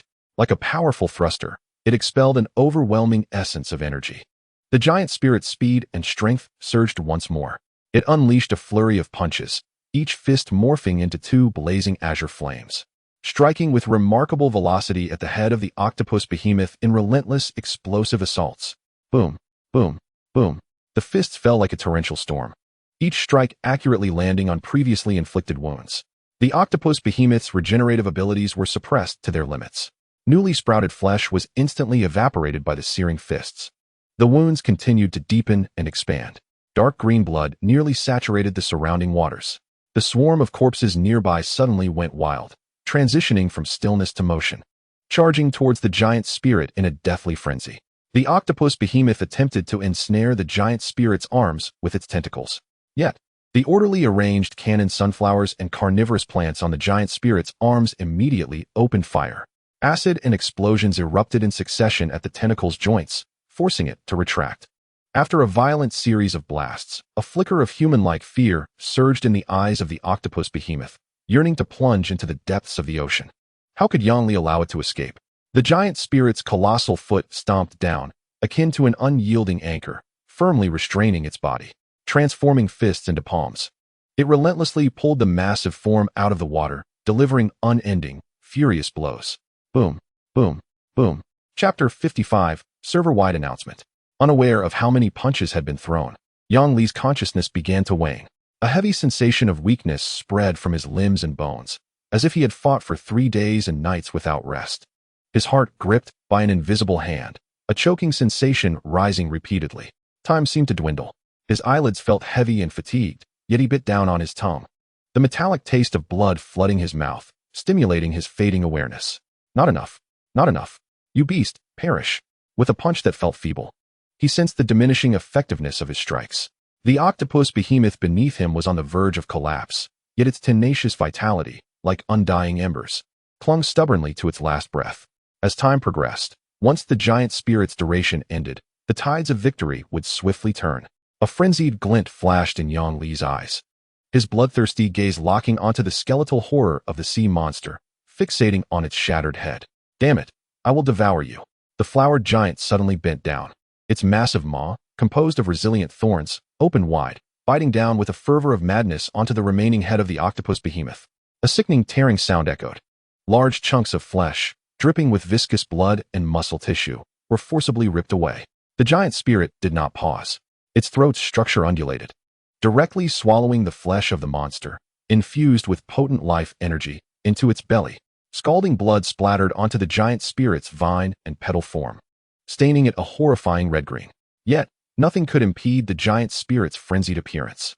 Beneath the pallid moonlight, the two colossal figures flickered in and out of view amidst the pungent scent of blood and sea mist, accompanied by the mournful wails of unknown creatures and the quiet sounds of gnawing.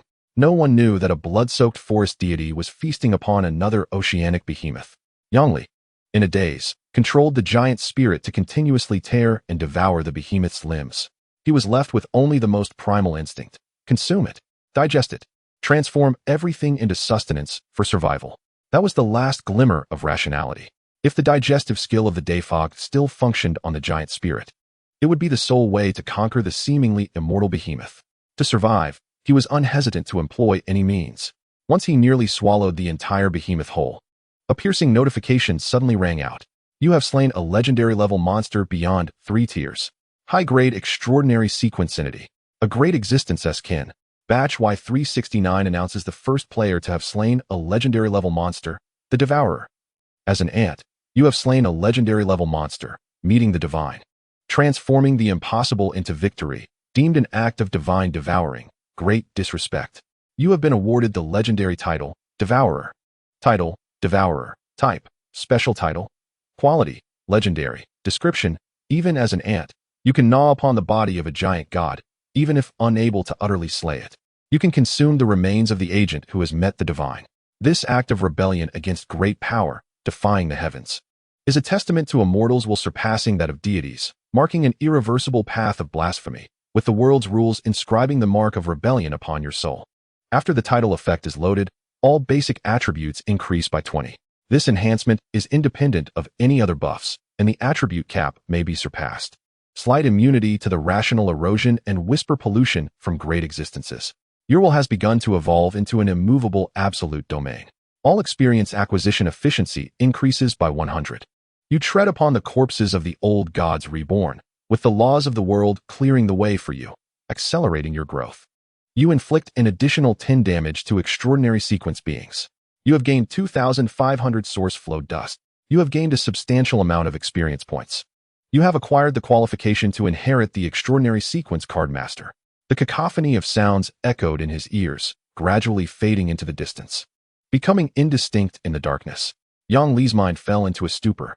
Ultimately, darkness enveloped him. Everything, all that existed, vanished along with the ebb and flow of consciousness. In the dinosaur frenzy sea, a player cautiously approached an injured triceratops, holding precious specialized beast-taming feed. Just as the triceratops was about to lower its head to feed. Server-wide announcement. Batch Y369 announces the first player to have slain a legendary-level monster, the Devourer. The system notification thundered in his mind like a clap of thunder. His hand trembled violently, and the beast feed fell to the ground. The triceratops, which had finally calmed down, startled, emitted an annoyed low growl, and retreated a few steps warily. Yet, he remained oblivious, eyes wide, fixated on the ethereal system interface, mouth agape in disbelief. Legendary level? Devourer. He muttered, his face etched with incredulity. What a joke. We can barely contend with mutated dinosaurs. How could anyone possibly slay a legendary level monster? This must be a prank. The sense of achievement he felt from taming the triceratops was shattered at this moment by the sudden announcement. The thrill of beast taming was obliterated. In the epidemic sea, a ship named Feixiang, resembling a colossal whale, cautiously navigated through a sea enveloped in thin mist. Its captain, bearing a visage adorned with octopus-like tendrils and swollen tumor-like growths, resembled a diminutive sea monster. Standing at the bow, he gripped a spyglass, striving to peer through the impending dangers ahead. Suddenly, an unexpected system notification pierced the air. Global announcement. The first player, as a mere mortal, has defied the heavens and slain a legendary level beast, earning the title of Godslayer. Clatter. His hand slipped, causing the precious spyglass to tumble onto the deck. He paid no heed to retrieve it, abruptly turning to his first mate, his voice trembling. "Did you hear that?" The first mate, equally aghast, nodded slowly. "Godslayer. What the hell? Are we now dealing with deities?" The captain incredulously surveyed his reinforced submersible, designed specifically to combat sea monsters, and contemplated the unattainable legendary level. A chill coursing from his feet to the crown of his head. Are these players truly from the same batch as us? In an instant, the previously bustling world channel fell into a profound silence. After several seconds, a dry message broke the stillness. "Brothers, did I just hear things? Legendary level beast? We haven't even figured out what these beasts are yet." At this moment, whether taming dragons, sailing, battling, or trading, countless players halted their actions. They listened to the system notification, which seemed imprinted deep within their souls. Godslayer. This suddenly emerged title was akin to a colossal meteorite, stirring unprecedented waves in the hearts of all surviving players. Chapter 56. Entering the frozen sea in the epidemic sea, a massive vessel, with a surface area comparable to a football field, sped across the dark green waters. Its structure bore no resemblance to that of a traditional ship, or rather, it completely transcended the very definition of a ship. It resembled a colossal hive floating on the sea, revealing numerous honeycomb-like compartments, spiraling upwards from the ship's hold. Scattered across its surface were several hemispherical nests, many of which housed various creatures at that moment. Among them were a coiled black giant scorpion, a canine creature with a swaying short tail, a stegosaurus with a prominent dorsal fin, and gigantic insects possessing transparent wings. Yet, without exception, these creatures, despite their fearsome appearances, remained remarkably calm, dutifully squatting or lying in their respective nests, emitting a chorus of buzzing, reminiscent of hungry fledglings. "Stop the noise. Hurry up and feed." A young man with a disheveled hairstyle hurriedly carried a bowl filled with feed, scurrying between the nests. He skillfully mixed the viscous feed and poured it into the feeding troughs in front of each nest with nimble motions. Amidst the flurry, Zhou Yang managed to swat away the long tongue of a giant frog from the adjacent nest. "Damn it, you foul frog. Just because you have a long tongue, you think you can steal from your neighbor's bowl?" Clearly, this creature was a habitual offender.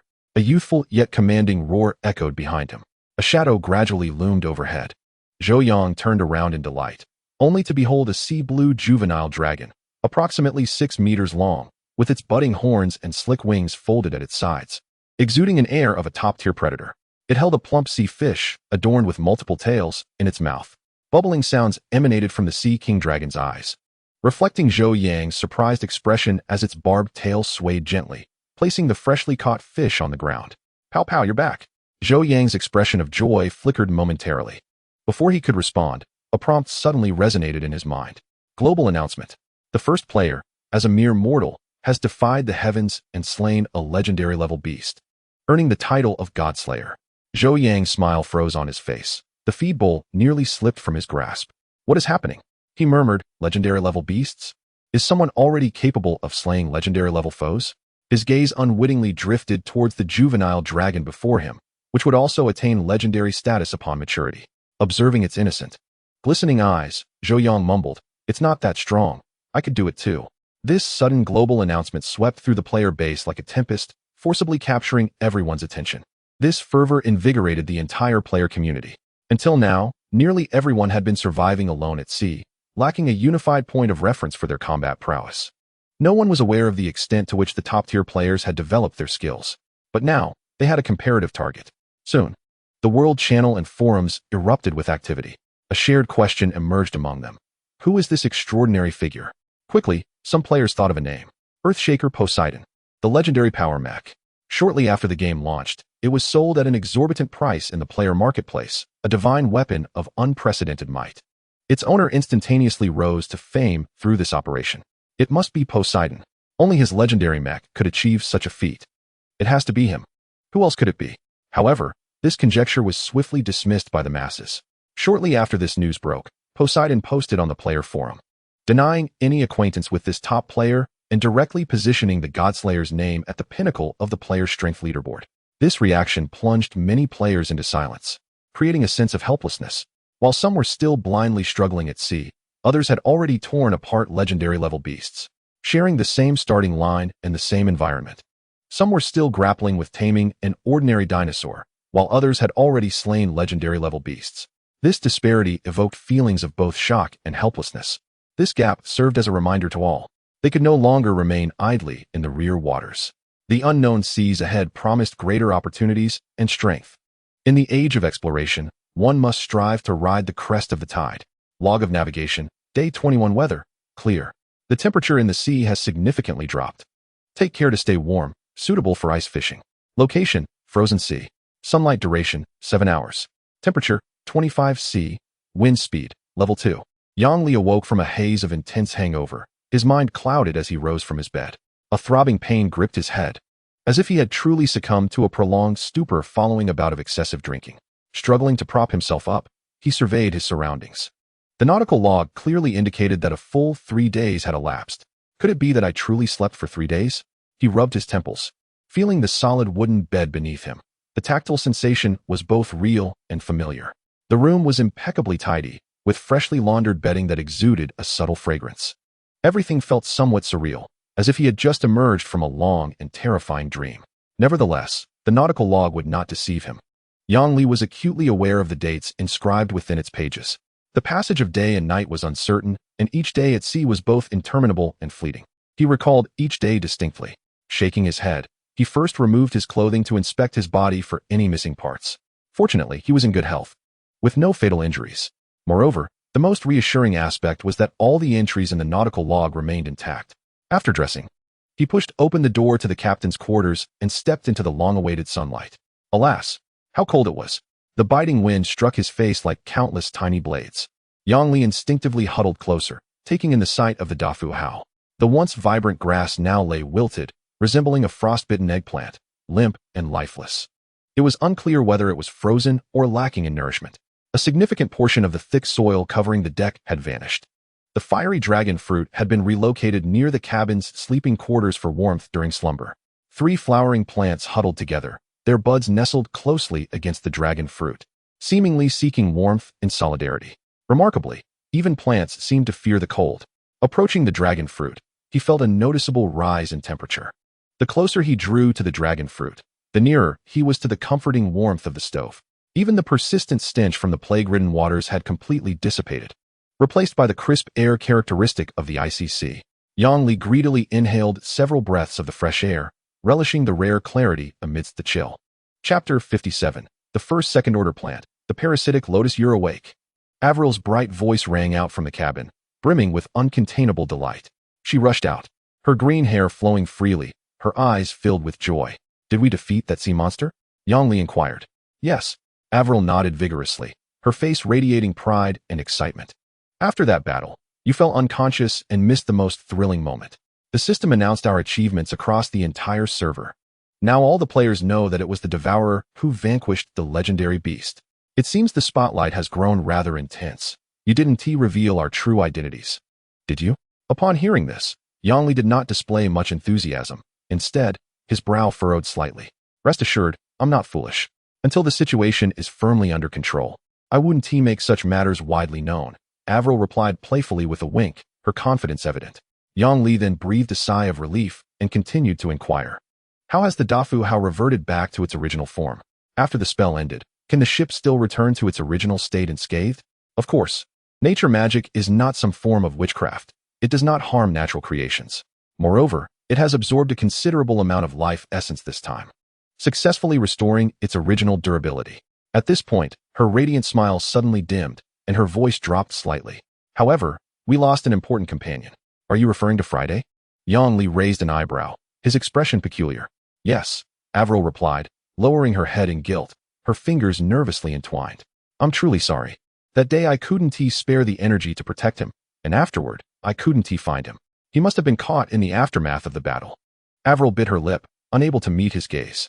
Yang Li remained silent, retrieving the enslaved sailor card. As a flash of light enveloped the deck, Friday appeared, still in a charging battle stance. He paused, glancing around in confusion, scratching his head in bewilderment. Captain, where did that super sea monster go? It's all right, my child. The crisis has been averted. Yang Li waved his hand nonchalantly, casually handing Friday a fishing rod. Why don't you go fish for a while? Yes, Captain. The bewildered Friday accepted the fishing rod, glanced at the two of them, and then wandered toward the bow of the ship. What? Avril, who had witnessed the entire scene, was left astounded. Her gaze darted between the two, before she hesitantly exclaimed, "So Friday is a card summon?" "Indeed, I hadn't mentioned it before due to certain reasons. My apologies."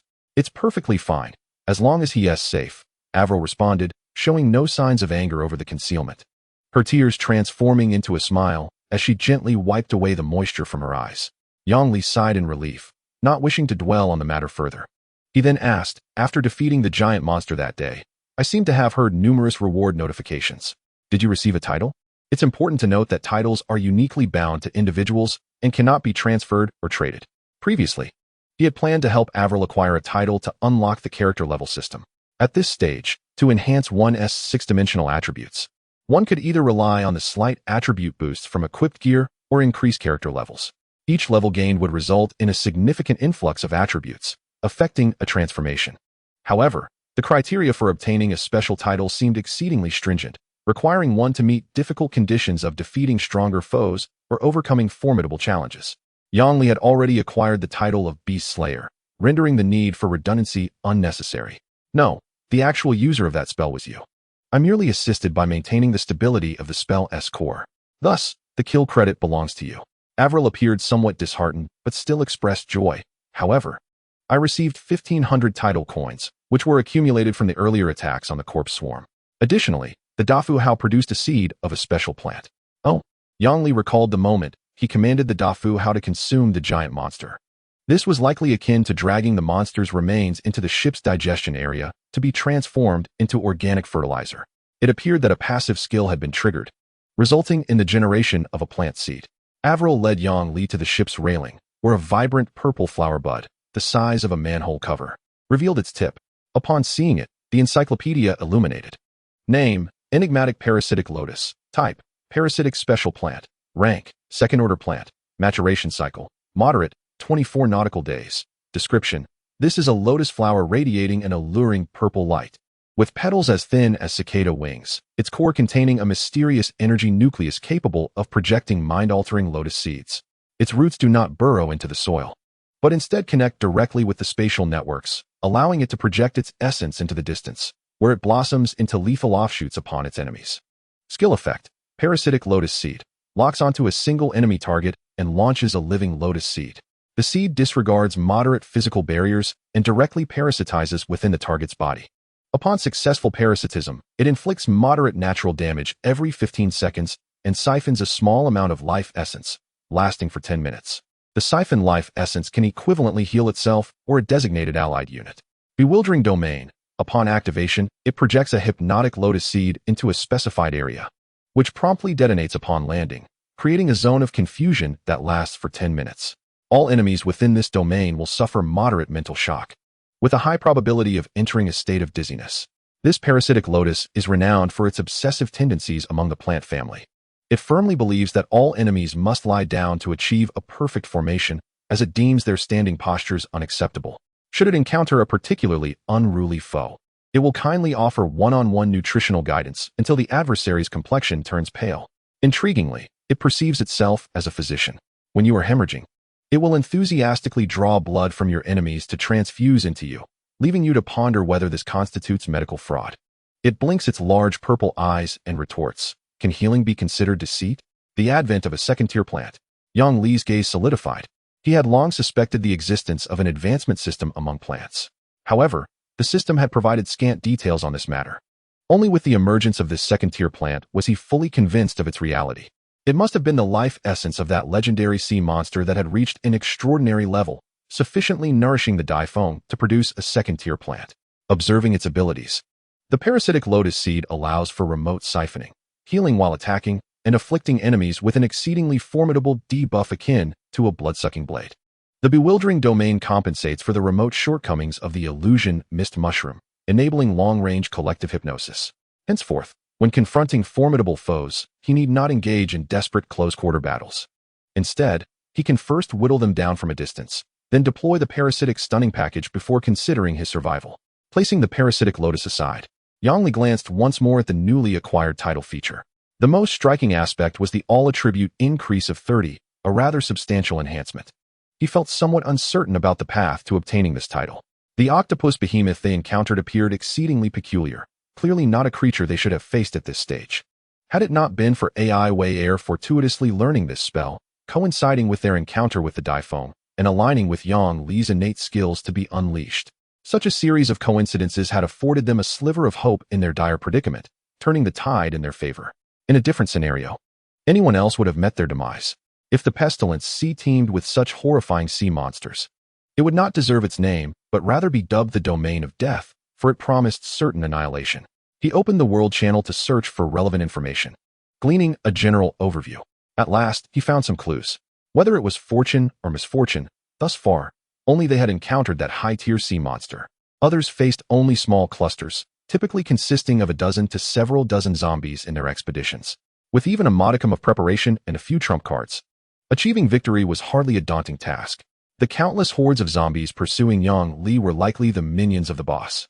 The fortunate aspect of this encounter was that it was a pitifully large octopus sea monster, its attributes barely reaching the legendary tier due to the hastening effects of the plague. It lacked rationality, and Yang Li had yet to witness it use any skills. Other than its slightly larger size and a seemingly undying recovery buff, it possessed no remarkable traits. Its downfall was precisely due to its few remaining lifelines being countered by the Daifeng's digestive properties. After satisfying numerous coincidental conditions, he inadvertently accomplished the remarkable feat of slaying a legendary tier creature with an ordinary tier being. Such an achievement may never be replicated again. Reflecting on this, he shook his head and opened his character information panel. Currently, he only had the tentacles of the serrated squid equipped, providing a stable 6-point attribute boost. He had stored away other equipment, including the newly acquired title, to maintain a clear view of his initial attributes. Name, Yang Li. Status, Healthy Fleet Affiliation, Eternal Prosperity Biological Tier, Ordinary Attribute Value Range, Ordinary 110, Extraordinary 1120, Heroic 2130, Legendary 3140, Sovereign 4150, Demigod 5160, Domain Master 6170. Great Existence 7180. The lowest attribute among all is used to determine the classification. If the lowest is 11, it is an extraordinary being. Level, LV3 experience required for upgrade, 48,000 50,000 special title, Behemoth Slayer. While wearing this title, all damage dealt to behemoth-type creatures increases by 10. And killing a behemoth grants substantial experience points, while also initially breaking the character level cap, unlocking the character level system. Extraordinary Sequence. All things Card Master Sequence Rank. Sequence 9 Card Seal Master Profession. None Living Skills. Cultivator. Blade Mastery Bloodline. Unawakened Affiliation. None Divine Blessing. Attributes. Vitality. 90-100 Intellect. 100-100 Health. 98-100 Constitution. 84 Agility. 103 Strength. 76 Perception. 92 Spirit. 115-150 Magic Points. Talent. Fortuitous Luck. You do not believe in fate. Your luck cap is 1, and your luck will never fall below 1 point, and you will never fall into a state of certain death. When luck significantly decreases, the lost luck will manifest as a powerful external aid. Cooldown for each trigger, 24 hours. A more comprehensive and clear panel of information presented itself before Yang Li. The attribute values no longer rounded to integers, but included decimal points. After drawing his blade 1,000 times, strength would inevitably increase. The decimal values likely stemmed from the attributes gained through personal experience. His status, marked as healthy, suggested that the frigid pestilence that had once rendered them into a state of despair had been automatically dispelled. Perhaps it was due to their departure from the pestilence sea? Other professions and bloodlines remained unexplored, clearly absent. Additionally, how had a sequence inheritance emerged? He could not fathom what transpired during the 3 days he remained unconscious. Yang Li furrowed his brow, perplexed, and clicked on the summary of the extraordinary sequence. Once, there existed a sect obsessed with the essence of the world, exiled to the ends of time and space. They believed that all things in the universe were composed of information, dedicating their lives to attempting to analyze, quantify, and preserve all existence. Once upon a time, they leveraged the strength of mere mortals to pry open the divine authority, until their research delved into the fundamental codes of the world, glimpsing the ineffable, the unseen, and the inaudible ultimate rules. They were utterly erased from the fabric of reality, leaving no trace in any historical timeline, save for this spectral pathway leading to the realm of the divine, drifting like a phantom between the dimensions, awaiting those who could comprehend its wisdom. You have inherited the extraordinary sequence of the myriad card masters, wielding cards as your territory and mastering the path. All that you perceive is dissected, all that you touch is sealed. With cards as your vessel, you forge the essence of Zhonghua. Designation: Sequence 9 Card Sealer. Type: Extraordinary Sequence. Description: Capable of basic cardification for lifeless, small objects with a volume less than 1 cubic meter. Each sealing requires the expenditure of 100 magic energy to construct a spatial cocoon. The sealed item will maintain its pre-sealing state until the card is released. Ascension to level 8 requires the crafting of 500 original grade cards. Inexplicably, I have inherited an extraordinary sequence. Reflecting on this, Yangli gained a spark of understanding. From the very beginning, he had sensed that these cards, capable of accommodating a plethora of chaotic items, were somewhat excessive. They were not merely spatial tools. They were inextricably linked to the power of subjugating all things. The evidence was irrefutable, as seen with the Sin Ji Meng'e. In a world replete with magic and fantastical beasts, the existence of cards seemed jarring and peculiar. Indeed, after the introduction of cards, the very aesthetic of the world had transformed. Imagine, you are a holy knight of the church, having devoted your life to mastering swordsmanship, wielding a great sword that could cleave through the air, and finally achieving unparalleled killing prowess. You anticipate a righteous confrontation, one that balances the scales of justice. Your knightly journey is poised to witness countless life and death duels. Yet, you firmly believe that you shall turn the tide, even in dire circumstances. At that moment, your opponent pulls a card from their pocket, exclaiming something fervently. How infuriating! Do not underestimate the bond of friendship between me and Kuan Kuan. It is decided, Kuan Kuan. Go forth.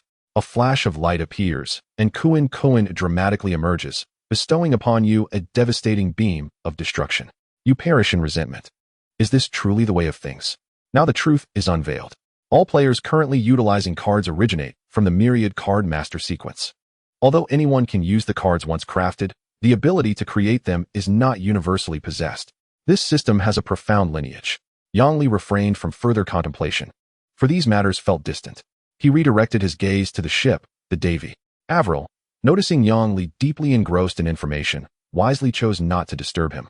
Retreating to study magic on her own, Yangli stepped onto the deck, which had been worn bare in patches. It felt rather unorthodox. He employed his previous strategy, spending 1,000 coins in the trading channel to acquire several tons of high-quality soil. These players, akin to locusts, casually took everything in their path, and the actual scene could only be accurately described as a thorough ransacking, particularly with the convenient storage space of the sailing log. Many players would indiscriminately pack away anything that appeared valuable in the wild. Various flowers, plants, fruits, and even soil, turf, flint, ores, and worms from beneath the stones were all fair game. One might as well ask, what if they prove useful later? Chapter 59, the second transmuted card. On a Friday, let us spread the soil aboard the ship. To expedite the process, Yangli called upon the increasingly proficient Friday to assist, each wielding a shovel and hoe. They gradually spread the mounds of soil across the deck. The newly sprouted turf, unevenly distributed, grew sparsely, appearing unsightly and impractical. Thus, Yangli uprooted it entirely, mixing it into the earth to ensure an even distribution. At the ship's stern, he cleared a large expanse, purchased a substantial amount of crop seeds, and lavishly scattered them over the soil, planting them all. He then appropriately watered them with distilled water. The industrial boiler aboard produced an ample supply of pure water, sufficient for both daily consumption and irrigation. After this busy endeavor, over half an hour had passed. After warming up, Yangli, having recently awakened, finally dispelled some of the chill with labor. If not for the desire to engage in some exercise on this cold day, such tasks would usually fall entirely to Friday. Once the work was completed, he found himself with rare leisure. He retrieved his personal fishing rod and settled at the bow of the ship to fish. The position was somewhat distant from the blazing dragon fruit, the cold sea breeze whipping around him. However, due to significant enhancements to his attributes, his physical resilience was no longer comparable to before. A mere cold wind could not deter his fishing endeavors. He cast the line and sat patiently. After a quarter of an hour, the bobber danced upon the crystalline surface of the sea. Yangli decisively reeled in the line. A long, translucent fish emerged, its clarity allowing him to see its blood vessels and internal organs. Name: Bingpabo Hiyu. Type: edible organism. Description: a common fish species born beneath the eternal frozen layers of the icy sea. Its body glistens like ice sculpture, with internal structures clearly visible. The mint essence within blends with millennia of glacial water, creating a uniquely stimulating icy sensation, Consuming it invigorates the spirit. Evaluation: eating this fish. The first bite feels like consuming an entire Arctic breeze. The second bite resonates with the crisp sound of glaciers cracking. By the third bite, your taste buds begin composing love letters to penguins. Be wary. Do not let the neighboring snow monsters discover you are eating this. They might trade your delicacy for their prized volcanic rock. Yang Li's evaluation is that this is the divine fish for quenching summer heat. While the fish is excellent, it is not a seasonal catch. During this frigid winter, one yearns for a warm fish soup paired with white rice, delightfully aromatic. He found himself in a bit of a quandary. After some contemplation, he decided to attempt using the abilities of the card sealer on it to see if he could preserve it. The result was evident. As the mint fish was a living creature, it could not be crafted into a card for containment. Yang Li had no choice but to remove its head and tail, expending 100 magic energy to transform this dead fish into a primitive-grade food card. Once the temperature rises, it will serve as the most refreshing ingredient for combating the heat. He cast the line again, the fishing line spiraling toward the expansive sea surface. He was curious whether the specialties of this frozen marine realm were all related to ice. Would one stone one, would one all were merely basic materials? Yang Li let out a sigh, retracting his fishing rod. He strolled casually, feigning nonchalance as he approached Friday, casting a sidelong glance at the bucket brimming with icy fish. His eyes narrowed, yet he remained silent, silently observing from behind Friday. 20 minutes passed. Plop, plop. As Yang Li observed the numerous mint fish he had caught, filling the wooden barrel to the brim, he quietly stepped away, leaving the prime fishing spot for Friday. He turned his attention to the card drawing machine. To his surprise, the machine, which had previously been adorned with a skull motif, had subtly changed its appearance, now resembling crystalline ice adorned with a prominent snowflake emblem. The version update had occurred rather swiftly. It was indeed a seasonal skin. Would you like to spend 100 source dust for a card draw? Yang Li did not rush into drawing cards. Instead, he scrutinized the machine before him. Previously, he had regarded this device with indifference, but after acquiring the sequence inheritance of the All Things Card Master, his perspective had transformed entirely. This device was a central hub capable of randomly converting source dust into various cards. Cards were not innate. Each one was crafted by someone else. At the onset of the game, all players were destitute, lacking the ability to produce cards en masse. So, where did all these cards originate? Could it be that, at this very moment, there existed a faction in some maritime region dedicated to crafting cards, continuously supplying the system? Yang Li recalled a statement made by a player in the forums. Before their batch of players, countless others had likely embarked on similar grand maritime adventures. Having long since forged ahead, they were not pioneers, but rather successors. Taking a deep breath, Yang Li's expression turned solemn as he silently resolved to initiate a new round of card drawing. A flash of light appeared, revealing a purple card before him. Name: Mermaid High Priestess's Tail Fin. Type: Alteration card. Quality: Rare. Description: This resplendent tail fin, shimmering with a pearlescent sheen and mysterious magical runes, originates from the remains of a mermaid high priestess. Activating it will unleash the tidal power contained within, merging your legs into a robust and elegant mermaid tail, guiding you into the azure realm of mermaids. Effects: Spirit 2, Constitution 1, Strength 1, Speed 2. Skills: Ocean Affinity. Significantly enhances underwater movement speed and allows for control over buoyancy. Tide's Breath grants the ability to breathe freely underwater. Priestess's Whisper slightly improves communication with intelligent sea creatures such as dolphins and giant whales. Lullaby of Enchantment sings a magical song, moderately charming nearby creatures, temporarily turning them into allies with heightened effectiveness against those with low mental resistance. Water Jet, a powerful flick of the tail allows for a swift short-distance dash underwater, enhancing speed and providing a significant chance to evade a single attack. The second alteration card. Such a treasure. Yang Li's face lit up with excitement. Among all the cards, alteration and fusion cards offered the most direct enhancement to character attributes. Each alteration card selectively increased a few character stats, while fusion cards provided even greater boosts. However, due to their permanent mutation nature, fusion cards had fewer acceptable players. They occupied an awkward position within the game. Besides attributes, some of these cards also bore innate skills for limb grafting. For instance, equipping a giant arm would significantly enhance strength and grant a charged strike ability. Next in line were various equipment sets or skill cards. Yang Li noted that whenever alteration cards appeared in the marketplace, they were met with frenzied bidding by countless players. Yet their market availability remained scarce. Chapter 60. 30 consecutive draws. The first draw yielded results. Yang Li struggled to contain his excitement as he checked his remaining source dust. 3,200. This was the most affluent he had ever been. He promptly initiated 10 consecutive draws. Steel, 200. Wood, 300. Crystal, 100. Silver chest, 1, which could yield tide coins and a small amount of source dust, along with potential surprises. Using source dust to open chests and then drawing again with the source dust obtained was a rather logical cycle. Name, Last Rites RPG. Type, heavy weapon single use. Quality, fine. Description, this is a rusted rocket launcher inscribed with a small phrase, for all who resist and survive. It is a heartfelt gift from a certain doomsday fortress, embodying the philosophical wisdom of simplifying complex human relationships into physical encounters. Effect, upon deployment. It transforms into a single-shot rocket launcher, locking onto targets within a 3-kilometer range, inflicting significant area explosive damage, with greatly increased damage against structures. This could serve as a professional looting tool, conveniently portable, though its only drawback was its single-use nature. The first 10 draws yielded these results, which felt rather disappointing. At this stage of development, the meager supplies that emerged from the machine were hardly sufficient, essentially serving as a safety net mechanism. Failing to offer a thank you for your patronage was already a show of conscience. He shook his head in resignation. Regardless, there remained 1,500 dust on Avril's side, and he had no need to conserve his own. He decided to indulge in a spree of draws. Who knows what golden surprises might await? Up until now, the highest quality card he had acquired was merely of rare grade. He had yet to even glimpse an epic card. Avril had already drawn an epic. He refused to believe he was perpetually unlucky. Gritting his teeth, he initiated another 10 draws. A flash of brilliance illuminated the screen.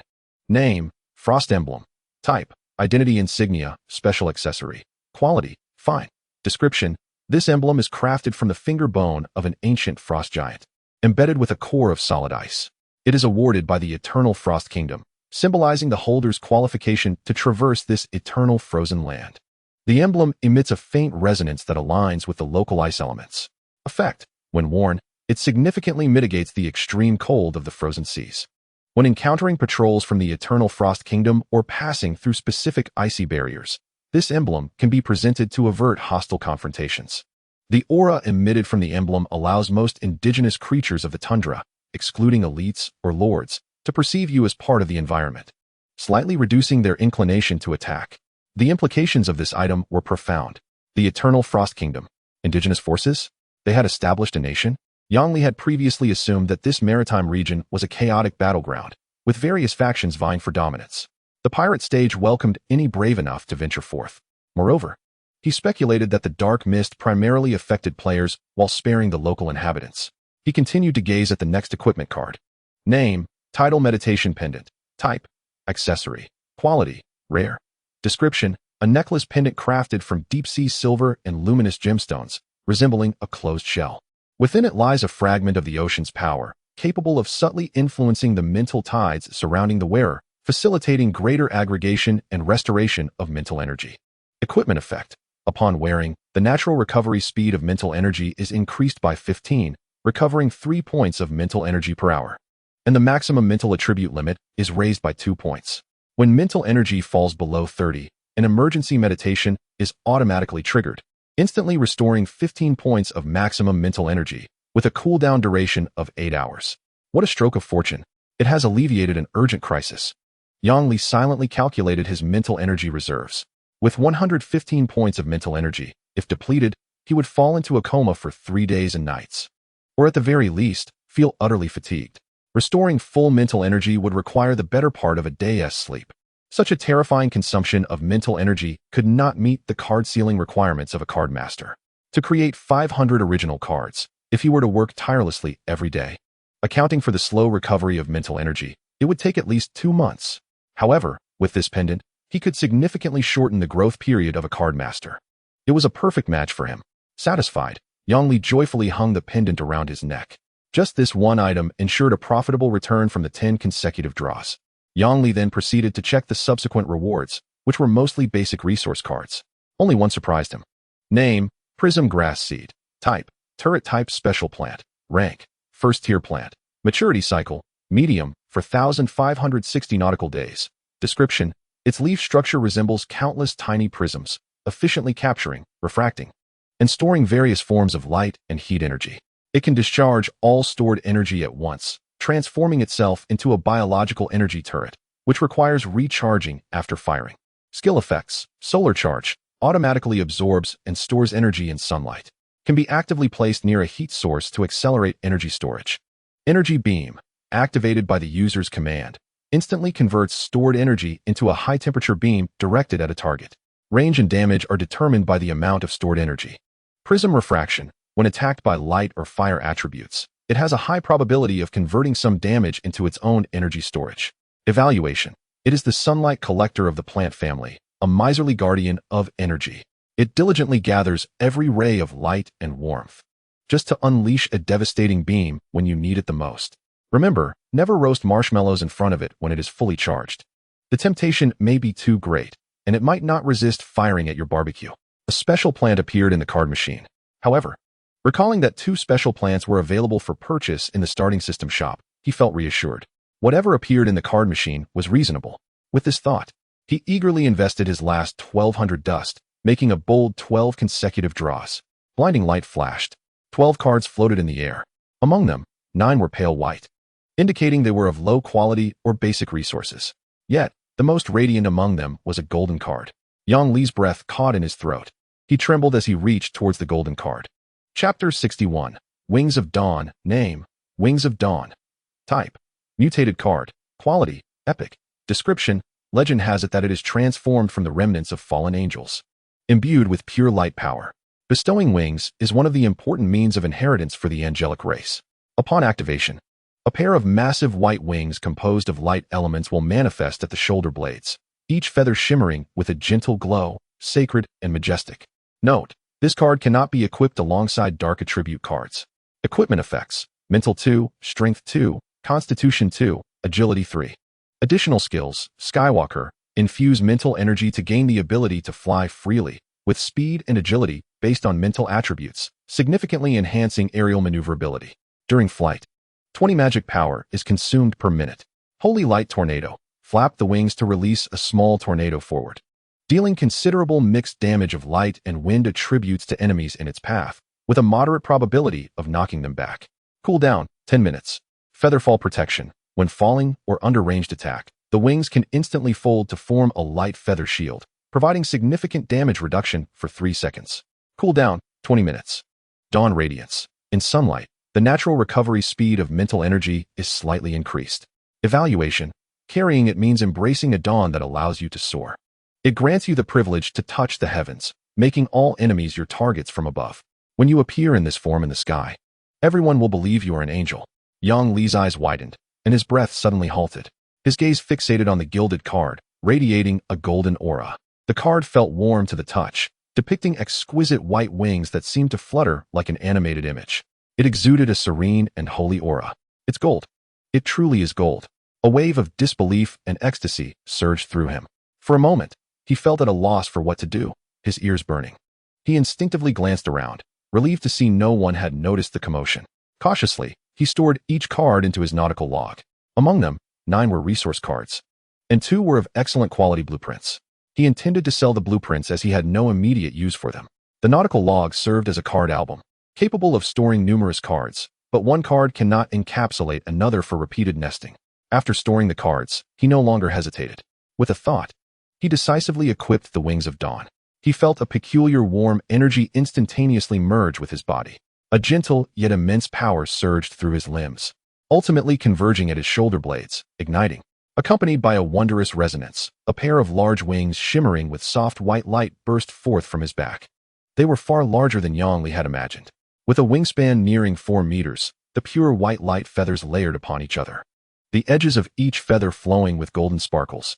The base of the wings rose nearly half a meter above his head, while the tips brushed against the deck at his feet. Yang Li could distinctly sense that these light wings felt like newly formed limbs, each structure trembling slightly with his thoughts. He tentatively infused mental energy into them.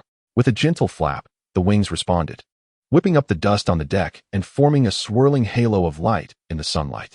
He felt the mental energy flowing steadily, as if he had acquired an organ requiring continuous sustenance. Under the sunlight, this consumption became exceedingly slow, nearly balanced. In other words, even without taking flight. Once equipped with the Dawn Wing, a minuscule amount of mental energy would still be consumed. Sunlight would maintain a state of equilibrium, while taking off would be another matter entirely. Contemplating this, Yang Li took a deep breath, slightly bending his knees. With a roar, the light wings flapped with tremendous force, generating a gust of fierce wind. He soared into the air, instantly rising 3 meters above the ground. The sudden sensation of weightlessness caused his heart to skip a beat. Yet the inherent stability of the light wings allowed him to quickly regain his composure.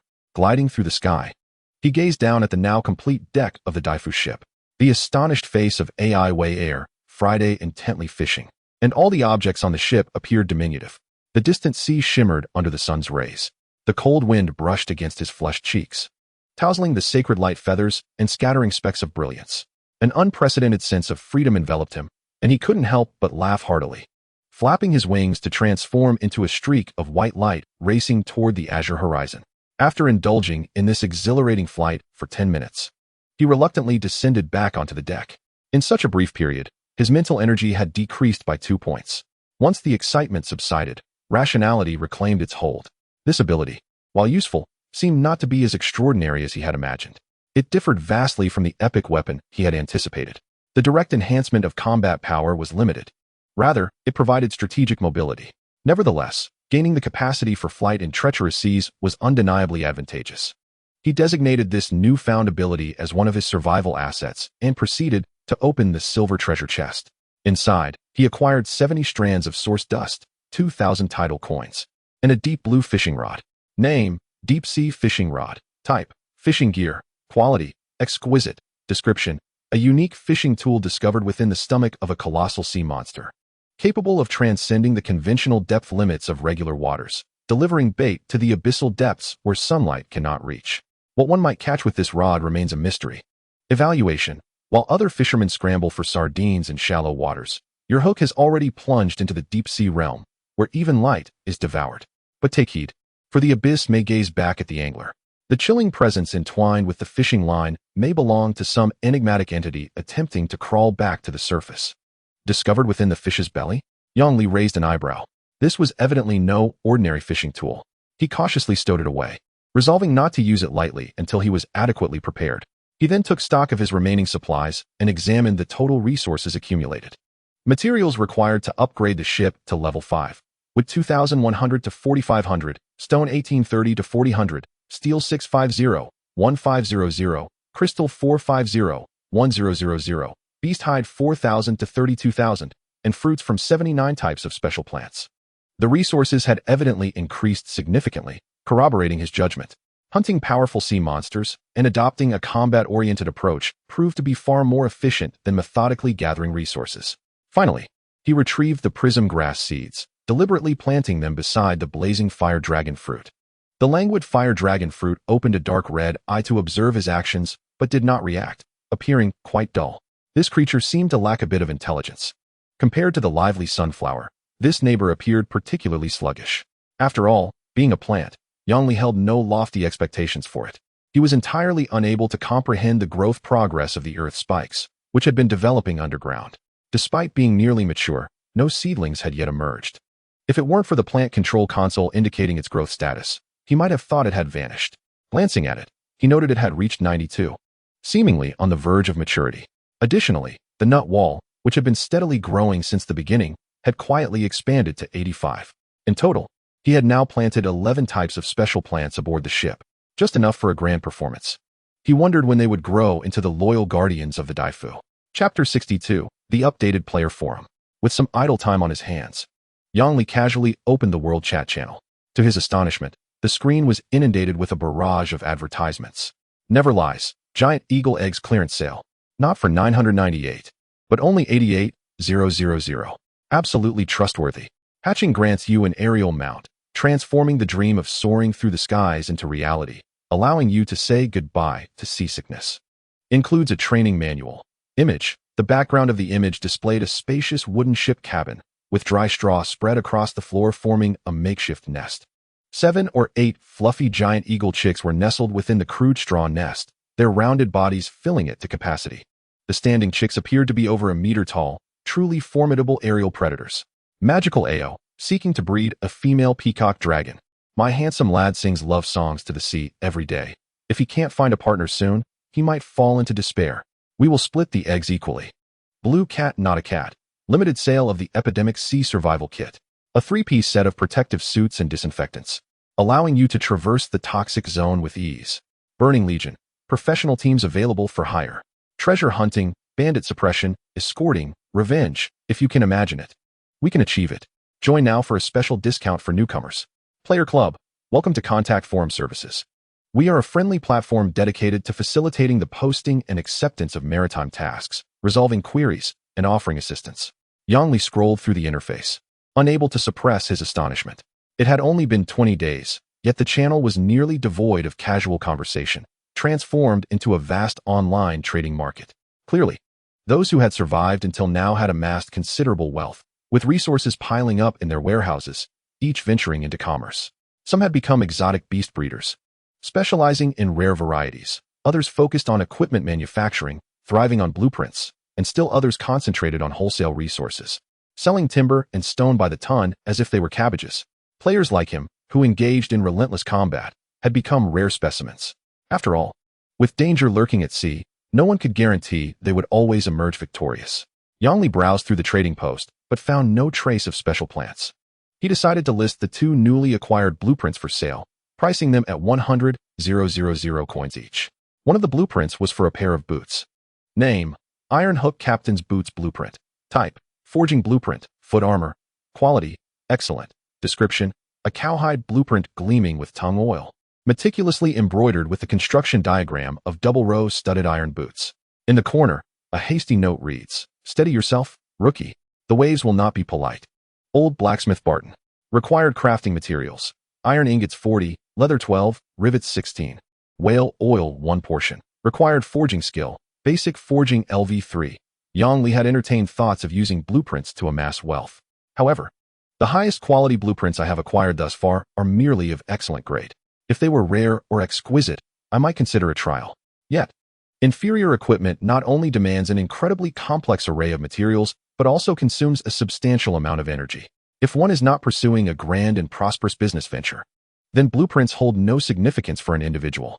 After all, one cannot possibly roam about scavenging for materials and honing their forging skills, only to end up with a piece of excellent quality yet worthless equipment.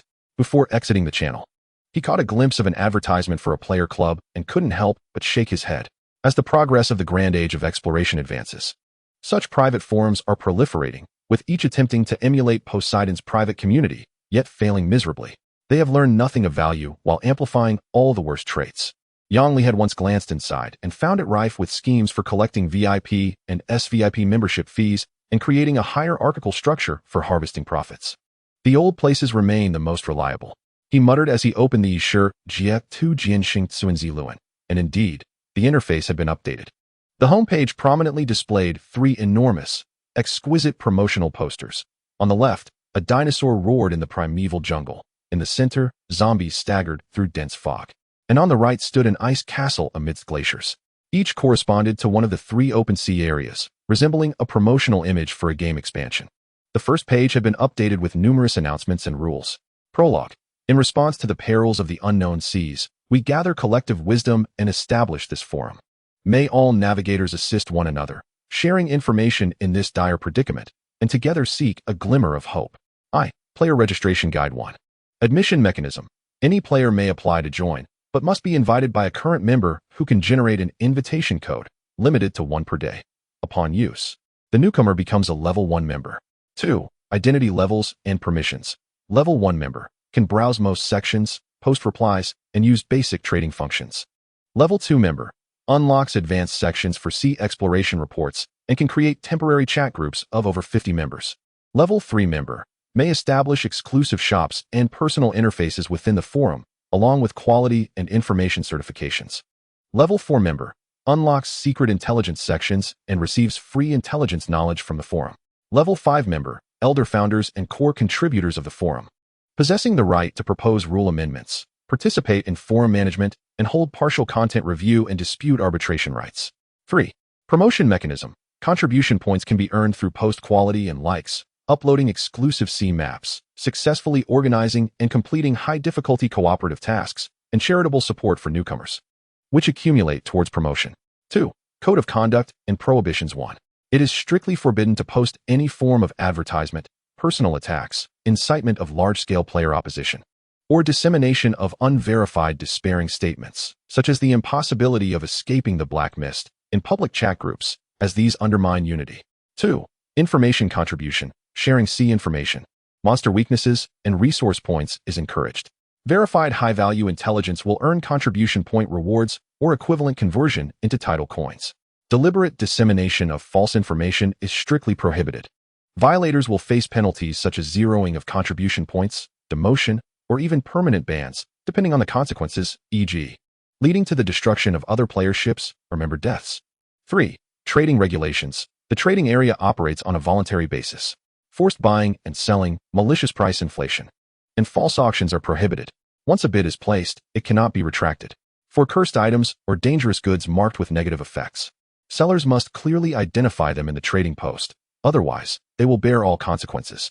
4. Privacy protection. Without explicit permission from the parties involved, it is strictly forbidden to disclose personal secret information regarding others, such as extraordinary sequence cores, physical mutation states, or ship weaknesses in any channel or occasion. Violators will face server-wide penalties.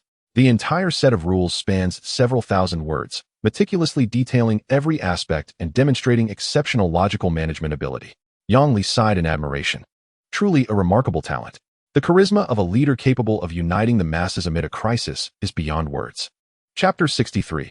Auction House. Yang Li gazed at the level emblem in the upper right corner and couldn't help but chuckle. It was indeed a level 5 member. He clicked on his personal shop page, where his long-standing request for special plants remained unanswered. Meanwhile, the adjacent window for selling various crops had long been sold out. With all quantities now at 0, it was time to devise a method to cultivate more vegetables, he pondered. Currently, the demand for vegetable supply in the market far exceeds the supply. If he could find a way to expand the scale of supply, he could effortlessly reap profits. He then navigated to the auction interface. All 9 auction houses featured items for sale. Selecting Auction House 1, Yang Li casually clicked on an item that was currently being auctioned. Name, Riptide Cannon. Type, Expansion Building Blueprint, Shipboard Weapon. Quality, Excellent. Description, a blueprint depicting a complex cannon structure and counterweight diagram, with some signs of wear at the edges. This blueprint meticulously records the casting and installation techniques for the Riptide Cannon S front-loading smoothbore, making it the preferred long-range weapon for emerging pirate captains. Standard range of 450 meters, loading time of 20 seconds, occupying one standard broadside gun position, with a high chance of misfire in stormy weather. Equipment effects. Heavy impact. The cannonball deals moderate damage to wooden hulls and has a low chance of igniting a fire. Cannon stability. The special counterweight design slightly reduces the impact of minor ship rocking on shooting accuracy. Starting bid, 50,000 title coins. Remaining auction time, 3 hours, 550.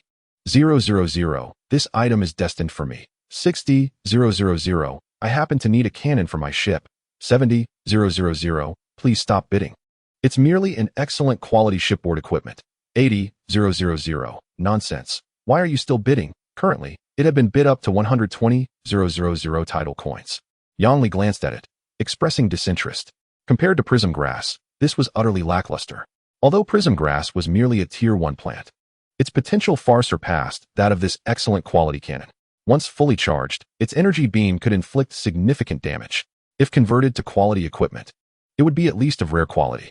Thus, he exited Auction House 1 and opened Auction House 2. Name, Scorpion Tailblade. Type, Biological Limb Fusion Card. Tail, Quality, Fine.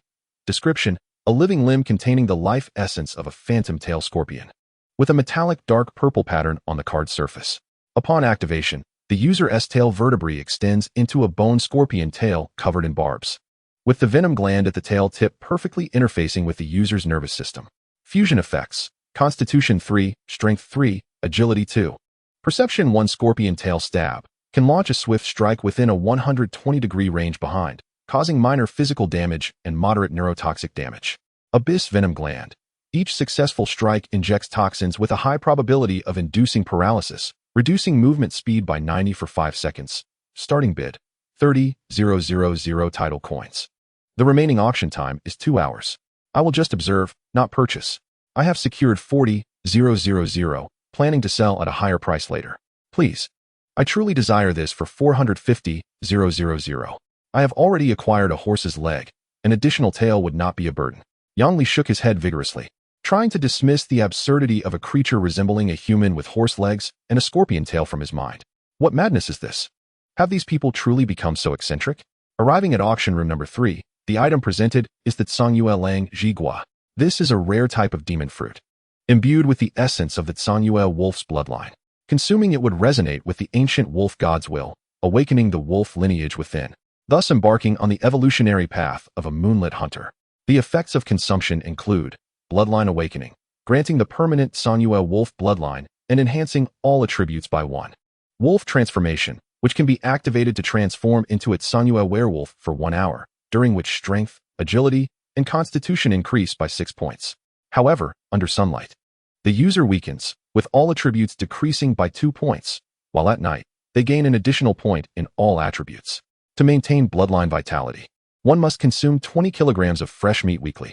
Using holy water from the church will provoke a severe rejection reaction, leading to a 2-hour state of bloodthirsty hunger post-transformation. Bids are escalating. 110,000, 140,000, 160,000, and 200,000. Yang Li pondered the chaotic realm that Haji seemed intent on creating. The Tsangyue wolf clearly represents a dark lineage. Ignoring the frightening array of negative effects, he continued to peruse the items available for auction, most of which were designed to enhance combat capabilities.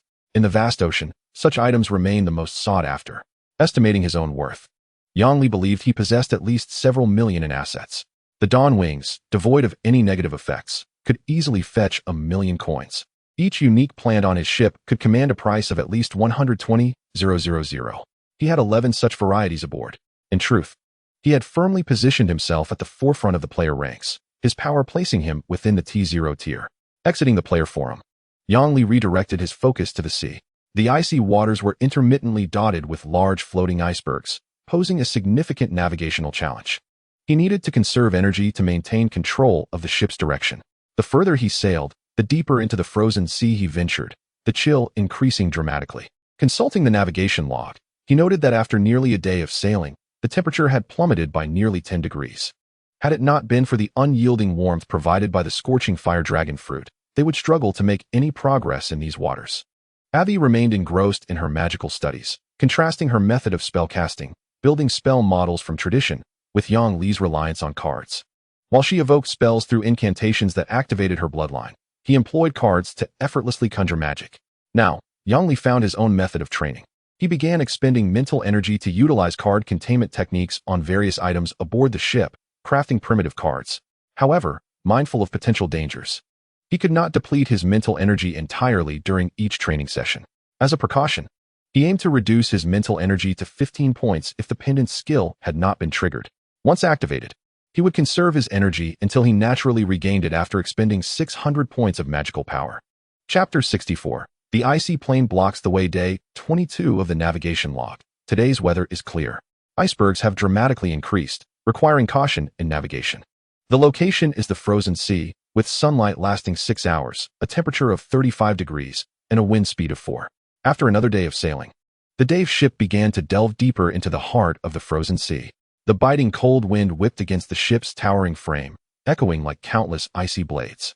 The howling waves had lost all sense of intimidation against this frigid gale. Yang Li stood at the bow, brow furrowed, gazing ahead. The scattered pieces of broken ice that once dotted the surface had vanished, replaced by an endless expanse of thick ice. This ice mass towered above the sea, its surface glimmering white and merging seamlessly with the azure sky. The massive ship was forced to halt, gently bumping against a hardened ice spire, producing a dull thud. Is this it? Avi emerged from the cabin, wrapping herself tightly in her clothing as her breath crystallized in the air. Something feels amiss. Yang Li maneuvered the ship along the edge of the ice, seeking a gap or path through the colossal ice sheet.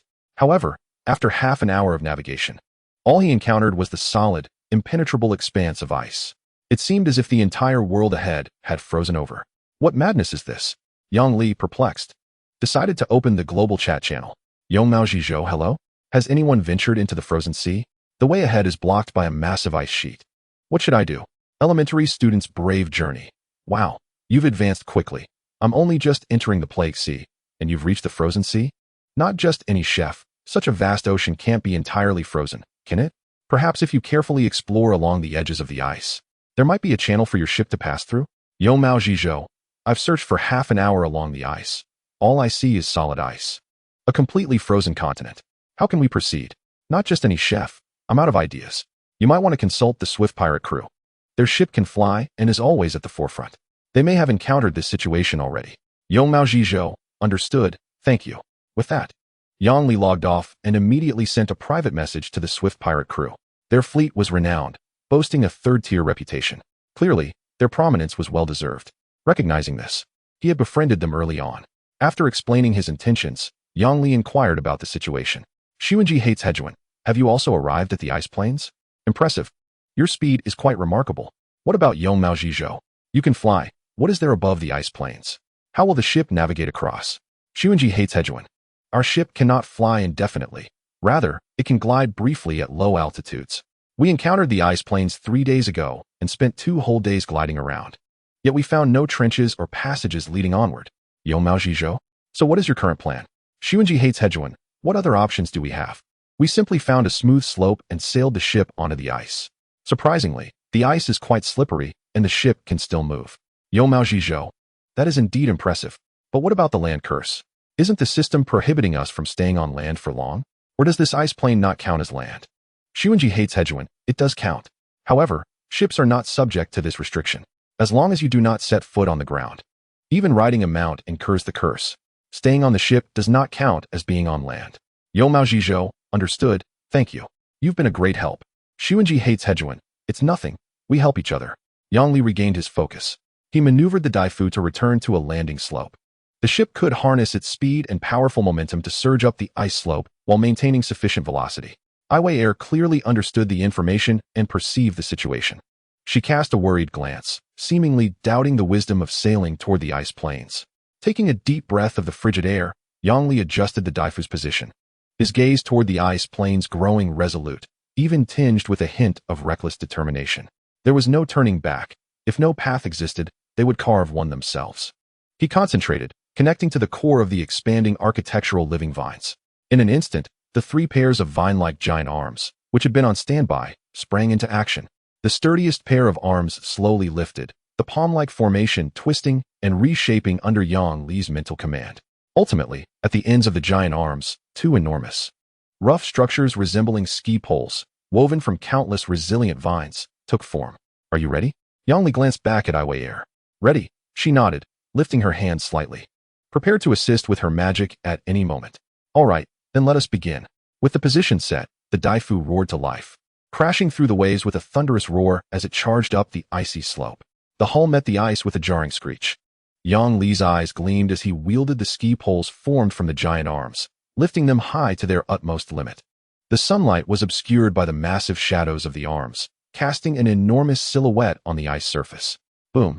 The giant arms struck down with tremendous force onto the thick slope directly ahead of the Daifu. Ice shards exploded outward like fireworks. The colossal impact echoed across the desolate sea. Instantly, 2 deep fissures appeared on the ice surface, yet it did not shatter. Harnessing the combined kinetic energy of the 2 forces, the Daifu leapt into the air, transforming into a colossal vessel entwined with greenery, surging valiantly onto the ice plains. Chapter 65. Ice Skating Ship. Following the fleet upon reaching the ice plains, the view immediately expanded. Ahead lay a vast expanse of desolate, bright white desert, the firm ice blanketing the land. The Daifu did not pause. The vine-like giant poles plunged accurately into the ice layer, providing crucial support and thrust as the ship began to lose momentum. Ice shards scattered like diamonds. The Daifu, propelled by this force, traced a graceful arc across the ice surface, executing an elegant drift. It glided steadily at a gentle pace over the ice. Along the way, numerous icy trenches came into view, necessitating timely course adjustments to avoid plunging into massive ice pits. This demanded exceptional precision from the helmsman. Even a slight misstep could lead to disaster. Yang Li experienced a thrilling rush, compelling him to focus intently. The icy wind grew sharper, transforming the world into a frozen cavern. In that moment, the Daifu seemed to become an ice dancer, the 3 pairs of vine-like poles alternating their thrusts, each collision with the ice erupting in brilliant ice crystals. Shattered ice blocks were swept aside by the giant arms, accumulating into two continuously extending furrows. The hull emitted a persistent creaking sound as it crushed the ice.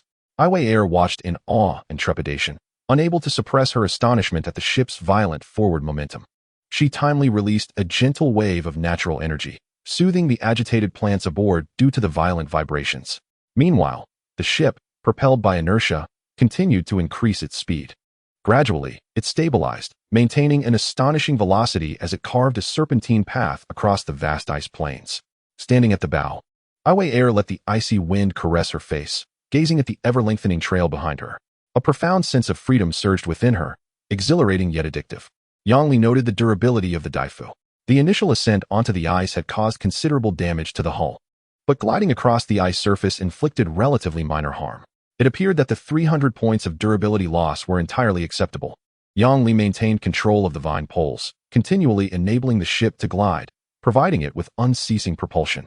Thus, the Daifu advanced at a slow yet determined pace into the depths of the frozen sea, leaving a vibrant green scar across the desolate white expanse. After an hour of travel, the world remained a vast white void. Yangli sensed the gradual depletion of his mental energy, furrowing his brow. Although the ship could navigate the ice plains now, controlling the expanded architecture required a constant consumption of the user's mental power. Yangli, Iway Air, and Friday took turns steering the vessel. To prevent significant downtime during the night, they needed to account for each person's mental recovery speed and sleeping time, gradually finding a rhythm to optimize their relay efficiency. Regardless, this journey, distinct from traditional navigation, unfolded in an unprecedented manner. It greatly inspired Yangli's thoughts. If the Daifu could glide over ice, what about in the desert, in marshes, or even other flat terrains? Perhaps they could even grow a pair of plant-like legs for the Daifu, overcoming various geographical obstacles and directly ascending from the sea to land. Although players were strictly confined to the sea by the system's land curse, whether by foot or on a mount, they could not linger on land for long. However, the vessel itself is not bound by such limitations. As long as it is transformed into a war chariot and driven ashore, it can remain docked on land indefinitely. A splendid concept indeed. He continued to sail for a while longer, feeling a sense of mental fatigue, and finally decided to pass the helm. Aver, it's your turn to steer now. Keep the speed moderate. Safety is our utmost priority. Yangli cast a glance at Aver, who was meditating beside him. The cold wind caused her long hair to dance gracefully. All right, she replied, and the two switched their roles at the helm. With a moment of respite, Yangli felt liberated and was finally able to engage in other activities. During most of the voyage, there was little to occupy one's hands. Aside from fishing, there was nothing else to do. Many players were either busy steering or left lamenting their lack of direction. In this surreal game devoid of a main storyline, quests, or guidance, it was utterly bewildering. After all, the system was an incredibly irresponsible entity. Besides a few introductory remarks at the beginning, Yangli had never witnessed it providing any explanations or guidance to the players. There were no tutorials for novices, no career paths laid out. All avenues for advancement were hidden mechanics that required players to explore independently. Only upon unlocking certain features would corresponding prompts appear. Otherwise, it remained a blank slate. If this game had a planner, they would surely vanish by tomorrow. As for the myriad of power systems, rather than attributing their existence to the system, Yangli preferred to believe that the system was continuously adapting to the world's capabilities and subsequently revising and bestowing them upon the players. Thus, if players wished to refine their abilities, they had to find ways to excavate them themselves. The system could not be relied upon in the slightest. For instance, Yangli had once overheard players discussing that many skills from real life were merely quantified data in this world, yet they had not vanished. Individuals engaged in related professions could easily unlock the levels of corresponding skills. For example, the forging skill required extensive hands-on experience to continually elevate its level. Only through truly internalizing knowledge could skill experience begin to grow. Specifically, players needed to manually forge molds on a workstation called a forging furnace until they reached a certain threshold, at which point a bar for forging skills would appear. Just like a real blacksmith, tirelessly hammering weapons day and night without faltering. Likewise, the alchemist's skill involved more than merely gathering materials and clicking synthesis in the log chip. That still relied on the system's synthesis function, where the user only understood the process superficially. To elevate the alchemist's skill level, players had to personally oversee the small crucible or alchemy table, meticulously controlling the heat, precision of grinding, and the sequence of herb addition.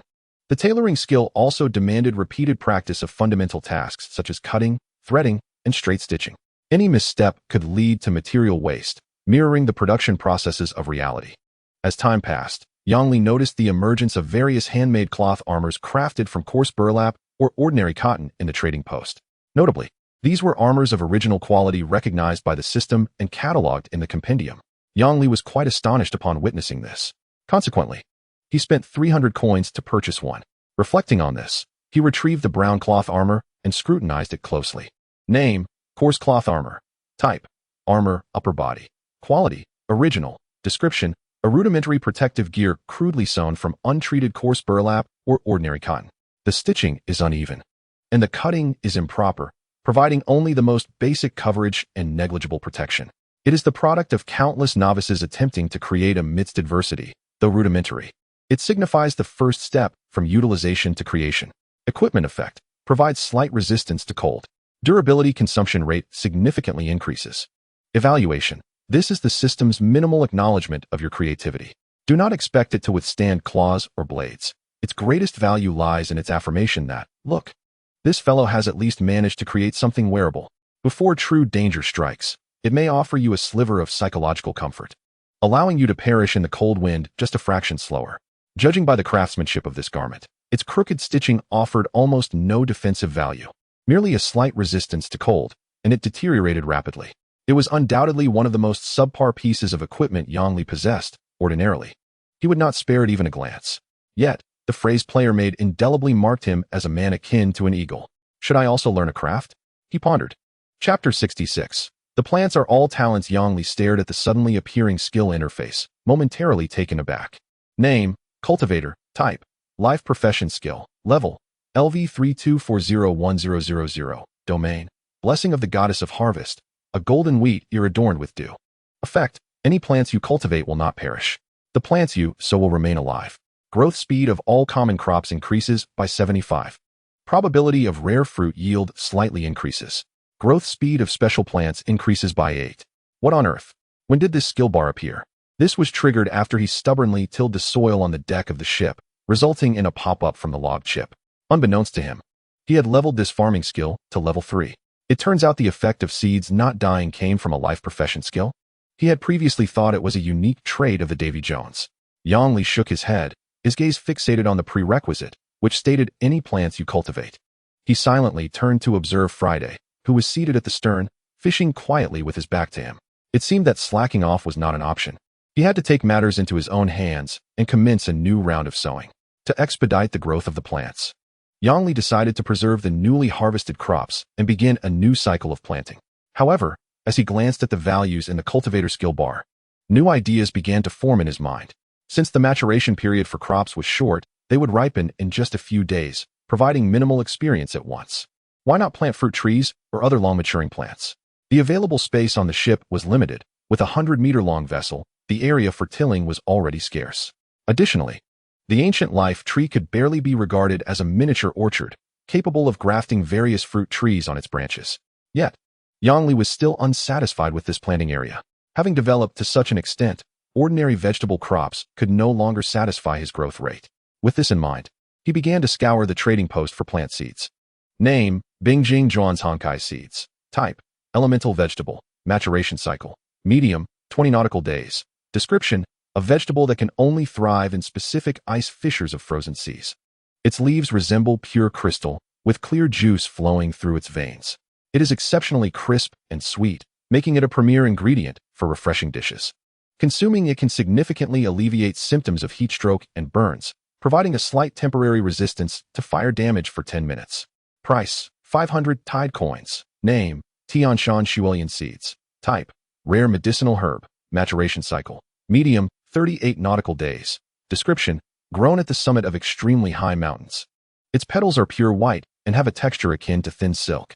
It contains the purest essence of ice, serving as a top-tier medicinal herb for harmonizing internal energy and dispelling fire toxicity. Consuming it directly can instantly eliminate all low-level burn and poisoning negative status effects, making it a core ingredient for crafting advanced antidotes and ice heart potions. Price: 800 Tide coins. Name: Laoshinshan seeds. Type: rare medicinal herb. Maturation cycle: extremely long, 80 nautical days. Description: a deep brown root resembling a human form. with long whiskers. Deeply buried in fertile humus, it absorbs the essence of the earth and is recognized as a nourishing treasure. Slicing and consuming it can gradually restore health and stamina over a continuous 24 hours. It is an indispensable main ingredient for concocting various life-saving elixirs. Yang Li raised an eyebrow as he surveyed these medicinal plants. It was evident that these plants lacked the spiritual essence of special flora, possessing merely nutritional value.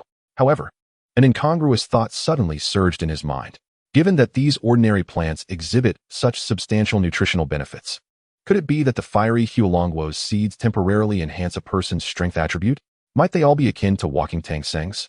Yang Li's gaze abruptly shifted toward the sunbathing sunflower aboard the ship.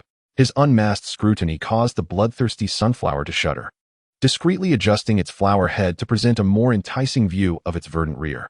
Glancing around to ensure no other plants were observing, Yang Li stealthily approached the sunflower, extending his hand to seize a small piece of its leaf in a swift ambush. The bloodthirsty sunflower, displeased, tapped its flower head, its anthropomorphic face revealing a frown. "No worries, I merely came to take a look at you," Yang Li murmured, turning his back in guilt as he chewed on the small piece of leaf he had pilfered. "Just a taste," he whispered. The crisp texture, accompanied by an unusual meaty sensation, sent a warm current from his abdomen to his limbs. Wiping a trace of blood from his nostrils, he confirmed the invigorating effect. Truly, it was remarkably nourishing. Each special plant was a walking treasure, a source of immense nourishment, deserving of the title of top-tier natural treasure. Yet, Yang Li found little joy in this revelation. He was uncertain how many others were aware of this matter. What significance did special plants hold in the eyes of the natives? Would they be as coveted as Tang Seng's flesh, irresistible to all? Would they be regarded as the ultimate treasures that even passing dogs would crave? Or perhaps as coveted experience packages for monsters? Or even as materials for malevolent sorcerers' potions? An innocent man bears no guilt, but possessing treasures invites peril. Currently, there were over 11 special plants aboard the Daifei. The number would only increase in the future. Parading a ship full of treasures would not bode well. Yet, Yang Li found himself with little recourse. Although these special plants were invaluable medicines, they also constituted his greatest source of power. Clenching the leaf fragment in his hand, Yang Li's gaze darkened. With no path of retreat, he could only continue to bolster this botanical army, carving a way through the perilous seas. Chapter 67. The daily life of plants. Yang Li adopted a crop rotation strategy rather than harvesting everything at once. After reaping the bounty of several matured, ordinary vegetable crops, he sold them all for a total of 120,000 coins.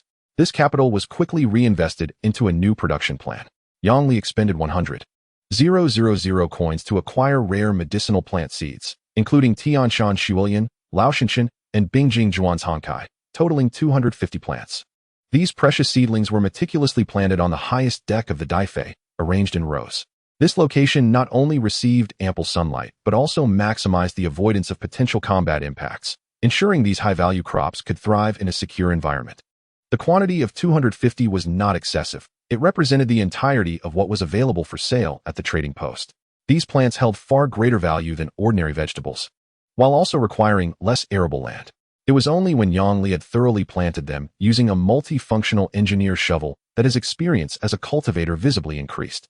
Name: Cultivator. Level: LV3265100. Even before maturation, the 250 seeds had already provided 25 points of planting experience. By the time they reached maturity, they might yield even greater rewards. Estimating roughly, the Daifei measured about 100 meters in length and 25 meters in width, equating to approximately 2,300 square meters of area, excluding daily activity zones and building coverage. The actual area available for cultivating vegetables amounted to a generous 1,200 square meters. For comparison, a standard basketball court measures only 420 square meters. Considering planting gaps, the 250 plants occupied less than 300 square meters. The remaining space was utilized for continuing the cultivation of conventional crops. Notably, the ancient life tree situated in the center of the ship had transformed into a unique three-dimensional planting platform. Its root area occupied nearly 80 square meters, with its crown extending to replace the original mast position. Its roots had hollowed out the entire Daifei, penetrating directly to the ship's center. Its numerous branches had been grafted with seasonal fruits like apple pears, creating a convenient onboard orchard that required no soil. Additionally, Yang Li had long instructed Friday that any fruits caught from the sea should be grafted onto the ancient tree first.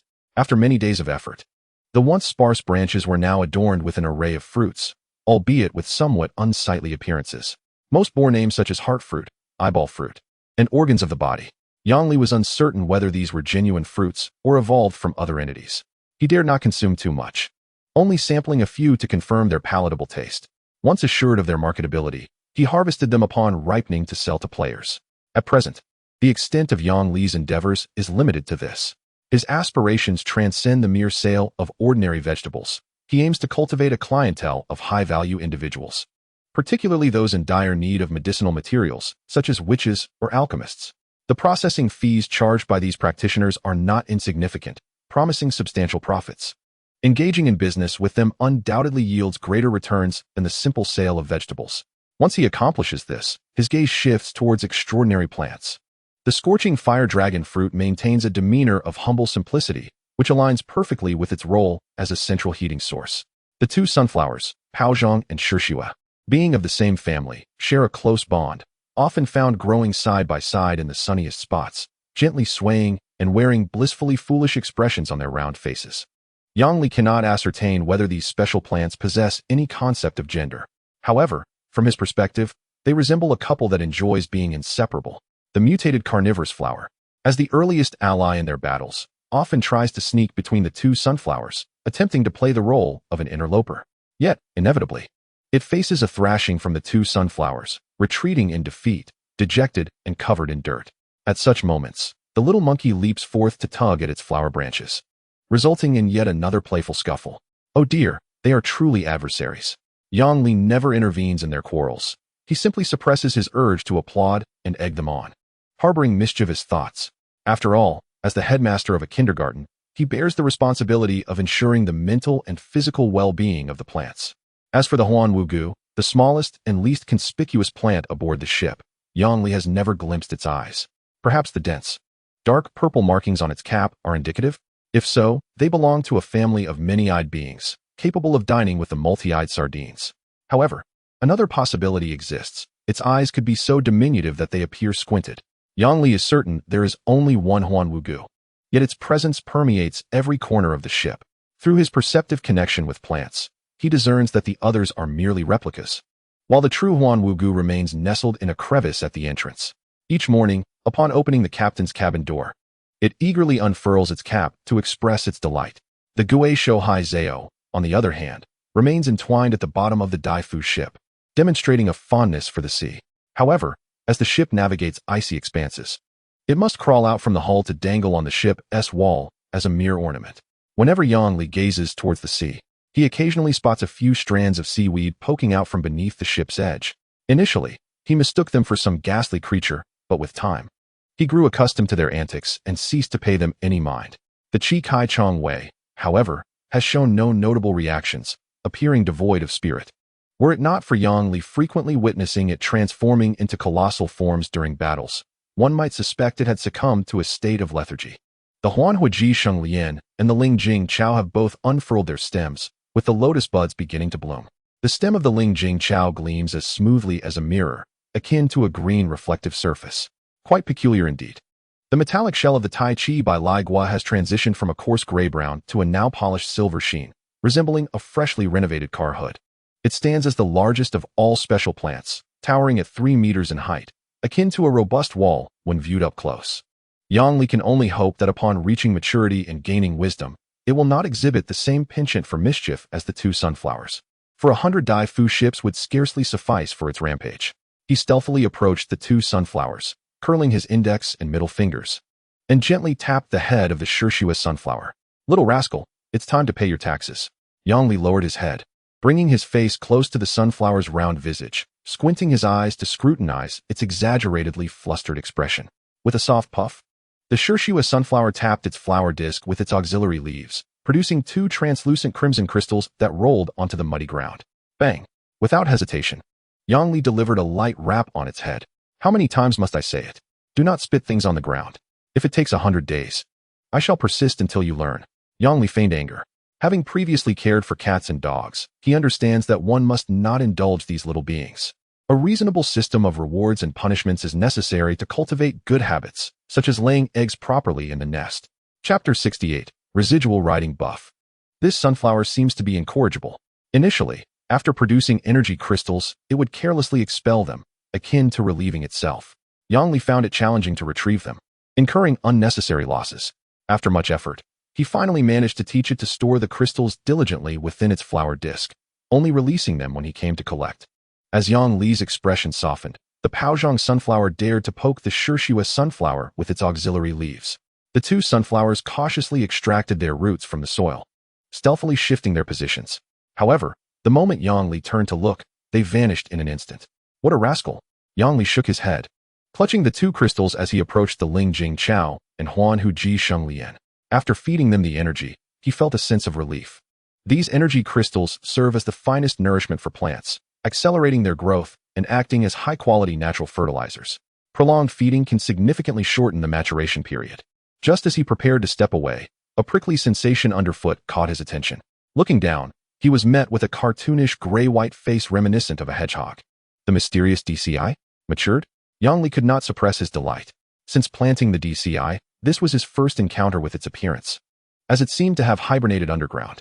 After interacting with the DCI, he departed contentedly. At that moment, the log chip embedded in his right wrist emitted a signal. Upon accessing the sailing log interface, he noticed a private message notification. Rebirth in the wilderness. Brother, I've just gathered a male and 2 female dark shadow lions. I fed them some mating potion, and now both females are pregnant. Would you like a cub? If so, I can reserve one for you. Yang Li pondered for a moment before recalling who this person was.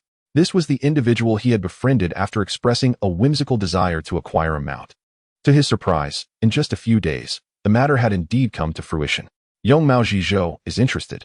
Thank you, please reserve one for me. How much?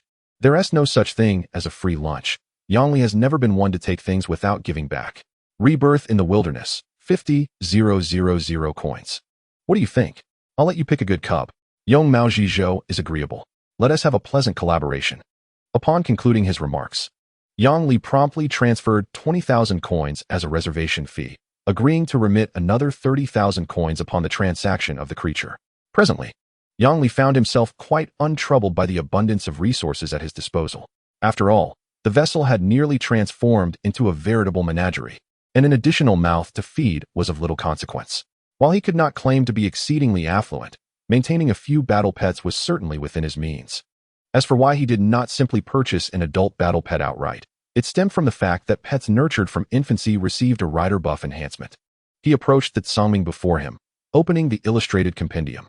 Name, Songming Longmang. Type, Titan class Sea Dragon variant. Growth stage, juvenile, LV1. Description, a sea creature born from the fusion of ancient Titan pythons and the bloodline of the Sea King Dragon. Deep within its lineage lies an awakened draconic trait, rendering it a top-tier predator capable of dominating aquatic realms. Marking Keeper, Yang Li. Marking Progress, 20. Note, marking refers to the process during which the caretaker interacts with the creature to deepen their affinity. Upon reaching 100 marking progress, a riding buff is activated when the Marking Keeper rides the marked creature, providing an enduring boost of 30 to both defense and damage. Attributes, Health 7, Attack 5, Defense 6, Speed 5, Spirit 6, Stamina 4, while tending to his charges.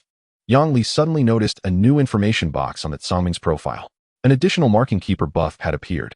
It was then that he realized the significant disparity between tamed creatures and those he had nurtured himself.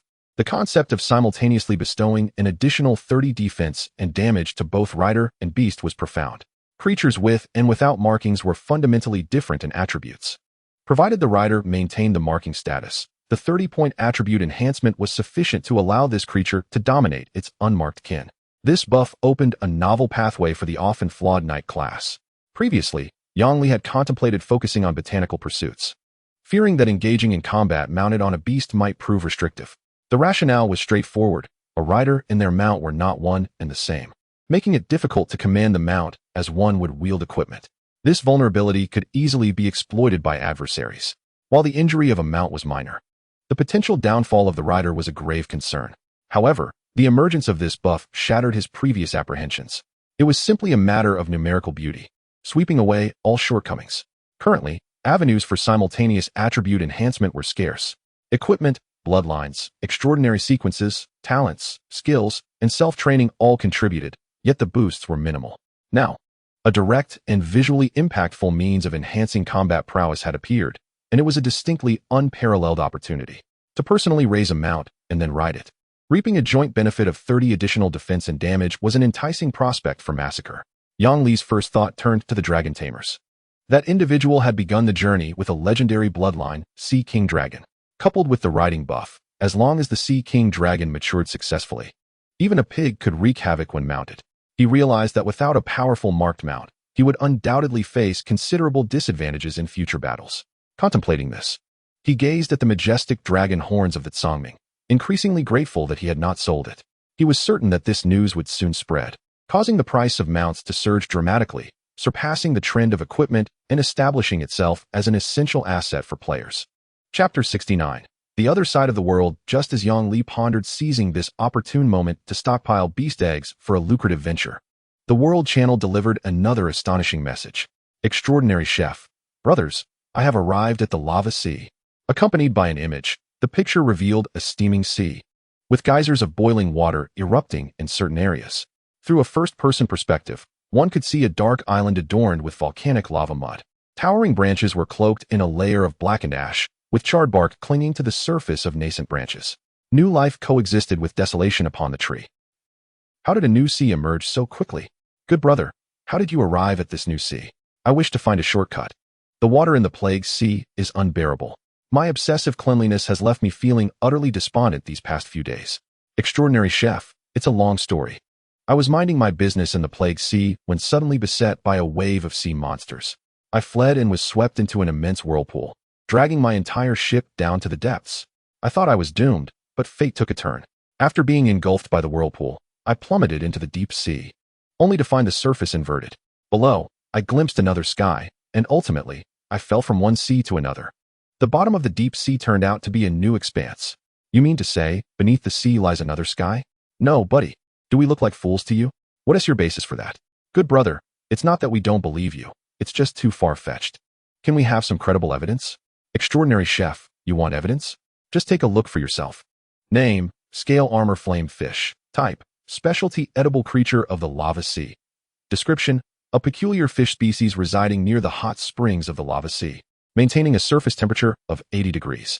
Its scales are as hard as armor, dark red with a glowing lava-like sheen in the crevices. Its flesh and blood contain pure fire elemental energy, serving as a natural tonic for cultivating fire-based abilities and resisting extreme cold. Review. Eating it raw feels like swallowing a piece of glowing coal. Cooking it is akin to chewing fragments of the sun. When you find yourself freezing in the icy wilderness, a small piece of flame fish meat can rekindle the warmth within you. It burns hot from the inside out. Be warned, do not drink ice water immediately after consumption, unless you wish to experience the thrill of a fiery song in your throat. A primary school student boldly adventuring can attest. This is indeed a real system compendium. Wow, a new sea truly has emerged? But we can't dare to venture. What if the whirlpool doesn't let us live? Is it a stable shortcut to the new sea? What if he just got lucky? If we dive in, we might end up as living corpses. Yang Li gazed at the illustration of the flame fish, his eyes widening in astonishment. He was acutely aware of the nature of this fish. Was it not akin to the ice mint fish, straddling the realms of fire and ice? If this were fabricated, the details would not be so meticulously crafted. Everything he said had taken on a newfound credibility. However, the notion of another sky beneath the sea, Yang Li regarded the situation with intrigue. Thus far, not a single player had dared to plunge into the depths of the sea for exploration. None could ascertain what lay beneath the surface. Even the soaring Leviathan only dared to skim the shallow waters, relying on skills to hasten their journey. Hence, this groundbreaking discovery was undoubtedly a wake-up call for all players.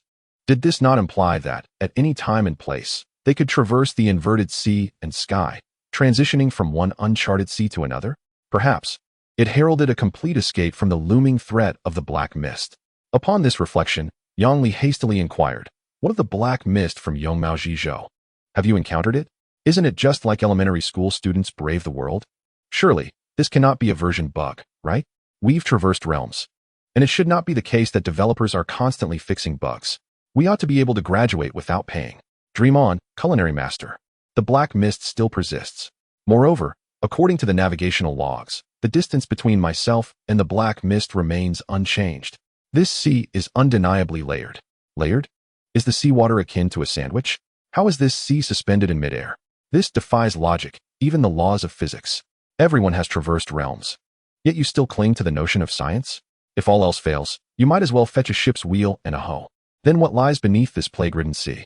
You ought to scout the route first. Dear brother, we await your good news. Yang Li, feeling helpless, let this matter remain unresolved.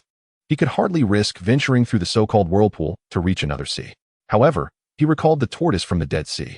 It originated from the realm of the dead. At that moment, Yang Li felt perplexed. Why would a creature from the realm of the dead appear in the plague-ridden sea? Could it be that the tortoise traversed from the opposite side of the plague-ridden sea? Plague and death, ice and lava, dinosaurs and Pokemon. What a revelation. There are 6 distinct seas.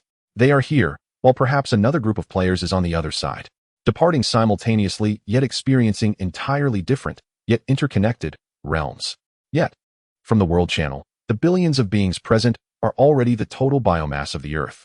Where did the system procure this additional group of players? Of course, these assumptions are purely speculative. Yang Li boldly expanded his imagination, but due to a lack of evidence, these theories appeared riddled with inconsistencies. He continued to observe the dialogues of the players, but they were filled with trivial speculations. Thus, he reluctantly set aside his concerns and redirected his thoughts to the matter of exotic beasts. Yang Li logged into the player trading station, gathering information on the prices of various beast eggs or offspring. As he anticipated, these items' prices had been steadily and quietly rising, albeit at a modest pace yet remarkably consistent. If one did not scrutinize closely, they would hardly perceive it as an upward trajectory. Goodness, these individuals have long been stockpiling eggs. Yang Li swiftly comprehended. His time raising Tsangming had not been particularly early. Many players had commenced breeding battle pet offspring long before him. Yet, no one had ever disclosed information regarding the impressions in the world channel. Everyone tacitly amassed wealth in silence. No announcements, no discussions. If one is outside of this circle, they remain oblivious to even the slightest news. Those who lag behind in information might only discover it at the last moment. However, by then, the information would have lost its advantage. The latecomers often end up with nothing. As this news continues to ferment, more individuals will come to understand this reality. And they will, like Yang Li, eagerly plunge into this clandestine circle. After pondering for a moment, Yang Li ultimately chuckled softly. He was no fool, nor was he inclined to reveal this information. While disclosing it might garner him some recognition and goodwill from a handful, it would equally offend a multitude. He had no desire to invite trouble upon himself. Thus, he surveyed his remaining savings and prepared to engage in a round of egg trading, aiming to make a fortune. Chapter 70. Investing in exotic beast eggs. Investment and financial management is a profound art of dynamic decision-making. It encompasses various factors: risk assessment, cutting-edge information, capital circulation, evaluative decision-making. Ultimately achieving a balance between risk and reward. It is a behavior predicated on an accurate judgment of oneself, as well as the present and future situations, ensuring that returns outweigh risks. Yang Li could certainly borrow funds from acquaintances, leveraging all his assets, fully committing to the notion that the prices of battle pet eggs would soar. He envisioned a speculative cycle of buying low with one hand and selling high with the other. This anticipation even had a reasonable probability of success. Yang Li understood the rationale behind it. However, he was no longer the impoverished individual he once was. He did not need to resort to such mercenary tactics, depleting his credibility and goodwill, and expending substantial energy merely to earn a few title coins. The world had transformed. Lacking funds was undoubtedly a hindrance. Yet it was no longer the case that money was omnipotent. In this ocean where strength can alter everything, his primary focus was on enhancing his own power. He glanced at his current reserves: 200,000 title coins, and 70 grains of source flow dust. The materials required to upgrade to a level 5 ship: 2,100 to 4,500 wood, 1,830 to 4,000 stone, 650, 1,500 steel, 450, 1,000 crystal, 4,000 to 32,000 beast skin, and 99 types of special plant fruits. He had already acquired the requisite quantity of special plants for the level 5 upgrade. Yet, Yang Li did not intend to upgrade at this moment. The hull of the level 5 Daifu would undoubtedly be more formidable, perhaps even allowing for expanded construction. However, it would certainly also be larger. Navigating the icy expanse with an oversized vessel implies greater tonnage, thus increasing resistance during travel. In such treacherous conditions, the resistance would likely outweigh the enhancements. Yang Li would not recklessly increase his risks at this critical juncture. He would wait until he had distanced himself from the ice fields and return to the sea before contemplating any upgrades. Therefore, he allocated the remaining 200,000 title coins entirely to purchasing various combat-capable dinosaur exotic beasts. Dinosaur exotic beasts generally fall into three categories: primitive types, those with kin series, and those endowed with racial skills. Each mutated dinosaur exotic beast possesses its own unique skill set. Some are supportive, purifying, providing beneficial buffs, accelerating, and stealthy, while others are designed specifically for combat. Yang Li categorized this batch of beasts with prominent attributes and numerous offensive skills as battle pets. They are companions that can grow and fight alongside their master rather than merely becoming ornamental later on. The potential value of these battle pets is the greatest, as their prices only rise. Yang Li selected several battle pet eggs or offspring from the trading station, completing a bulk acquisition. He spent all 200,000 title coins. He intended to stockpile them and sell later for a profit. After finalizing these transactions, he opened a private chat with the dragon tamer. Yo Mao Zhizhou, has the buff of the imprint bearer appeared on your Sea King dragon yet? Dragon tamer, the imprint bearer buff? Not yet. Doesn't it belong to the longevity species? Yang Li surmised that the Sea King dragon, being a longevity species, would have an extended lifespan and longer intervals between growth stages. Thus he anticipated it would take some time before this message box appeared. Yo Mao Zhizhou, have you considered stockpiling some eggs to make a profit? Dragon tamer, what use is stockpiling eggs? My household is impoverished, barely able to make ends meet. I purchased too many exotic beast offspring at the beginning, and they are all on the ship being raised. Moreover, for some unknown reason, the prices of exotic beast eggs have been rising lately. Fortunately, I bought early. The ship, Yong Mao, sailed on, and Yang Li found himself momentarily at a loss for words. He sent messages to a few close friends among the Vushajira, receiving numerous expressions of gratitude in return. Clearly, those who had reached the forefront of the ranks were predominantly astute individuals, well aware of the implications of this matter. The notion of shared prosperity resonated among them. In times of trouble, it was crucial to have allies who would heed your call. After completing these tasks, he exited the log channel and redirected his attention back to the ship, Dave. On Friday, sitting at the ship's railing, he was busy preserving some meats and vegetables with sea salt, preparing for the meals of the coming days. He never allowed himself to cease his labors. Even though Yang Li had significantly reduced his demands on him, this relentless work ethic left Yang Li at a loss for words. Feeling his mental energy gradually replenishing, he stepped towards the helm. Let's change shifts, said Avril, wiping the sweat from her brow, her expression one of palpable relief. All right, be careful, he replied. Avril was consistently meticulous and responsible. Steering was no easy task, especially amidst the desolate icy expanse. A moment's inattention could lead the Dave into a chasm, crash into an ice spire, or lead to a dead end. Towering ice spires, akin to the world's edges, jutted sharply from the ice field. The Dave could only navigate through the treacherous terrain of these icy formations. Finding a navigable path across the vast expanse of obstacles for such a large vessel was no simple feat. It required the helmsman to constantly chart a course, understand the distribution of the terrain ahead, and expended significant magical energy, making it quite arduous. Yang Li reduced the ship's speed, holding his breath as he scrutinized the route ahead before continuing along the path Avril had chosen. Thus, as time passed, they found themselves enveloped by the desolation of the cold world. The ship tore through the silence of the icy expanse with a rumbling sound, silently weaving between the steep ice spires. Yang Li scanned the horizon. The world receded behind them, and new vistas unfolded before his eyes. The land was a stark, white expanse. Up to this point, Yang Li had not seen a single living creature. Was the ice field truly a dead zone? He pondered to himself, wondering where the natives of the Frost Kingdom had vanished to. Just then, he lifted his gaze and caught a fleeting glimmer atop a distant ice cliff. Yang Li's heart raced. He abruptly halted the ship, carving a trail across the thick ice before finally coming to a stop. He hastily retrieved his binoculars and focused on the glimmering light atop the cliff. Through the lens, he beheld a thorny tree, its branches sprawling, swaying precariously in the biting wind. An illustration suddenly illuminated before him. Name: Qi Ling Thorny Tree. Type: Rule-constructed ancient tree. Status: fruiting. Tier: affiliated class. Nature: rule. Attribute: description: an ancient tree that defies logic, devoid of leaves or flowers. Its twisted, silvery gray branches forming a crown of thorns. It typically takes root at the peak of elemental rule convergence, condensing flowing elemental energies into tangible fruits. Each fruit contains a complete skill inheritance, serving as a key to unlock the evolutionary paths of extraordinary beasts. Note: consuming each skill fruit carries a probability of learning a specific skill. Chapter 71. Avalanche. Yang Li's gaze was firmly fixed on the peculiar thorny tree atop the cliff. His throat tightened. Through the binoculars, the silvery gray branches swayed in the fierce cold, occasionally reflecting a lustrous sheen. A crystalline fruit at the branch's tip emitted an enticing glow. The skill fruit quickened his pulse, filling him with astonishment. Cheng Ming belonged to the lineage of colossal beasts, originally a titan's kin, infused with dragon's blood, possessing extraordinary potential. Capable of growing to nearly 100 meters in size as an adult, it was a true titan beast.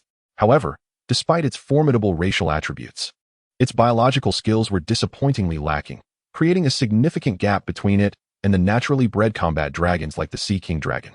To ascend to the pinnacle, a combat beast required both racial talent and skill intensity in equal measure.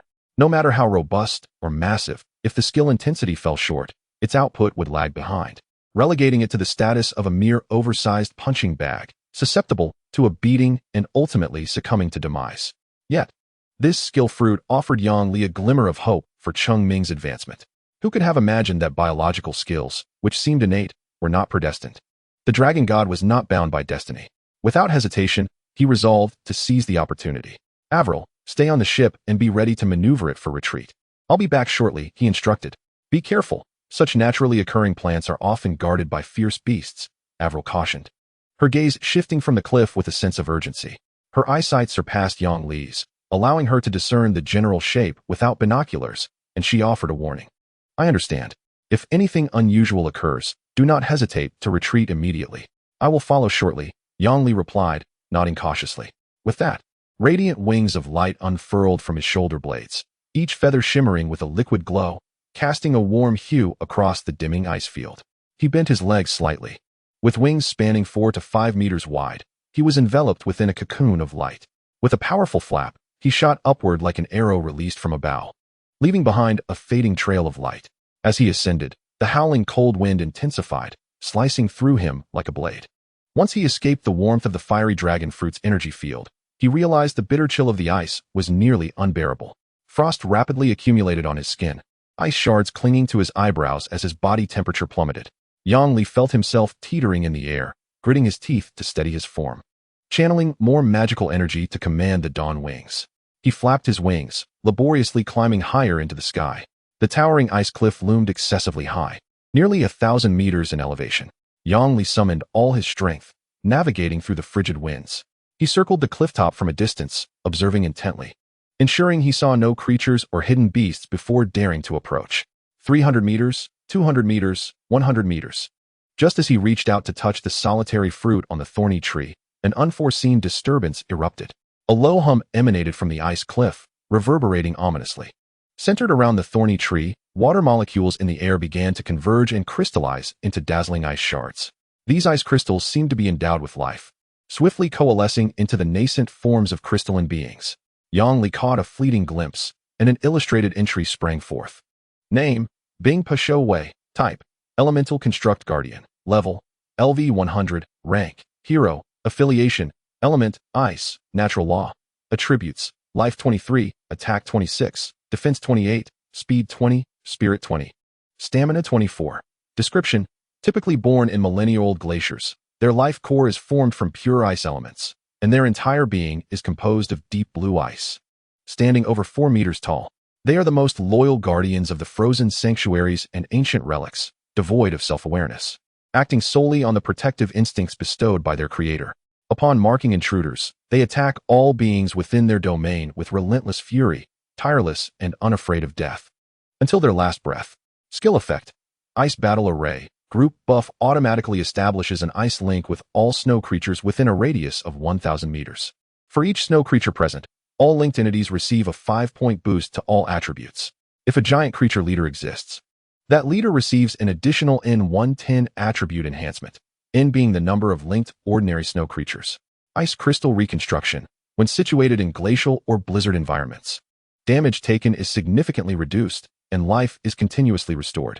This effect is lost upon leaving such environments. Self-destructive martyrdom. Triggered upon near death, detonates the hidden energy within its back, activating the ice elemental core, inflicting massive ice explosion damage on all enemies in a wide area, and immobilizing them in solid ice for 5 seconds, resulting in its own demise. Evaluation: they embody the will of the glacier, a silent manifestation.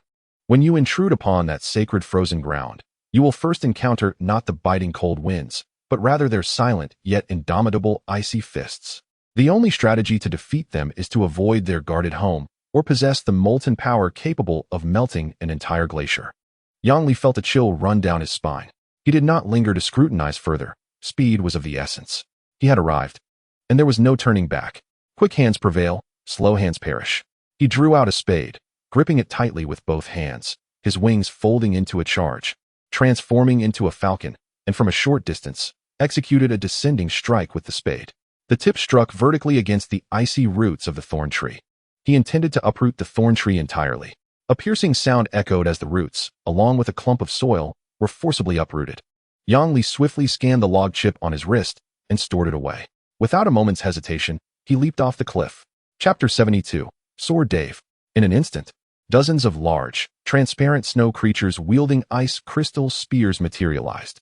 Their eye sockets shimmered with a ghostly blue glow as they collectively turned their gaze towards this uninvited guest. The earth trembled. The entire ice field roared like an enraged beast, echoing a deafening growl. Snow cascaded from the cliff top, transforming into a towering wave of white. Over 30 meters high, the snow surged down the cliff, racing after Yang Li's fleeting figure. At the forefront of the snow wave, over 50 snow monsters, each towering more than 4 meters, charged down as if gliding effortlessly. With each powerful stomp against the icy surface, new cracks emerged, displacing more ice and snow. Propelled by an overwhelming kinetic force. Retreat, retreat, run. Yang Li swiftly pivoted in midair, harnessing all the power of his light wings to stay aloft. The flurry of snow behind him accelerated, shooting towards the sky in pursuit. Panic surged within him as he shouted towards the Dave. On the deck, Avril, witnessing the scene, turned pale.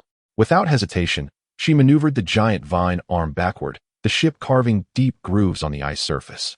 Simultaneously, the ancient life tree burst forth with verdant radiance, enveloping the entire vessel in a natural shield, instantly boosting the ship's speed, darting away like a cunning hare.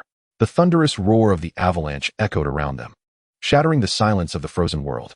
Hard to port. To the right, there lies a cluster of ice pillars. There was no time to adjust slowly. They had to avoid it. Yang Li plummeted towards the ship's stern, the ice shards kicked up by his wings sparkling like brilliant diamonds. He hoarsely warned, his voice barely audible over the fierce wind, akin to a distant traveler-esque call. Glancing back, the avalanche was now less than 500 meters away. The snow monsters advanced through the snow, their ferocious aura almost palpable. What the hell? It was just a tree. Yang Li's voice dwindled as he surveyed the snow monsters.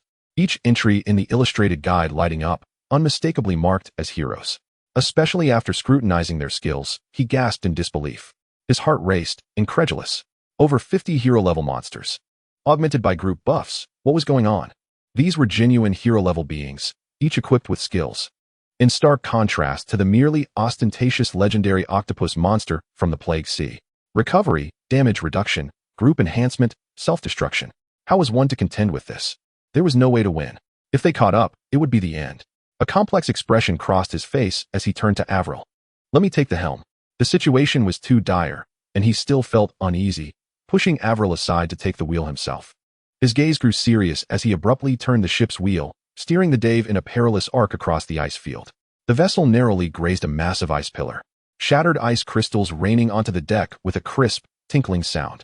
The giant vine arm swung out intermittently, smashing through smaller ice pillars in its path. Captain, a massive ice crevice lies ahead. Friday's voice echoed from the lookout. Understood. Just as the Dave made its turn, the ship was still unsteady, tilting uncontrollably towards the crevice, teetering on the brink of plunging into the unfathomable abyss. Yang Li gritted his teeth, focusing with unprecedented concentration on the plant movements aboard the Dave. Intent on reshaping its botanical structure, he watched as the vines at the ship's bottom interwove into a sled-like formation, propelling the entire vessel in a near-perfect drift past the crevice. The roar of the avalanche surged behind them, engulfing the spot they had just occupied. Yang Li clung tightly to the ship's railing, watching the advancing edge of the avalanche grow closer. At the forefront, the ice crystal guardian had already raised its spear, the tip imbued with lethal frost. As the monstrous wave of snow approached within 50 meters, the frigid air enveloped him. He could even see the bloodthirsty ice crystals congealed on the fangs of the foremost snow monster. No, this cannot continue. Yang Li's eye sharpened as he decisively abandoned the direct icy path ahead, instead charging towards a protruding ice slope. Avril, he shouted, yanking the ship's wheel to the right, channeling all natural energy into the vines. We shall soar past. Avril immediately understood. She placed both hands firmly on the central life ancient tree of the helm, her emerald hair dancing wildly, radiating an unprecedented brilliance around her. In the name of nature, I bestow upon you the wings of flight. The 6 vine-like giant arms on either side of the ship responded in kind. They no longer maintained the shape of arms, but swiftly decomposed and reassembled, weaving into a pair of massive vine wings spanning over 300 meters on either side of the vessel. Each entwined vine upon the wings sparkled with a jade-like luster, as if infused with the essence of life. Yet this was insufficient. More.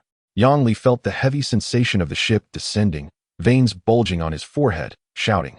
With the 7 colored rose. Quickly, Avril furrowed her beautiful brows, hesitating for a moment, but ultimately chose to bite her fingertips sharply. A drop of blood, containing the essence of the spirit, fell onto the deck. In an instant, all the 7 colored roses on the ship's walls erupted, growing wildly, surging like a tide towards the vine wings, weaving a layer of resplendent 7 colored petal feathers on the surface. Each petal refracted a brilliant spectrum of colors in the dim light, breathtakingly beautiful. Yang Li cast the sun Jimoma towards the stern. Friday, steady the rear of the ship. Yang Li shouted hoarsely. Aye, Captain. Friday's robust form leapt directly down from the lookout, mounting the mammoth, firmly establishing himself at the ship's rear, his legs rooting into the deck. As the Daifu was propelled skyward by the obstacles rising on the slope, Friday roared, his muscles bulging, lifting the mammoth's legs, forcefully stamping them down at the ship's stern, transmitting immense power throughout, pressing the imminent tilting and capsizing stern back down. Children, now is the time. Yang Li concentrated fully on maintaining balance. With a whoosh, the colossal ship soared from the top of the slope. The green wings formed by the vines and roses fully unfurled, casting a vast shadow upon the ice field. It resembled a majestic eagle soaring with outstretched wings. The vessel initially trembled violently, the wings gliding unsteadily. However, under a surge of precise energy control, it gradually stabilized. It traced a splendid arc across the sky, sweeping through like a meteor. Beneath them, an avalanche surged with destructive force. Ultimately, it could only fall unwillingly, emitting a deafening roar beneath those resplendent wings. Roar. A few snow monsters attempted to leap and attack, but fell back into the snow waves in vain. The furious wind howled fiercely in their ears, hair wildly dancing. The Daifu tilted its body, leaping across an immense distance. Yet, it dissipated the avalanche's impact far behind. Finally, with a crackling sound, the Daifu plowed through the ice like a plane, making an emergency landing, carving a deep trench before successfully returning to the snow. We did it. Avril, exhausted, knelt on the deck, her face pale yet adorned with a smile of relief. Yang Li skillfully controlled the helm, feeling the powerful lift from the airflow passing through the pedals. Well done, everyone. Tonight, we feast on chicken legs. He turned to Friday, giving a thumbs up, while the latter wiped the sweat from his brow with an endearing expression. The Daifu, akin to a phoenix reborn, swayed its stern upon the ice field, regaining its leisurely demeanor. Chapter 73, Ice Spirit Strong Strike. Once safety was assured, the giant wings of the Daifu slowly folded back, transforming into 3 pairs of vine-like arms, continuously providing propulsion for the vessel, carving a path through the snow. Yang Li exhaled a long plume of white breath, his previously taut heartbeat finally soothing to a steady rhythm. He turned to gaze at the vast, magnificent wilderness, where ice and snow churned like a celestial shroud across the desolate earth. The expanse stretched into the twilight, as if buried beneath such thick ice and snow. They might truly meet eternal slumber. Yang Li, hurry and bring that tree out to sea. Avril eagerly urged from the side, her arched brows filled with anticipation and joy. All right, Friday, it's your turn to steer. We can slow down a bit. As darkness approaches, be cautious. Yang Li looked up at the sky, where snow began to fall. As nightfall drew near, flurries danced in the air. A resplendent aurora illuminated the heavens, like the world's edge, cleaving the sky into 2. Aye, Captain. Friday hastily approached, naturally taking over the helm. Yang Li took a deep breath and retrieved the awakening thorn tree from the log. Previously, due to the great distance, he had not observed it closely. Now, at a closer range, its peculiar form became apparent. standing at just over 4 meters tall, its silver-gray trunk smooth as a mirror. Devoid of flowers or leaves, branched out profusely, with numerous sharp thorns growing densely along its limbs. Under the diffuse lights, it reflected a brilliant metallic cold sheen. Yang Li's gaze first rested upon the odd ice-blue fruit at the crown, its surface transparent like glass, with tiny cold currents swirling within. Even the air around it slightly distorted, and approaching it brought a pricking chill to the skin. A description illuminated before him. Name: Ice Spirit Strong Strike. Type: Law Creation Skill Fruit. Affinity: Element Ice. Skill Power: 100. Description: This is a peculiar fruit, entirely ice blue. Its surface adorned with frost patterns that never melt. It is formed from pure ice element laws, containing a complete skill inheritance of Ice Spirit Strong Strike. When fed to a beast, there is a 35% chance it will comprehend the skill Ice Spirit Strong Strike, if the beast possesses an ice attribute affinity. The success rate rises to 85%. Regardless of success or failure, the fruit will dissipate after the inheritance ends, and if the inheritance fails, there is a small chance of death. Ice Spirit Strong Strike Skill Effect. The beast masters a path of ice element flow, exhaling a stream of frigid ice mist in a straight line ahead, dealing high ice attribute damage to all enemies within the area and having a high probability of inflicting a freezing effect, reducing movement and attack speed by 30 for 8 seconds. Evaluation. Just as you can never wake a sleeping bear, some beasts are inherently incapable of learning to blow cold air at others. If after feeding it, your battle pet starts sneezing instead of exhaling ice mist, it is advisable to cut your losses promptly. Note: each stage of life can master a limited number of skills. If the skill affinity has reached its limit, learning a new skill will cause the loss of an existing one. Yang Li took a deep breath. His left arm transformed into a tendril, extending out with precision to pluck the Ice Spirit Strong Strike skill fruit. He quietly felt the extreme cold in his hand, akin to grasping a block of ice in the depths of winter. His hand felt numb. Are humans considered beasts? Yang Li suddenly turned to gaze earnestly at Avril. This left Avril momentarily speechless. She stammered, yet a wave of confusion surged in her eyes. After contemplating for a moment, she pressed her lips tightly, finally saying, I do not know. However, I do not advise you to do so, concern evident in her emerald-like pupils. Rather than considering this skill fruit as a complete inheritance of abilities, it might be more accurate to describe it as a vessel that securely confines a brutal and chaotic force. The physical prowess of the extraordinary beasts is far beyond our comparison. Even they possess a considerable probability of failure in inheritance, let alone ourselves. Humanity is inherently fragile, and even if it seems theoretically feasible, it is certainly beyond our current capacity to withstand. Yang Li remained silent, his gaze fixated on the translucent and alluring fruit, feeling the chill in his palm. After a moment of contemplation, he finally nodded, saying, All right, I understand. He approached Song Ming with an uncharacteristically serious demeanor. Child, this is a matter of destiny. Whether you can seize it depends on you. The world is the same for everyone. To ascend higher, we must possess not only a touch of luck, but also the courage to strive. Song Ming's serpentine form straightened, his ice-blue pupils reflecting the transparent fruit of Ice Soul Strike. The frequency of his hissing quickened. The man and the python exchanged glances. Ultimately, Yang Li tossed the fruit towards Song Ming, who unhesitatingly devoured it with his massive jaws. In an instant, Song Ming's robust body tensed. He emitted an unprecedented sharp hiss, his entire serpentine form contorting as he violently thrashed on the deck. Mud splattered, causing the Daifei to sway slightly. Friday had to grip the helm with all his might. Song Ming rolled incessantly on the deck. The originally azure scales were visibly lightening in hue.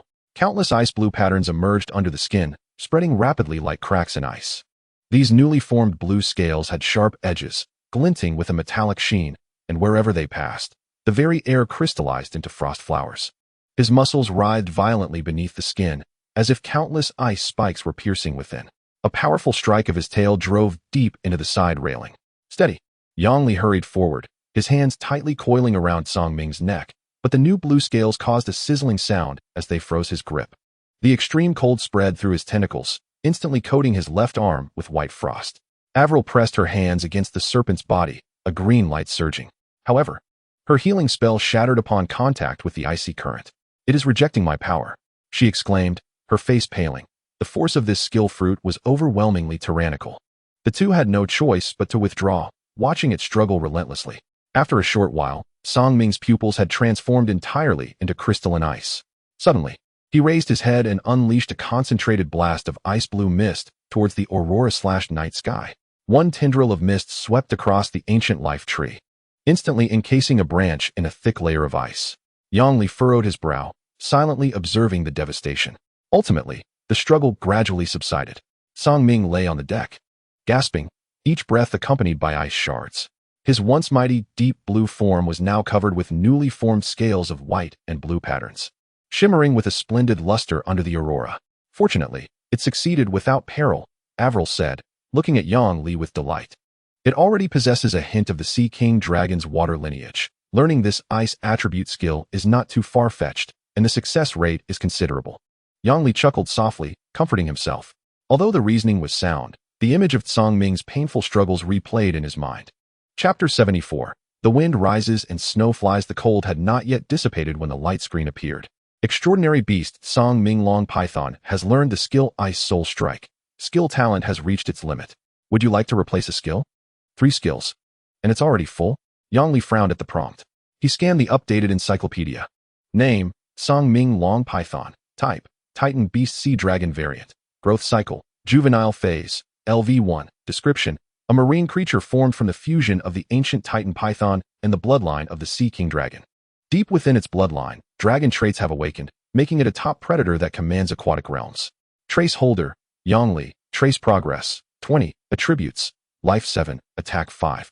Defense 6, speed 5, spirit 6, endurance 4. Skills, aquatic affinity 90. Automatically forms a turbulent shield while swimming in water, significantly reducing resistance and enhancing explosive speed.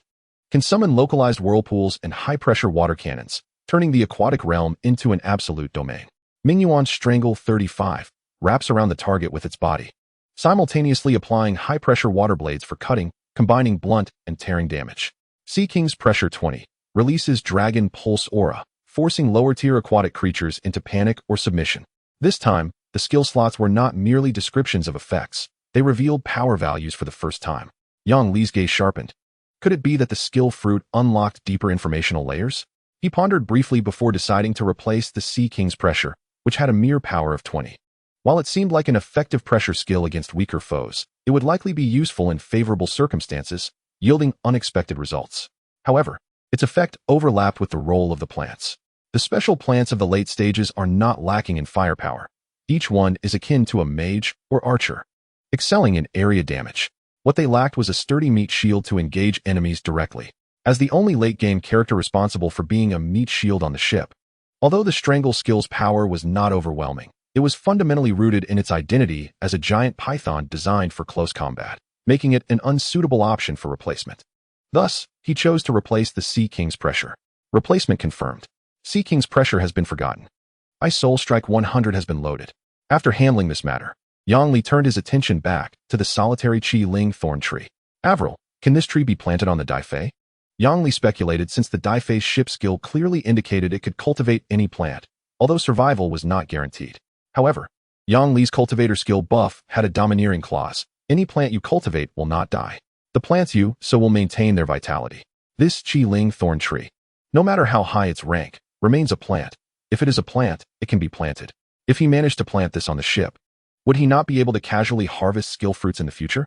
Whether for personal use for his battle beasts or for auction, it would amount to a tremendous fortune. The mere thought of this ignited a fervent glint in his eyes. Avril was taken aback, captivated by the fervor emanating from his gaze. Finally, she spoke. You can give it a try. Yang Li planted the Qi Ling thorn tree beside the ancient life tree.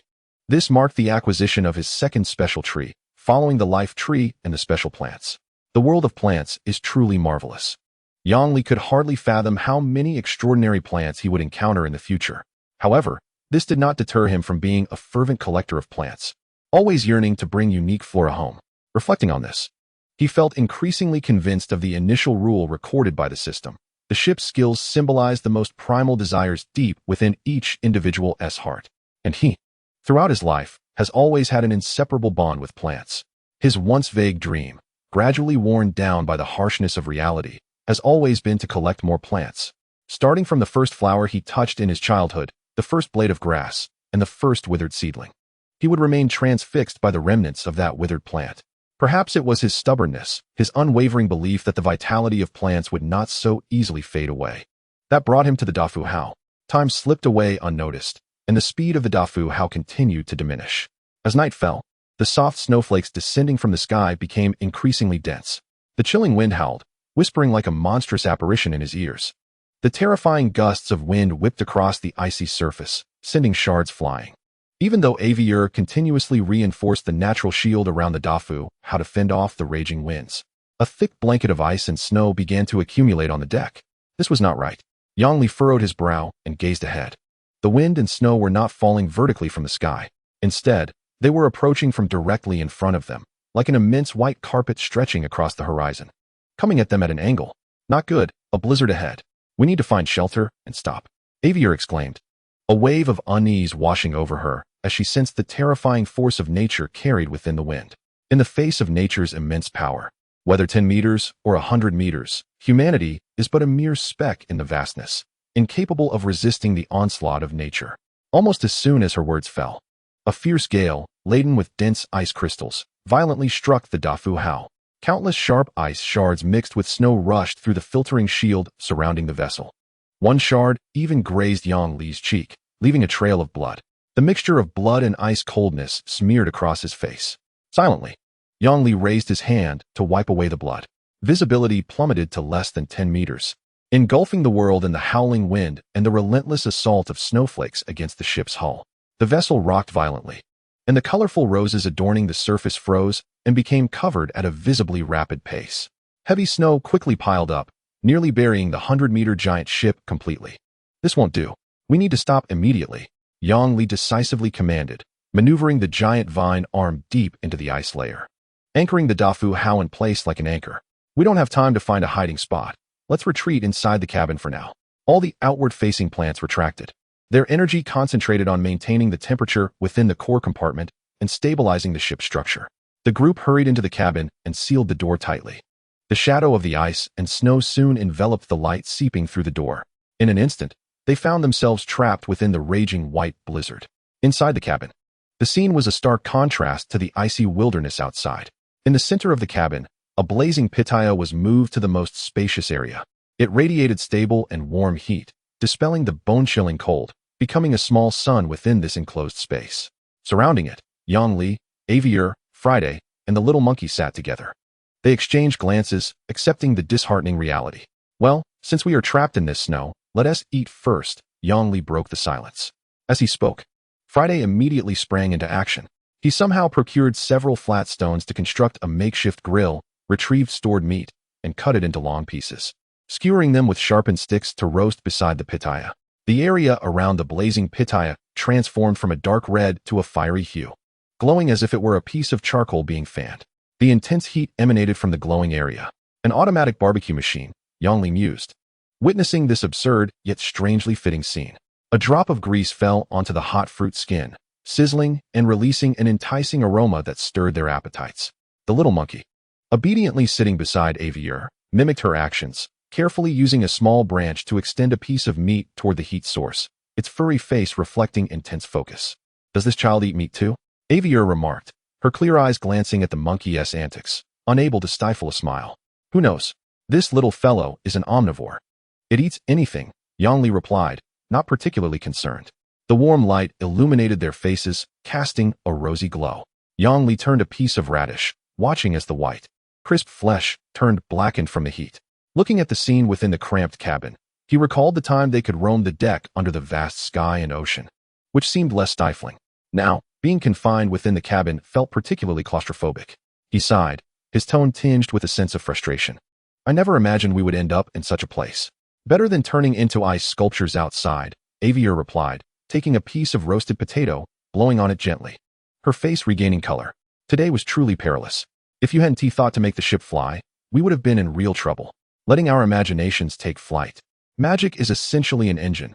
How to drive, what paths to take, is entirely up to us, Yang Li smiled, handing another skewer of meat to Friday. Only by collaborating can we accomplish what one cannot achieve alone. Without your natural magic, the vines would not transform into wings, and without Friday stabilizing the ship's rear, we might have capsized at the moment of takeoff.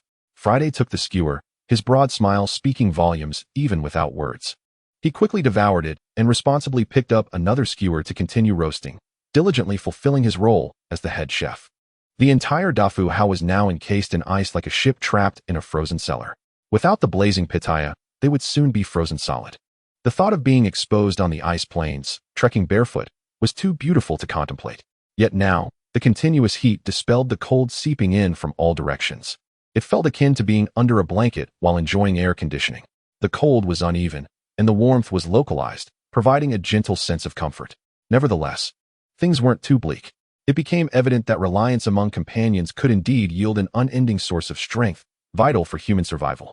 The ambience around the campfire, infused with the essence of primitive civilization, significantly alleviated the tension of survival and the oppression of being in dire straits. In this desolate expanse, isolated by the ferocious blizzard, the small cabin was enveloped in an unusual tranquility. Since we are buried in snow, should we still arrange night watches? Avier inquired timely. Not necessary. Let's leave it to the mutated man-eating flower. All lookout windows have lost visibility, and aside from those monstrous snow creatures, it's unlikely any life forms would dare to dig us out in such stormy weather. Taking advantage of this rare natural shield, let us rest well tonight and conserve our energy. When the blizzard subsides tomorrow, we will figure out how to get the Dafu Hao out, Yang Li succinctly explained. He assessed the air quality within the cabin. Perhaps due to the plant composition, even in this semi-closed space, there was no sign of oxygen deficiency. This was the only good news at present. With nothing else to do, he opened the world channel. Observing the interactions among other players, one exclaimed, "Incredible. It has been confirmed that beneath the ocean lies an entirely new realm." Another inquired, "What do you mean? Is it another lava domain?" Recently, many have been clamoring to jump to the lava region. A voice replied, "Not quite. The matter is rather intricate. Please refer to the Pokédex." The entry read, "Name, Xiaoliyu type. First stage evolution of Pokemon biological level. LV5 affiliation, elemental water description. A seemingly ordinary little fish with red scales. Indistinguishable from countless others. However, when it leaps from the water, its scales occasionally reflect an unusual golden sheen. This glimmer is a remnant of its ancient ancestor, the powerful Baoli Long, lying dormant in its bloodline. Legend has it that among countless Xiaoliyu, only one can surpass the mythical Longmen. Awakening this lineage and undergoing a transformation into the tyrant of the seas, Baoli Long. Skill effect, splash, jump 5, a vigorous leap from the water, dealing minor water-type impact damage to a single nearby target, slightly reducing its accuracy for 3 seconds. An observer remarked, though it can only flounder in ponds now. Everyone who sees it cannot help but ponder, what if? What if it is that 1 in a million? Of course, many sailors dismissed this as mere delusion. Another chimed in, impressive indeed. Yet another, lacking education, simply exclaimed, what a remarkable catch. Could this be the legendary adventure of Xiaoliyu? A voice quipped, brother, you misspoke. This is clearly a juvenile Baoli Long. Vouch for me, and I will teach you the art of evolution. What Pokemon? I've never heard of it. Is there anything special about it? Isn't it just a weakling? What use is that trace of bloodline? 1 in a million? I've never won a lottery that even approaches 199. I wouldn't want it even if it were given to me. Now you call it weak and worthless. Yet when it transforms into the sea tyrant, what will you call it then? Enough said. Fortunes may change in 30 years. Brothers, let us do this. Brother, give me one. We're in a different world now. Is it too much to hope for a lucky draw? Though its evolution rate may be low, at least there's no capitalist manipulation to swallow my odds. Perhaps it can indeed defy fate. A voice from above concurred. Well said. Give me one as well. Suddenly, it seemed a keyword had been triggered, and the chat flooded with requests to purchase. Does Yongmao Zhizhou have other types of Pokemon? Yang Li, unable to contain his curiosity, expressed his disinterest in dinosaur-type creatures. Though many of their names included the character Long, they differed significantly from traditional flying dragons or Tingsha Long. Let alone the evolutionary Baoli Long. Apologetically, he realized he had strayed off topic. He truly wished to acquire a Xiaoliyu to observe closely. Magical Ayu. I am currently in the Illusion Beast Sea, having traversed the vortex from the dinosaur frenzy. Here, it is quite easy to fish for such Xiaoliyu. There are many other water-type Pokemon as well. Come quickly. Train a green hair caterpillar, then super-evolve it into Lycong Zhua, transforming a bicycle into a motorcycle. And never worry about encountering an unbeatable foe again. Indeed, I can attest to that. Back in my gaming days, I had a plethora of Lycong Zhua, all evolved from green hair caterpillars. Hurry, brothers. I'm not well educated, don't deceive me. Chapter 76. Player Speedrun Strategy. Yang Li's lips twitched as he quietly exited the chat channel. He opened the trading post as usual. examining the price trends of various materials. As for dinosaur-type creatures, the prices of their eggs had indeed been steadily rising, especially for combat pets, which had seen the most rapid increase. He planned to wait a few more days until the price surge plateaued before selling off his stock of eggs. In terms of equipment for sale, 80 consisted of various primitive quality tools. Refined items were no longer as scarce as before. Some had begun to circulate in the trading post. Yang Li noted that none had full durability. All were second-hand goods. The skill effects were lackluster, classified as obsolete equipment that had undergone secondary usage. Notably, based on the timeline, the deadly black mist had now enveloped most of the dinosaur frenzy realm. This relatively safe beginner development area was soon to be completely shrouded in darkness. After several days of development, the majority of players possessed at least one or two tamed dinosaur creatures serving as mounts, bodyguards, or support. For instance, the Vice Cilia dragon could release biowave pulses, detecting biological fluctuations within a 200-meter radius, proving invaluable for scouting enemy activity. The giant scorpion could produce biological toxins, effective for traps or enhancing weapon lethality. Among them, the pterosaur was the most powerful ally for novices, serving as a flying mount capable of supporting an adult for short distances, provided there was no additional weight. With careful navigation, they could explore islands, leveraging the advantages of flight to avoid most dangers. Giant manta rays, ichthyosaurs, and even dolphins could skim across the surface of the sea like high-speed watercraft. Furthermore, regarding the plague-infested regions, these had become the primary stronghold for the player base. The trading post swiftly displayed various items to dispel diseases or combat the undead. For instance, a disposable skill card, Holy Light Technique, could strike a wide area of undead with exceptional efficacy. However, the price was exorbitant. A standard quality disposable card cost a staggering 10,000 coins. Name: Holy Light Technique. Type: Skill card. Consumable. Quality: Standard description: a mass-produced disposable skill card infused with holy energy by cleric players. The card is adorned with flowing golden patterns, and although the energy intensity has been standardized, it retains its purifying properties against darkness and disease. Release conditions: consumes 100 mental power. Skill effect: Holy Dispersion. Releases a pure holy light, with a chance to dispel one disease-related negative effect from all friendly units in the area. Dark Burn. Inflicts weak holy damage for 30 seconds on dark creatures within the area, such as undead, abyssal beings, etc. Standard limitation: this is a disposable card. The intensity of the released holy light is fixed and cannot dispel high-level diseases or pose a threat to extraordinary dark creatures. Review: produced by the Clerical Order. This standard disinfectant may not combat mutated viruses, but it suffices for allies afflicted by corpse poison. The greatest advantage of mass production is its affordability. When your crew begins to ooze green pus, don't hesitate to use one. Even if it cannot heal completely, it will at least allow them to leave with dignity. Yang Li's gaze sharpened. A disposable skill card mass-produced by clerics? The first special class had emerged, specifically targeting the adversaries of the plague-infested realms. Yang Li distinctly recalls that when the Daifu sailed through the plague-infested waters, the most frequently traded items at the exchange were low-grade cleansing potions and protective gear. While they appeared useful, in reality, their efficacy was minimal, only providing slight protection against infection. In the face of hordes of the undead, these items proved to be of little value. The pioneers could only engage in brutal hand-to-hand combat, with no shortcuts available. There simply were no powerful counter cards to be acquired. Yang Li possessed a skill card for Holy Light, but it required a staggering 600 points of mental energy to activate, though the skill's effects were potent and not a one-time use. It was far too costly for dealing with minor enemies. Reluctantly using it would leave him mentally drained, rendering it an unwise choice compared to the more efficient one-time cards. He closed the exchange and opened the forum, where reports of various adventure events greeted him, alongside an abundance of guides addressing potential crises faced by players. For instance, how to respond if discovered by dinosaurs on a deserted island. Note: the following are general response suggestions. Those with unique skills or exceptional abilities may choose differently. We take no responsibility for any misfortunes. Dinosaur Frenzy. Quick Response Guide offered a simplified version. Encounter a giant poison frog? It has poor eyesight and is most alert to moving objects. Remain still like a stone, and when it turns, stealthily retreat. Accompanying this was a blurry screenshot of a humanoid figure frozen in place before the giant frog shadow, both parties in a standoff without engaging in combat. Encounter a pack of velociraptors. They fear fire and require surrounding their prey, back against a building to avoid being flanked. Use fire to drive them away. Encounter Stegosaurus or Ankylosaurus. They are gentle but possess a strong territorial instinct. Maintain a safe distance from their tails and avoid their young. Encounter pterosaurs? Limit their flying space and change direction quickly, jumping into the woods or burrowing into caves, employing serpentine movements to evade. A highly upvoted reply stated, being targeted in an open area? Join your hands in prayer. To guard against the megalodon, pay close attention to the surroundings of deserted islands or shipwrecks to prevent surprise attacks. The best escape route is to avoid them altogether. If caught, prepare for death.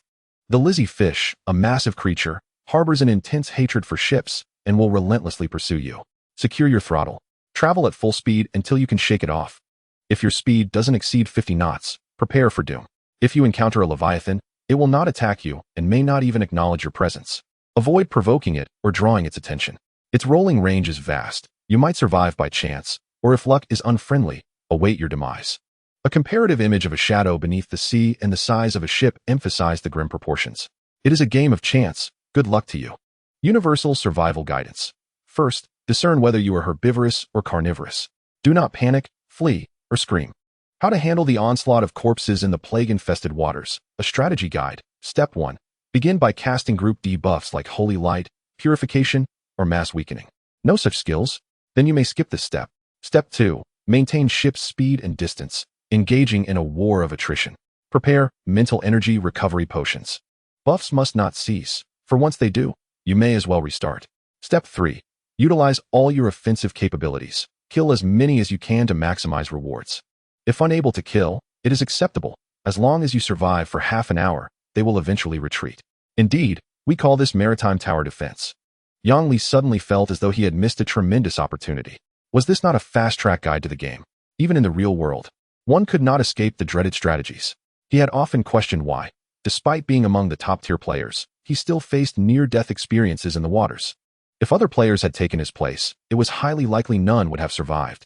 Reflecting back, he realized he had severely underestimated the potential of billions of players.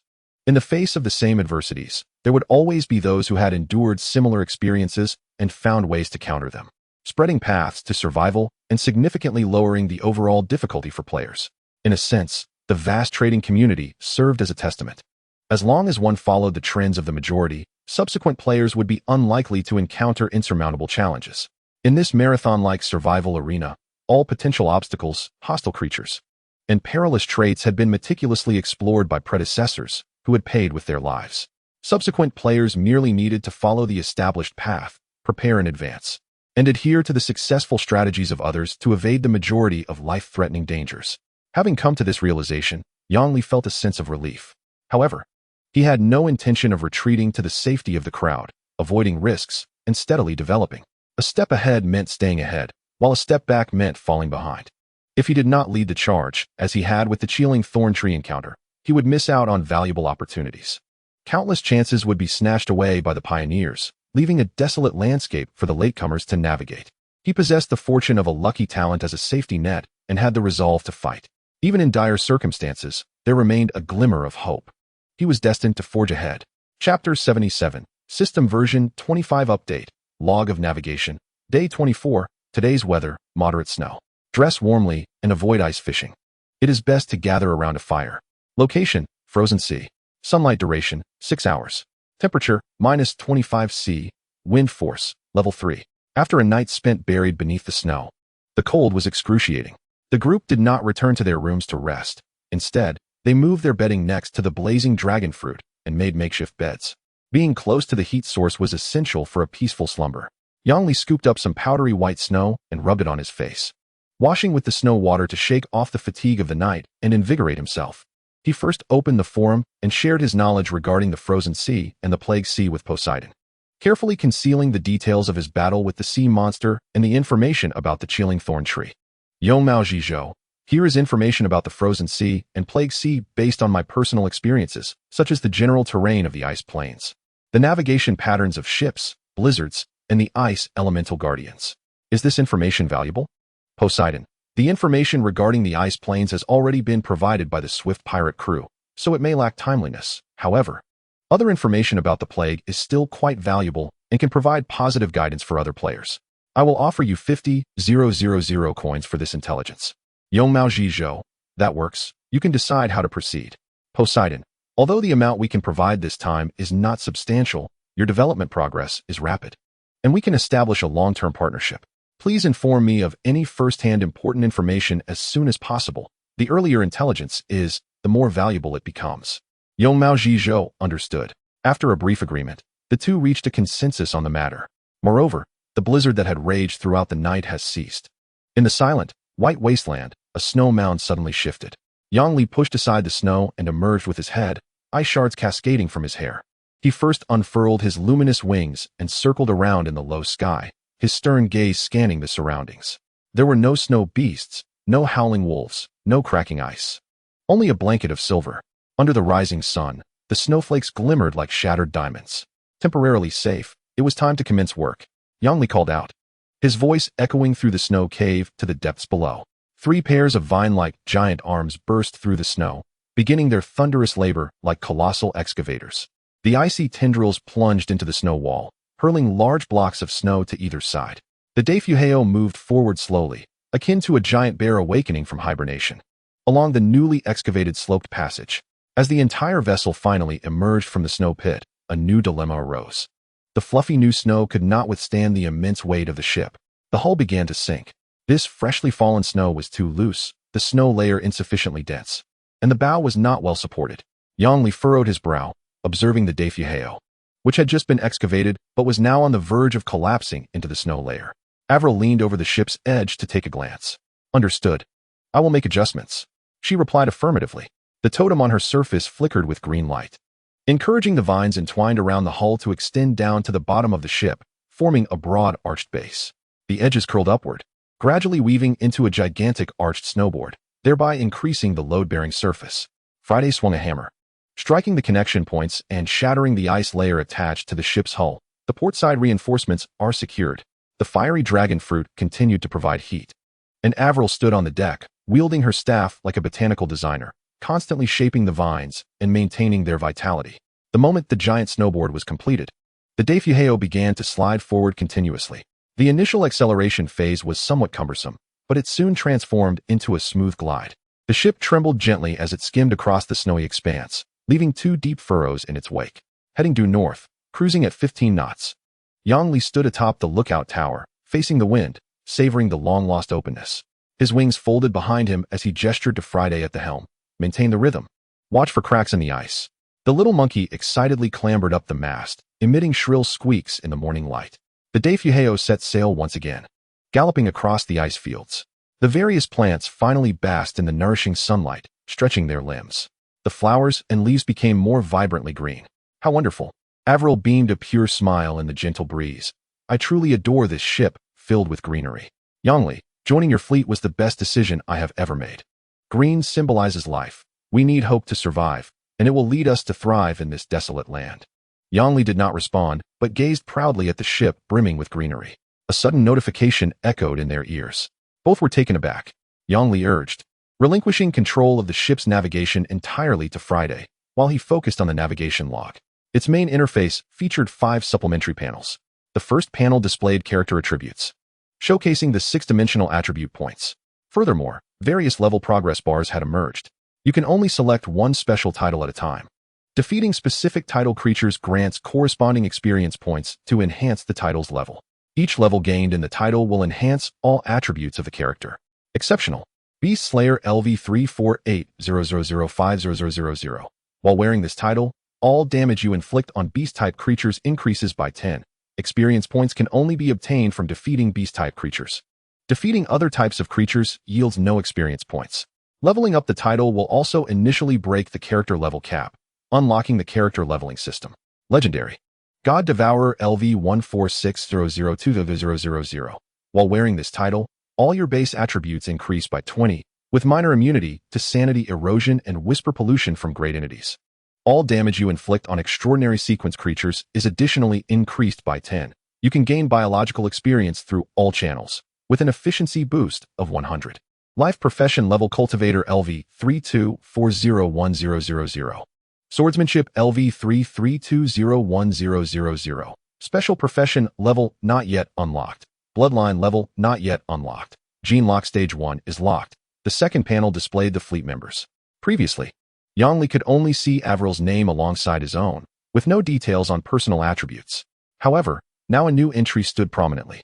Chapter 78. The Ascension of Special Plants. Name: Avril. Status: Healthy. Fleet affiliation: Evergreen Vessel. Biological tier: Common. Level: LV1. Experience required for upgrade: 0. Special title: None. Extraordinary sequence: None. Special profession: None.